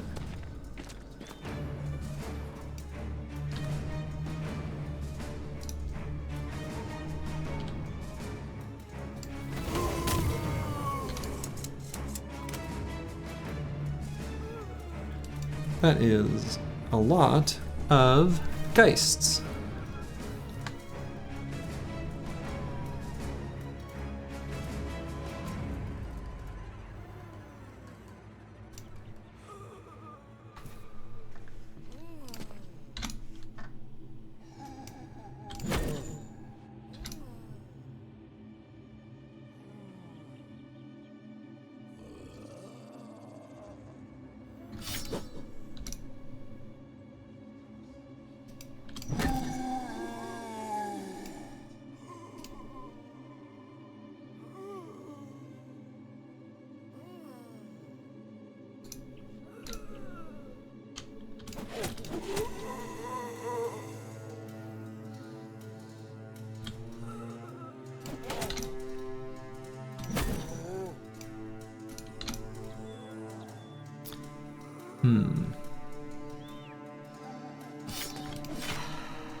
Nice, okay.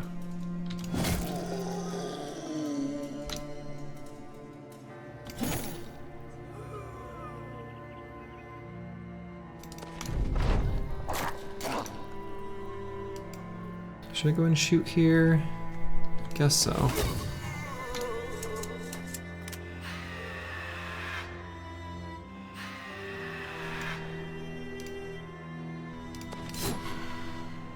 Nice. Just back up.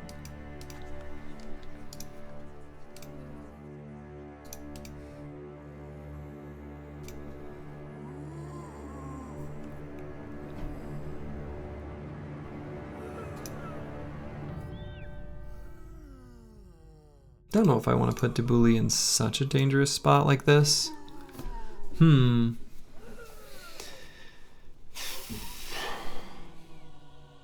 could always rotate himself out. Actually, he'll never get the fatigue to be able to do that if he's being attacked. Someone could smoke pot him out. What if I put Manifest Destiny Child 2 there? Don't like that either, really.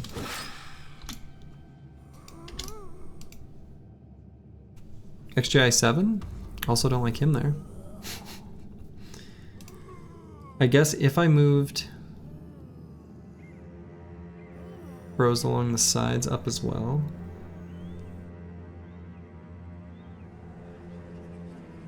Yeah, this could be okay as long as I move others up too.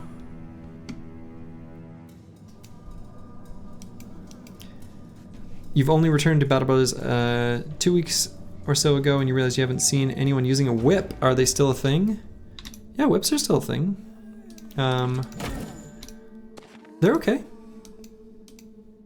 I use them on occasion.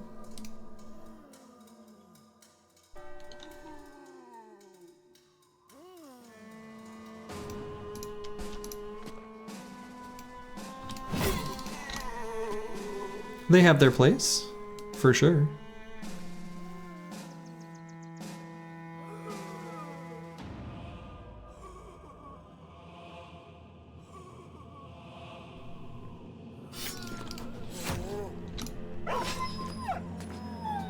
You remember them being the go-to ghost removal tool? Yeah, I think there was a popular streamer that used them quite a bit, and I don't know, they're fine.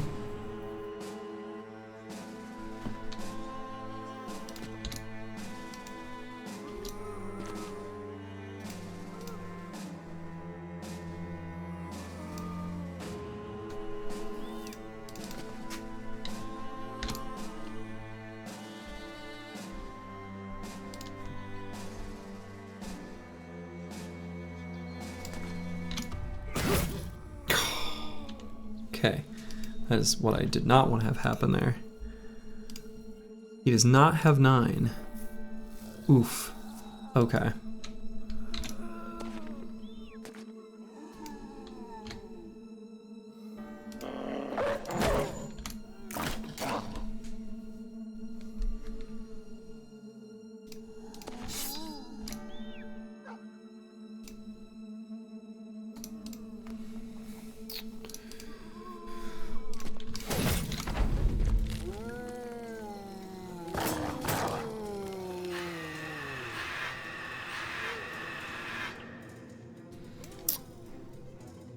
So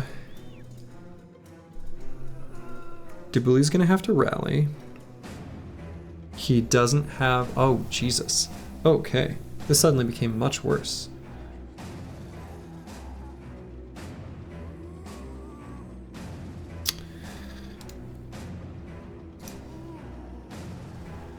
Boy, the way that all happened all at once was unexpected and very bad, actually.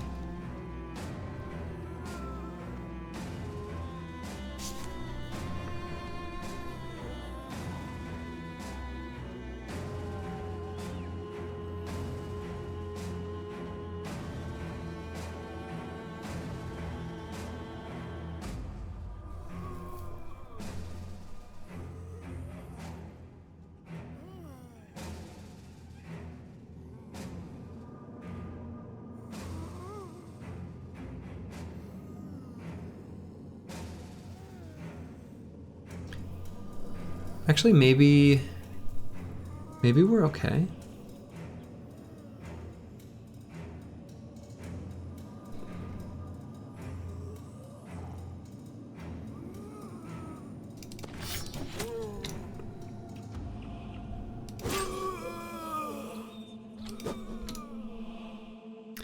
So the reason I think we're okay, actually, is I've got smoke pot. There we go. Now I'm okay.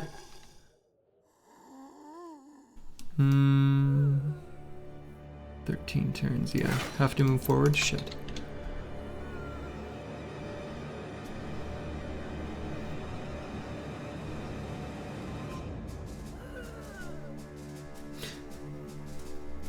Someone's got to go before...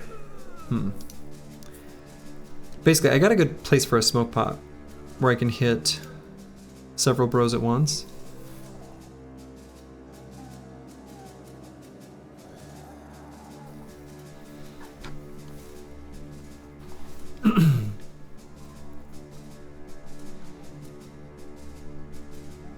where Manifest Destiny's Child can retreat before this fallen hero gets to go. And XGI 7 is just going to be able to retreat in his fleeing state successfully. But if this fallen hero gets there, I guess that's fine, because won't not be able to attack. So I can still just do that. So let's get the smoke pot out, throw it right there.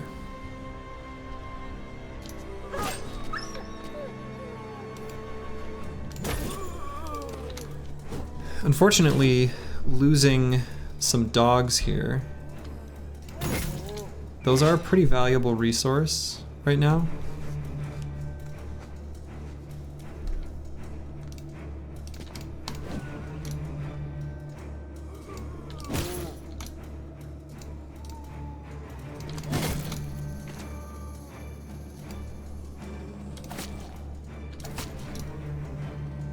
Okay, so Manifest Destiny's Child 2.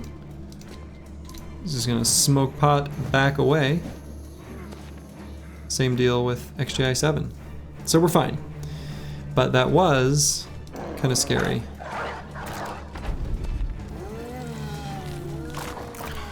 Good boy.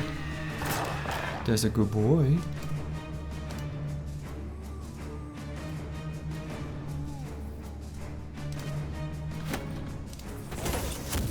Still hoping for my mythical shoot the ghost moment. Hasn't happened yet. I think I'm gonna end turn here on Debuli because I want to save his fatigue to do a rally.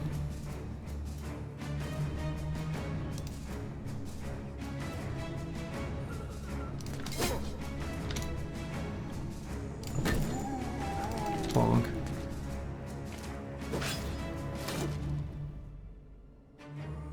Got Headhunter. Hey, what a stun. You love to see it.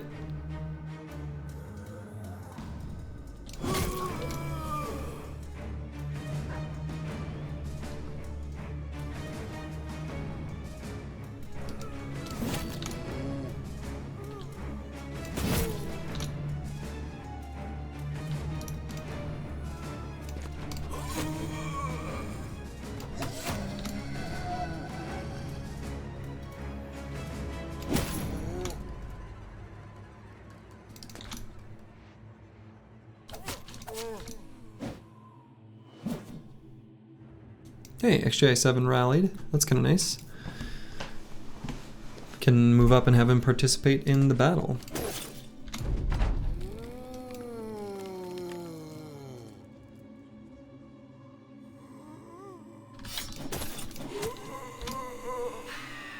Okay, good thing I saved that fatigue. Resolve success.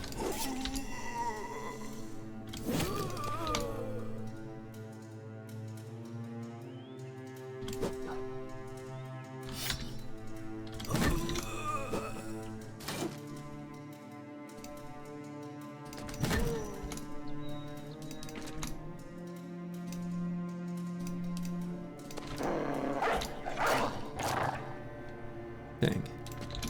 You always hope those good boys get them good bites on them bad ghosts.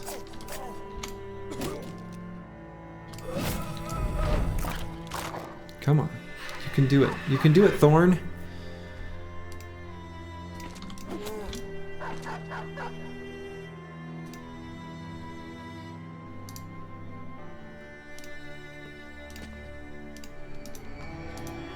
Hey, good night, Grib. Make it a good one.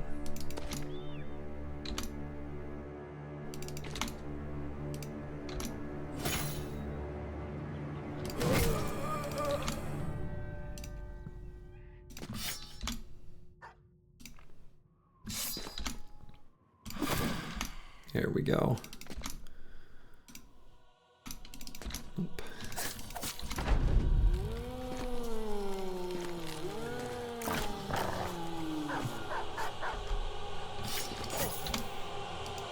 Fallen heroes rising out of the grave. Get back down.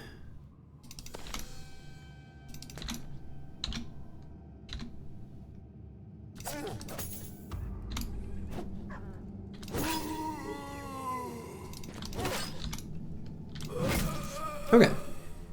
Whew. Had a couple scary moments there, huh? Nothing noteworthy in the loot table here. Not really, anyway.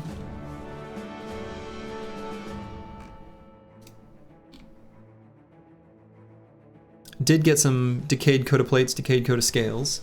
Not too surprising, given all of the flails that we're using.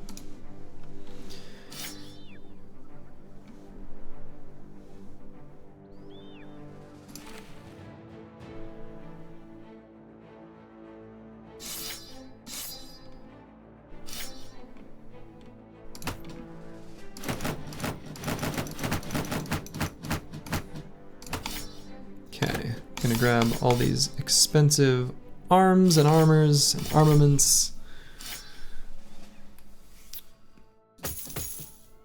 And leave some of the cheap stuff behind.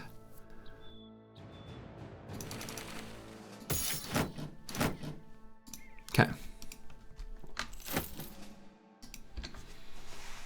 None of these fights are against barbarians, but the fight density has been wildly good as we wander through these parts of the map. It's kind of been a 2-for-1 run where yeah, we've trained up 2 full squads basically. Okay, decayed coat of plates is maybe worth hanging on to. I mean, it's better than this decayed coat of scales that's basically broken. Probably just let that one go. I would let this one go too if it weren't for the fact that it has this armor attachment on it, so I'm probably just gonna repair that one. I think that's fine.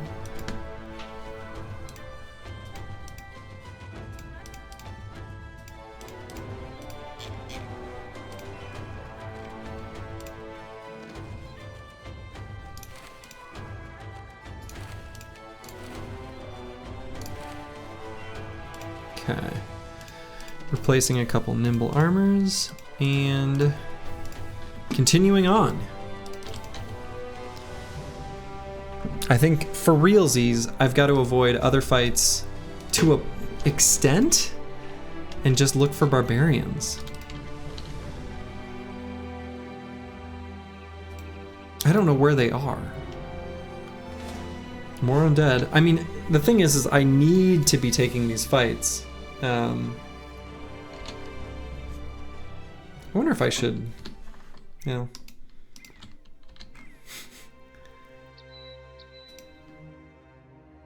Yeah, let's take a peek on this mountain before it becomes nighttime. Let the midday tick happen. No barbarians. Where are they? Ridiculous.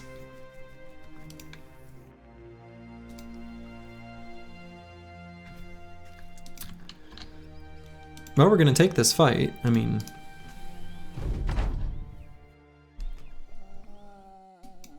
fallen hero right up there in front.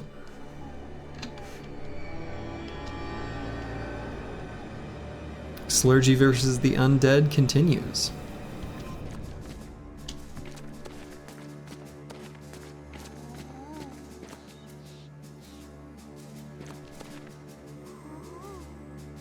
I wonder why that one was so far forward, relatively. Alright, any champions? No, no, no, no, and no. God, the team's fighting so many.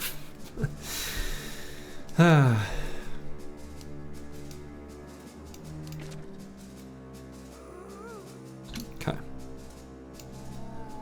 So I'm gonna back straight up with this guy. Nixlarfs can go down here.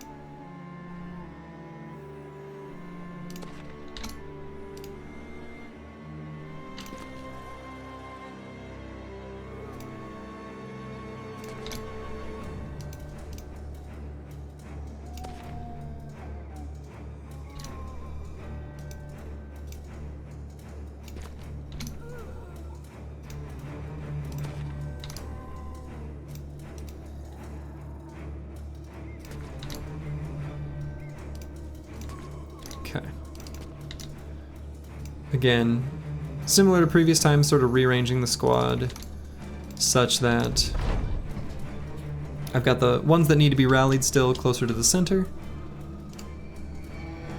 Nice. Pretty much got everyone except for Bardishbag and Dr. Jones. Fully good to go. May not be a necromancer in this fight, I guess. Not sure. Little surprised by that, unless he's just... I'm not sure.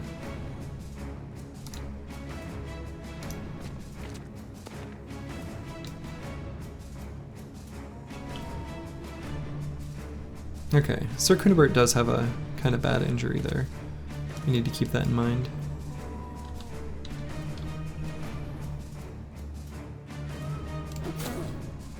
Nothing wrong with a little neck romance. Little vampiric romance.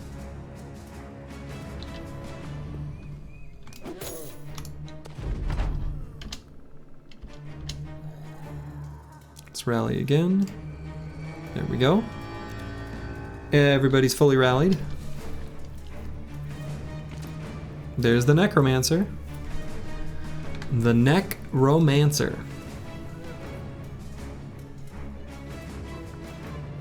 This fallen hero has a scary weapon, and he's possessed.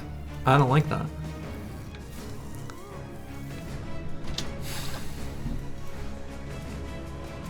I don't like where he's gonna go at all. I don't want to move forward with anyone either. So... just gonna accept what happens when he pushes forward. Which I guess will be in exactly that hex. Oof, don't like that. No nets available? Not at the moment. I don't really think nets would be terribly relevant here though, would they? Unless you know something I don't.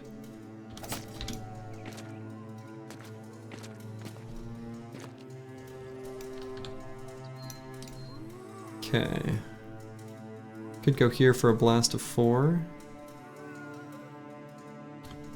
I can just blast 3 here and be ready for next turn. I think I like that too.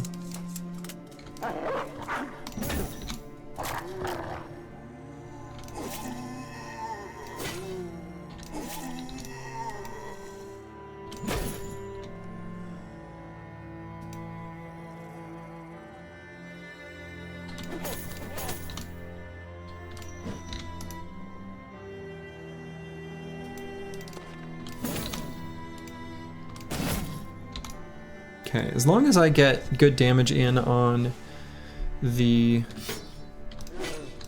zombies with scary weapons, being the Great Axe and the Flail, I think we're okay. Do I push Bujante up forward? Don't really need to, do I? But I can. Yeah, I probably should.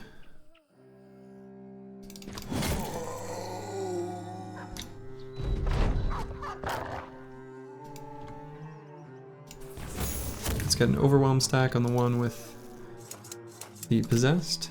Potential solution to Great Axe moving forward, but I guess it isn't needed. Oh, I suppose. Yeah. I gotcha. No, that's true. That's true.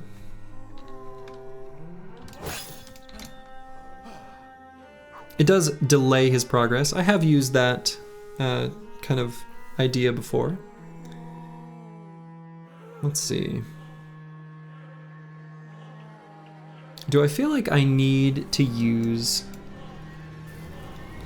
a consumable here? I guess I don't think I have to.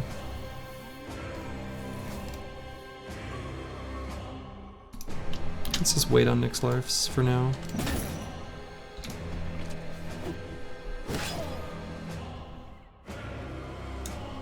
Kill for God almost got that fallen hero. I'm gonna wait here intentionally to let the zombies fill the ranks so that the fallen heroes kind of have to run around like doofuses. I guess they still will if I kill this one. Or stun him. Even better.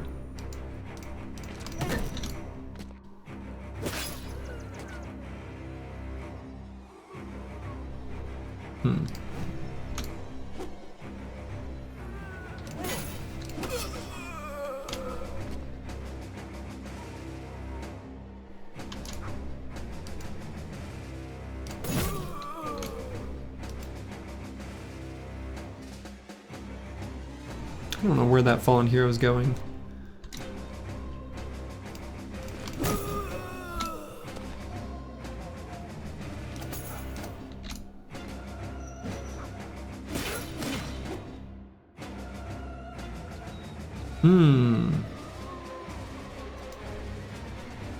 You know what?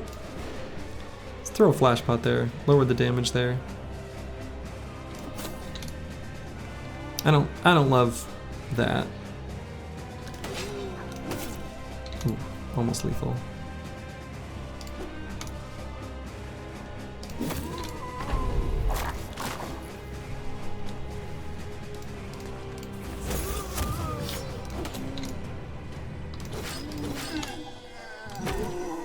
Nice. See if we can get a stun. Okay.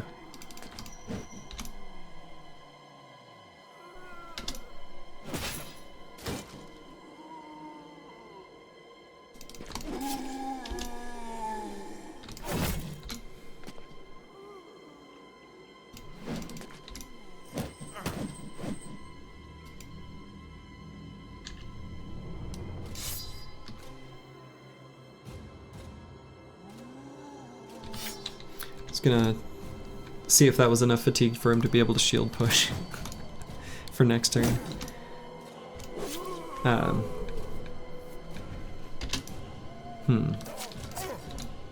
guess.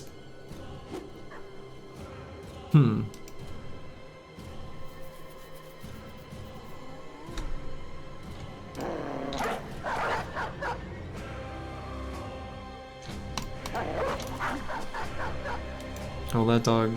Seth is too brave. Running off basically to die.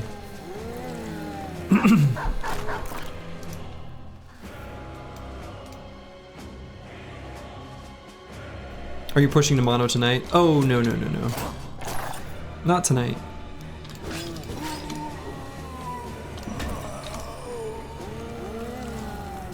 Definitely not tonight.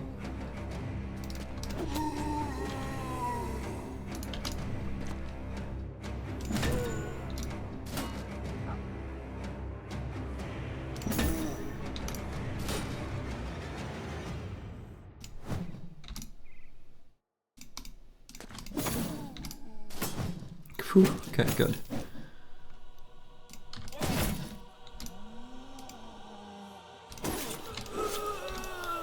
Yeah, pushing to mono tonight would have me up past my bedtime.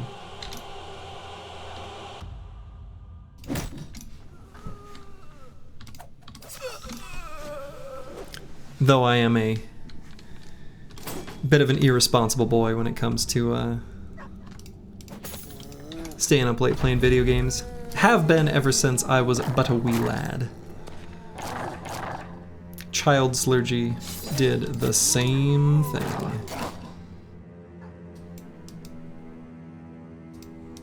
I'm sure you're all shocked.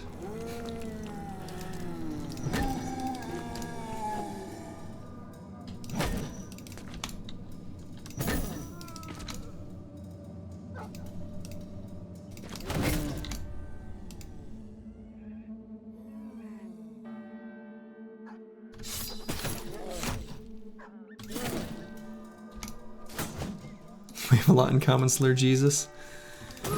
I have to imagine you and I and many others here, but yes.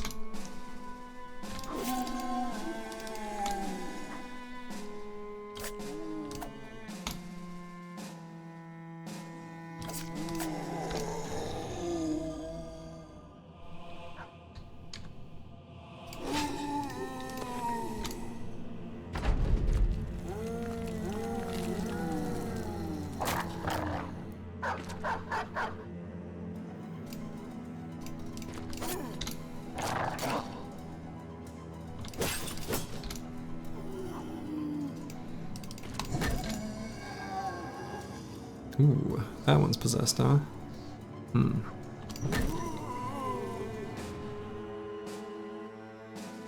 Manifest Destiny's Child 2 might just be dead. Depends on...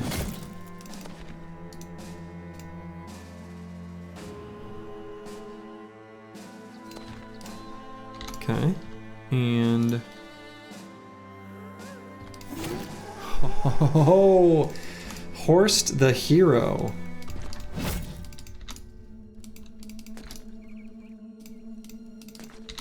Degenerates, all of us. Undoubtedly.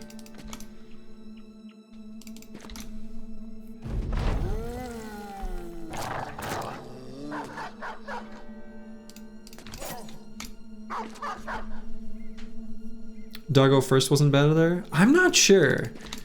I'm sort of guessing based on his hit point total, but I didn't think that a dog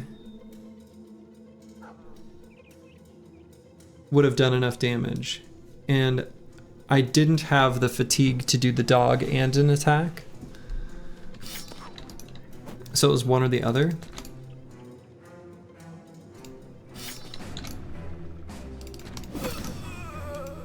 So I decided that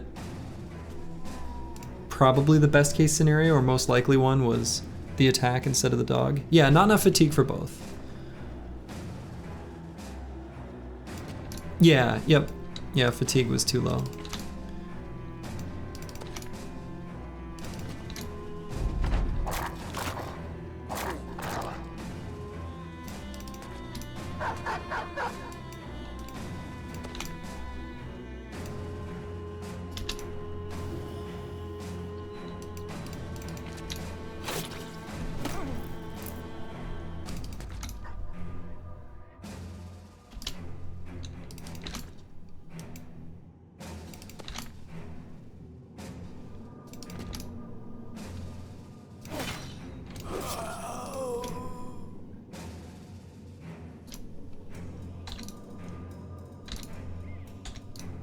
Oh damn, you're still streaming? Did anyone die?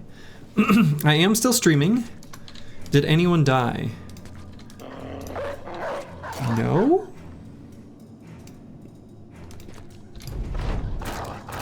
Pretty sure we've had no deaths this whole stream? I think. Is that true? I feel like that's true.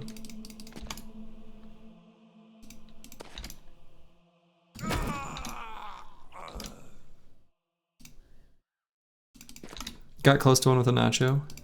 We got close to a few.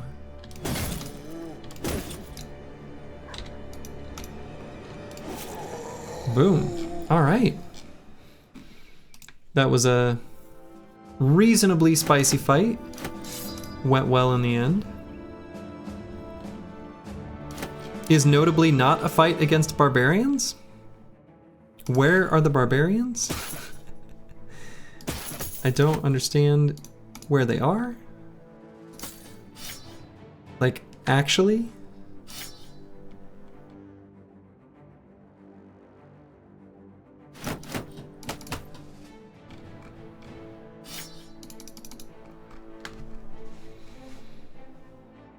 Yeah, I'm very confused by where the barbarians are on this stupid map. Like, what the hell?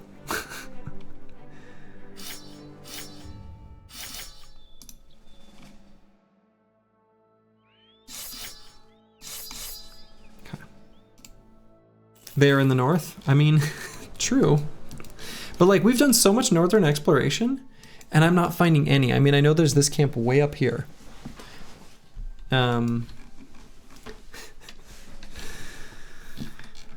They're angry and scared of you. I know. They should be. However, we need their axes. We need their throwing axes.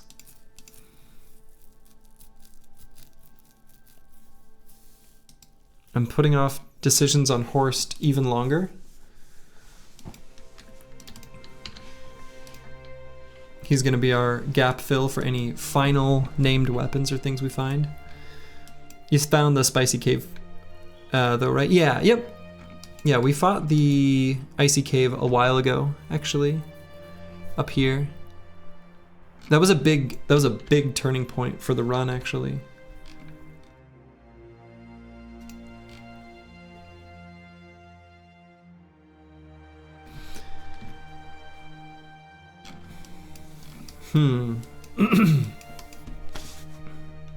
So I don't have enough tools to even repair what I've got going right now.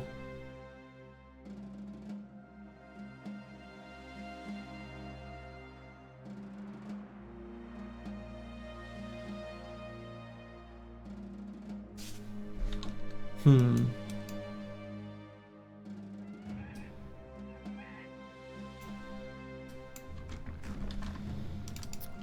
gonna stay the course and look for barbarian fights, at least for a little while longer up here.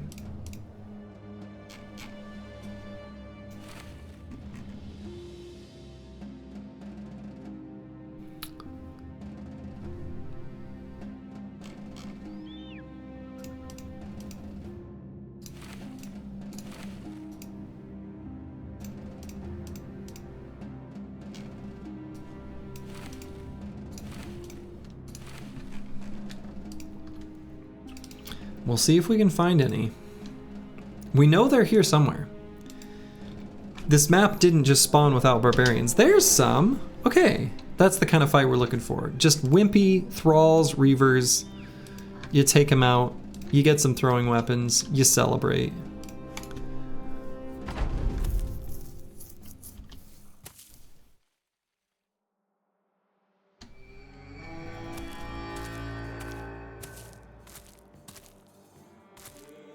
Okay.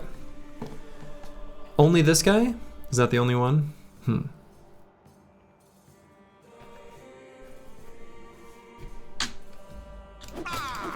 Good enough for me.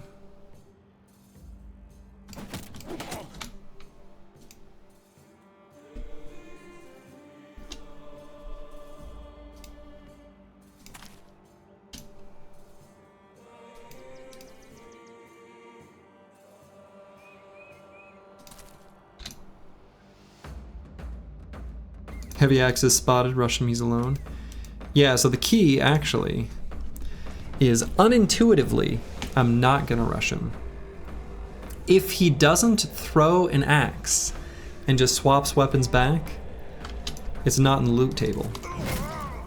So we need him to throw just one, and then we're good.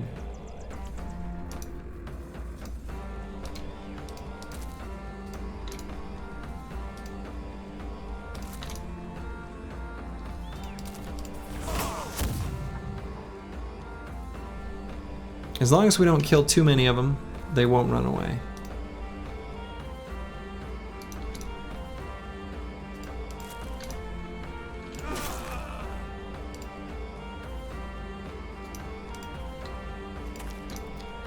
Yeah, they have to throw one first, exactly.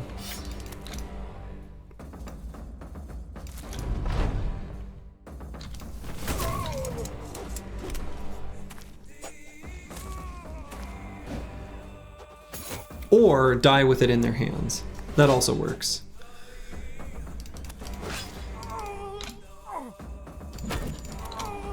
So now he is available for us to take out.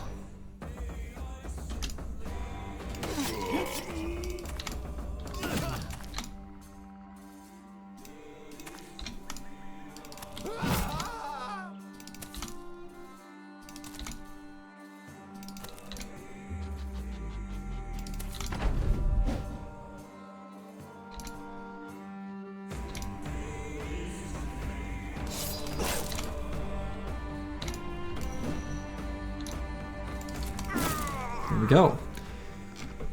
What is this loot table thing? If they don't throw one, it's not lootable. What if they don't throw anyway? Yeah, correct. If they don't throw any, if they pull it out and then put it back away, yeah, it just isn't available in the loot table. It's a weird quirk. I don't have a great explanation for why it might be that way or where I even learned it. I don't remember. I'm not even, I guess, 100% certain that's true. I'm pretty sure.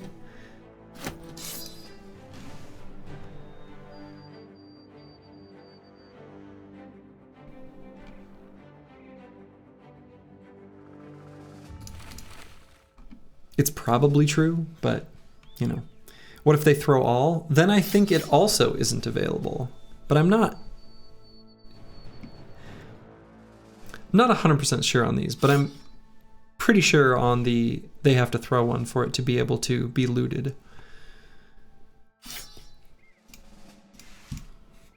Which is weird, and I know that. And I don't know. Anyway, we're very happy that we got that one stack. We want more.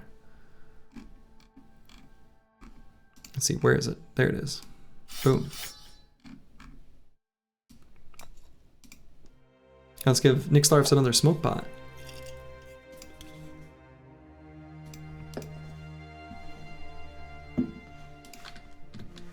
And look for more barbarians. At least a few more before needing to find more tools.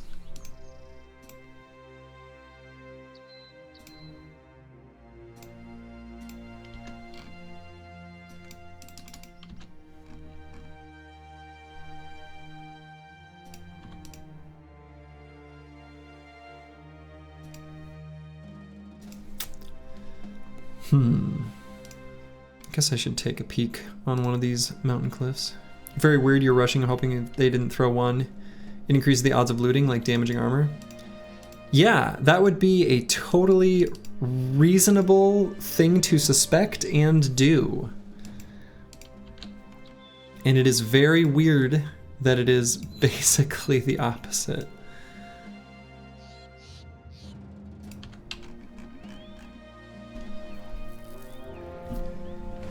First Windfall Company.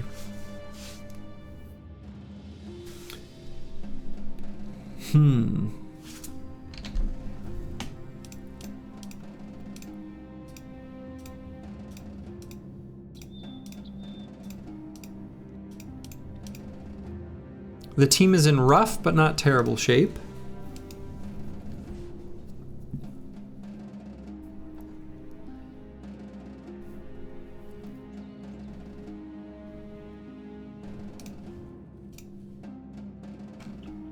Manifest Destiny's Child 2 is definitely the worst off of everyone.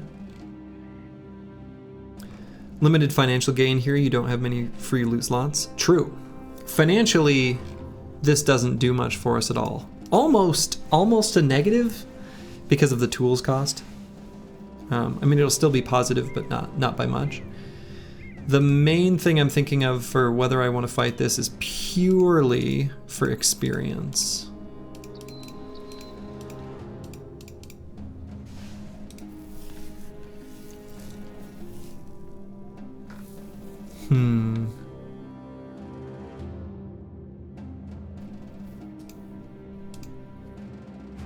Yep, just risk an EXP, exactly.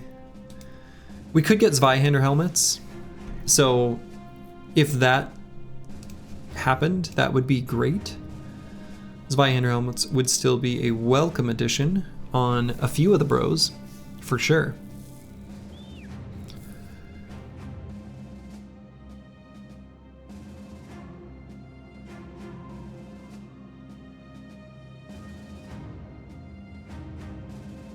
It's a pretty big group of enemies. 24. A few war dogs. So 22 at most human enemies. One standard bearer, only a few arbalesters. I don't know that this is that risky. I think we can actually do it reasonably safely. You think it's similar to library, not worth the gain at this point in the run for the risk it presents? I don't think we lose anyone here. I don't think there's any risk of that.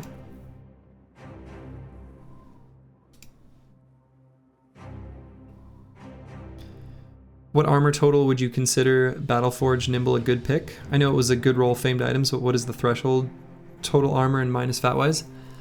You know, I guess I don't know off the top of my head. I do tend to think of Nimble Forge as having two different variants. One that is like Forge, where by taking Nimble, you can kind of hand wavy here, be a little bit like additional fur padding, where you're just taking less damage through armor, but mostly getting value out of Battleforge. That's rare, but it exists. The other is like a Nimble brother, who, for the most part, it's just a Nimble build, and then you take Battleforge because they have such good named armors. I don't know what the threshold exactly is. I think it depends on so many factors, like the bro's hit points and things like that. Generally speaking, it takes pretty good gear to be Nimble Forge and for it to be justified.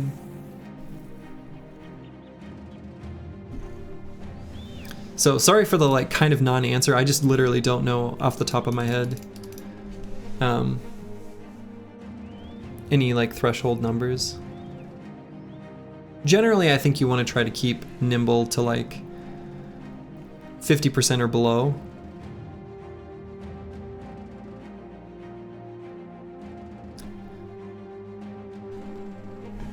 Except, I don't know.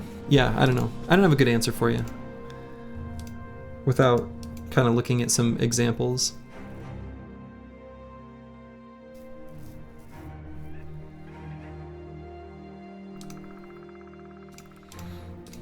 Anyway, yeah, I think I'm gonna take this fight. Oh. Okay. I was like, excuse me? I'm trying to fight you here. Nice, this armor is fully fixed up.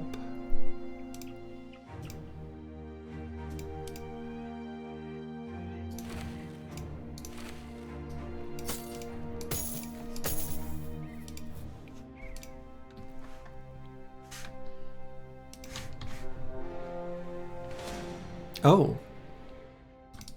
A more important fight has emerged. Let's do this first and see where we're at.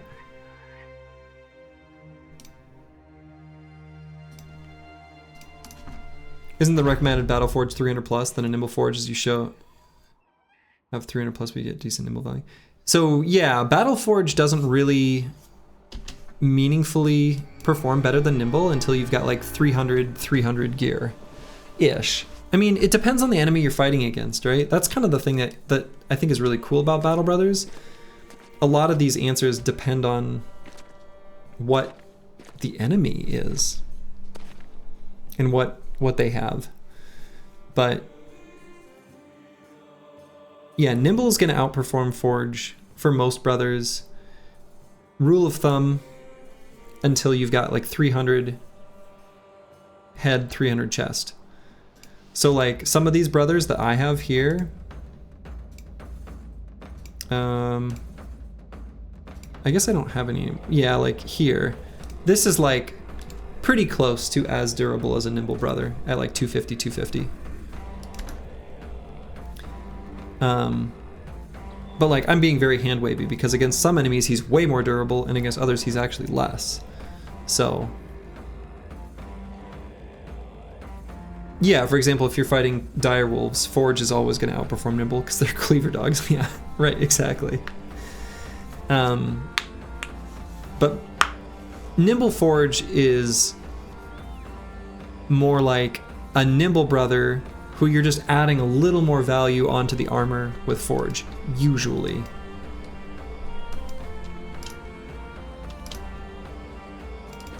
It's honestly a pretty niche situation.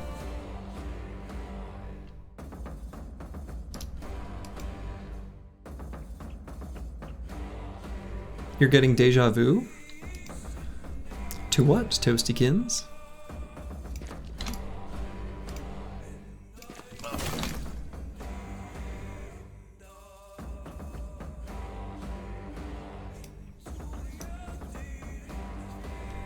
Like the light padding Idrok armor, nimble bros you tried out? Yeah. Well, but that was... Well... Yeah. That was born out of necessity a little bit, but...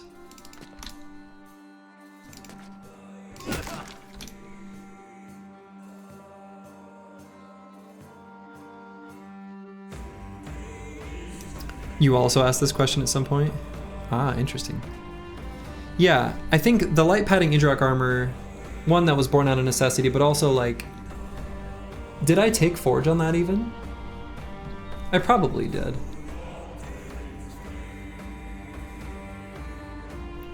But that's sort of a weird case for all kinds of reasons.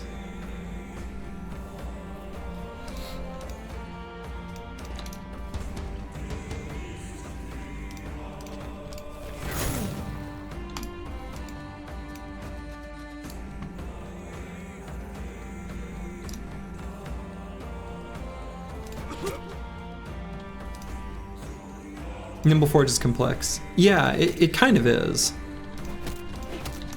And part of the reason why I'm being like a little bit, you know, hand wavy about it is that like, I feel like I don't know the answer exactly. And I don't want to say something that's incorrect, even if I have an opinion of what I think is right. And a lot of it really does depend on like the enemies you're fighting and things like that, so. In a day 1000 campaign, probably every bro should be nimble forged.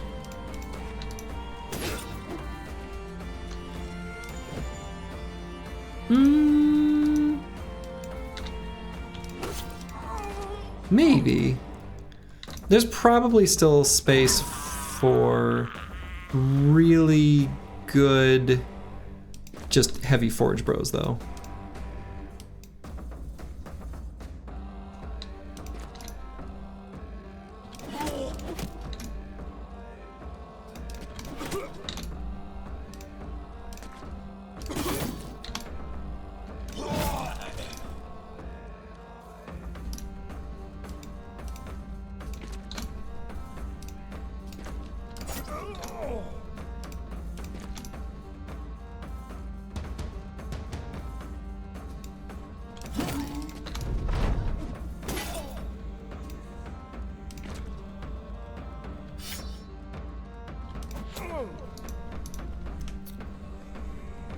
Right, yeah. I mean, yeah, if you had 11 sets of Nimble Forge armor and you've got some others that are like 400, though maybe you're right, in a day 1000 campaign, maybe you get good enough bros that they have like infinite stats where the HP like outscales everything too.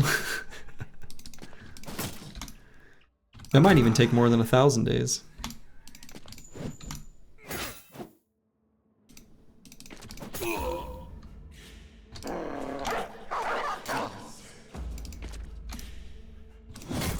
But yeah, I think the idea there makes sense. Nimble Forge is like the super premium stuff, for sure.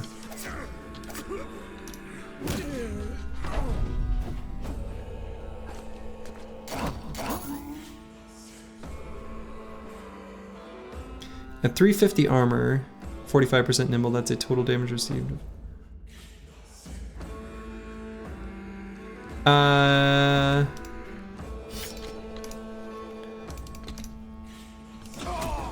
Yeah, so I think you have to consider how the damage formula works though, because it's not... Battleforge only protects armor, and Nimble only protects hit points. But because of how the damage formula works, with the order in which things apply, and then armor flat reduction is applied, you can't quite compare them directly because it really depends on the type of weapon you're getting attacked by.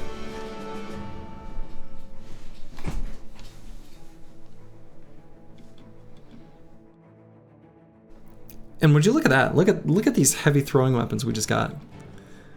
You're looking at a happy Slurgy. There's a happy Slurgy here behind this screen. Very happy. Very happy. So much I do not know 700 hours in. Same. Same. Big same.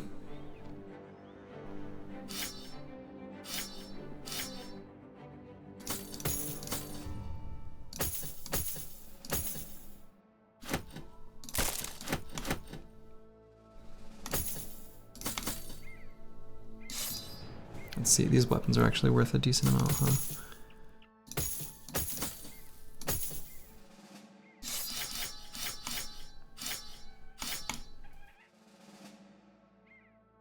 I have no idea, however, yeah. Check at your own peril.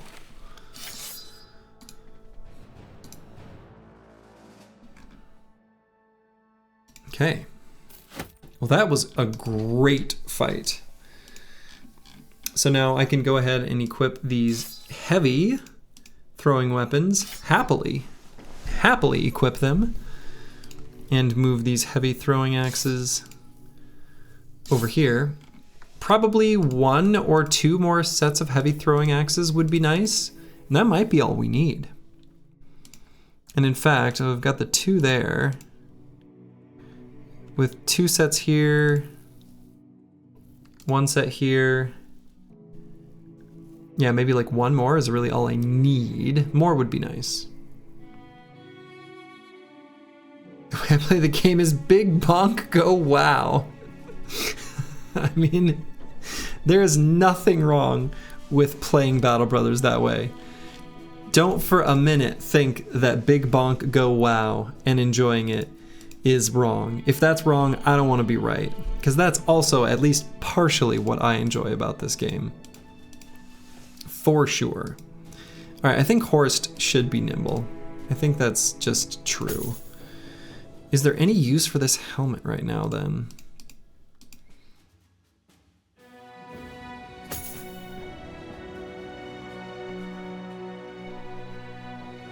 Not really. Yeah, that's a big number, yikes. Right. Yeah.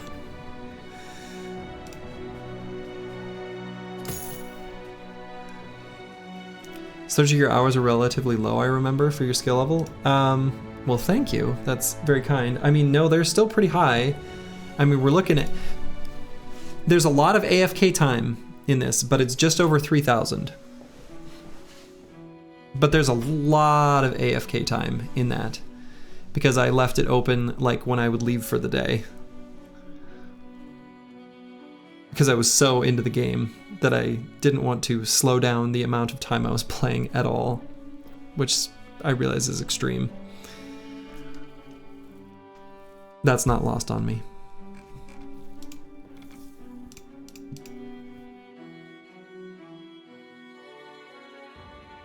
But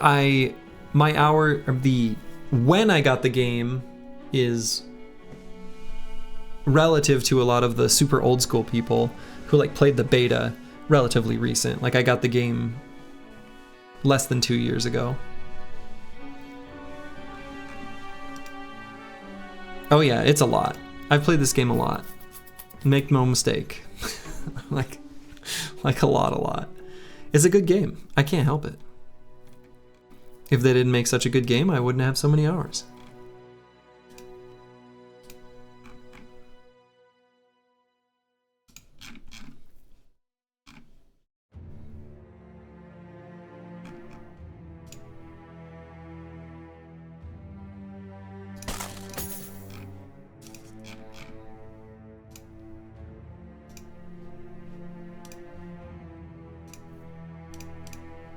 Okay, I think that armor set's good enough.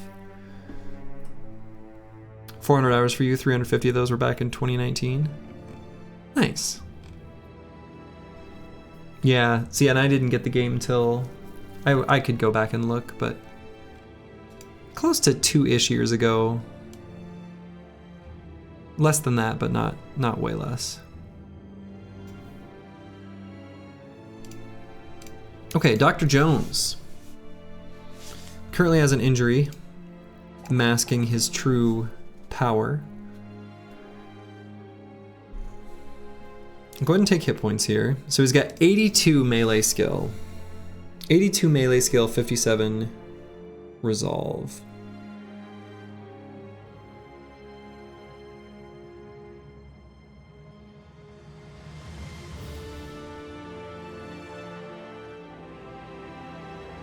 200 of your hours are in Legends, which is a whole rabbit hole and honestly a different game. Yeah, Legends is kind of its own thing in a large way. So yeah, final perk here is either going to be Killing Frenzy or Fort Mind.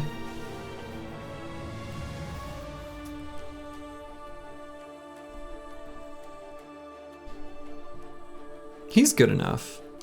Let's go Killing Frenzy. We'll give him the exact same build as Uncle Freddie Mac. They've got the exact same facial expression. They're like brothers. Battle brothers. Killing Frenzy, big bonk, go wow! Yes, exactly.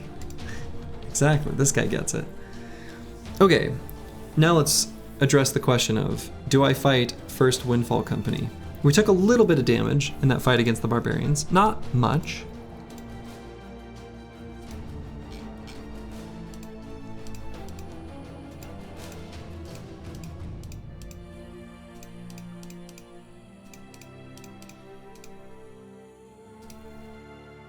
We've only got one more day on the Oath of Camaraderie.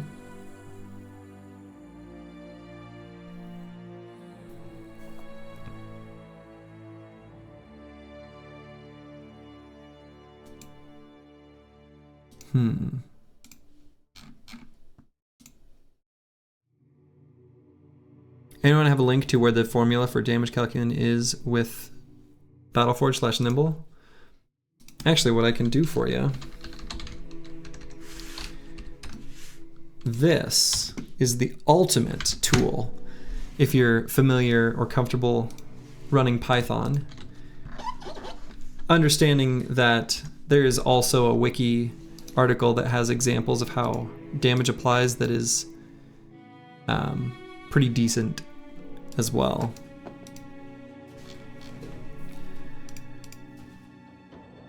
But a lot of the misconceptions that exist within the community regarding like Indomitable and additional for padding and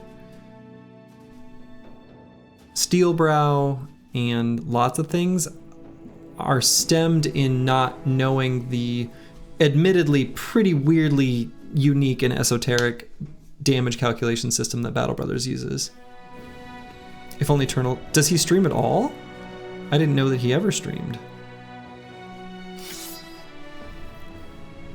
I didn't know that was a thing he did, ever.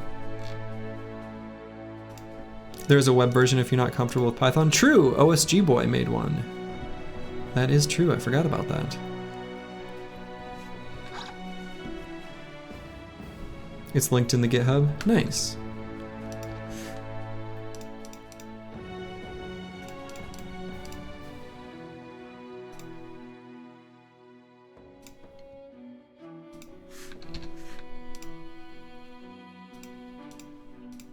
Alright, I am going to fight this army.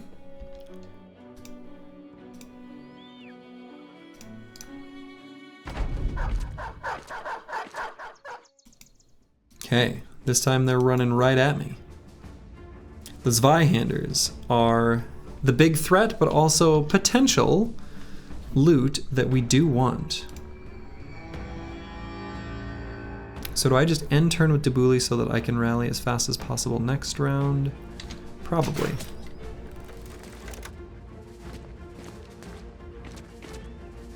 That is a lot of Zweihanders.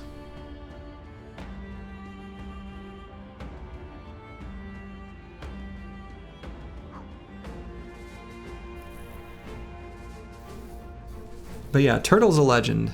His guides and stuff are awesome. A true bro.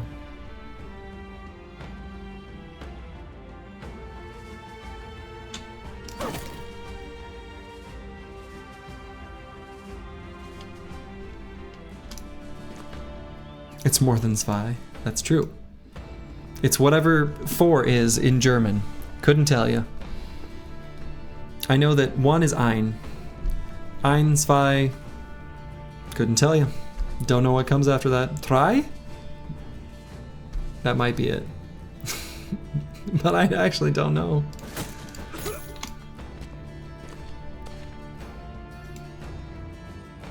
And if there's more than 3, I cry.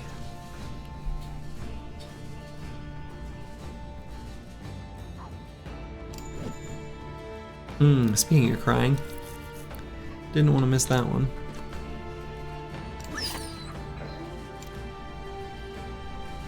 I think based on where these Zweihanders are, I'm just gonna chill right here with these bros. No need to push up.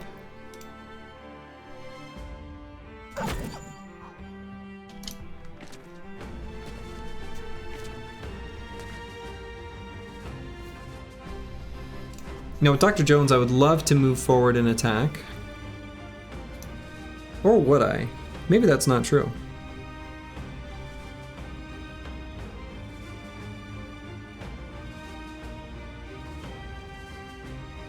Oh, that's not true, actually. Headhunter is active. That's nice. Yeah, they have no arms and hands and you barely notice it. It's true. It is very... I also love the art style in this game. There's nothing quite like it. Okay, so Bardiche Bag, I definitely move forward. And Bijante 2.0, I move forward. Manifest Destiny's Child 2, I guess...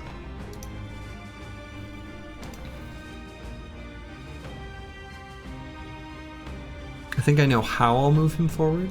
I'm gonna move him down to here. And have Eagle-Zwei occupy this hex where Bijante is currently.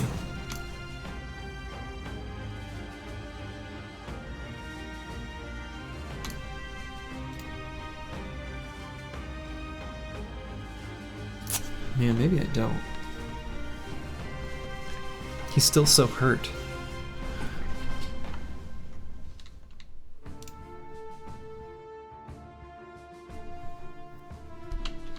I haven't shot yet, right? Where's Eagle-Zwei? There he is. Have not.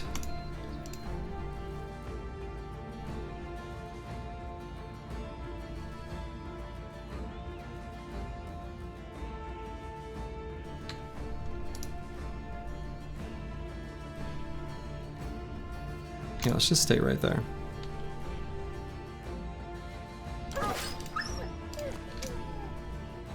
Slurgy, do you ever take Indomitable? Oh yes, definitely. Definitely. Indomitable is great. I don't have it in this run, but that is due to nothing in this run is normal. This run is both cursed and possibly blessed, but it's its own unique thing based on extenuating circumstances of the shape that the run is in and the kind of run rules that I've ascribed to myself. Okay, still need to do a rally here. That was a good one. This calculator is cool. Oh yeah, that calculator is awesome.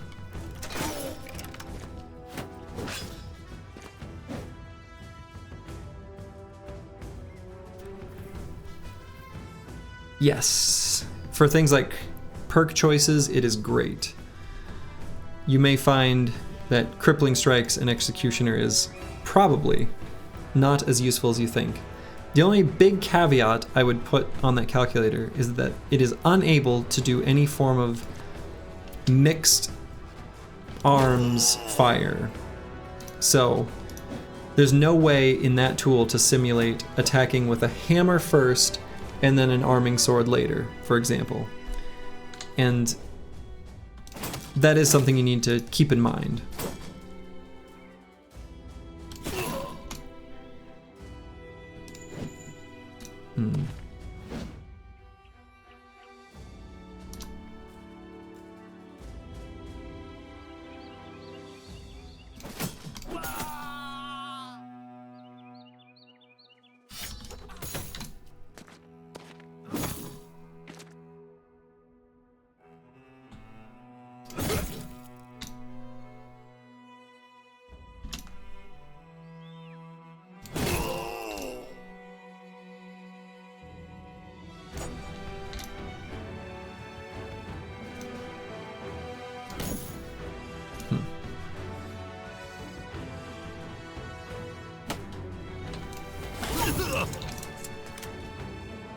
Got both those Zweihanders running.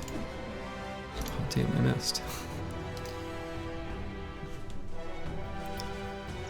Executioner is sometimes a perk. Crippling Strikes is basically not a perk. Accurate. No disagreement from me there. And even Executioner is like a kind of 11th perk on certain builds. Damage builds, basically.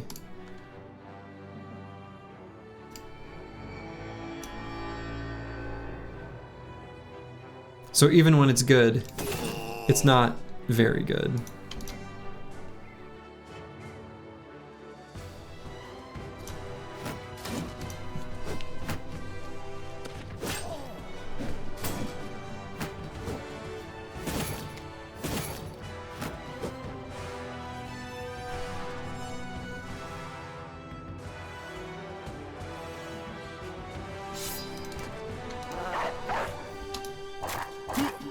Gonna take a split turn there.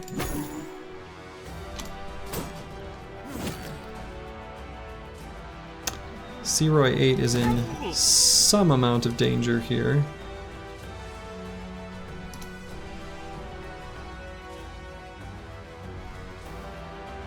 Might hang out on Nixlarfs to see if I need to throw a smoke pop for him, or get in position to do so.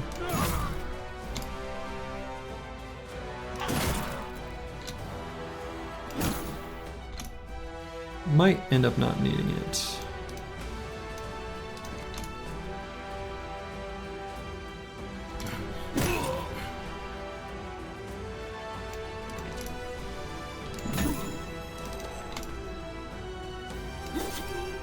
Off with the head!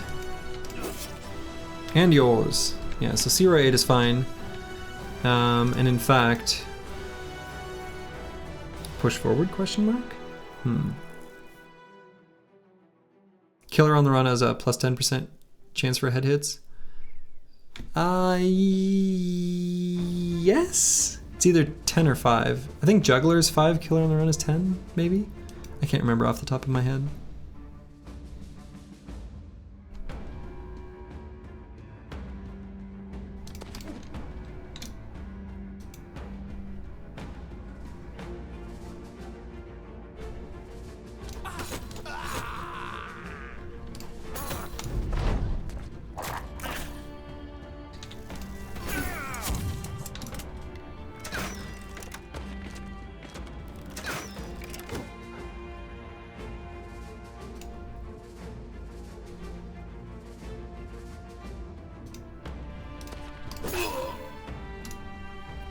Headhunter is good with two-handed flail. Oh yeah, definitely. Headhunter is excellent with the two-handed flail. But otherwise, if it weren't for two-handed flails, I won't go so far as to say it's like a bad perk, but it's pretty limited. Two-handed flail though, definitely shines there.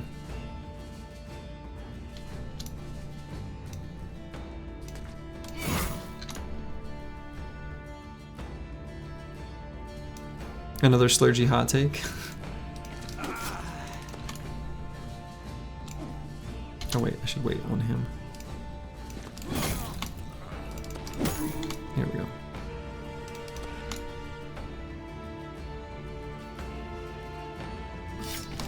Slurgy has many takes. Some of them are hot, some of them merely lukewarm.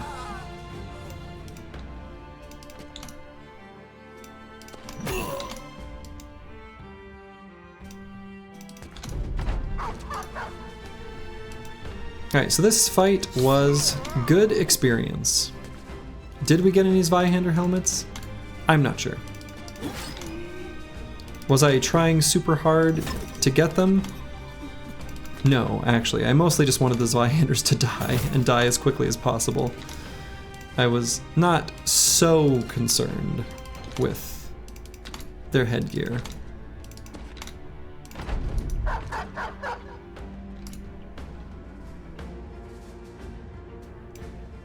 think the Headhunter opinion is tepid at best. Does anyone take Headhunter on non-flail builds?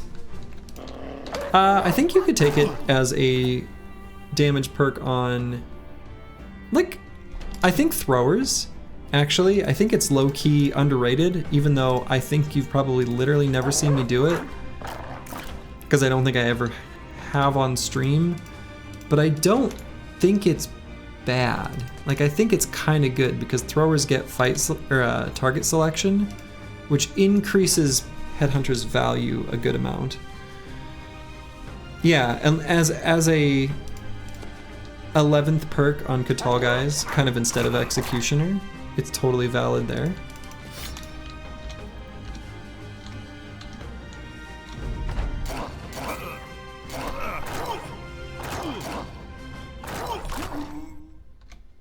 Like, I think it's okay.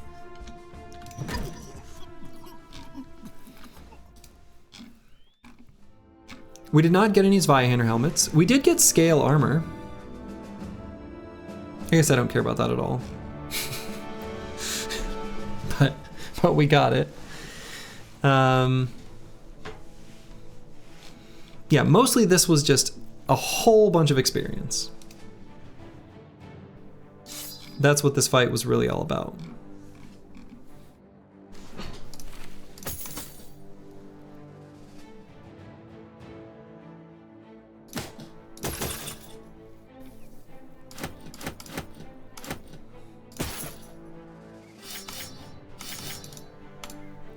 Definitely we're gonna take these bill hooks and greatsword. These are worth quite a bit. On flail duelist to save fatigue too.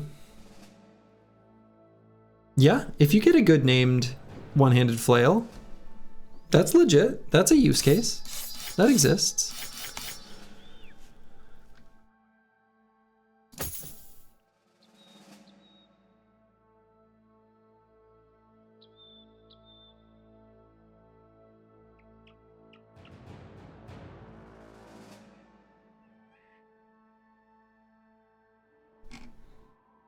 Okay, I don't even really have much for cheap, crappy weapons anymore, do I?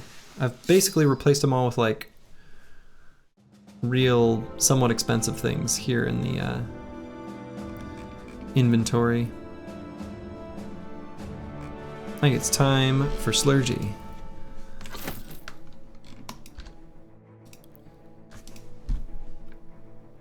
To head back south. Got our final perk here on Nixlarf's 3.0. I think this should definitely be Killing Frenzy. And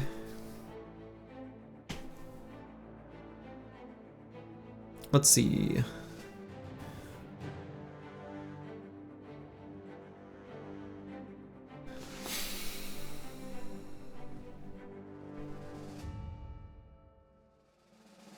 I'm either going to go with the 4 fatigue or 2 melee defense.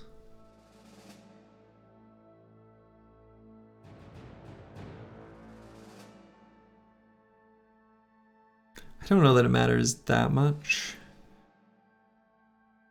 I think he's got enough hit points, and with Colossus, as long as I'm careful in never letting more than 2 hexes be exposed when fighting like Necro Savants, for example, I think he'll be okay.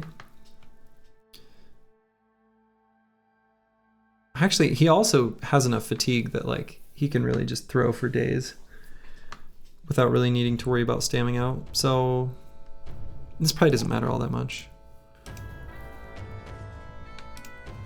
C-Roy 8, our absolute monster, he has turned out to be.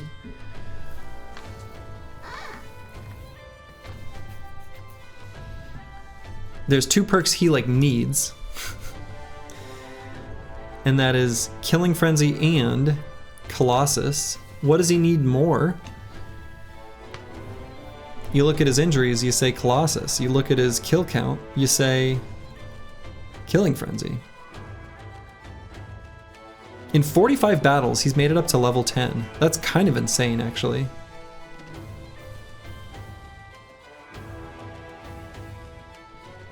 And a lot of that is because of how many kills he himself has landed. That random ass farmhand that I picked up.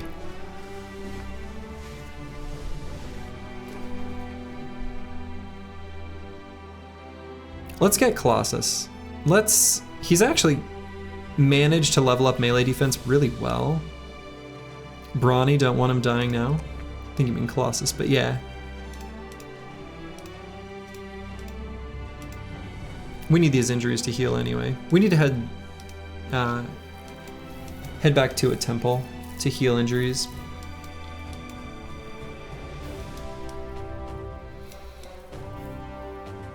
Yeah, I knew what you meant. Colossus and Brawny, outside of the context of this game, are kind of similar words, right? He has Drunkard already, we can wait on Frenzy. Fair enough. Probably true. I wonder if enough time has passed where Finsterware has reset. Probably not, but it probably... Based on our trajectory of how we grabbed our consumables, I bet you if I head back through to like Himmelstadt and then did the same thing, Tarwa, Finsterware, we could get consumables from Tarwa and dogs from Finsterware. So let's head that way.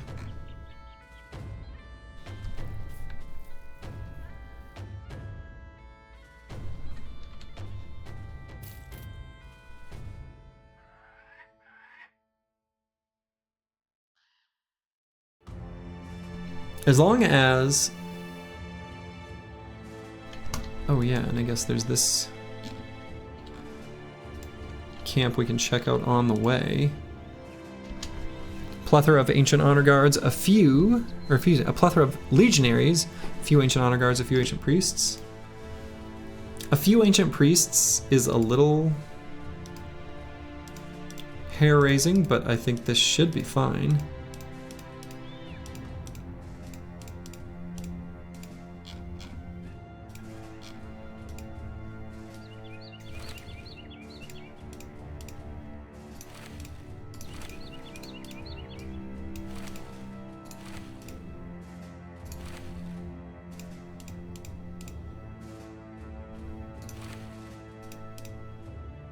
Oh, that guy's like naked.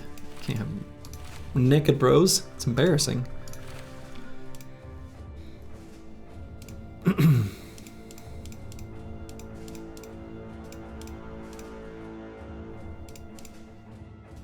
Oh, and let's get the fancy throwing weapons out. How's about?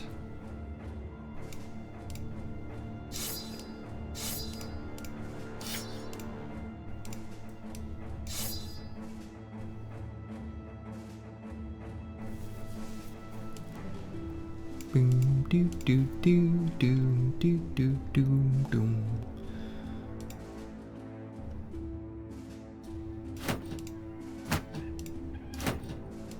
Okay. Not many famed weapons, two-handed weapons this run, huh?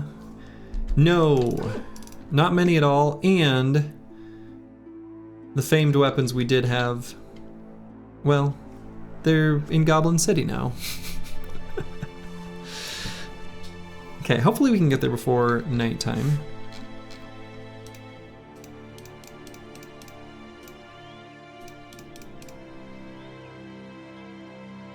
We do have a few pretty bad injuries, but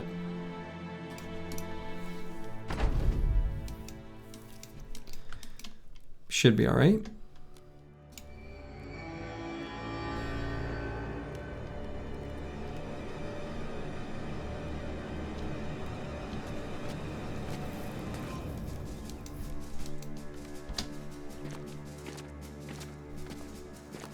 I like that there's some bulky things in the terrain here. Hoping the priests run up in miasma. Great. One of them did, the other moved forward. So we'll back up 2 hexes and pass the turn.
Next fame will be a fame dagger with shield damage. Daggers can't roll shield damage, so we are at least safe from that. Alright. I can make there be melee contact. I think I do want these ones to run forward a bit more dumbly. So I can move Sir Kunibert up, and I think that's fine.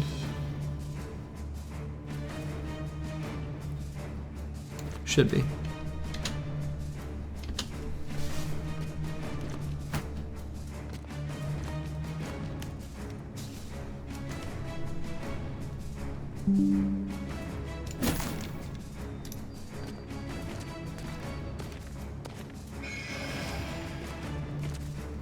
Not too bad of a horrify.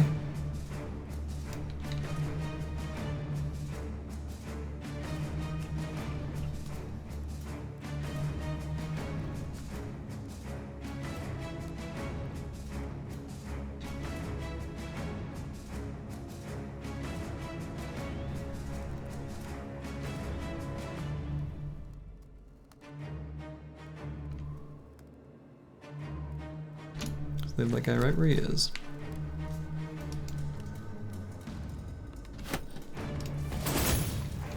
Chip some armor. Hold for another rally.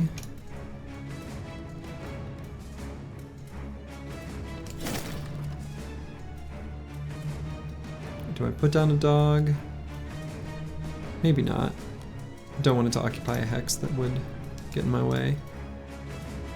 This guy's injury here with the cut arm sinew really sucks.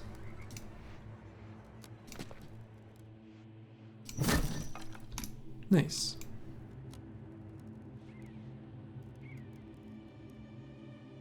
Manifest Destiny Shadow only has 30 hit points. Yeah, he's hurt. He's hurt. He's hurt bad. That's okay.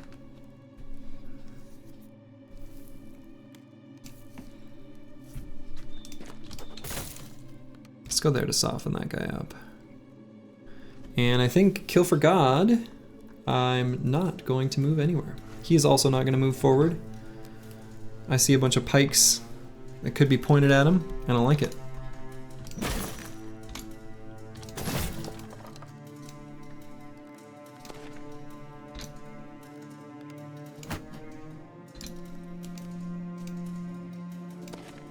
Hey, Thetica Crazia, thank you for the Prime sub. I appreciate it.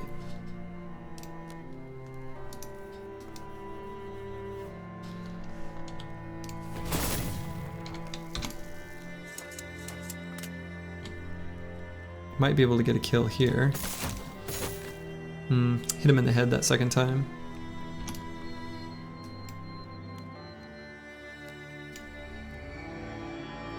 Here we go. The rallying has finally done the trick.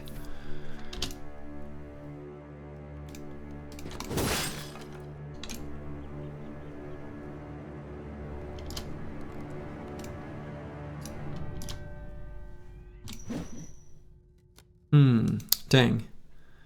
Uncle Freddie Mac. I was hoping with that Killing Frenzy and Headhunter that we would just take that guy right out. Did not.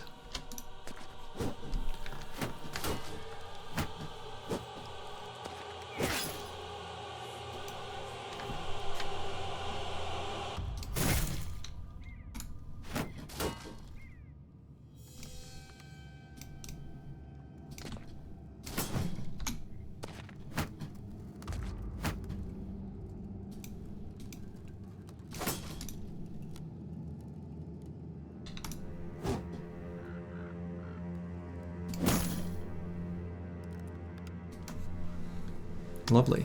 We got the Adriac armor, so there's no reason not to push forward with Deep Space Cowboy.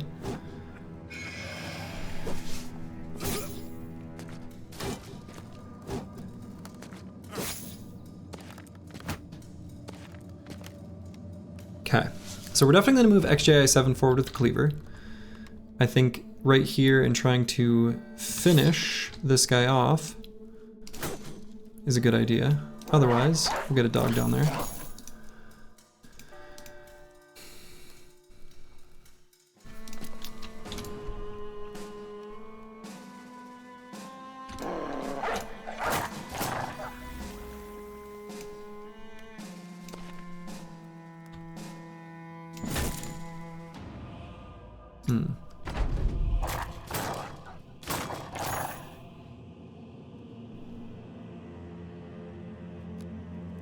So, what's the chance of finishing off this legionary with the gun? Would the gun do any damage if it hits him in the body? Probably not.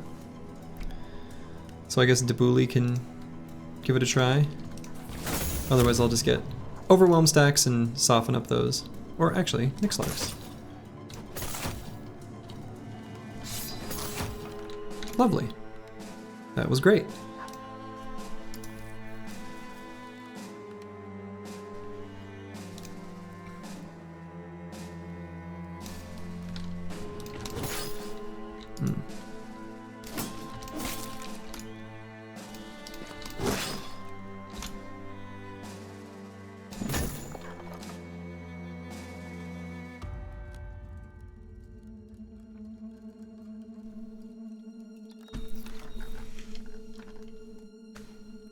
We'll just wait there with these guys. Curious if this Ancient Legionary will attack Sir Cundabird or move forward. Dr. Jones can finish off that guy.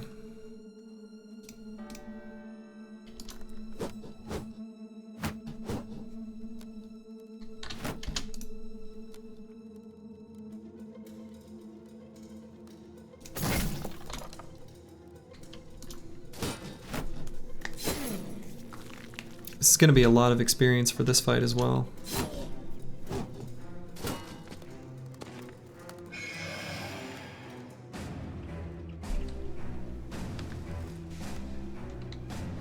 Manifest Destiny's Child can go here now, I think. I'm going to have some of these fatigue neutrals kind of fill in the gaps so that Kill for God and everyone else doesn't get too surrounded.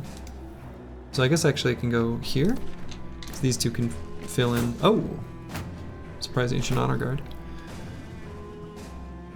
Which I think is fine.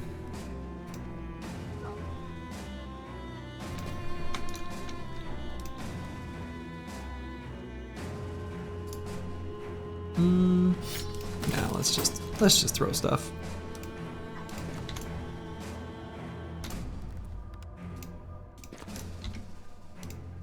God, I gotta get Deep Space Cowboy a better weapon. It's embarrassing at this point.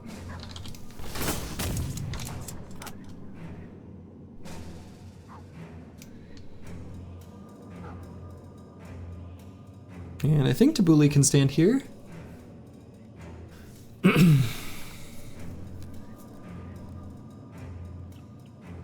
Should be fine.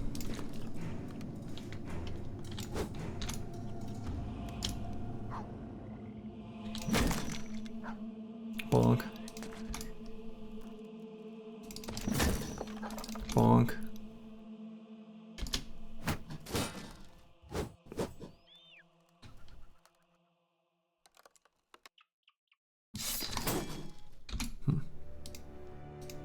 Not a bonk. Smash.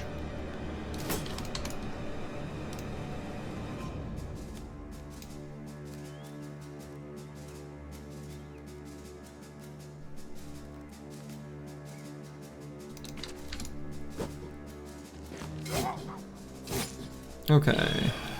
Oh no. Kill for God is suddenly in danger.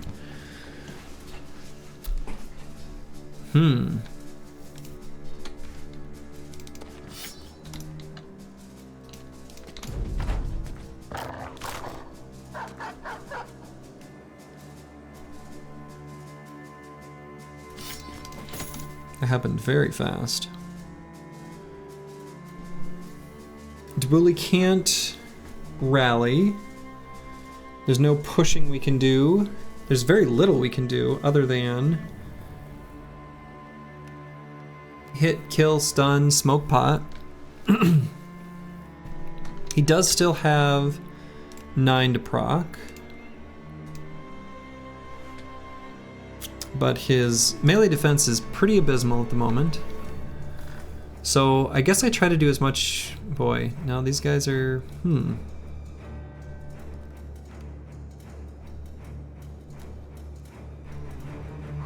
I mean, I try to do as much damage to this Ancient Honor Guard as I can.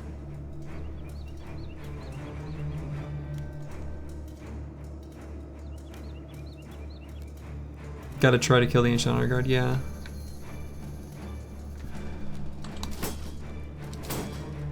It's not a good start. I can make it so that when he runs, he at least has a fighting chance. I'd probably just do that. If that is a smoke pot, right? Yeah, okay. Not hitting him.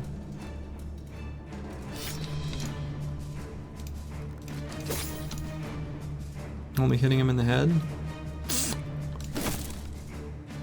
Yeah, finally hit him there. No one else is gonna get a chance though. Ruh-roh.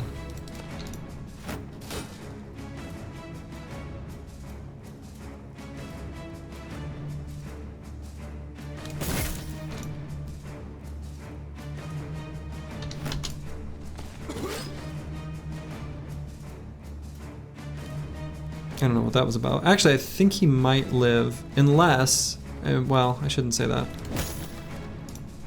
It still could go either way.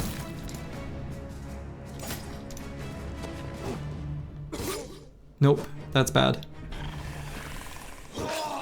Fuck. Yeah, it was that hit that proc 9 lives from the pike. Well. Damn.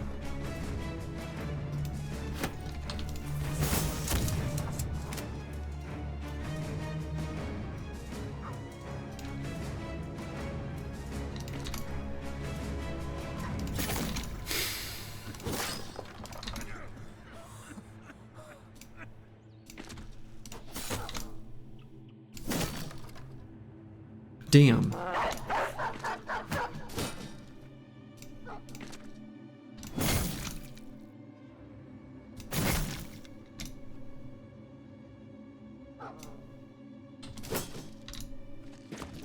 Yeah. I don't think struck down is happening when I watched his head separate from his body. I don't think I need to check the combat log. I'm fairly confident I know what happened there. Also, those horrors are suddenly horrible.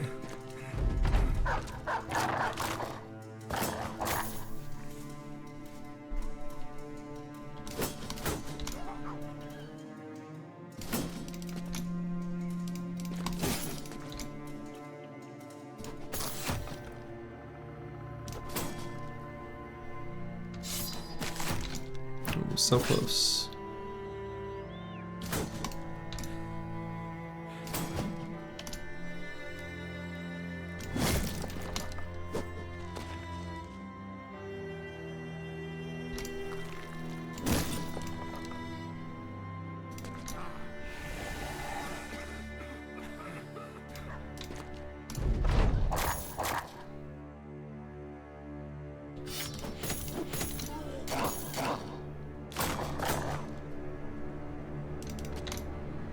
That's one of our reserves, so down to 13 bros in Dream. Yeah.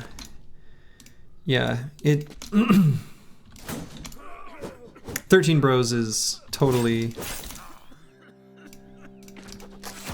fine.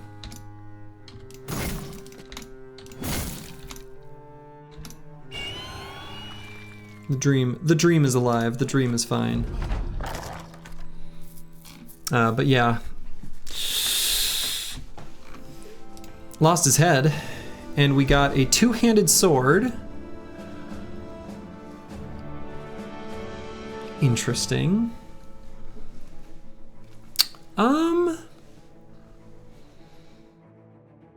Weapon skills build up 3 less fatigue, and max fat -9.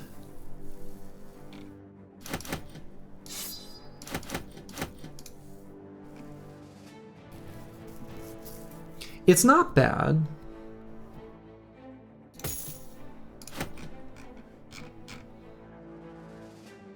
Let's see, is there anything worth...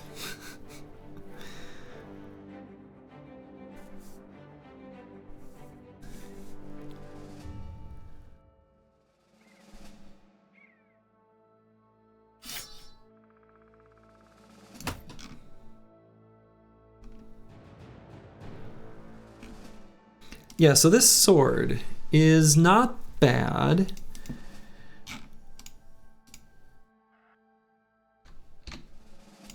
So Horst was a TBD kind of build. If we did use that sword with Zerk Frenzy, it would be fine. I think two-handed swords are actually a decent weapon. They get a bad rap, but like, they're fine. It's not a very good one, but very easy to, you know, put it on nimble damage bro, or even, honestly, anyone.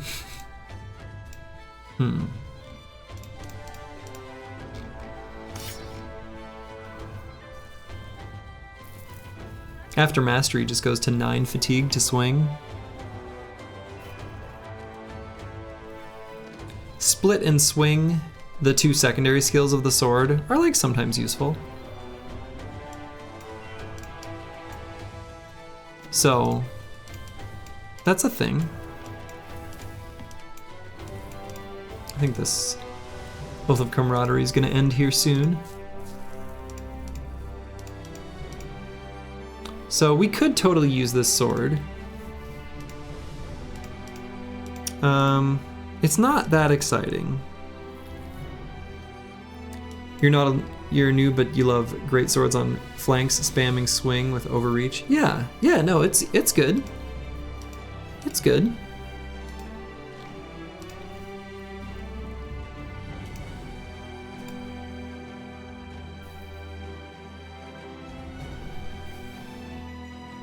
So what perks would Horst take? He would take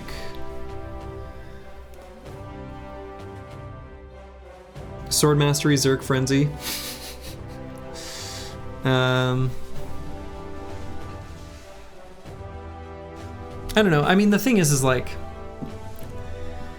I really wish that one of these was a damage roll. The weapon skills build up -3 fatigue is like cool, but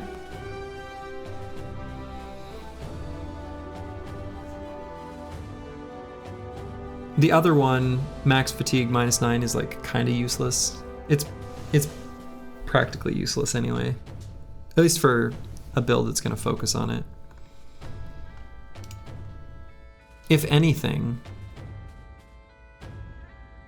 honestly, this could be a backup weapon for Eaglisvi. That's not a terrible idea, actually. So, Eaglisvi could have this. If Necrosavants jump on him, he says, haha, boom, gotcha. It's a sword lance but 1 range. I mean, it's a lot more damage than a sword lance. Like a lot more.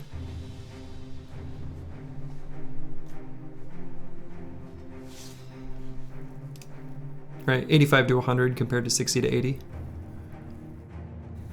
And the Reap goes down to 25% of damage ignores armor, so from that perspective it's the same.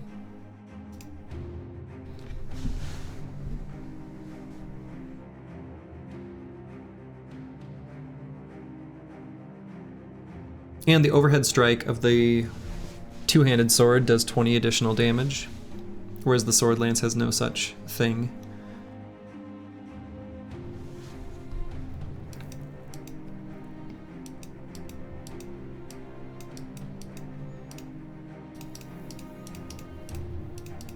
Yeah, I don't know. I think actually maybe as a backup weapon on Eaglisvi, I might hold off for something a little more potent for Horst. Even if it's just like something simple. I don't think this is quite what he wants. He wants something a little bit better than that. But I do think this is a good weapon. I like that it's, from the perspective of making use of both of the aspects of this, where it's lighter and lighter to swing, that's actually pretty legit for what Eaglisvi needs.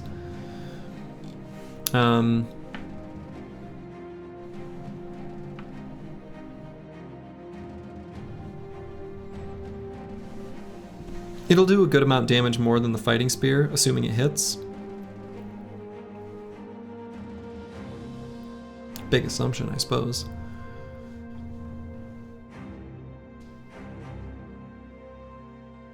But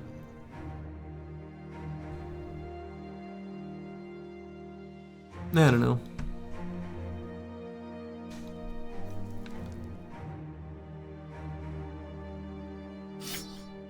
Looks good on him. Don't let big sword lance hear you. Yeah. Okay. Returning to civilization. We need tools. Oh my god, 32 web necks. Shit. I want to fight these. They have a lot of experience inside them. But I want to fight them not in the forest. Yeah, he's gonna run out of ammo, can still apply overwhelm with like split. Exactly. Yeah.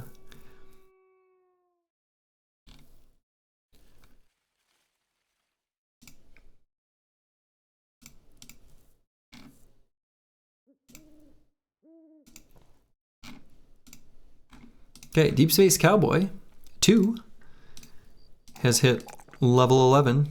You love to see it. Let's see, what do we need for his final perk? We're good with his fat now. He's basically build complete. Honestly,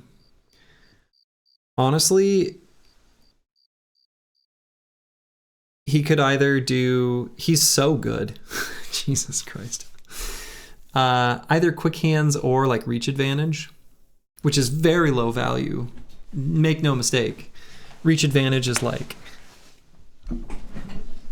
I don't know. Obviously, he's only hitting one thing, but that weapon slurgy, come on. Oh, I know. I need this weapon. It's a problem. I know. I've checked the weapon shops. I have to replace this. This guy is so good. He needs a real bonk. He needs a real bonk, and everybody knows it. Killing Frenzy? Maybe.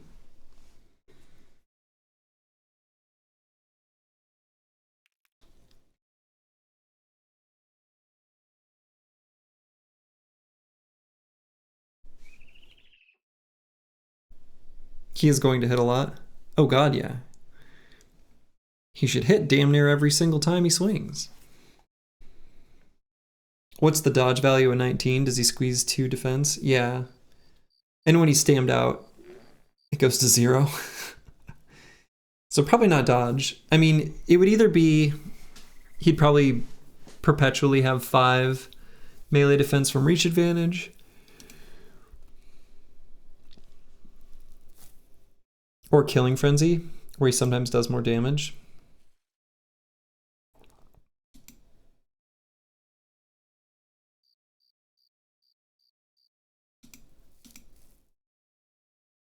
Honestly, the way I'm kind of gonna use them, and the way like I use them in that fight, was the fatigue neutrals are setting up kills for the Zerk chains.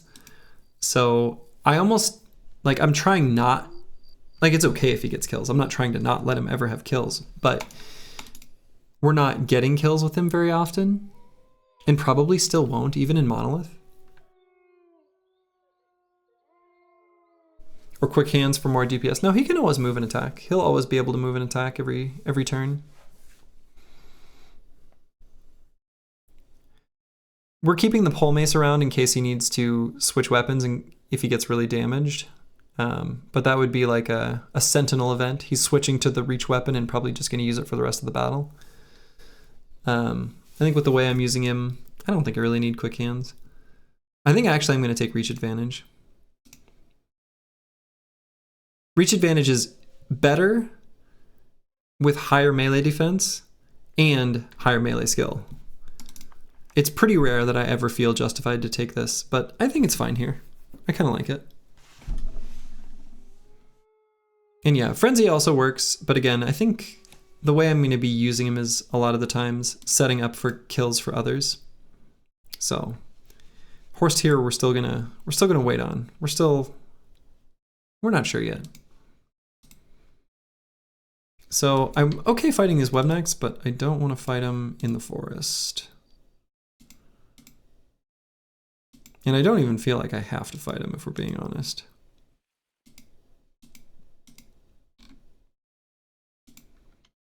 Oh my god, game pathing, please.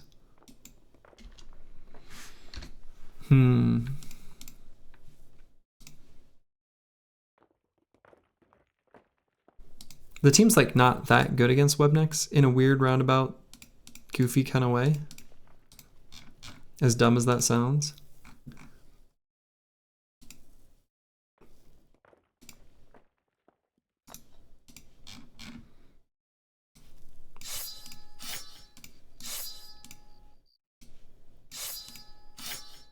Webneck fights are just long. They're slogs. Team's not that good at that. Why didn't you think reach advantage is good? Not good on Fat Newt hitting one guy? Yeah, I mean, yeah. Generally speaking, I think that's true. And for the exact reason you just said, yeah. Because it's a Fat Newt just hitting one guy. It's much better on, like, anyone with a weapon that hits more than one enemy. Which is pretty limited, right? I think I am actually gonna dodge this webneck fight. The team needs tools. Like a gunner? If only. If only it worked on the gun. Then they'd be invincible. Okay, cool. Got rid of that oath. So now maybe I fight these webnecks? What did that guy do over there? How did I move him?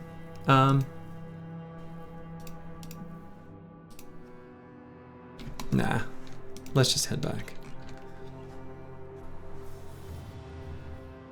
So this is the second to last oath, the one that we're going to be given the option for here. Soon. Two-handed cleaver feels fun with 2 reach advantage procs. Yeah, I mean, it's a thing. I kind of feel like that's sort of overrated though, because generally your cleaver shouldn't be surrounded. Ideally.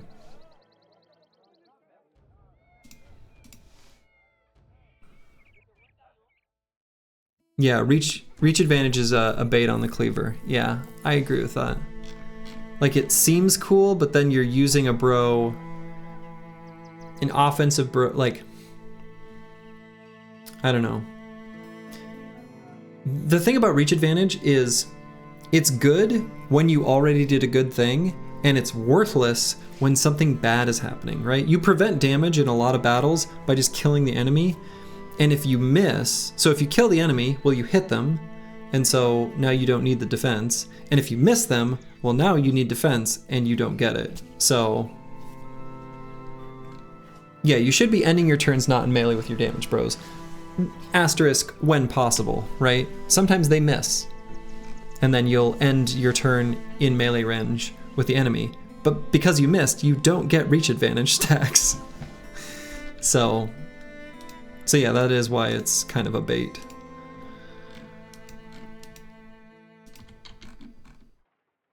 So never miss is the moral of that story? True, actually. Just hit them. That's a good point. Oh, thank God, we found plus 14 tools and supplies on the ground. 9 lives is a better defensive perk? Much better. Way better. But I am a preacher in the Church of 9 Lives after all.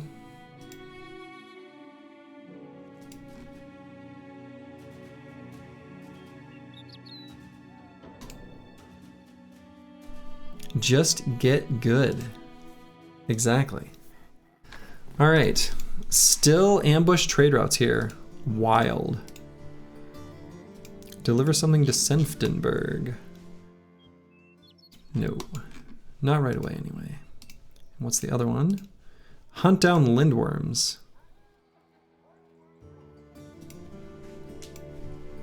Probably not. Alright, let's heal these injuries. These are really bad. These two... I might heal this injury. But if Manifest Destiny's Child 2 sits on the bench for now, that's okay. Anyone have a good Cleaver Bro build? Well... Feeling pretty okay about this one. This is one that's sort of purpose-built for a bro with poor melee skill. And this bro has been an absolute monster. If he didn't have such high hit points, 9 lives would be a great pickup. Last perk here is going to be Killing Frenzy, but this is good. Yeah, you shouldn't feel bad for having reach advantage on your cleaver. Like, don't feel bad, I guess. Even if maybe you realize that it could be better.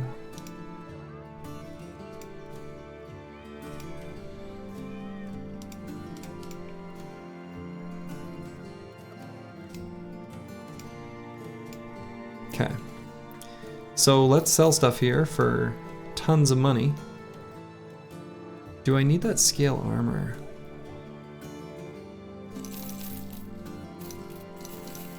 Probably not.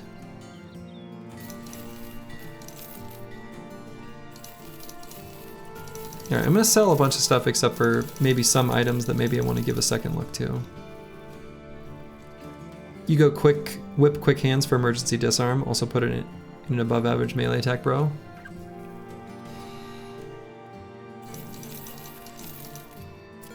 I think a whip is fine, but you can, even without quick hands, in an emergency, you can weapon swap to the whip and then disarm, right?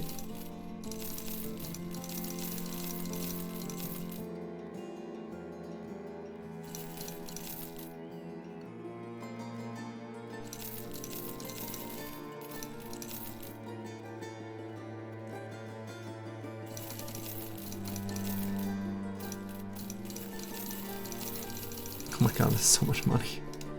So much money.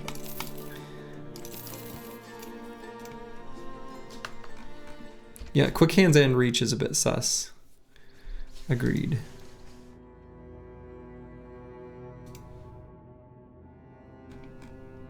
So much money.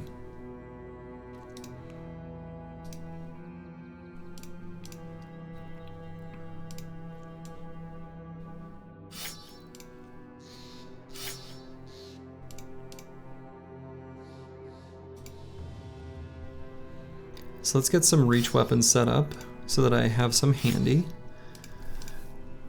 Even without quick hands, I like having the reach weapons available. I think that's a good idea.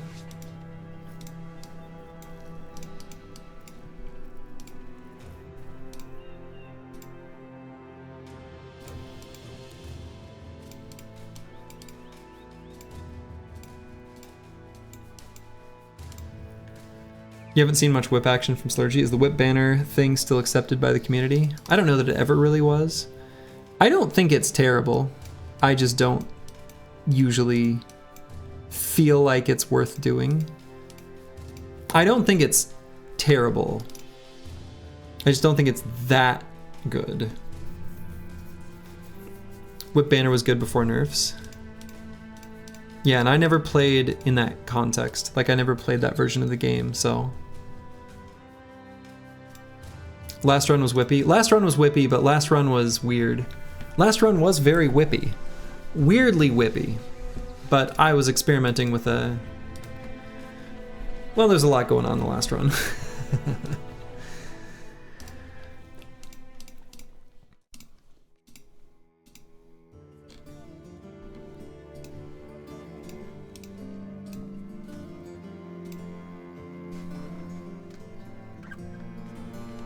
Disarm was 4 AP with no to hit penalty and cost 5 or 10 fatigue less. Holy shit. Yeah, that's much better.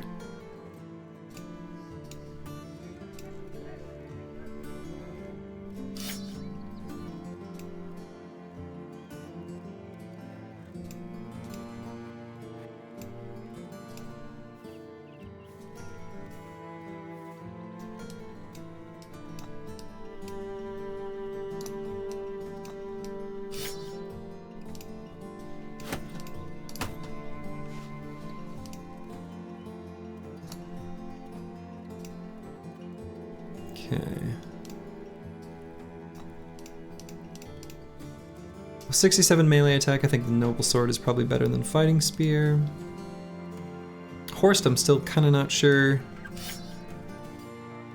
He might just end up being Dodge Quick Hands with no named weapon, which maybe is totally fine.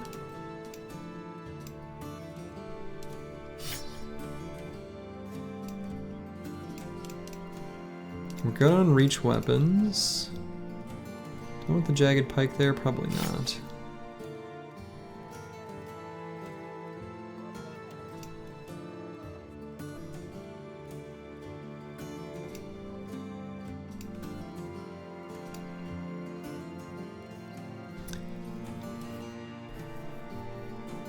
Oh yeah, Geist's got that perk where melee attacks at 3 or more range have a chance to miss them, which is so funny. That's such a middle finger to one specific weapon in such a funny way. It really is. That's very funny.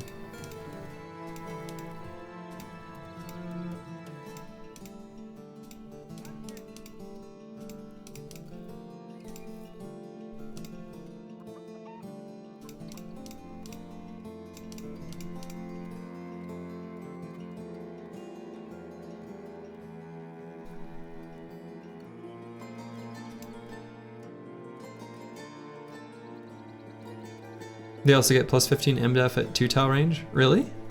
Is that true? I thought it was just 3 or more. I guess I don't know.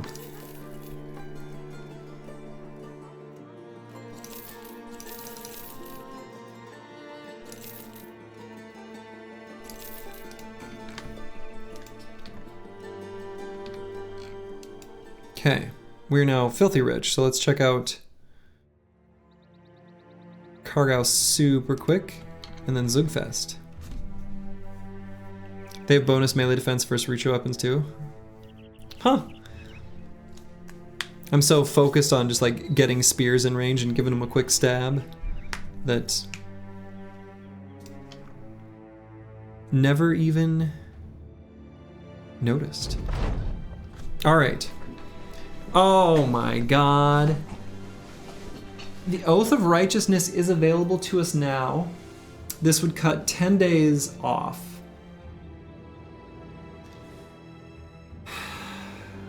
If I took it now.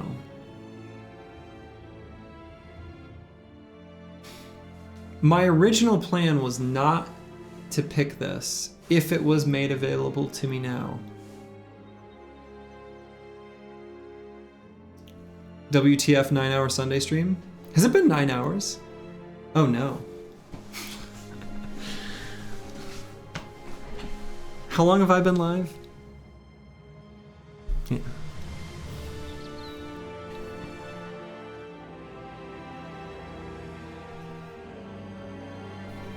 Man.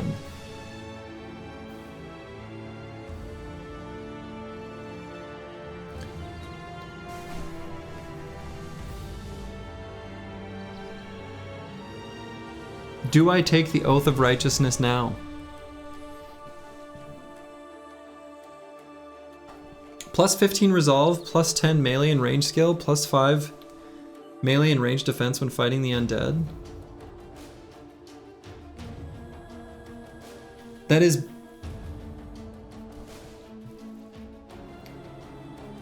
basically...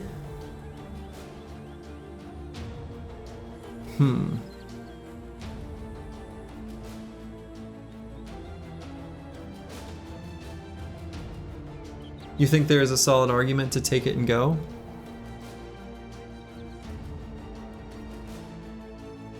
You aren't guaranteed to get it next time, right? Correct. No, I'm not guaranteed. The only thing you're guaranteed is that you cannot get the one you previously took. This is the best possible one.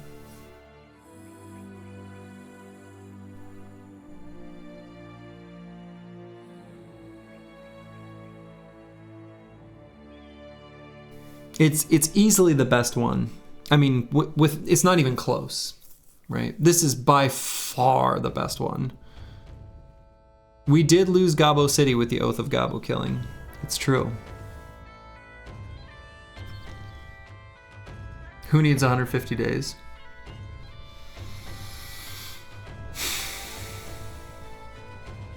This is actually a really big decision. I'm gonna take a quick bio break. Again, I'll be back 1 second.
Okay, I'm back.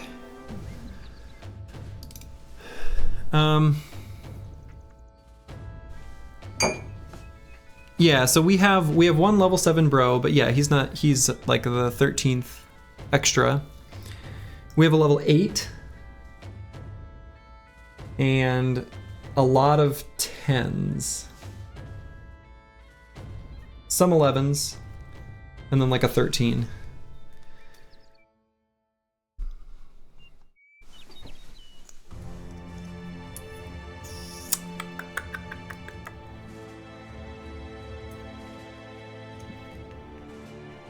We have enough heavy throwing axes. We're maybe like 1 stack short of where we'd like to be, but it's fine. 9 days for 1 to 2 levels on everyone is doable. It'll be tougher with this burden. But yes.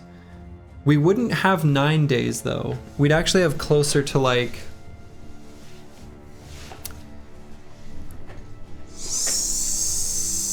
7.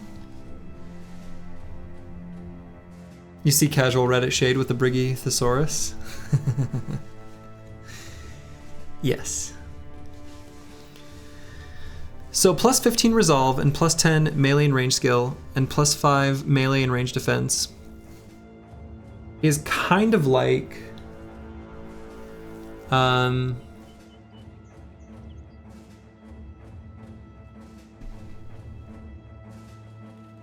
of like 2 levels up worth of stats and perks. If we think of gifted, right? If 1 level up, if we consider gifted, hand wavy here. If 1 level up could give us 8 resolve, 6 melee skill, and 6 melee defense, we'd consider that pretty good. That would be very good, right? Gifted is one of the best perks.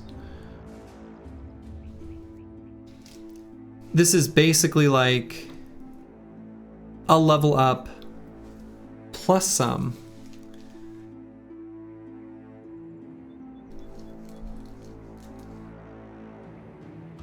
On each bro. I do think we probably have enough time where I could take easier fights, because the burden is going to make fighting non-undead a bit trickier, in like 5-ish days, and then we prepare for mono. Yeah, time is tight to prepare.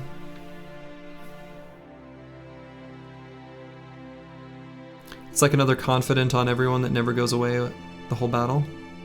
Yeah, actually, it's pretty similar to that.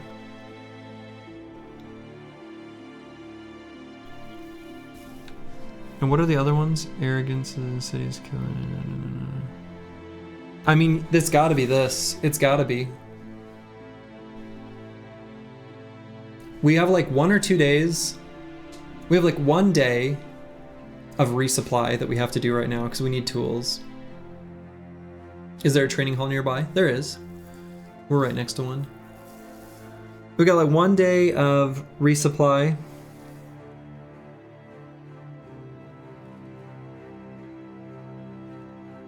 Five-ish days of fighting. 2 days of travel time. And 1 day of flex. Because I don't want to push it to the very limit. Something like that. We need more drugs. We do need more drugs.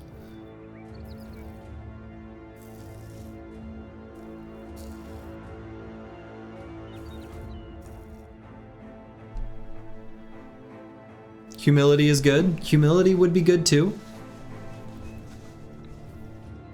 If we take humility, then we get a full extra 10 days added onto the campaign to level up, get better items. This is tough.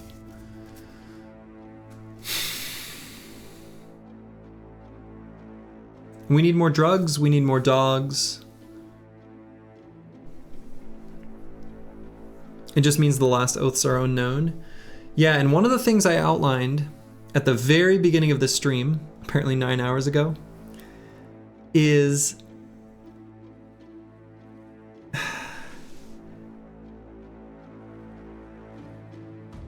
there is a chance of just being given, there's a 4 in 165 chance of being given 3 terrible options that actually are like so untenably bad that it would be really hard for any company to win. Yeah, exactly, right? You can get shafted with... There are 4 oaths that I consider bad, like bad. Like, you would never want to fight Black Monolith in them. And in fact, they are. Endurance, Fortification, Dominion, and Vengeance.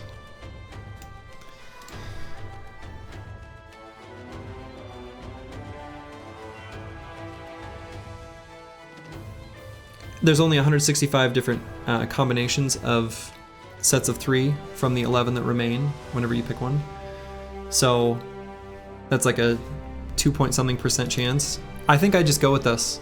I think the team is strong enough now that, and maybe unbeatable is a bit facetious, but like going in with like huge stat malices or being unable to move on the first round or things like that, like they're really bad.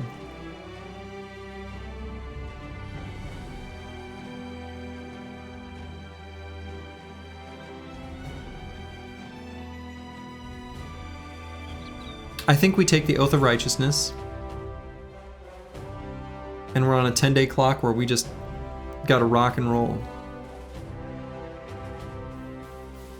Yeah, Undead Oath, Training Hall, Potions, Fight Nomads, Dogs. Yeah, exactly. I think I agree with Akibio, right? The swing of this being the best oath to the possibility of a terrible oath, a 4 in 165 chance, pushes this over the edge.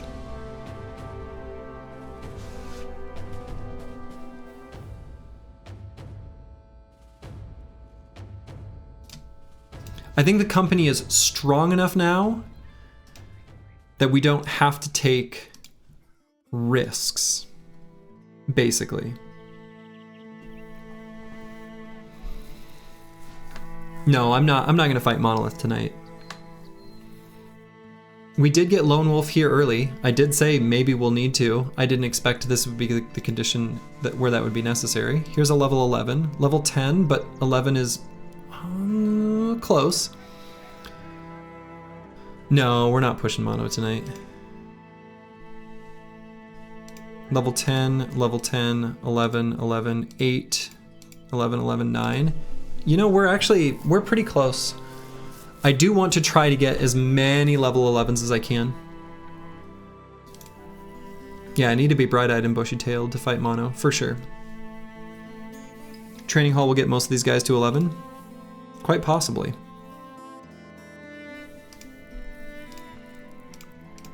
So I'm gonna do just a little bit before I call the stream for tonight.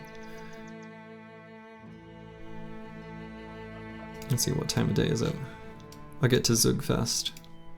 Did you die? No, surprisingly. You're still alive.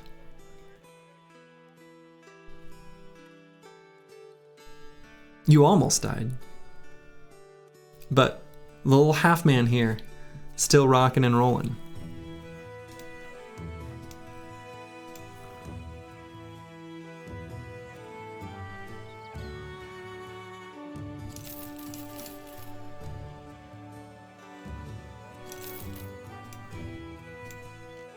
Okay, let's go to Zugfest. Unexpected, indeed. Let's see what's there to spend our money on.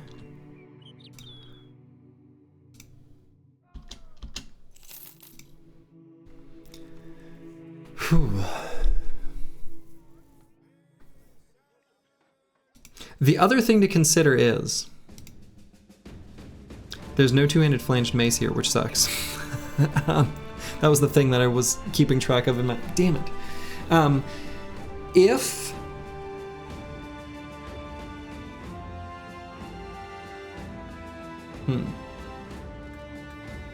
No, we're gonna fight mono within 10 days. That's just gotta happen. Coat of plates here. Leather neck guard. Probably just buy a coat of plates.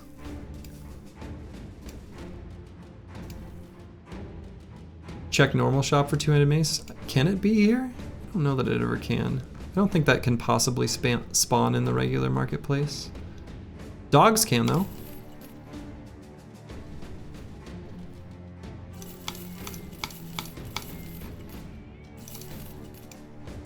Didn't find the two-handed flanged mace, but did find a dog. I pet a dog today. It was pretty cool.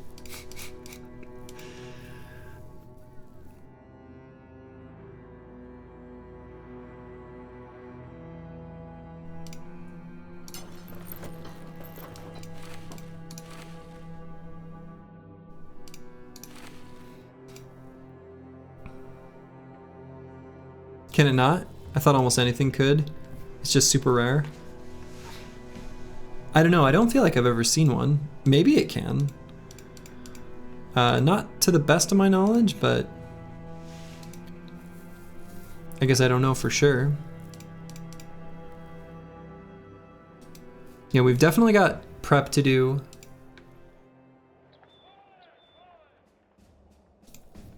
Do I buy a coat of plates? I kind of think I do.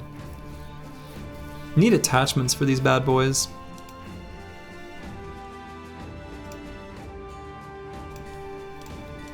And we're gonna give this guy this. Sir Kunibert. Could use better helmets.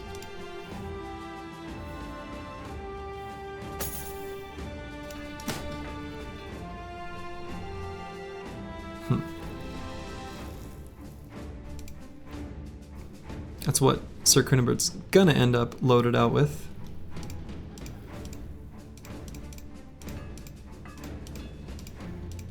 Yeah, we're gonna need to get more dogs.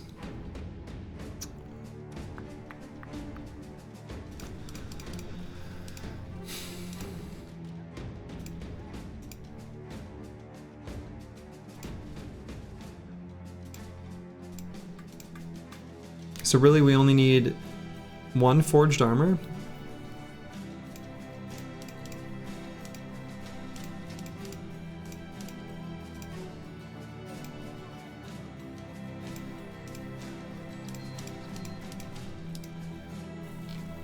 I'm almost skeptical of buying this. Really, I care more about attachments.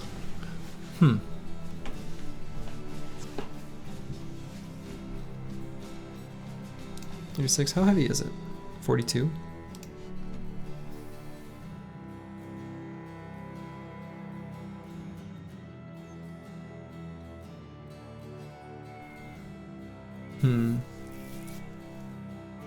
Are you gonna bring nets into mono for the necros? Yeah. Yep. We've got 2 reinforced nets ready.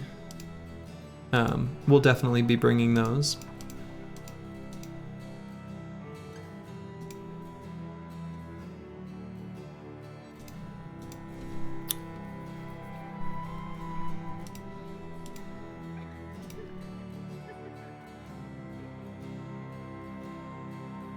I'm just thinking, is there anything that it would actually be better to spend the money on than the coat of plates? I mean, the answer is like actually genuinely maybe yes. How much is training? It's kind of stupidly expensive, which I hate, but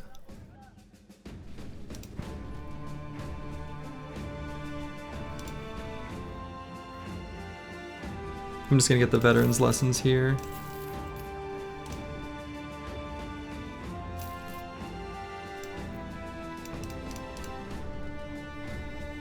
Even on the level 10s, we want it on everyone.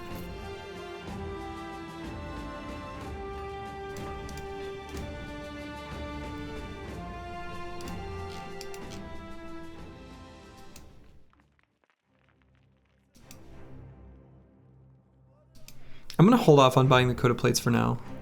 There's gonna be a number of pit stops we're making. But I think, given that I've apparently streamed for 9 hours, I should probably be done. That would be smart. So, all right. Who to raid? Let's raid. Oh man, there's